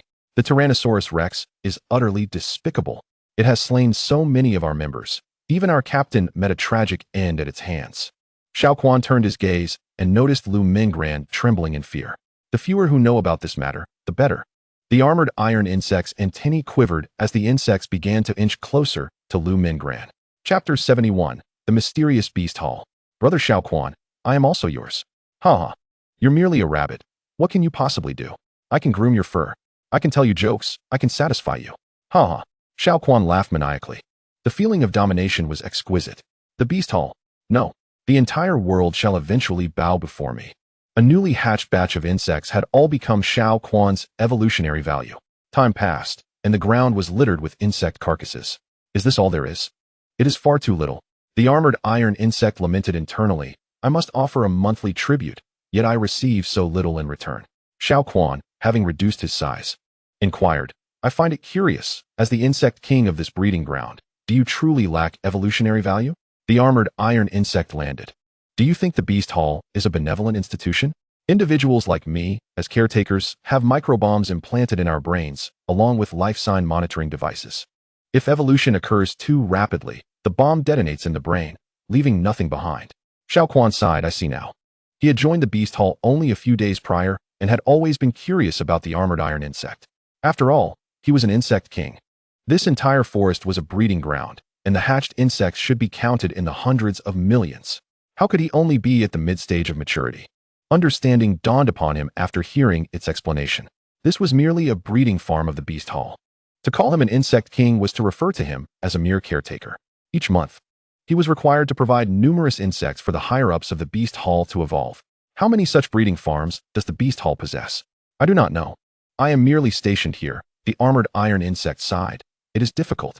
The demand from the Beast Hall's upper echelon is immense. All animals in the forest, except those consumed by insects, have fled. Oh, I apologize. I cannot assist you. If only I had dexterous hands, I would help you with that bomb in your brain. At this moment, Xiao Quan suddenly recalled something. Is the microbomb in your brain installed by humans? Yes, along with precise instruments. Xiao Quan gained a renewed understanding of the Beast Hall. The Beast Hall was not merely in pursuit of ferocious beasts. It also harbored individuals wielding cutting-edge technology. Xiao Quan, having once been human, had only encountered the notion of microbombs and life sign monitoring devices in films. Perhaps I must continue to bide my time. The next day, Chen Chu had flown back to Ping'an Town. Upon seeing the enormous figure in the sky, the residents were filled with awe. For he was the Chu overlord of Ping'an Town. He flew directly to the breeding farm, where the defensive measures had been significantly enhanced. Zheng Shanha had repurposed the weapons dismantled from the armored machines for use at the breeding farm. Upon seeing Chen Chu's return, the Wolf King led his pack in bowing in respect. Overlord, you have finally returned. What is it? Is there something amiss? Of course not. I merely grew a bit anxious awaiting your arrival. Chen Chu gestured, and the Eagle King dropped a bag onto the ground, scratching it open with his claws. Over 60 fiery molten crystals sparkled with a captivating crimson glow. What are these? Fiery molten crystals. They can rapidly enhance an animal's evolutionary value. Is that true? Try picking a larger one. Zheng Shanha immediately selected the largest, which was nearly the size of a child's head. How can I consume something so hard? Zheng Shanha's face showed hesitation, yet he opened his mouth wide and forced it inside. To his astonishment, the crystal melted in his mouth. Such a large piece slid down his throat like water. After swallowing, Zheng Shanha gasped in shock. Good heavens! Just this one piece granted me over 6,000 points of evolutionary value. Then continue eating. I wish to see what changes occur after your evolution. All right. Zheng Shanha, unable to resist the allure of such a treasure, eagerly devoured more. He let out a loud roar as his body grew taller once more. The multicolored patterns on his face faded, and he bore a significant resemblance to his original form as a mountain monkey. Particularly, he sprouted an additional pair of ears on either side of his head. A monkey with 4 ears. I have evolved to the initial stage of maturity. You are a mutated breed. No, I am merely an ordinary type. Chen Chu observed his physique, still scrawny and resembling a monkey. So, you have reached the initial stage of maturity, and all you gained was an extra pair of ears. It seems this fiery molten crystal was somewhat wasted. Alas, it appears you are not cut out for battle. Zheng Shanha's face flushed. After all, the evolution among species is unpredictable. Some animals evolve to become larger, while others shrink. Zheng Shanha's ears twitched, and he directed his voice towards the eastern wall. Hey, check the heavy machine gun. Are the screws loose? The golden snub-nosed monkeys on the eastern wall did not hear Zheng Shanha at all. Chen Chu found it strange. What are you on about? That's 200 meters away. Zheng Shanha's face was filled with astonishment. So that's it. Just now. I felt a pang of guilt for not having checked my attributes panel. After reaching maturity, my new talent is wind listening ear. I just heard the sound of a screw loosening. A glimmer of joy finally appeared in Chen Chu's eyes. Wind listening ear. That talent is remarkable. After the impending demise of human civilization, an individual like Zheng Shanha, with such remarkable talents, could undoubtedly excel as an intelligence officer. The use of Lihua Rongjing has proven invaluable. Upon inspecting the eastern city wall, it was indeed found that some screws had come loose. Chen Chu began to survey all the animals within the vicinity. Regrettably, aside from Zhongli, there were no other mutated species present. This included the Bailang Wang and Songying Wang, all of whom were ordinary species. It seems that the quality of my ferocious beast legion is utterly lacking. Especially after encountering a small squad from the Guangshou Tang, my own legion appears even more inferior. The Guangshou Tang has re-emerged in just 2 months, showcasing a late-stage Titan giant python and a mid-stage mammoth among the ancient species, alongside a mutated 4-legged shark. Clearly, these Lihua Rongjing cannot be squandered lightly. Ultimately, I decided to allow Bailang Wang to evolve to the mid-stage of maturity. After the evolution, Bailang Wang grew to a length of 4 meters, excluding the tail. Its white fur began to transition to a silvery hue, presenting an extraordinarily handsome appearance. If only Bailang Wang could speak, I would be eager to ascertain its exact breed. The remaining Lihua Rongjing was temporarily set aside. The journey back to Ping and Zhen from Lancheng left Chen Chu utterly exhausted, especially considering his numerous injuries. He found a location to rest before contemplating further evolution. Upon learning of Chen Chu's return, Xiao Shan and Yu Yu excitedly rushed to the breeding grounds. Uncle Shanzhou, you've changed again. Zheng Shanha chuckled, reminding them once again to call him Uncle Zheng. Uncle Zheng, we've come to see the Bawang Long. Zheng Shanha's expression darkened. That is our Chu Bawang. He is currently resting. It's all right. We'll sneak in and wait for him to wake up. Aware of Chen Chu's fondness for the 2 children, Zheng Shanha allowed them entry. Chapter 72.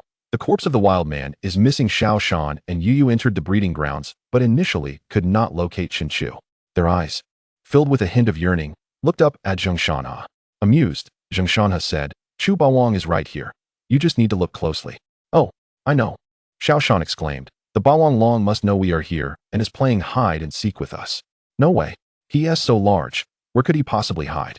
Yu Yu responded, gesturing to indicate Chen Chu's size. Uncle Shanzhou said we should look for him. Like a game, the 2 children began to search throughout the breeding grounds. They passed by Chen Chu without noticing him, as his new ability allowed his skin to blend seamlessly with the surrounding environment while he slept, much like a chameleon, creating an optical illusion. Brother, I'm so tired. Yu Yu plopped down on Chen Chu's claw. Thanks to his chameleon-like ability, his claw resembled tree roots emerging from the ground. Xiao Shan was about to pull Yu Yu up when he noticed something astonishing. What is this? A stone or a broken wall? Why is it moving? Yu Yu turned her head and confirmed his observation. A wall was bulging and retracting rhythmically. Xiao Shan pondered, recalling how he had previously mistaken the resting Chen Chu for a large rock. He began to examine Chen Chu closely. Haha, I found you. Yu Yu, look. This is the Bawang Long. He is indeed playing hide and seek with us. No way. You're sitting on his claw. Yu Yu jumped up, and upon closer inspection, the tree roots did resemble claws. Bawang Long, I found you. Chen Chu opened one eye and emitted a sound from his throat. Indeed, you have located me. In truth, he had awakened as soon as they entered the breeding grounds, but had feigned sleep to see if they could find him despite his color-changing ability. Bawang Long, did you spill paint on yourself? Why do you look like this? Chen Chu chuckled at the children's innocence. He retracted his chameleon ability, revealing his original colors. This is my new capability. Xiao Shan's eyes sparkled with excitement. Wow, a chameleon. Please do not compare me to such a lowly creature. Yu Yu spread her arms and pressed her entire body against Chen Chu's jaw. You're finally back. I missed you so much. A warm current flowed through Chen Chu. Each time he returned home after working, his sister would leap into his arms, exclaiming the same words, how she missed him. Hey, Bawang Long. How did your teeth get broken? Xiao Shan noticed 3 fractured teeth on Chen Chu's left side. These teeth had been shattered when he bit the bear Billy and was struck by its punch. No worries. I have 60 teeth.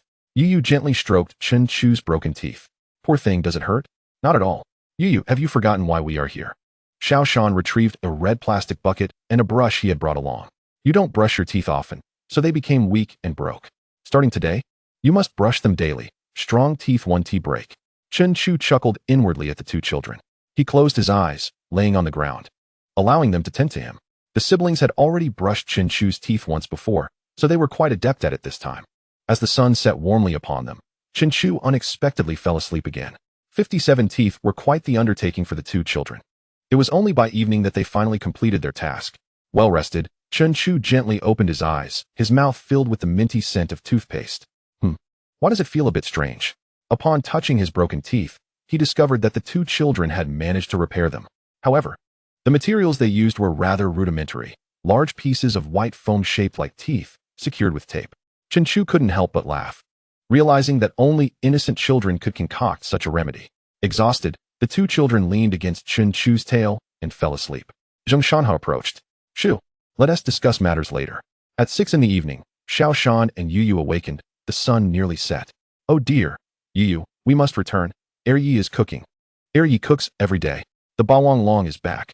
Hurry and tell Yi to make pancakes. Yes, Bawang Long, we'll bring you pancakes to eat. A hint of affection glimmered in Chen Chu's eyes as he watched them depart, before calling Zheng Shanhe over. You were looking for me. What is it? A portion of the wildman's corpse has gone missing. Chen Chu instantly stood up, emanating an overwhelming aura. What did you say? The wild man is a remarkably unique species with a high rank. Since it is a wild animal, consuming its flesh will transform a person into a wild man. After I killed the wild man king, his corpse was divided and stored in separate freezing units. This is of great significance to me. I then led a team to Enlan Chang, and this matter has always been under your management. Now you claim that part of the wild man king's corpse is missing. Chu Bawang, I understand the importance of the wild man king's corpse, which is why I personally check it every day. Today, at the appointed time, I went to inspect and discovered that a portion was missing. A portion? How much is that? A mere fraction, estimated to weigh around 10 pounds. For the colossal figure of the Yaren Wang, 10 pounds is indeed a trivial portion. However, for those yet to undergo beastification, 10 pounds of meat is ample enough to rally a legion of wild men. Summon the guards of the cold storage and the gatekeepers. A thorough investigation must be conducted. Yes. Zheng Shanhe understood the gravity of the situation and hurried to take action. Before long, the relevant animals had gathered before Chen Chu. According to Zheng Shanhe, he conducted inspections every day at 5 in the afternoon. Thus, from yesterday at 5 until today before 5, a full 24 hours had elapsed. The animals on duty were all present. Speak up, what transpired? As Chapter 73 unfolds, the precious Lihua Rongjing has also gone missing. One by one, the guards recounted their tales. Chen Chu's icy gaze swept over them, and they appeared genuinely truthful. They were utterly unaware. Chu Bawang, during our watch, we did not even doze off. We diligently stood guard outside the warehouse. Chu Bawang, during the time you left until your return, all human entries and exits were logged.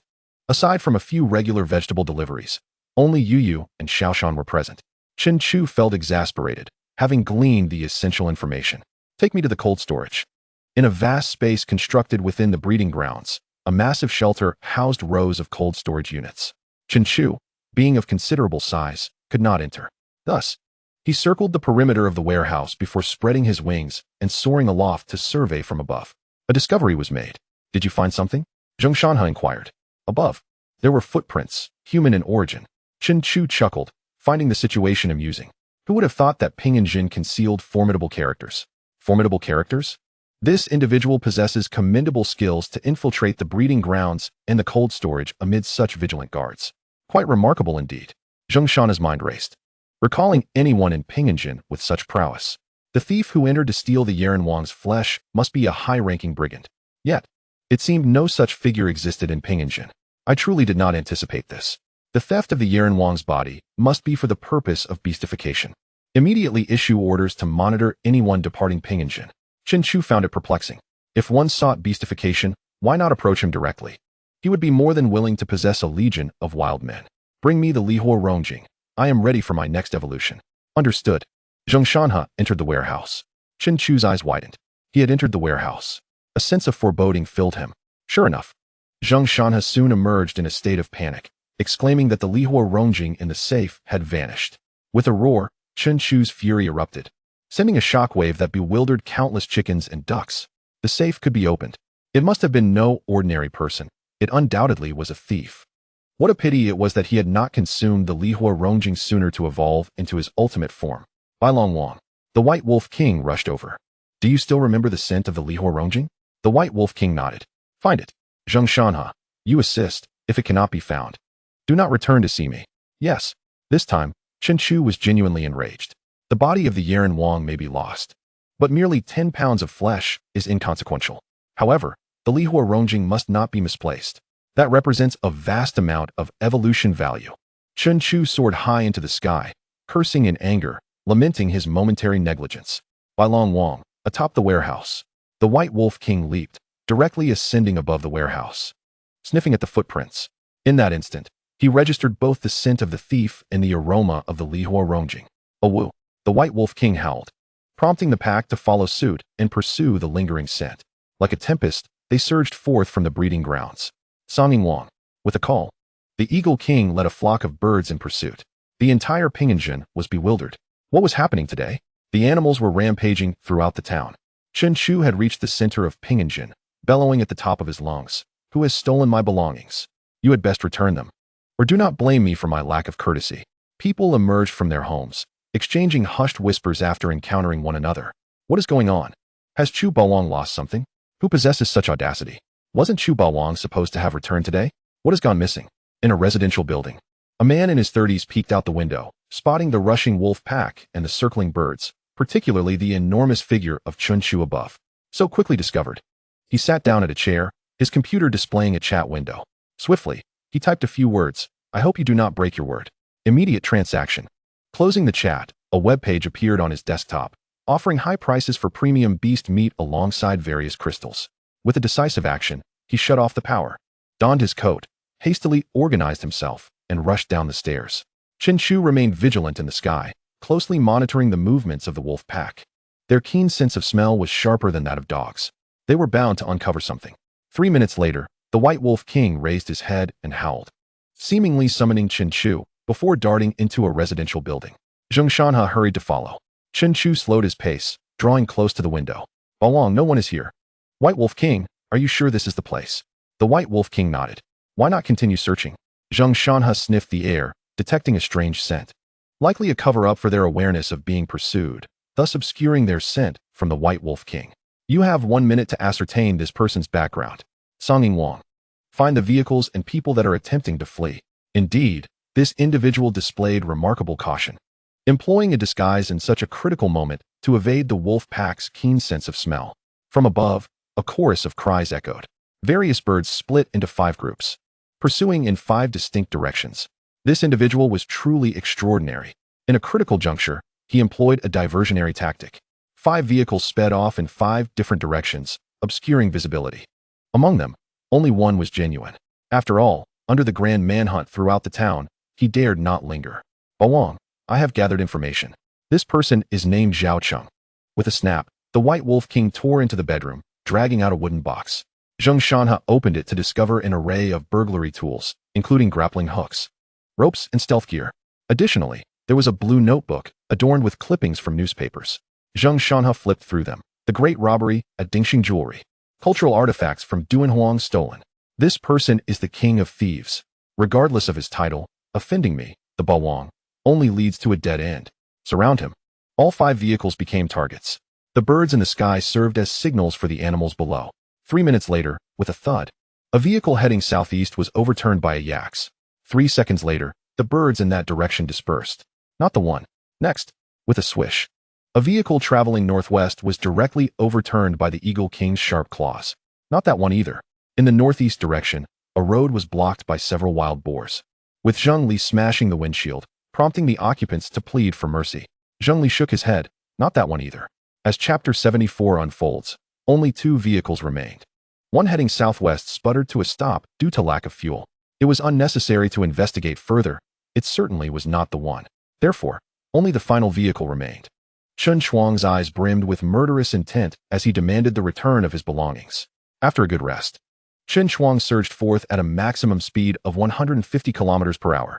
However, the blue BMW Z4 raced ahead, reaching approximately 180 kilometers per hour. Even Chen Chuang's utmost speed could not close the gap. Behind him, that Song Ying Wang had caught up, having evolved to an even greater velocity. Despite being 2 levels higher, Chen Chuang could not match the speed of this creature, which indeed thrived on its wings. It's in your hands now. Do not let me down. Song Ying Wang understood the urgency and suddenly accelerated. According to Chen Chuang's estimation, that Song Ying Wang's flying speed had now reached 200 kilometers per hour, achieving a new pinnacle for avian creatures. Zhao Cheng drove swiftly, gradually increasing his speed. Glancing through the sunroof, he realized he was being targeted by that Song Ying Wang. Damn, what kind of bird flies so fast? He slowed down, executing hair-raising drifts through intersections. At this moment, the advantage of being airborne became evident. With its 200 kilometers per hour speed, Song Ying Wang caught up with Zhao Cheng. After all, the sky was free of traffic and bends. Hold on, we are almost out of Ping'an town. The BMW roared, reaching a blistering 220 kilometers per hour on a straight road. Stupid bird, I'm burning fuel while you're exhausting your stamina. Let us see how long you can keep this up. Zhao Cheng underestimated that Song Ying Wang. 10 minutes had passed, and it still maintained its maximum speed. Behind him, Chen Chuang was but a mere shadow. I'll tire you out. Zhao Cheng cursed, then pulled out his phone, opened a web page, and clicked on the chat box. Have you set off yet? The phone screen suddenly trembled but returned to normal within a second. What a piece of junk. Your mobility is quite impressive, Zhao Cheng exclaimed, startled by the unexpected sound from his phone. Drive carefully. We have merely linked to your phone. What? You hacked my phone. Haha, Zhai Wang Zhao Cheng. This is no longer the society you once knew. Fear not. No one will come after you. Your identity no longer holds significance. Continue driving in this direction, and we will contact you later. Zhao Cheng slammed the steering wheel in frustration. Damn it. In the sky, Chen Chuang flew, recognizing the familiar direction below. Observing the winding road beneath, he realized it was the route he had taken to Anlincheng. Below, a large jeep had caught up. Bawang, I'm right here. Zheng Li clung tightly to the roof of the vehicle, shouting at Chen Chuang. You arrived just in time. Bawang, rest assured. My tank is full. I don't believe that kid can run for long. Zheng Shan, he replied. I need you to return and bring out our beast legion. And weapons. Take as much as you can. Huh. Go. With a swift turn, Zheng Shan he nearly dislodged Zheng Li from the roof. All beasts mobilize. And bring weapons. Are we preparing for something grand? Chen Chuang ascended once more into the sky, with the Song Ying Wang reduced to a mere black dot far behind him. Hee. Does heaven wish for me to accomplish everything at once? Chen Chuang chuckled at this thought. Half an hour later, Zhao Cheng looked up at the sky once more. The Song Ying Wang had finally exhausted its strength and fell behind. He then glanced at the fuel gauge and laughed triumphantly. Ha! Animals are ultimately just that, animals. How could they ever compare to humans? My status and glory are within reach. Zhao Cheng's eyes sparkled with fervor. Having grown up as a thief, constantly evading capture, his greatest desire was to attain a superior status and the adoration of many, rather than being a common criminal reviled by society. This time, success was imminent. While browsing online at home, he inadvertently opened a web page that offered high prices for beast meat. After a brief perusal, he discovered the astonishing value of such items.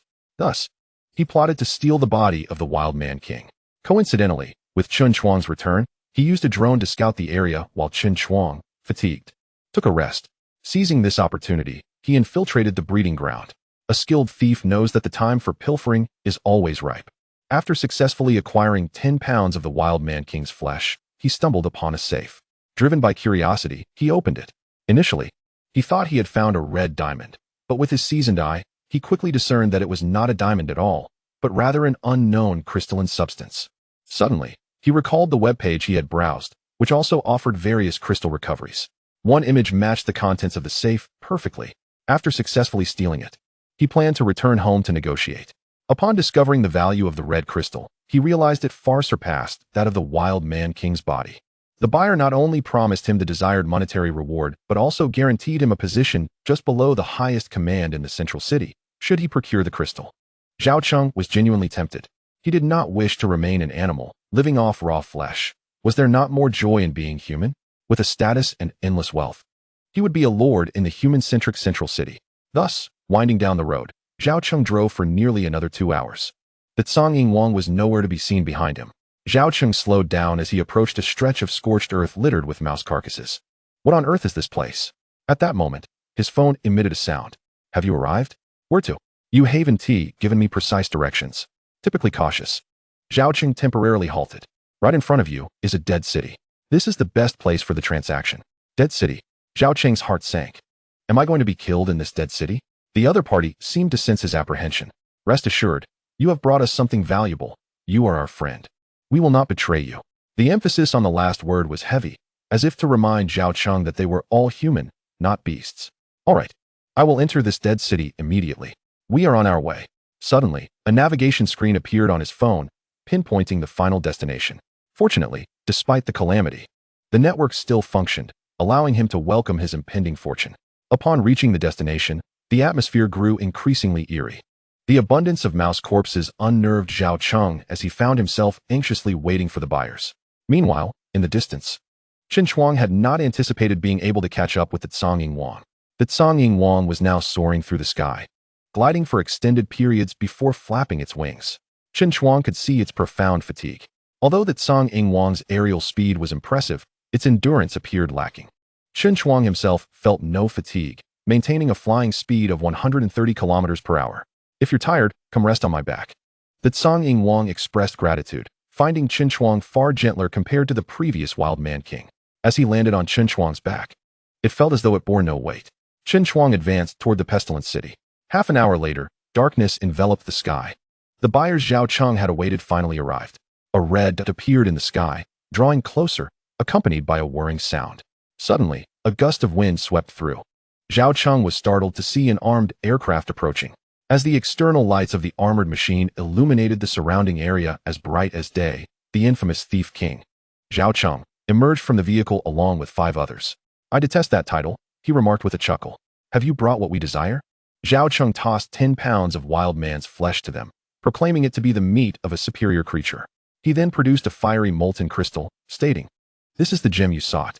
The recipients gazed at it, their eyes brimming with excitement. "It is genuine. We want it all. What about the items you promised me? Come with us, and you shall receive them upon arrival. Follow them directly? I have no knowledge of these individuals." Suddenly, a tremendous roar echoed from the skies. "Where do you think you're going?" With a flap of his wings, Chen Chu descended.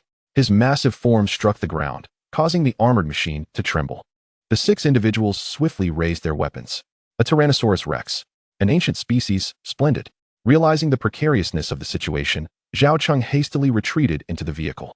Chen Chu extended one wing, pressing down forcefully. The roof of the BMW Z4 was crushed, and the glass shattered. Zhao Cheng found himself trapped within, unable to move. Despite being the Thief King, he had no escape against Chen Chu. "How dare you steal from me? You are truly courting death. Open fire." The sound of gunfire erupted as 6 weapons discharged simultaneously. To their surprise, the bullets were tranquilizers, equipped with sharp, hard needles. Chen Chu was caught off guard, as the darts embedded themselves in him. This journey was not in vain. I shall procure some flesh and blood for study.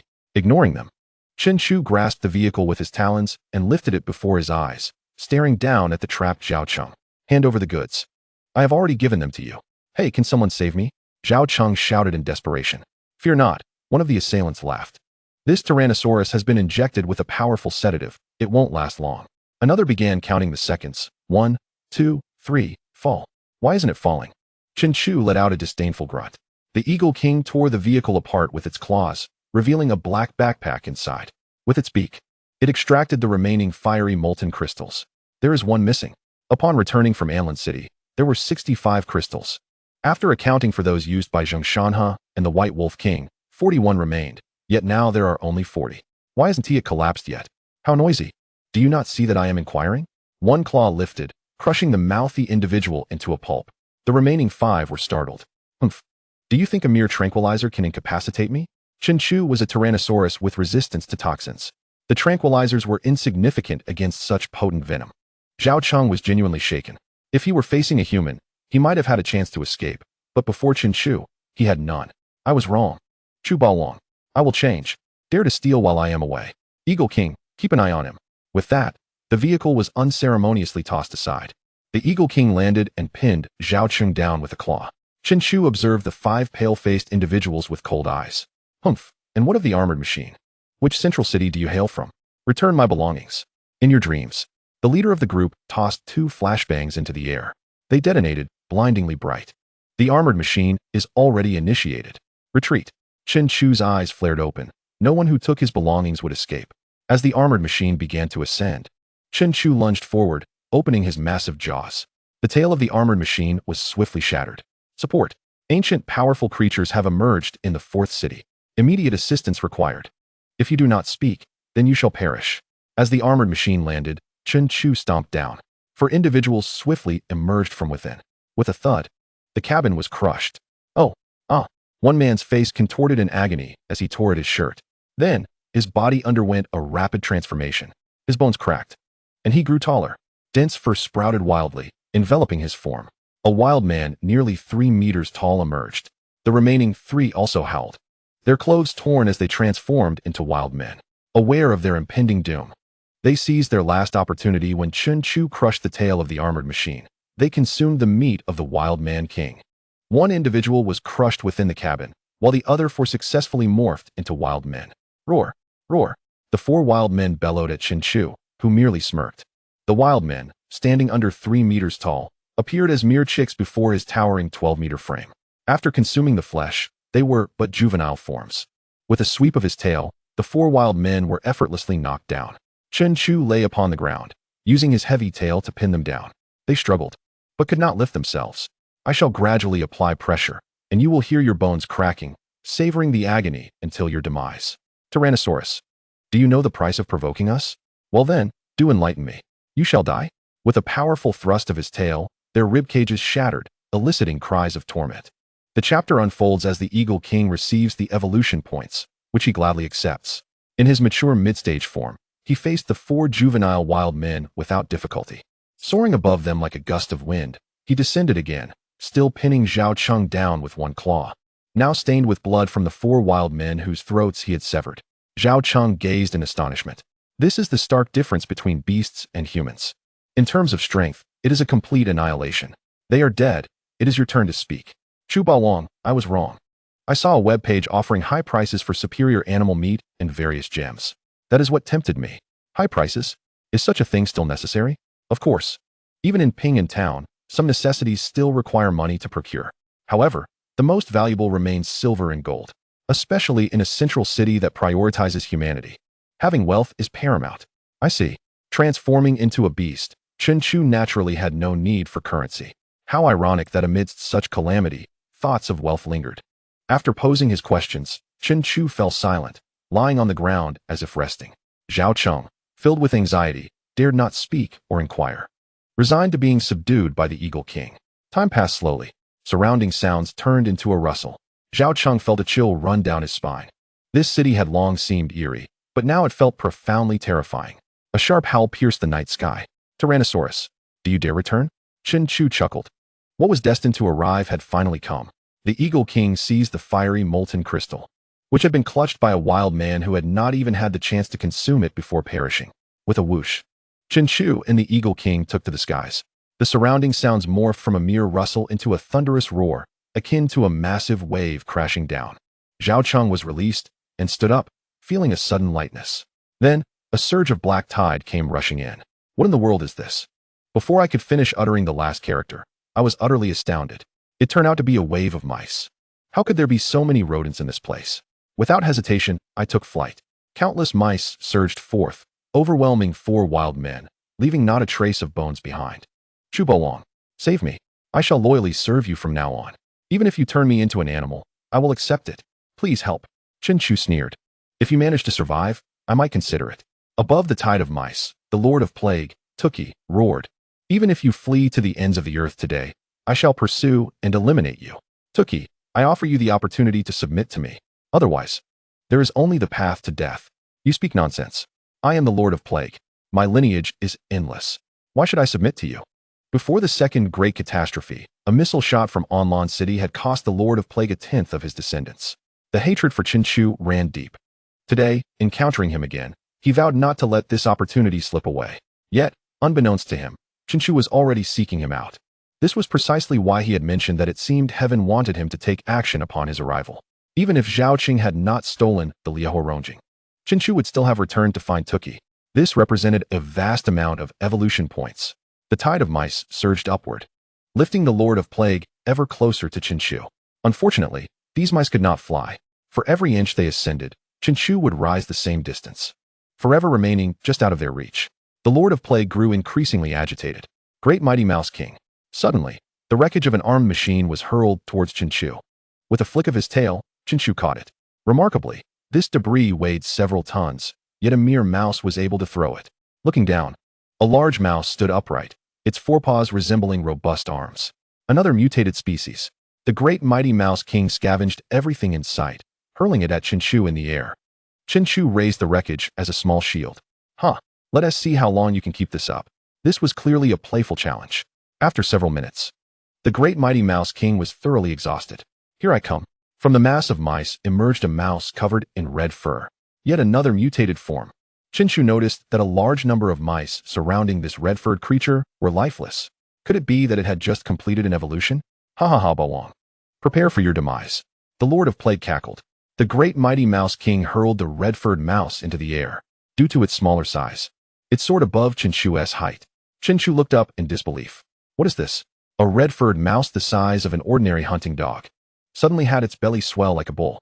Then it opened its mouth wide and emitted a piercing shriek. What the hell? Blood streamed from Chen Chu's ears. The red-furred mouse's scream was certainly its unique ability. It was akin to a powerful sonic weapon. The shriek continued. Chen Chu felt his blood surge, his mind becoming muddled. The Kanjiang Wang could no longer withstand it and plummeted from the sky. Chen Chu flicked his tail, sending the wreckage of the armed machine flying. Then wrapped it around the Kanjiang Wang. If it fell, it would be devoured by the swarm of mice below. You can scream, but so can I. Chen Chu roared, like thunder in the sky. However, the red-furred mouse remained unharmed. Unable to fly, after its long scream, it fell to the ground. Chen Chu's head spun, and everything before him blurred. Can you withstand this? The sonic attack of the Zhaoyan Shu Wang was giving me a headache. And he had already evolved to the late stages of maturity. Sonic attack? What a rare talent indeed. Moreover, it was at the same maturity level as his own. No wonder it could inflict harm on him. As the Zhaoyan Shu Wang descended, it was caught by the great mighty mouse king and tossed high once more. Preparing for a second scream, Chen Chu felt as if he were on the brink of losing his hearing. His mind grew heavier, nausea overwhelming him. The Kanjiang Wang, wrapped in his tail, was nearing unconsciousness. Don't you dare die on me. Chen Chu waved his tail, sending him soaring into the sky. The Zhaoyan Shu Wang began its third scream. Chen Chu braced himself once more, and this time, it was not as unbearable as before. The Zhaoyan Shu Wang was caught again by the great mighty mouse king, while the Kanjiang Wang fell only to be caught by Chen Chu. Come on. Today I shall let you scream until your throat is raw, and you still won't harm me. If you can't kill him, then at least make him scream. The Lord of Plague bellowed. Bring it on. Chen Chu's spirit surged as he charged forward. The Zhaoyan Shu Wang continued to unleash its sonic attacks. Believing that as long as it screamed, Chen Chu would surely fall. However, it was unaware that Chen Chu's attribute panel had undergone another update. Noise resistance, 3. The damage from the sonic waves inflicted upon Chen Chu was gradually diminishing. This was entirely thanks to his extraordinary talent, derivation. Noise resistance, 4. Noise resistance, 5. Once noise resistance reached 10 points, the Zhaoyan Shu Wang's attacks posed no threat to Chen Chu. His hearing was slowly returning. The attacks from the Zhaoyan Shu Wang were now mere impotent howls in his eyes. In yet another instance, the Zhaoyan Shu Wang was tossed high by the great mighty mouse king. Taking a deep breath, its belly swelled like a bull. Chen Chu charged forward. The Zhaoyan Shu Wang, upon seeing this, was taken aback. It could not comprehend why Chen Chu was suddenly charging at it. Before it could process this, Chen Chu swallowed it whole. Evolution points, 107070120000. The city of Plague fell into an eerie silence. The remaining two Mouse Kings and the Lord of Plague were left in shock. Was the blood streaming from the ears of the Bawang a trick? How could he suddenly devour the Zhaoyan Shu Wang after enduring repeated attacks? What kind of mouse was this, and why did it taste so tender? Bawang, I shall not share the world with you. The tide of mice surged madly, each large mouse leaping towards the sky, attempting to tear apart Chen Chu. Children, let me evolve. A mouse larger than the Lord of Plague bellowed, surrounded by countless other mice. This was the last of the four great Mouse Kings. The Juling Shu Wang. Its evolutionary path was to continuously grow in size. Chen Chu snorted coldly. Tookie, I offered you the chance to submit to me. Yet you squandered it, using your descendants for evolution? Too pathetic. Today, let me show you what true evolution looks like. The Kanjiang Wang, having regained consciousness, grasped the backpack in one claw and began tossing Liahua Rongjing into Chen Chu's gaping maw. 1 piece, 2 pieces, 3 pieces evolution points. 10311200000. Evolution points. 1125661200000. 00000. After consuming 5 pieces of Liahua Rongjing, a remarkable breakthrough occurred in his evolution points. With a tremendous roar, even more powerful than his previous confrontation with the Zhaoyan Shuwang, the sky's clouds were shattered. His size increased to an astounding 15 meters in height, 30 meters in length, and weighed 30 tons.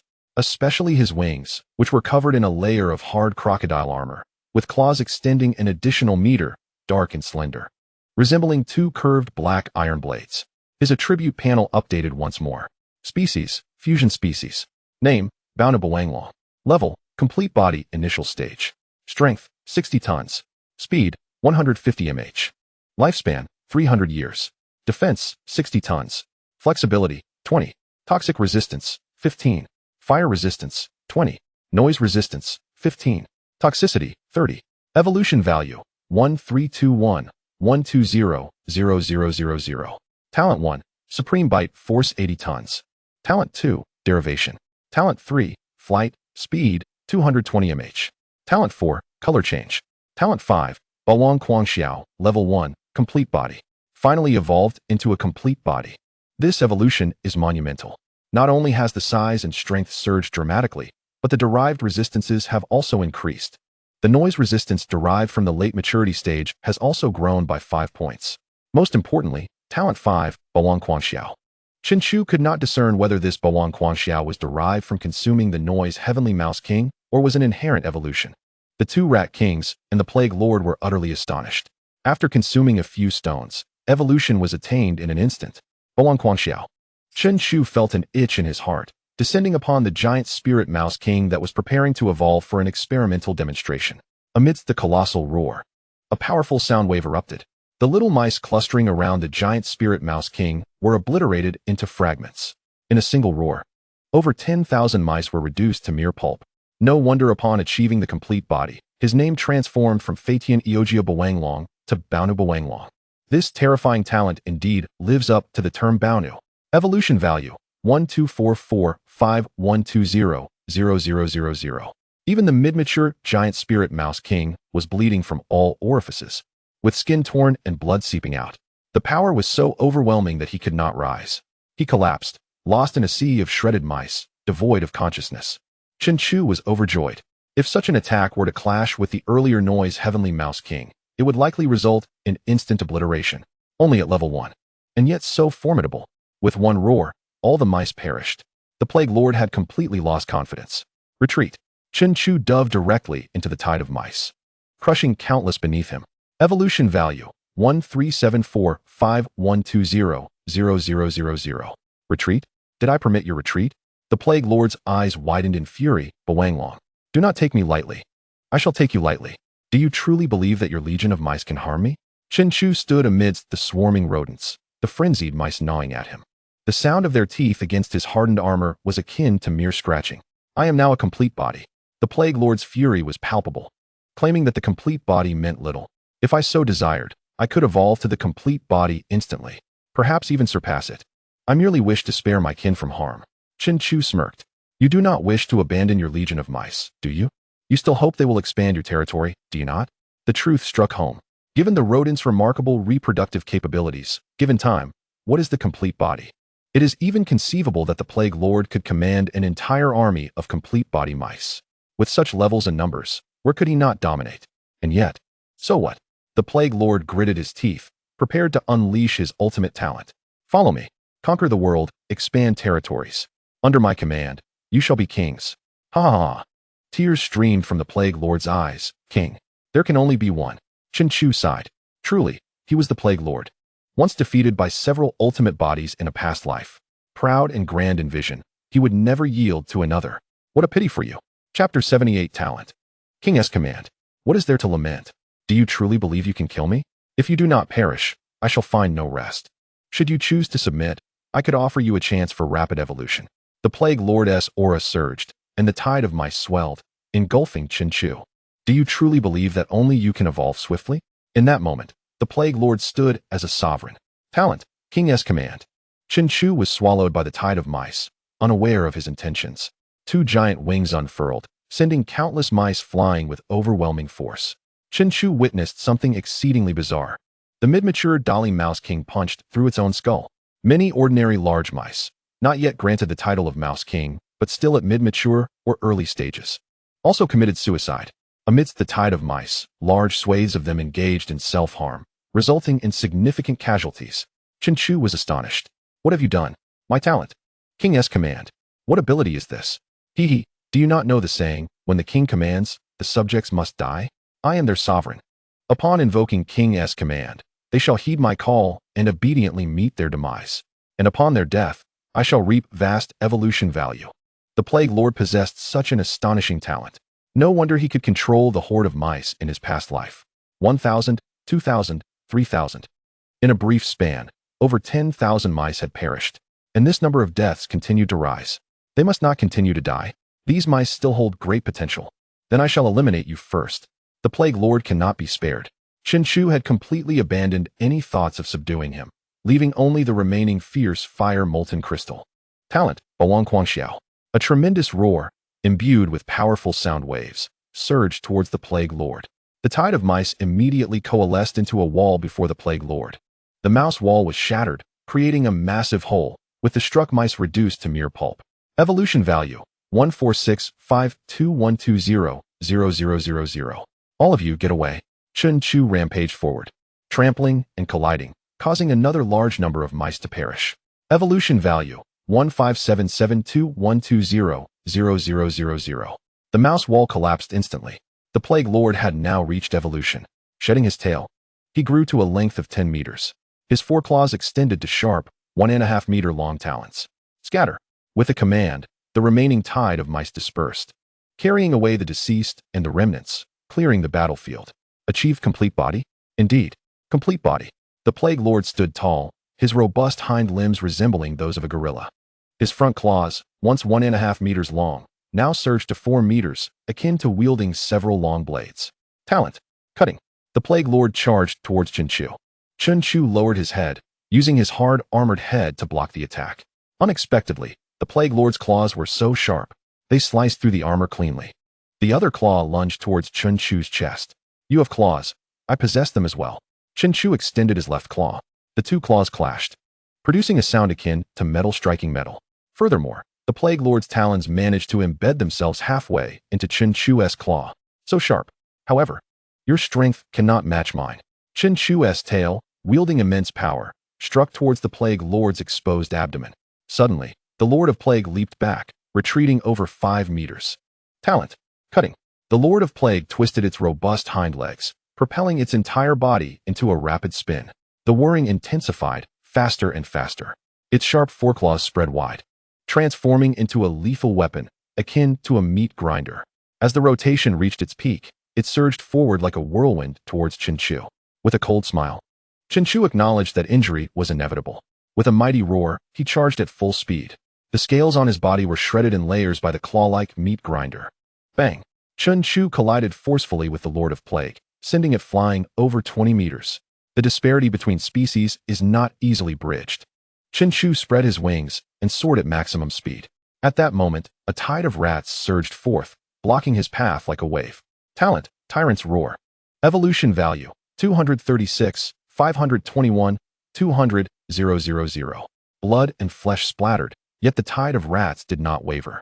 The rats at the rear swiftly filled the gaps ahead. Bang! After Chen Chu's roar, he crashed into the tide of rats. Evolution value, 309, 871, 200, 000. Nearly 10,000 rats perished, but they still resisted Chen Chu. Over 100 million rats withstood his 60-ton force. The Lord of Plague staggered to its feet, thinking it would be easy to kill me, raising its trembling claws. The gap between species is indeed vast. As an early-stage complete form, I cannot contend with you. Talent, King's Command. The Lord of Plague was determined. It intended to sacrifice more rats to achieve its evolutionary goal. Evolving from early-stage complete form to mid-stage complete form required 400,000 evolution points, meaning it needed the lives of 400,000 rats.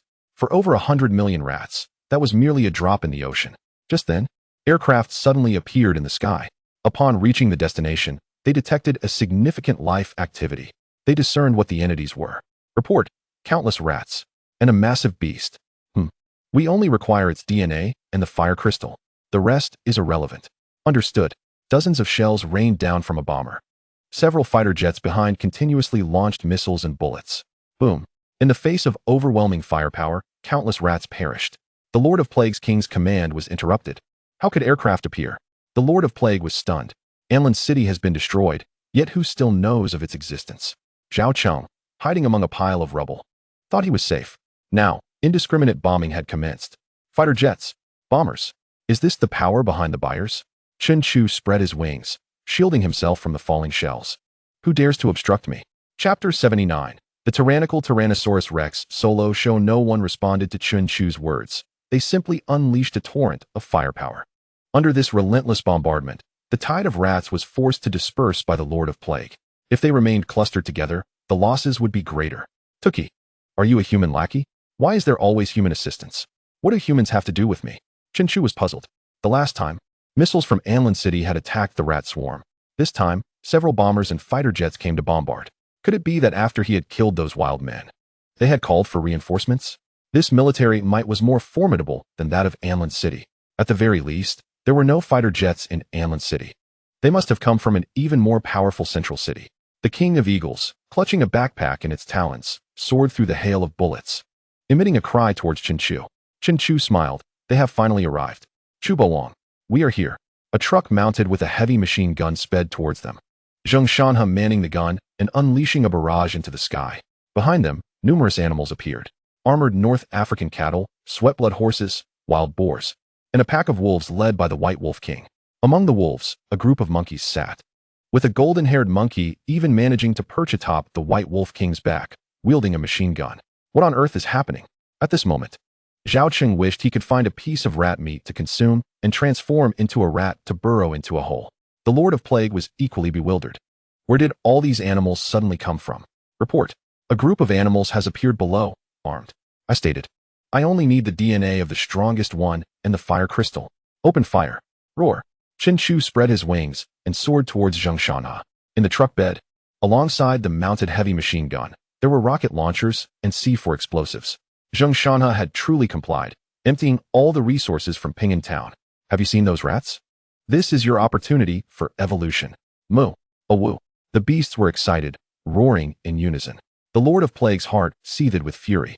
It turned out that these animals were all under Chen Chu's command, intending to utilize his rat army for evolution. Damn it. My children shall only die for me. What are you to me? King's command. To hell with your command. Chen Chu charged at the Lord of Plague, deflecting the falling shells. This creature could now inflict damage upon him. He could not allow it to evolve any further. The White Wolf King, like a flash of white lightning, charged into the scattered tide of rats, followed closely by wild boars and North African cattle. A chaotic melee ensued. You dare to disturb me again. The Lord of Plague's heart brimmed with hatred. Its dreams of territorial expansion were shattered by Chen Chu. Its rat army would likely not survive this day. Talent. Cutting. Spinning rapidly, it charged at Chen Chu like a tornado. Chen Chu halted and extended his claws to meet the Lord of Plague's attack. Clang, clang, clang. The long claws on his 10 fingers were severed one by one. Nowhere to run. Chen Chu fiercely embraced and captured the Lord of Plague. Talent. Iron Tail. The Lord of Plague, ensnared, did not surrender easily. Its tail whipped out, stiff as a steel lance. Stab. The tail's tip pierced nearly 20 centimeters into Chen Chu's scaled chest, penetrating his flesh. Roar. Chen Chu opened his mouth and unleashed his talent, Tyrant's Roar, at the Lord of Plague's head. Amid the immense sonic assault, the Lord of Plague howled. Subsequently, its eardrums ruptured and its eyes exploded, blood gushing forth like a fountain. Without sacrificing anything, it would indeed be impossible to kill you. Ugh. The Lord of Plague's head tilted. It was now breathing heavily. Under such close-range Tyrant's Roar, its brain turned to mush. Chen Chu, however, had sacrificed the claws from his fingers for this. Now his fingers were bare, quite unsightly. I am not willing. If you submit to me, you won't die? Hee hee. Click. Chen Chu opened his mouth and bit the Lord of Plague's head. Evolution value, 373, 871. 200, 000. By slaying a complete form early-stage creature, Chen Chu acquired 6,400 evolution points. Spitting out the Lord of Plague's rat head, he devoured its foreclaws. Anything capable of inflicting harm upon oneself is a valuable asset. Crunch. Crunch. Chen Chu vowed that this was undoubtedly the hardest thing he had ever consumed. With the loss of their king, the tide of rats became like headless flies, frantically scurrying in all directions. The beasts under Chen Chu's command were engaged in a frenzied hunt, acquiring evolution points. Gazing upon the corpse of the Plague Lord, Chen Chu felt a twinge of melancholy.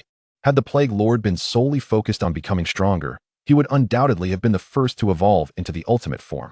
His downfall lay in his grand vision and insatiable ambition to establish a legion to expand his territories. This ultimately hindered his evolution. With a thunderous boom, a rocket exploded behind Chen Chu. He turned, cursing, and took flight, soaring into the skies.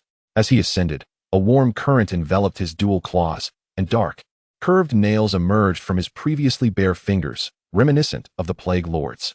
Were these newly developed claws? With a powerful swing of his arms, he surged upwards, growing 2 meters in height, resembling a pair of sharp, curved blades. Ha ha ha! All of you get down.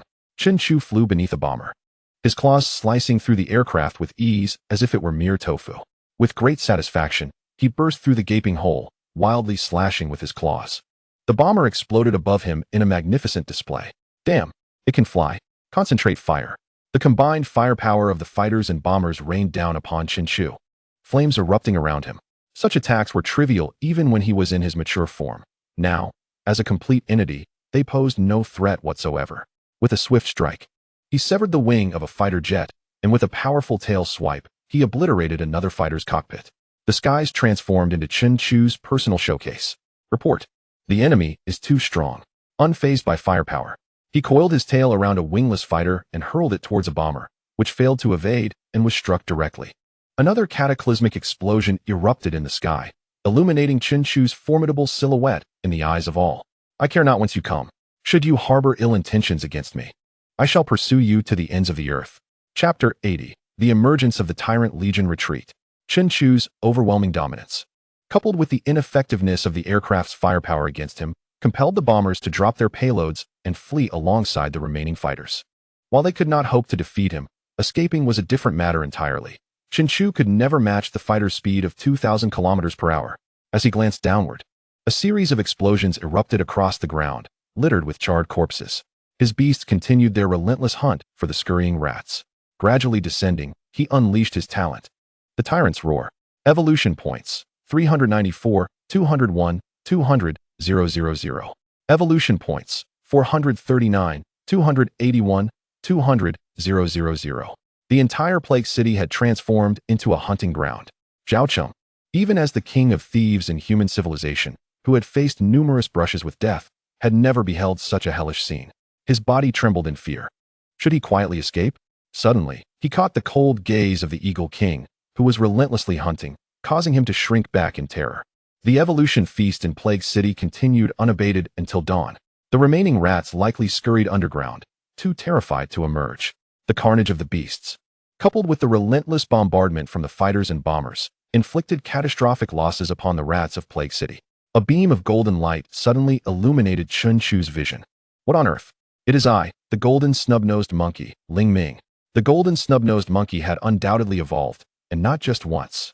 Its fur, once a mundane yellow, now radiated a brilliant gold, and its stature had greatly increased, resembling that of an ordinary human, much like the character Wukong from television dramas. To what level have you evolved? I am now a mid-stage mature form. I have evolved into the golden-haired monkey. Ah, splendid. These rats have seemingly vanished. They are adept at survival. This grand feast must come to an end. Let us take stock of our progress. This time, all the animals had evolved. The Eagle King had reached the late stage of maturity, its form soaring to rival that of a Boeing 747. The White Wolf King had evolved into the early stage of completion, its fur glistening silver, though its size had not increased significantly. Notably, a dark silver crescent symbol had appeared on its forehead.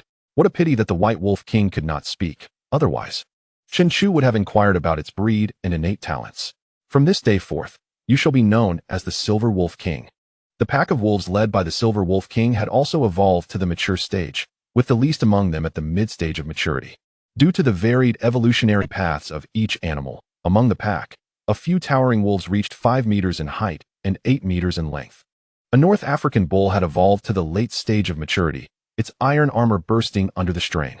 Originally bred for bullfighting in Spanish arenas, this bull now exhibited explosive strength in its jet black muscles. From the wild boar herd emerged a new wild boar king, having reached the late stage of maturity. The most surprising revelation for Chen Chu was the evolution of the snake scorpion Zhongli. This creature had evolved into the early stage of completion, its upper body as a serpent measuring 6 meters, while its scorpion tail also extended 6 meters, each segment exuding a chilling aura. Remarkably, 2 claws had sprouted from its serpent upper body. Master, I am now in the early stage of completion, a poisonous serpent scorpion. Excellent. Chen Chu suddenly recalled something. Zheng Shanhe, come here.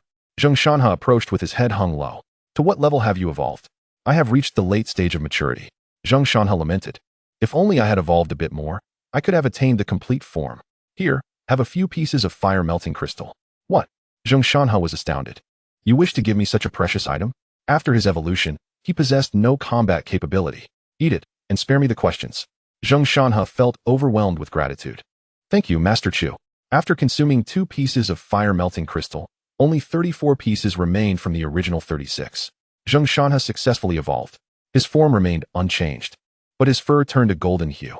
To Chen Chu's astonishment, 2 additional ears sprouted beside his existing 4, resulting in 6 ears. Chen Chu's heart surged with excitement. Upon discovering Zheng Shanhe's 4 ears during the breeding phase, he had harbored suspicions. Now that he had evolved into the early stage of completion, his thoughts were confirmed. A 6-eared macaque. In a previous life, within a powerful faction, there existed a strategist known as the 6-eared macaque, who could discern events from 1,000 miles away.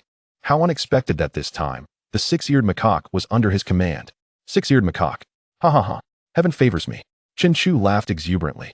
Zheng Shanhe timidly interjected, Master, I am merely a 6-eared monkey, an ordinary breed. You are currently an ordinary breed. Fear not. Once your 6 ears fully develop, your extraordinary fate is sealed. Zheng Shanhe's eyes lit up with surprise. Could I truly change my breed? He was eager to follow Chen Chu into battle. Initially, he had been passionate about firearms. Yet after witnessing Chen Chu's strength and the Plague Lord's power, he realized that firearms were trivial in the later stages. He had reached the early stage of completion, yet his combat prowess paled in comparison to a wild boar of merely the mature stage. Chen Chu nodded, affirming that there certainly was. It simply had not manifested yet. He expressed his gratitude for the cultivation bestowed by the Overlord of Chu. After surveying his evolution value, which had reached an astounding 2,045, 611, 200, 000 following a spree of slaughter, he recognized that he had predominantly granted more opportunities to his subordinates, the animals. It was time to return. The King of Eagles descended beside Chen Chu like an aircraft, signaling that he had seemingly forgotten someone. Zhao Cheng, come out. Zhao Cheng trembled in fear, scrambling out from the pile of rubble, kneeling before Chen Chu. Overlord of Chu, I was wrong. Please spare my life. Chen Chu glanced at the pestilent city, littered with the corpses of rats. This place would soon transform into a realm of evolution. The rats would continue to multiply, yet it lacked a new king. Zhao Cheng's heart plummeted at the implication that he might be transformed into a rat to oversee them. Please, I beg you, do not turn me into a rat. I possess skills. At this point, Zhao Cheng felt a flush of embarrassment. His so-called skills were utterly insignificant compared to those present. I can surf the internet. I am a hacker. This declaration swayed Chen Chu's decision. Very well, I shall spare your life for now. After the beastification event, several central cities had refused to share information, resulting in a lack of clarity regarding many matters. This fellow still possessed some capabilities. It would be advantageous to utilize him to ascertain the current state of the world. Take him back. As Chen Chu led his group away, an audacious rat unexpectedly approached them without trepidation. Zheng Shanhe drew his pistol, aiming at the oncoming rodent. Do not shoot, Chen Chu instructed. It is merely a rat. I have previously asserted that rats value their lives. Are you not curious as to why it dares to approach us? Thank you, Overlord, for sparing my life. The rat's shrill voice emerged. Chen Chu gestured, and a mature mid-stage red-bellied eagle swiftly seized the rat. After all, it was far too diminutive before Chen Chu. You do not fear death? I wish to follow the Overlord. Laughter erupted from Zheng Shanhe, Zheng Li, and the others. What merit do you possess to follow the Overlord? I heard you speaking earlier. In this area, the remaining rats lack a leader. I am willing to assume that role. The rat exhibited an understanding of seizing opportunities. Excellent. I indeed do not wish to relinquish this territory. Chen Chu signaled Zheng Shanhe to retrieve a blazing molten crystal from his bag. Here is your chance. Whether you can become their king depends on you. If you succeed, I expect a tribute of at least 10 million evolution value from you each month. Can you achieve that? The rat was instantly captivated by the brilliance of the blazing molten crystal. I will certainly become their king. Then remember, 1 month. At least 10 million evolution value. The location is Ping'an Town. He discarded the rat along with the blazing molten crystal and departed with his entourage. If the rat truly succeeded, Pestilence City would transform into an evolutionary treasure trove for Chen Chu's Overlord Legion. The rat gazed at Chen Chu's colossal silhouette, exclaiming, "Overlord, my name is Shook.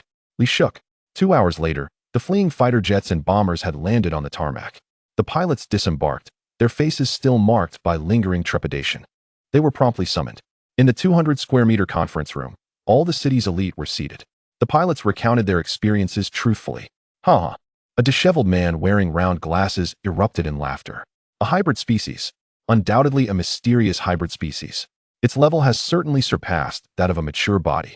It is precisely the subject we need to study. Mad Doctor, if it has surpassed the mature body, then it must be a complete form. Without superweapons, we cannot obtain it. City Lord, I need you to track their trajectory immediately. At the very least, we must determine where this dinosaur will land. Ping'an Town. The City Lord replied coolly. Zhao Cheng had already discerned its location while selling Wildman King meat and blazing molten crystals online. The Mad Doctor promptly inscribed the 3 characters of Ping'an Town in his notebook. This page contained many locations alongside Ping'an Town, Yaotai City, Bike Sinwen. Mad Doctor, how are your research results progressing? The City Lord inquired. The Mad Doctor chuckled eerily. Splendid. In a few days, it will be ready for presentation. Very well. I shall await your findings. In the afternoon, Chen Chu led the Overlord Legion back to Ping'an Town. The townsfolk were astonished, their mouths agape. The King of Eagles. Comparable to a Boeing 747. The dazzling golden-haired monkey Ling Ming. The shimmering silver wolf king. The newly appointed wild boar king. Even more imposing than the film version of Zhu Ganglai. Yu Yu and Xiao Shan held spinning paper windmills in their hands, welcoming Chen Chu's return. Overlord, Overlord. I saved some pancakes for you. A warm sensation filled Chen Chu's heart. Bring them to me later. Overlord, what happened to the teeth I painstakingly made for you? I will continue to craft them once I locate the large foam. 3 foam teeth had been blown away by the wind during his flight. I will wait for you at the breeding farm. Upon returning, there was an important task ahead. Dozens of high-performance computers were moved into the breeding farm. A large projection screen was installed on one wall. Zhao Cheng was working tirelessly, as failure would mean death. 2 hours later, everything was in place. Overlord, it is ready. I need to know the addresses of those who purchased Wildman King meat and blazing molten crystals from you. All right. Zhao Cheng's fingers began to dance on the keyboard. 10 minutes passed. Sweat beaded on Zhao Cheng's forehead. Their firewall is too strong. I cannot breach it. Chen Chu extended a finger, which elongated into a 2-meter-long claw resembling a curved blade. I will certainly penetrate it. During Zhao Cheng's desperate efforts, Xiao Shan and Yu Yu brought pancakes and a toothbrush for Chen Chu. 20 minutes later, Zhao Cheng finally breathed a sigh of relief, having preserved his life. Due to the formidable firewall of the opposing party, he had managed to infiltrate for only a second. Yet, that single second was sufficient. Fengdu City. Chen Chu lay on the ground, allowing the 2 children to brush his teeth, while his heart raced in astonishment. Fengdu City. In his previous life, a superpower resided there. This power had once clashed with the Quanshou Hall, resulting in the loss of 3 captain-level beasts for the latter. Very good. I had intended to wait for the next great calamity for evolution, but it appears I must expedite my plans. Next, Chen Chu required external information. Zhao Cheng complied. Hacking into network after network. An aerial video appeared on the wall screen. A colossal pterosaur effortlessly destroyed hundreds of fighter jets in midair. Yu Yu and Xiao Shan, akin to spectators at a movie, gasped in astonishment. Chen Chu remained fixated. Ancient species, complete form. Subsequently, a series of videos followed. In the South China Sea, an entire fleet was obliterated by a gigantic beast from the depths. In a certain city, thousands worshipped a massive shark-toothed dragon. In the Amazon River, an ancient giant crocodile emerged. Following the second great calamity, the relationship between humanity and animals had begun to shift. Prior to the 2 calamities, humanity had managed to suppress them through weaponry. What followed would be the rise of the animals. In the future, there will be an increasing number of places where people serve formidable beasts, referred to as totems. Chapter 82, The Tyrant Legion, Wildman Camp. After several videos had finished playing, Zhao Cheng still wished to continue, but was halted by Chen Chu. These videos, where did they originate? From a website called Fengquang Dong Watching. It contains videos and information about powerful beasts from around the world, and there are forums discussing the emergence of these mighty creatures. Chen Chu had heard of Fengquang Dongwuching in his past life. After Yu Yu and Xiaoshan finished brushing their teeth, he sent them back. As the upcoming discussion was not suitable for children, we shall take our leave and return tomorrow to provide you with dentures. Watching them exit the breeding farm, Chen Chu's voice turned somber. Are there videos of ferocious beasts killing and devouring humans and destroying cities? Yes, far too many. Can you connect to the outside world? No problem. I want you to broadcast those videos. In Ping'an Town, on the large screen in the square and in the shopping mall, the scene flickered before the videos appeared. A roar erupted, startling the townspeople. Look, a video is playing in the square. What is being shown on the big screen? Is there internet? Why can't I connect? A horde of ferocious beasts, with their sharp teeth and claws, brutally annihilated an entire squad of suppression troops. A colossal beast crashed into a building, causing many people to plummet from its heights, meeting their demise. In desperation, a region resorted to super weapons. The people and animals there were reduced to ashes. The residents of Ping'an Town witnessed firsthand the immense power of these beastly transformations. Humanity appeared so fragile before them. Ordinary weapons were utterly inadequate. I never expected the outside world to be so grim. So many lives lost. Indeed, Ping'an Town is a sanctuary, safeguarded by Chu Bawang. Look, look, thousands worship a single beast. What is it called? Totem. My heavens. Are we returning to ancient times? A totem. Do not speak carelessly. If that is the case, then our protector, Chu Bawang, is indeed the totem of Ping'an Town. One video after another began to reshape the thoughts of the townsfolk. Finally, on all the large screens, the enormous visage of Chen Chu appeared. Residents, I am Chu Bawang. Many young individuals began to feel excitement. Chu Bawang, what an imposing presence. Yes, even through the screen, I can sense his terrifying authority. As you have witnessed, the beasts are rapidly growing stronger, while humanity has made foolish decisions. They have resorted to super weapons. Here, we are temporarily safe, but to maintain this peace, I and the Tyrant Legion protecting you must grow even stronger. Therefore I need you, but I will not compel you. As soon as Chen Chu finished speaking, videos of cataclysmic disasters began to play. Tsunamis, earthquakes, volcanic eruptions filled the air with the desperate cries of humanity. In a modest home, a young man with yellow hair downed the last sip of Laoshang beer and smashed the bottle. Damn it, a lifetime of being looked down upon. If this person does not act, then what? Chu Bawang, I am coming. A figure sat in a wheelchair, gazing through the window at the screen depicting tsunamis engulfing cities and drowning countless people. Then he looked down at his crippled legs. If another disaster strikes here, will I be able to escape? Can my mother escape? Mom, help me open the door. I need to go out. In the breeding farm, Chen Chu stood at the center, seemingly awaiting something. Zheng Li and Zheng Shanha had already developed immense respect for him. Indeed, bringing Zhao Cheng back proved to be incredibly useful. Naturally, this strategy was a psychological tactic. Would anyone come? Certainly. I have already heard them. No sooner had he spoken than the large door of the breeding farm swung open. The young man with yellow hair stepped inside, and, upon seeing Chen Chu's true form up close, his eyes filled with awe. Bawang, I believe you need me. Chen Chu smiled. What is your name? Zhou Tianlei. Good. Zhou Tianlei, I need you. Chu Bawang, I am Xiao Qinfeng, said the man in the wheelchair as he rolled forward. I am Wu Chong. I am Lin Ran. Names echoed throughout the breeding farm, filling the air with fervor. 100 individuals had gathered, precisely 100. The golden-haired monkey Ling Ming excitedly embraced the Silver Wolf King, exclaiming, Our golden and silver kings are about to gain a new batch of subordinates. Chen Chu was somewhat satisfied with this number, as the remaining townsfolk all wished to live their lives. Boom! The Eagle King swooped down from the storage area, bringing with it a large piece of the Wild Man King's flesh and tossed it before the 100 individuals. Consume this and become part of the guardians of Ping'an Town. Is this really the flesh of the Wild Man King? Yes. The yellow-haired Zhou Tianlei was the first to pounce on it and began gnawing, the meat having become hard from prolonged freezing. Thus, the first person to undergo beast transformation appeared in the breeding farm. The advanced primate, the Wild Man. Zhou Tianlei, now 3 meters tall, howled at the sky, beginning his new life. Xiao Qinfeng leaped from his wheelchair and, after consuming the flesh, transformed into a wild man, roaring even louder than Zhou Tianlei. It has been 25 years. He has stood up. One after another, the third and fourth followed suit. Chen Chu smiled. 100 wild men had been born. The Tyrant Legion was destined to expand further. Zhou Tianlei, here, from this moment on, you shall be the leader of the Wild Man camp under my Tyrant Legion. A life once overlooked has finally gained recognition after transformation. Tears of excitement streamed down Zhou Tianlei's face as he shouted, "Yes." "Do any of you have objections?" "No."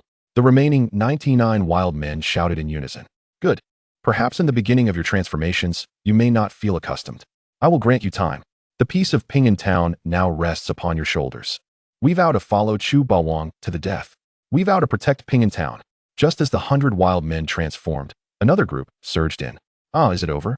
Do you also wish to undergo transformation?" "Yes. I do not wish to wait for death after the next catastrophe. So do we." Zhengshana. Record them all. 100 wild men were already sufficient. Allowing them to evolve was a heavy burden. The newcomers numbered over 20. They could only be noted down for now, waiting for stronger animals to facilitate their transformations. "Wait for me. I shall ensure that you transform into beings not inferior to the wild men, or even stronger. Thank you." Chu Bawang. Chapter 83. The Emergence of Giant Beasts, the Six-Armed Demon Ape. The Tyrant Legion has begun to take shape. In the Wild Man Camp, Zhou Tianlei has become the leader. The Flying Camp is naturally led by the Eagle King. The Assault Camp is headed by the Silver Wolf King. The Patrol Team is under the command of the golden-haired Monkey Lingming. The Heavy Artillery Team is led by the muscular North African Bull, Li Heikue, accompanied by bulls, horses, and the Wild Boar King. The remaining weaker warriors form the Reserve Camp, managed by the Six-Eared Monkey Zhengshana. Each individual has been assigned a role. Except for the poisonous scorpion Zhengli. "Chu Bawang, what about me? Am I unworthy?" "Haha, your position is second only to mine." Zhengli felt a surge of excitement, realizing what this meant. In all of Ping'an Town, Chen Chu was king. He, Zhengli, was now the second in command. The Wild Man Camp and Assault Camp must heed his directives. "Thank you, Bawang." The remaining 25 individuals yearning for beast transformation left Chen Chu at a loss for suitable creatures. While there was still an abundance of the Wild Man King's flesh, it was sufficient for his needs. It appeared that a venture into the deep mountains was necessary to seek out formidable, purely wild animals to facilitate their transformation. Suddenly, an idea struck Chen Chu. "Zhao Cheng, please find the route to Fengdu City." Instantly, a path from Ping'an Town to Fengdu City appeared on the screen, covering a total distance of 1,200 kilometers. Chen Chu's keen gaze fixated on the cities along the route, eventually honing in on Luohua Town. Situated over 300 kilometers from Fengdu City, this location would be the site of the impending third cataclysm. He marked Luohua Town on the map. The route was recalibrated since Luohua Town lay to the south of Fengdu City, making it over 850 kilometers from Ping'an Town. "This is the place. It shall be our next destination." With time still on their side before the third cataclysm, Chen Chu felt no urgency. He decided to allow the Beast Legion a few days to stabilize before proceeding. 3 days later, in Fengdu City, the mayor clad in black arrived at an open parking lot under the guidance of the Mad Doctor. This area had transformed into the Mad Doctor's research base, where various bizarre creatures were suspended in green liquid within numerous incubation chambers. At the center stood a towering incubation chamber, covered by a massive white cloth. Was today the day of its unveiling? The Mad Doctor chuckled, of course.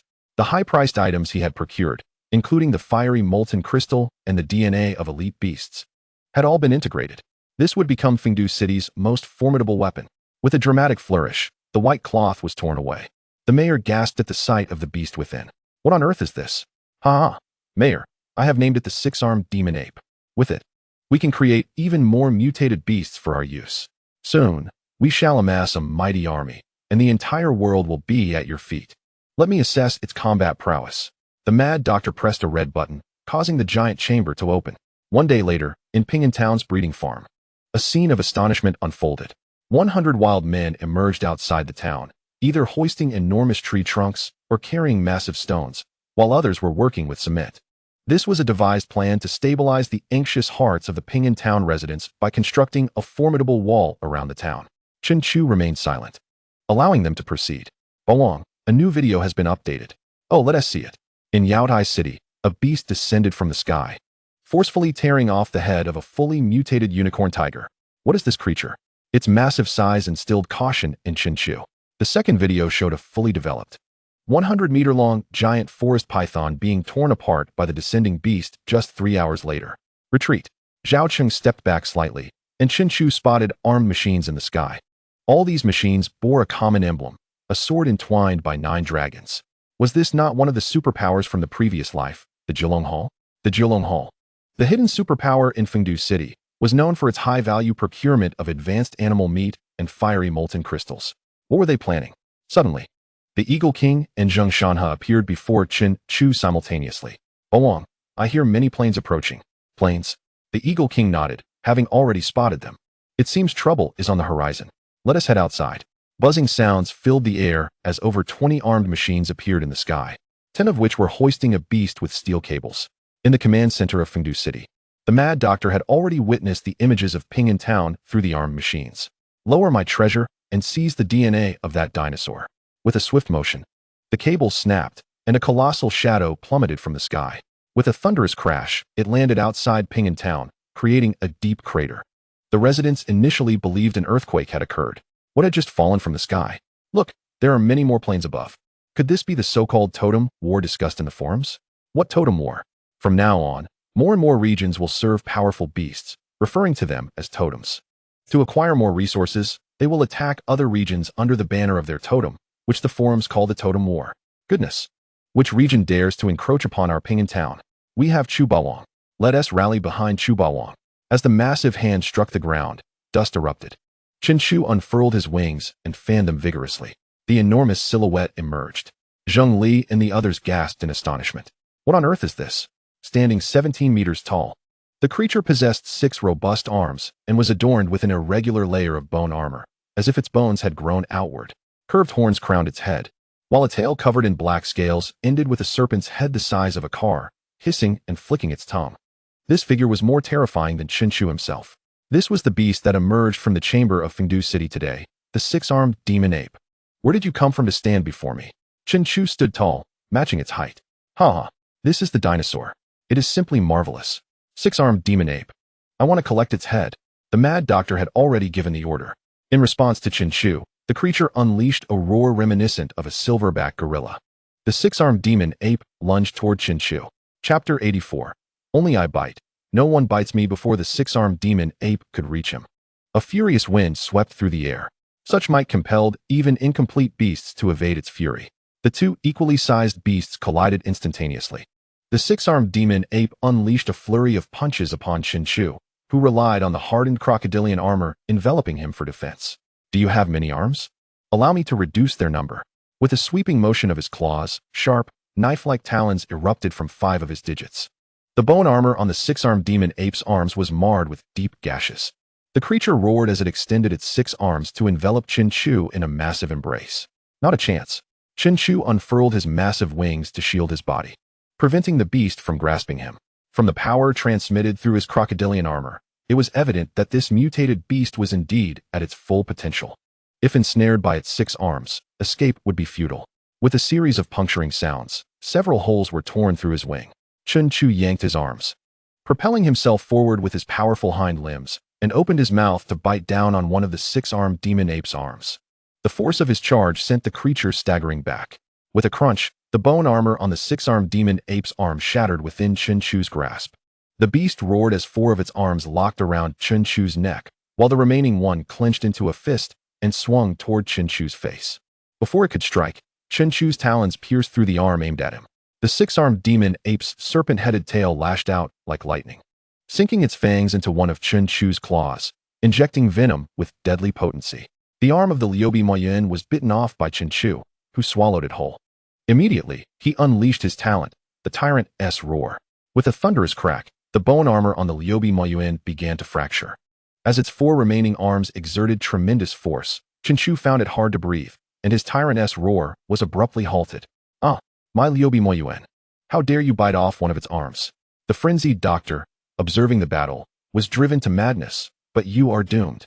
You have been poisoned. How detestable. Chen Chu's neck was ensnared by the 4 arms, making movement exceedingly difficult, and the crocodile-like armor on his neck emitted cracking sounds. Suddenly, a claw from another wing punctured through the snake head that clamped onto his own claw. The Liubi Moyuan roared. The snake head was dead, yet its tail remained under its control.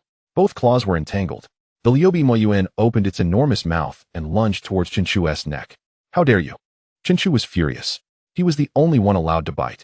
With a twist of his body, leveraging his 20 points of flexibility, his tail whipped around and ensnared the Liubi Moyuan's neck. Both were locked in a stalemate. The frenzied doctor had not anticipated that this dinosaur would be so powerful. In Yaodai City, the mightiest beast of Beixin Bay, could not withstand even a minute under the Liubi Moyuan. Are you all mere decorations? Give me fire. The aircraft in the sky finally sprang to action. Want to open fire? Did you consult us? Shoot them down. Zhengli roared. Hundreds of wild men lifted stones and hurled them into the air, their power comparable to cannonballs. The Eagle King led a group of mature, late-stage giant birds to launch an assault. Boom. One aircraft after another spiraled out of control and crashed. At that moment, a surge of heat coursed through Chen Chu's claws. The derivative talent took effect. After consuming one arm of the Liubi Moyuan, his claws became even more robust, increasing in length by nearly a meter. I grow stronger with each battle. Can you? The Liubi Moyuan bared its teeth, entangled and struggling to breathe. Its large eyes were filled with astonishment. Why did its poison have no effect on this dinosaur? Instead, its own wound was sizzling, flesh being corroded. It had been poisoned. Chen Chu's resistance to toxins countered the Liubi Moyuan's venom.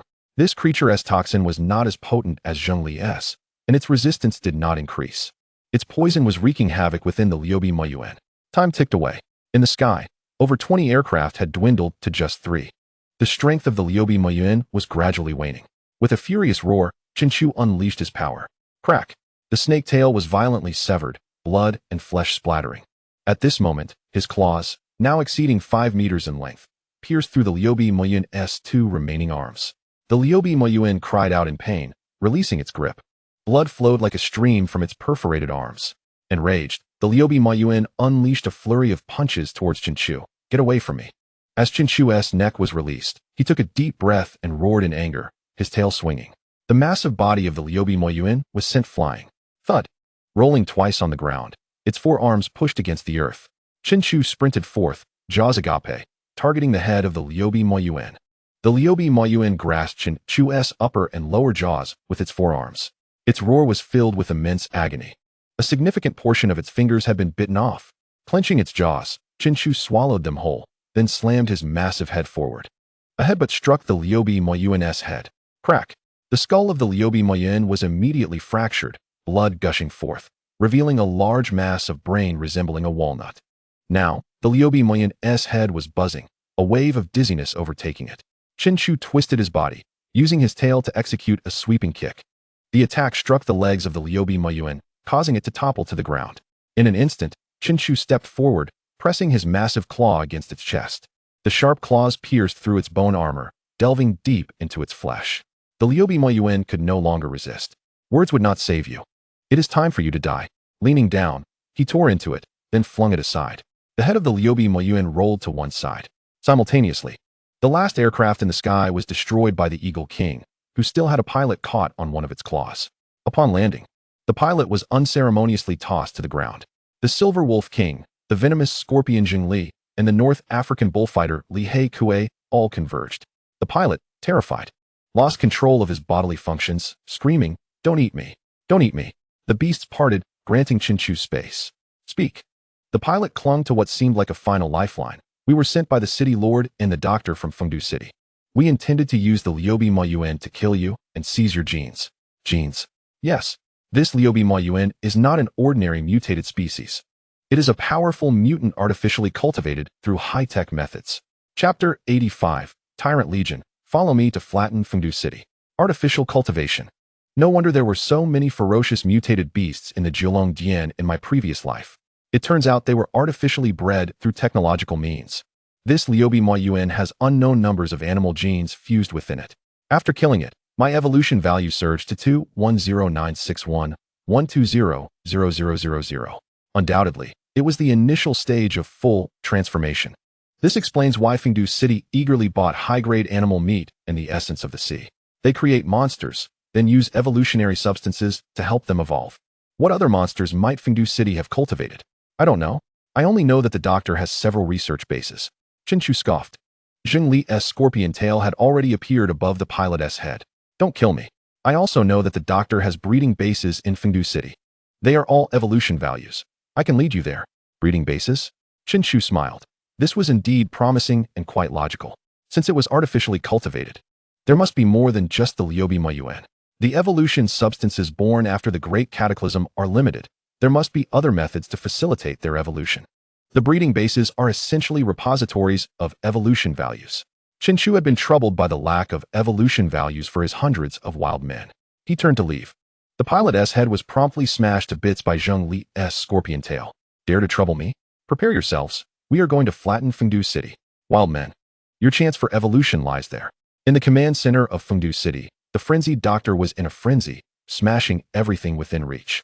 The first beast he had painstakingly cultivated was slaughtered. He could not accept this failure. The city lord burst in, seething with rage, pointing at the frenzied doctor and berating him. Is this the supreme beast you expended vast amounts of manpower and resources to create? If it were truly strong, would the beasts of Yaodai City and Beijing Bay be easily slain? When it faced that dinosaur, why did it falter?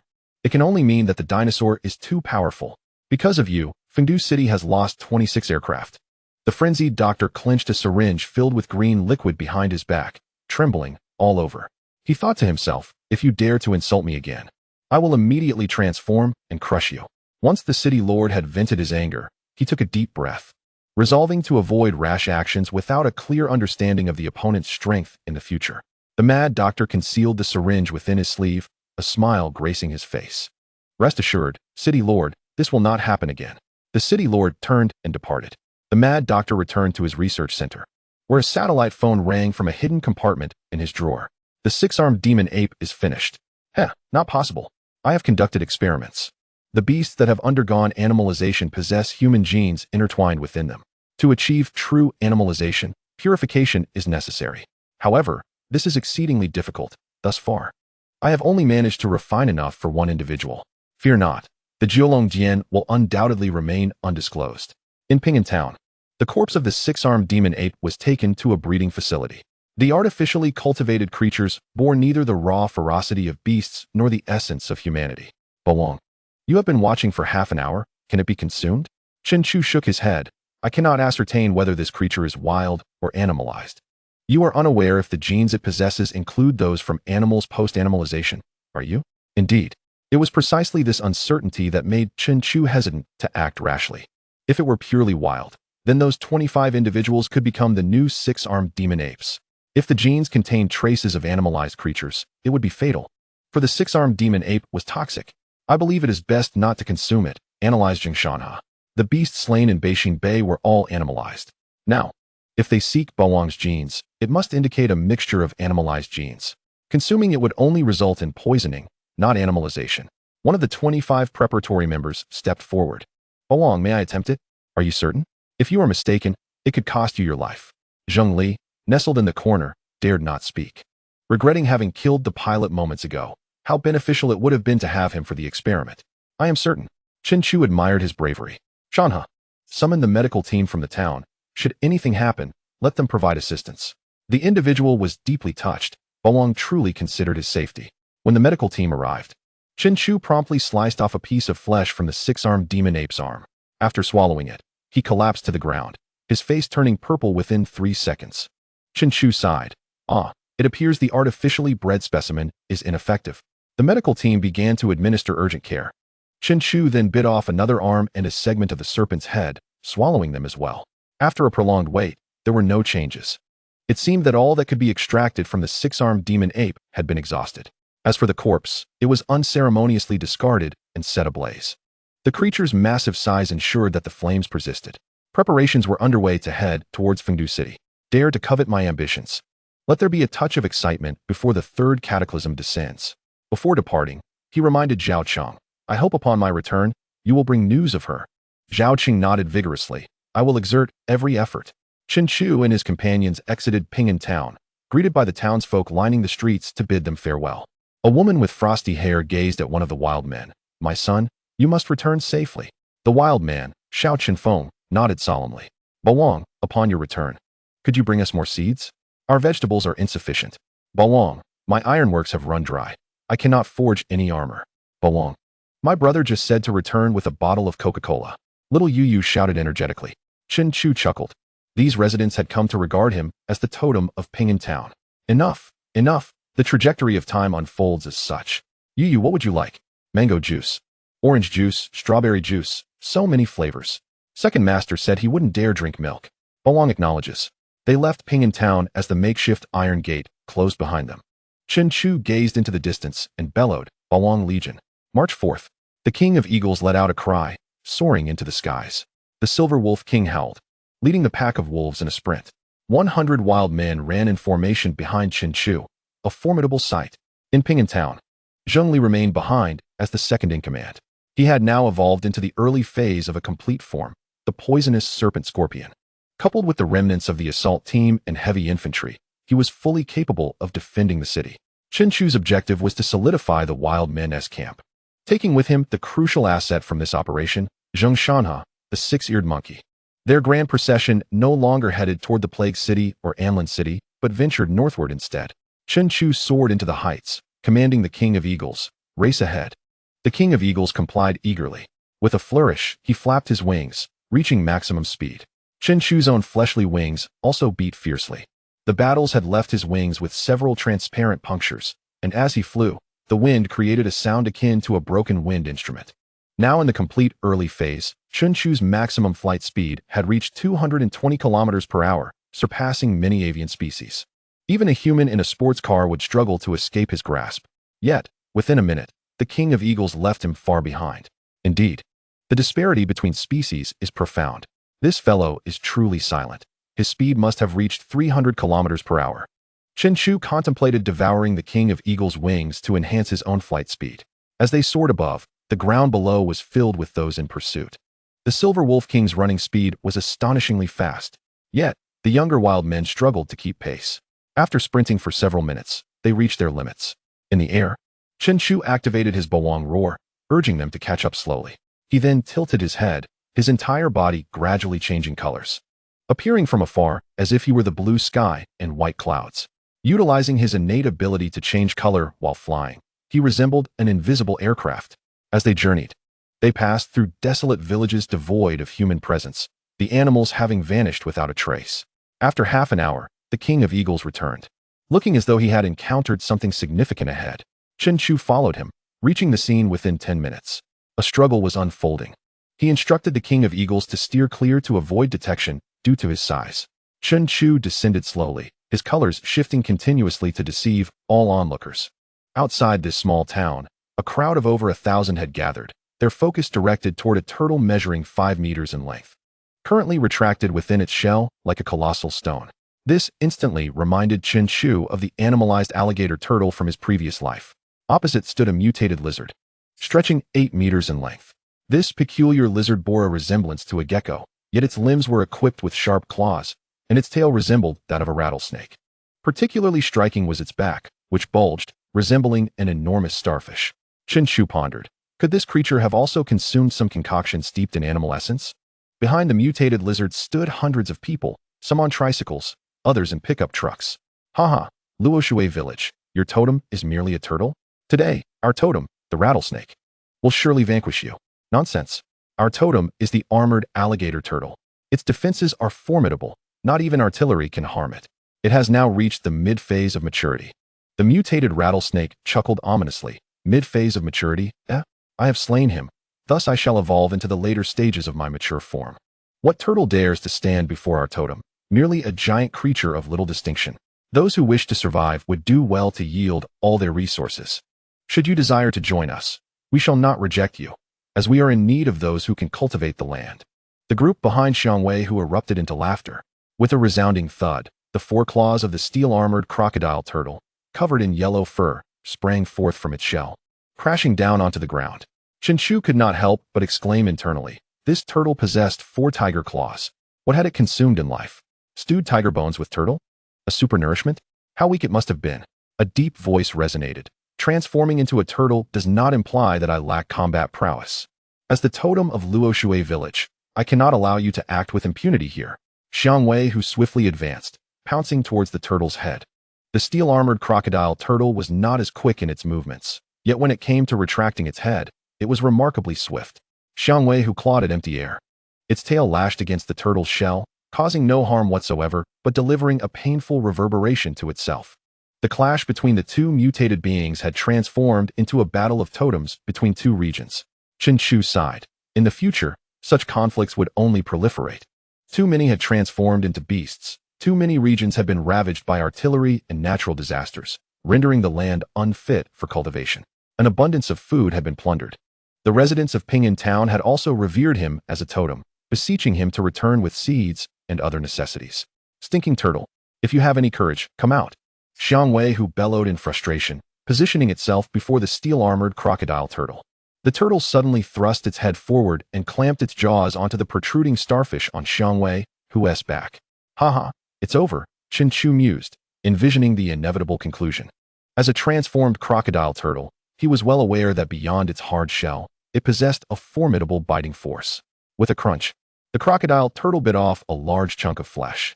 Xiang Wei, who darted aside, exclaiming, "Stinking turtle, a sneak attack." The starfish on his back had already lost 2 of its points. You can only blame your own carelessness. Xiang Wei, who laughed heartily, with his companions joining in the raucous laughter. This left the steel-armored crocodile turtle and the villagers of Luoshui village utterly perplexed. How could they laugh when their totem had just lost a significant portion of its flesh? To their astonishment, right before their eyes, the starfish on Xiang Wei, who's back, began to regenerate. In mere moments, it had fully restored itself. Oh, foolish turtle, it is you who has underestimated me. Did you truly believe I would lie defenseless before you, waiting for your bite? Are you feeling dizzy now? The steel-armored crocodile turtle extended its head, exclaiming, "It's poisonous." Chapter 87, The Sixth Gift, Regeneration. Haha, too late. I will slay you. The 4 tiger claws emerged, appearing formidable like land tanks, yet their movement was sluggish. Xiang Wei, who darted around, mockingly observing the steel-armored crocodile turtle as black blood seeped from its nostrils, mouth, and eyes. The poison was too deep, it was beyond saving. Meanwhile, Chen Chu, utilizing his color-changing ability, secretly observed with elation. This mutated creature could be of use to him. Thud! The steel-armored crocodile turtle came to a halt, its body heavy and lethargic from the poison. Xiang Wei, who shouted, "The evolution points are mine. Everything in Luoshui village is mine." Before he could finish his sentence, a tempest struck from above. Startled, he looked up. Was the sky collapsing? A resounding crack resounded as Chen Chu's claw descended upon his head, crushing it effortlessly. Evolution points, 212,561 of 120,000. Everyone was bewildered by the sudden turn of events, especially the followers of Xiang Wei, who, their mouths agape, eyes nearly popping out. What was happening? Was the blue sky truly descending? Chen Chu revealed his true form, a towering Tyrannosaurus Rex, standing at over 10 meters tall and 30 meters long. Xiang Wei, who was truly wronged, having been crushed by an unknown adversary. Do not waste your evolution points. Chen Chu raised another claw and stomped down on the steel-armored crocodile turtle. So tough. Chen Chu grunted, then stomped down with immense force. The turtle's impenetrable shell shattered under his 60 tons of strength, turning its tender body into a paste. Evolution points, 214,161 of 120,000. Run. Quick, flee. A more potent totem has appeared. The followers of Xiang Wei, who scrambled in panic. Chen Chu looked down and noticed, Where did the starfish on Xiang Wei, who's back, go? Turning his head, he found it lying on the ground. What is this? Mr. Dinosaur. If you wish to consume me, do take a bite, but please do not devour me entirely. Otherwise, I shall truly become excrement. Darn, the starfish can talk. Patrick Star, are you not a part of this large lizard?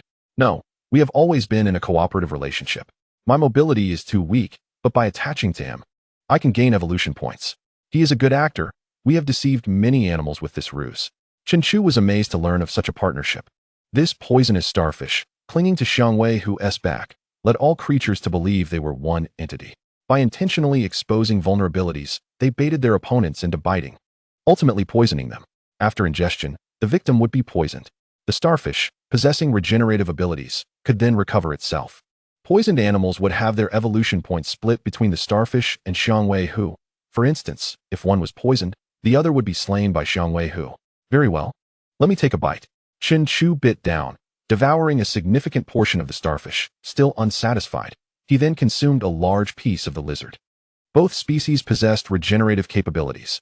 Upon swallowing, he gazed at the shattered shell of the crocodile turtle. What a pity. This crocodile turtle had a defense capacity exceeding 40 to 50 tons. If in its complete form, its defense would elevate further. At that moment, consuming it would yield effective results. The remnants of the starfish began to regenerate under its innate ability. A weak voice erupted into a maniacal laughter. Foolish dinosaur. You were careless. I, Zhang Depai, am not so easily consumed. I possess potent toxins. Even a blue whale cannot withstand my venom. Chen Chu watched in amusement, slightly bending down and using his claw-like nails to slice him into several pieces. Ouch, that hurts. This level of injury should have been fatal. Yet, in no time, each segment began to writhe, transforming into new starfish. 5 starfish. Why are you still alive? Hurry and die from the poison. They clamored in unison. Chen Chu's eyes sparkled with discovery. The lizard, the salamander, the earthworm, and the starfish all possessed regenerative abilities. However, the starfish's prowess was unparalleled, as Chen Chu had observed. Slicing its body resulted in each fragment growing into a new starfish. The starfish known as Zhang de Pai, through its collaboration with Xiang Wei Hu, had likely reached the later stages of its mature form, significantly enhancing its innate talents, thus enabling such rapid recovery. As Chen Chu observed Zhang de Pai, the villagers of Luoshui village had already retreated back to their homes. The totem that had once protected them lay lifeless, leaving them engulfed in fear. Just as he spoke, Chen Chu suddenly felt a wave of dizziness wash over him. It seemed the poison was taking effect. However, Chen Chu was not concerned about Zhang de Pai escaping. This fellow's mobility was inferior to that of the armored alligator turtle. With his eyes closed, he endured the disorienting sensation, patiently waiting for a few minutes. The attribute panel updated. Poison resistance, 20. Talent 6. Regeneration, level 1. His poison resistance had increased by 5 points, and the dizziness dissipated. What thrilled Chen Chu was that, under the influence of his derived talent, he had manifested a 6th talent, regeneration. Ha ha ha. Zhang de Pai, I must thank you. A warm current was felt in the area where his previously corroded skin had been, signifying recovery. With a rustling sound, his wings unfurled. The transparent holes that had been punctured began to heal slowly. The armor on his body also reemerged. Clack, clack, ha ha ha. Even the armor is regenerating. Zhang de Pai was left dumbfounded. What on earth is happening? One moment wings sprout, the next armor appears. Not only did he withstand his own poison, but he was also recovering bit by bit. With a thud, Chen Chu stomped down, turning 4 starfish into a mushy pulp. Such a gooey state surely could not be restored. Zhang de Pai was so frightened he could hardly speak. Your name is Zhang de Pai? Yes. Do you wish to die? Zhang de Pai immediately burst into tears. I was wrong. Please spare my life. Let me fend for myself. Then, are you willing to follow me? Lord Dinosaur. Please do not jest. I possess little offensive capability. I shall facilitate your evolution. I will grant you boundless evolution points. You will live comfortably and for a long time. Zhang de Pai felt a stirring in his heart. Initially believing his situation to be dire, fate had now taken a turn. Lord Dinosaur, are you serious? Indeed. Excellent. From now on, you shall be my esteemed dinosaur lord. I, Zhang de Pai, vow to follow you to the end. Chapter 88. Collective Evolution of the Wild Men. The 6th derived talent, like the 5th, was at level 1, indicating potential for further growth. As long as Zhang de Pai continued to evolve, his talents would also advance. And when he consumed him, his own regeneration talent would level up. Slowly, Zhang de Pai inched his way to Chen Chu's feet, resting upon his toes. Lord Dinosaur, which region S totem do you belong to? Everything in Luoshui village now belongs to us. Chen Chu looked disdainfully at the dilapidated village. What treasure could such a small village hold? Even the smallest fly is still meat. Our destination is Fengdu City. Zhang de Pai was nearly thrown off Chen Chu's toes in fright. Fengdu City, one of the top 20 cities in the world. Lord, we cannot go there. It is far too terrifying. The totem of Yaodai City and Beixin Bay was slaughtered by a fierce beast from Fengdu City. You mean the 6-armed demon ape? Ah, you know of it too. Yes, I consumed it. With a squelch, Zhang de Pai ejected a gooey yellow substance, reminiscent of excrement. To Fengdu City. Lord Dinosaur will assist you in evolving. Chen Chu roared towards the sky, and then laid down at the entrance of Luoshui village. After more than 30 minutes, the Silver Wolf King and others finally arrived. 100 wild men, all panting heavily. Chen Chu felt a sense of disappointment. They were still too weak.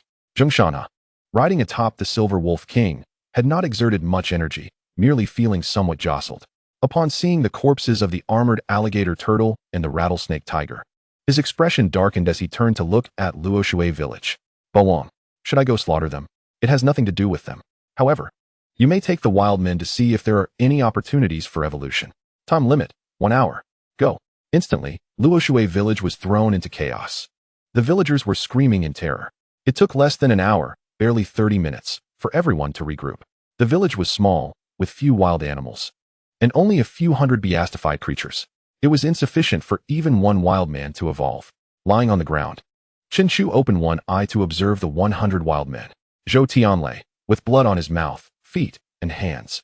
The other dozens of wild men were also stained with blood. Only one wild man stood out for being exceptionally clean, Xiao Qinfeng. Did you not gain any evolution points? Xiao Qinfeng nodded. Why? He lowered his head and remained silent. Suddenly, Chen Chu bellowed. Tell me. Why? Xiao Qinfeng trembled in fear. Because those animals were transformed from the villagers' loved ones. Killing them is akin to murdering their kin. Huh? Are you speaking of humanity to me now?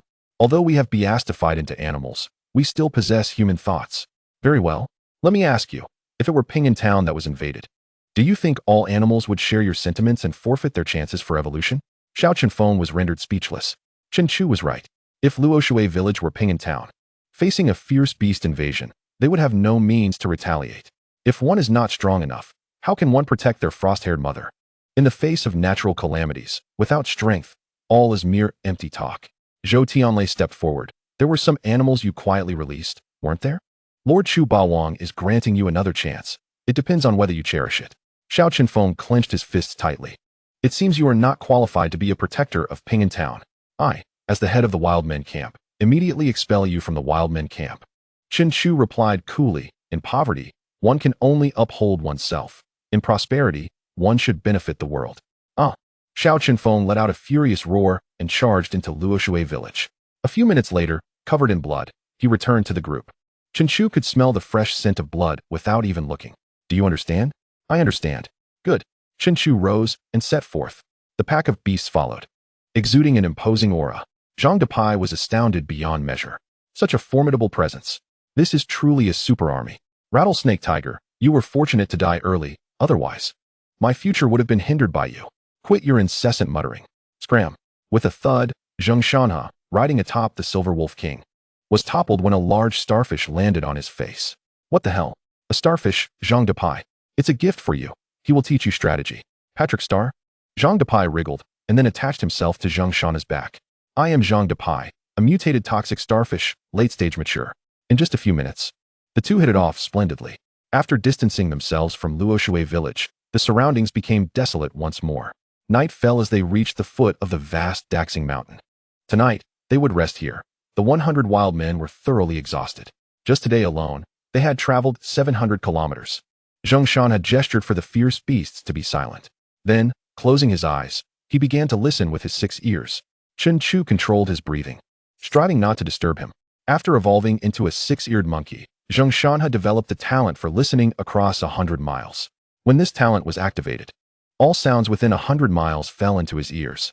The breaths of wild boars and wolves reached Zheng Shan's ears. Following that, the rhythmic pounding of Chen Chu's heartbeat echoed like war drums.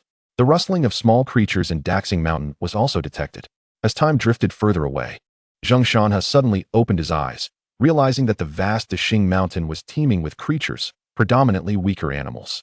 Tomorrow, Wild Man Camp, I shall ensure that all of you transcend your juvenile forms. Otherwise, you shall be expelled from the Bawang Legion.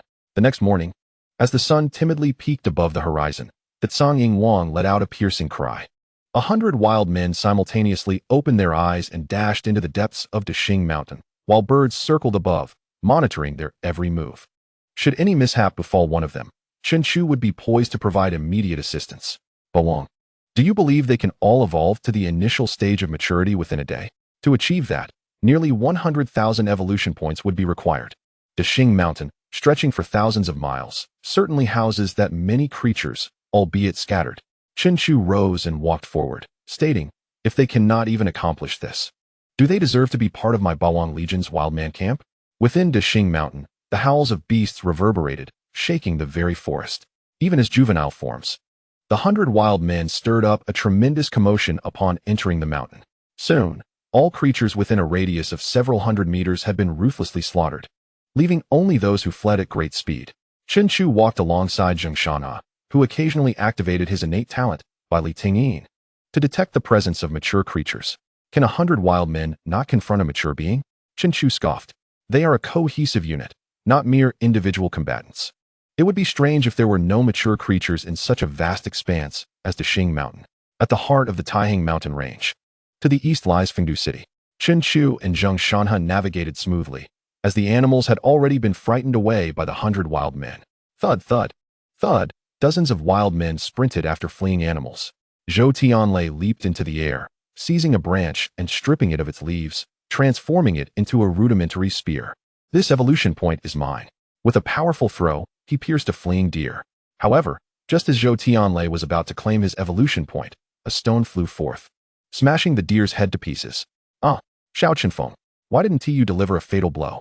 Zhou Tianlei's anger dissipated into laughter. It seemed that after shedding blood for the first time, Xiao Chenfeng was invigorated. Suddenly, a resounding roar erupted ahead, announcing the arrival of a mature wild tiger in its later stage. Is that a mature form? One wild man inquired. Xiao Chenfeng narrowed his eyes, declaring, the wild man camp functions as a single entity. With that, he charged forward, retrieving the spear that had pierced the deceased deer, wielding it against the tiger. The tiger, with a tail like a steel whip, swiftly broke the spear, striking Xiao Chenfeng's arm with a resounding crack, causing flesh to tear. It hurts. If we cannot defeat a single wild tiger, how will Bawang view us? In an instant, several wild men surged forward. One tiger alone was not daunting, but the collective approach of the dozen wild men exerted immense pressure on the beast. Yet, the pride of the king of beasts compelled it to stand its ground, refusing to retreat like the fleeing hares and bobcats. With a mighty leap, it pounced upon Xiao Chenfeng, its massive form of over 5 meters and weighing more than 3 tons pinning him to the ground. Gritting his teeth, Xiao Chenfeng clutched one of the tiger's claws, calling for aid. Zheng Shanhe, eyes wide, witnessed Zhou Tianlei vanquish the tiger. Chen Chu chuckled, finding Zhou Tianlei rather interesting, and noted that Xiao Chenfeng was commendable as well. As time passed, numerous mature creatures were discovered and slaughtered by the united wild men. Along the way, Chen Chu observed many animal corpses, yet none of them served his purpose. Ultimately, he consumed the mature wild tiger to satiate his hunger. Zhou Tianlei and Xiao Chenfeng were the first to break through their juvenile forms, reaching the initial stage of maturity, followed by Wu Chong and Lin Ran. Thus, the first wild men to attain this stage aided the remaining members in their evolution. As they ventured deeper, the hidden mature beasts of Dexing Mountain began to manifest. Under the luminous full moon, the silvery light cascaded through the forest. A mature black bear in its initial stage was subdued by 10 wild men, allowing the last remaining juvenile to deliver the killing blow. With a great roar, the final wild man completed his evolution. All the wild men, utterly exhausted, collapsed onto the ground. They had accomplished their evolution ahead of the deadline set by Chen Chu. Ha ha! Zhou Tianlei laughed heartily, joined by Xiao Chenfeng and the others. Zhou Tianlei raised his fist towards the moon, exclaiming, "We did it!" Xiao Chenfeng bumped fists with him, celebrating their success. Soon, 100 fists came together, forming a colossal fist of triumph. Congratulations! Chen Chu approached, and the 100 wild men instantly formed a neat formation, standing tall at 4 meters each. They radiated a fierce energy, completely masking their fatigue. Are you tired? Bawang is more exhausted. Are you in pain? Bawang suffers more. Chen Chu smiled, reminiscent of military training. All right, rest. Tomorrow, you shall face even greater challenges. Within moments, the sound of thunderous snoring filled the air. Chen Chu whispered to Zheng Shanhe, "Are you certain?" Zheng Shanhe touched his ear, affirming, "Indeed. A mountain cave 100 miles away is teeming with animals, and there is something quite formidable." While Zheng Shanhe refrained from specifying whether it was a mature or fully grown creature, he simply stated, "Very strong." After a day of relentless pursuit, they were nearing the heart of Dexing Mountain. To the east of this central region lay Fengdu City. Contemplating the artificially cultivated 6-armed demon ape, Chen Chu felt that the beast concealed within the cave was surely extraordinary, likely akin to the 6-armed demon ape, originating from Fengdu City or perhaps from the Jiulong Hall. After resting for the night, as dawn broke, the Tsang Ing Wang's cry resonated like a military horn, awakening the beast legion. Locate that cave. 100 miles. Merely 50 kilometers away. Within half an hour, they arrived at their destination. Concealed between 2 towering trees was a 10-meter-high steel door.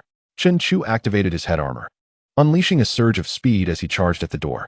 With a thunderous impact, the door crumpled and collapsed, sending debris cascading to the ground. Open fire. Bullets erupted from within the cave. "Oh, the Silver Wolf King roared, leading 30 wolves into the fray. Within 30 seconds, all inside were annihilated. Chen Chu crouched and slipped inside. The cave was vast, with heights reaching nearly 30 meters. A massive incubation chamber stood against the cavern wall, connected to power sources and tubes. Within the chamber lay a beast strikingly similar to the 6-armed demon ape. It seems there is not just one 6-armed demon ape being cultivated. Bawang, look at these individuals. The corpses on the ground bore a distinct emblem on their chest, a sword encircled by 9 dragons. Jilong Hall. Chapter 90. The 6-armed white-bone ape. The multitude of animals spoken of by Zhengshanhe refers to the chickens kept in captivity nearby, numbering at least 300,000. Furthermore, they are being artificially bred.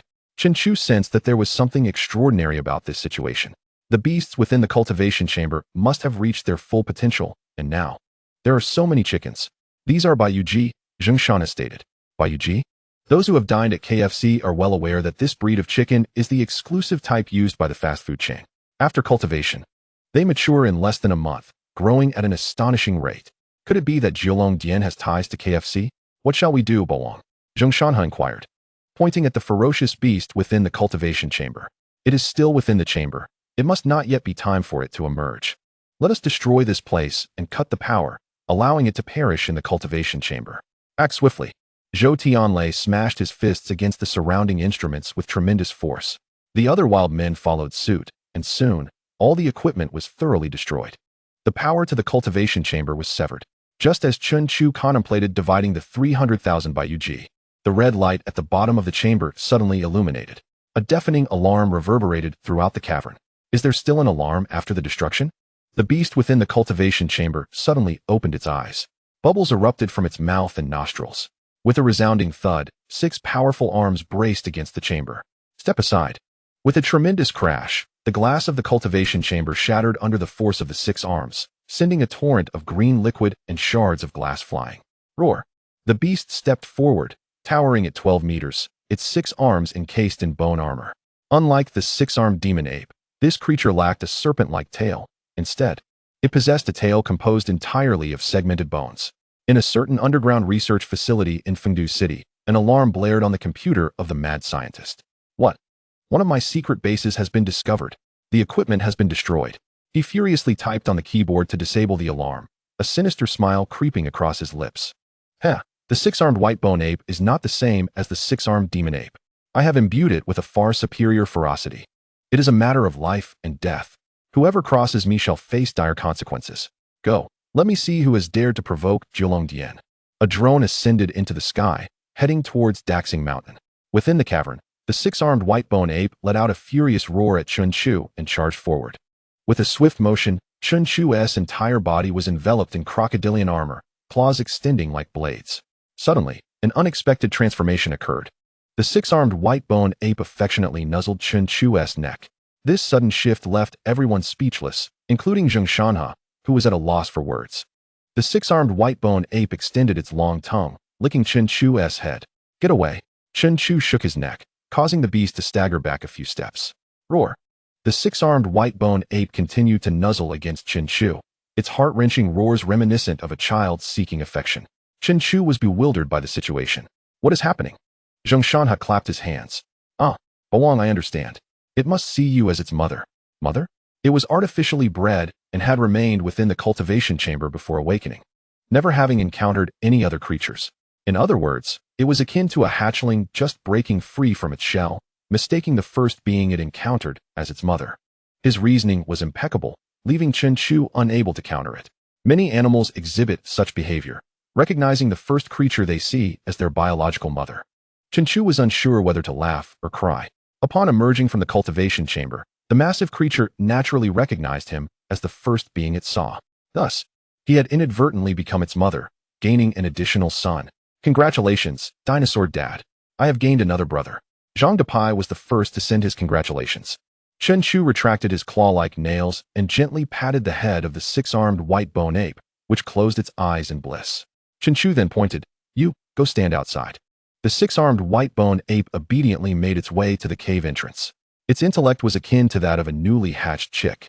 Yet it remained uncertain about what would come next. The 300,000 Baiyuji were his to divide. Roar, roar. Suddenly, the 6-armed white-bone ape outside the cave began to roar. Thud, thud, thud. The entire cavern trembled, and numerous stones fell from above. What is happening? Chen Chu was startled. Could it be that the creature is merely pretending to be innocent? Quickly, Bawang, the cave is collapsing. We must exit. The pack of wolves and the wild men hastily fled. Chen Chu was genuinely reluctant to part with the 300,000 Baiyuji. He let out a powerful roar, Bawang. With that roar, Over 20,000 by UG transformed into evolution points. However, his bellow hastened the collapse of the cavern. Damn it! Even if I am reluctant, I cannot allow myself to be buried here. No matter how large I am, I cannot surpass a mountain. Thud! Thud! He charged out. Upon emerging, a deafening crash followed, and a cloud of dust billowed as the cavern collapsed. The summit of Daxing Mountain caved in. With a powerful flap of wings, he beheld the six-armed white-boned ape still rampaging. Its 6 fists pounded against the mountainside, hurling massive boulders into the air. A drone appeared above. The mad scientist, observing through the drone, saw his 6-armed white-boned ape so vigorous and wild, mistakenly believing it had eradicated the intruders. He maneuvered the drone to evade, teasing the ape as one would a cat. When the pack of wolves and the wild men emerged, his expression changed. Particularly, when Chen Chu appeared, his complexion turned ashen. Chen Chu was furious. Not a single drone had been destroyed, yet the cavern had collapsed. You ungrateful wretch! You have squandered 300,000 evolution points. With a roar, he commanded, "Come here." The enormous body of the 6-armed white-boned ape trembled, then obediently approached Chen Chu. Unable to meet his gaze, resembling a child who had misbehaved. Uffed. The mad scientist, witnessing this scene, spat a mouthful of blood onto the screen. What happened to its ferocity? What happened to the notion of life and death? Chen Chu, with a charismatic flair, struck the massive rear of the 6-armed white-boned ape with his tail. Do you realize what you have destroyed? 300,000 evolution points. Why are you so mischievous? Uffed. The mad scientist spat another mouthful of blood. Chapter 91. I will make you aware of who you have provoked. A tremendous roar erupted from the drone. You wretched dinosaur. What have you done to my 6-armed white-boned ape? Chen Chu retracted his tail, having merely performed for the scientist's benefit. I am disciplining my son. The mad scientist was taken aback, then suddenly grasped the situation. A wave of regret washed over him. My 6-armed white-boned ape has mistaken a thief for its father. The 6-armed demon ape was slaughtered by Chen Chu, and now the 6-armed white-boned ape has become his offspring. A third mouthful of blood spewed forth. Balong Long. Do you have any idea who you are provoking? Chen Chu emanated an aura of dominance. I will make you aware of who you have provoked. You are doomed. You are doomed. Once I eliminate you, I will raise Ping Town to the ground. With a mighty roar, the drone shattered midair and plummeted. Chen Chu smirked. You wish to kill me? Zheng Shanha, locate all his research facilities and breeding bases. Understood. The mad scientist wiped the blood from the corner of his mouth and drove off to find the city lord. Dihao Building, once a renowned edifice in Fengdu City. Now, this place has become the domain of the city lord. At the top level, flowers bloom, and delectable vegetables are served on platters. Hundreds of ladies clad in alluring bikinis frolic in the swimming pool above. The city lord, donning oversized sunglasses, reclines in the embrace of a voluptuous woman, indulging in black grapes that are fed to him. Suddenly, the elevator doors slide open. The mad doctor rushes in, only to be halted by 2 towering bodyguards. Do you dare to stop me? Are you courting death? Upon seeing the mad doctor, the city lord lets out a sigh. Let him through. Once granted passage, the mad doctor seizes a chair and hurls it at the speaker, blaring music. The sound system shatters, and silence ensues. The city lord sits up in fury. What are you doing? There are intruders.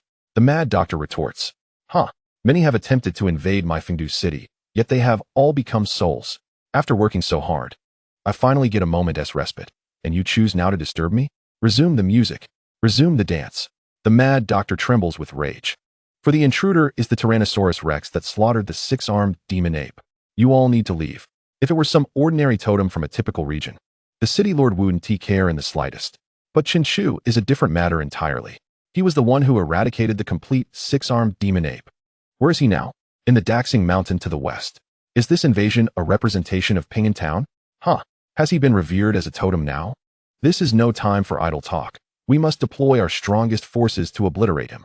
I can obtain his genes to cultivate even more formidable beasts. Can ordinary firepower suffice?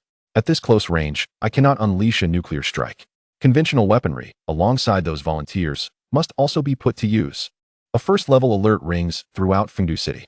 All combat personnel prepare for battle. Tanks roll out, and aircraft from the airbase take off, fully armed. The entire Fengdu City is suddenly engulfed in tension. The city lord accompanies the mad doctor to a stadium designated as a research base. Within the stadium stand 10 robust men and 7 or 8 researchers.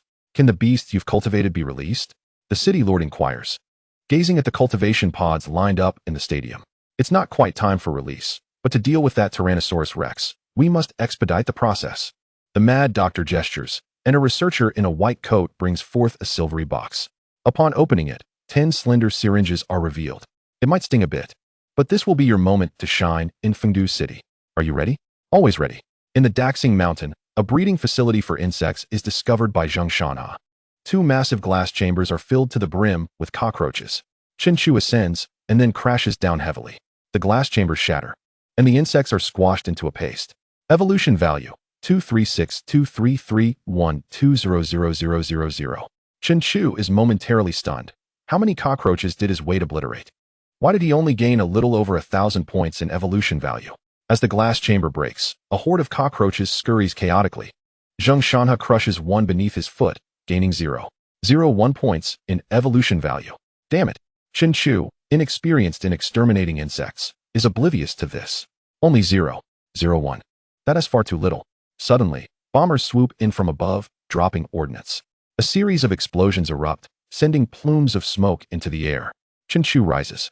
So they've arrived? Wildman Camp, these evolution points will come cheap to you. Those who can fly, bring down those planes. In Fengdu City, every force, whether on land or in the air, is mobilized. Over 200 tanks advance, their cannons aimed at Chen Chu, commencing bombardment. More than 500 armored vehicles unleash a torrent of fire. Now, the Silver Wolf King and Li Heikue cannot remain idle. Unleashing the might of the entire city? Good son, strike hard. The 6-armed bone ape beats its armored arms against its chest, letting out a roar before charging into the enemy fire. Explosions rain down upon the 6-armed bone ape, yet its expression remains fierce and unyielding to pain. With a thunderous crash, its fists flatten 2 tanks. With a swift whip of its tail, a tank is sliced apart, its occupants torn asunder, innards spilling out. Zheng Shanha is taken aback by its overwhelming might. So formidable? Heavy armored troops. Charge, commands Captain Li Heikue. The iron armor on his body shatters under cannon fire, revealing muscles like black iron. Mu bodybuilding kick. With a powerful kick, a tank is overturned. Get out of the way. The newly appointed Wild Boar King retreats immediately. The Eagle King seizes a malfunctioning plane with its talons and hurls it towards an armored vehicle. Explosions erupt, creating a scene of utter devastation. Chen Chu launches into the air, bringing down 3 planes, either crushed or sliced apart by his claws, as they plummet. I will take you down with me. Inside a fighter jet, a pilot watches his comrades fall one by one, his eyes blazing with fury as he screams. Tyrant S roar. A powerful sonic wave shatters the cockpit glass, causing blood to stream from the pilot's orifices, killing him instantly. Yet the fighter jet still hurtles toward Chen Chu. With claws extended, it strikes wildly. The fighter jet is shredded into countless pieces, exploding as it crashes down.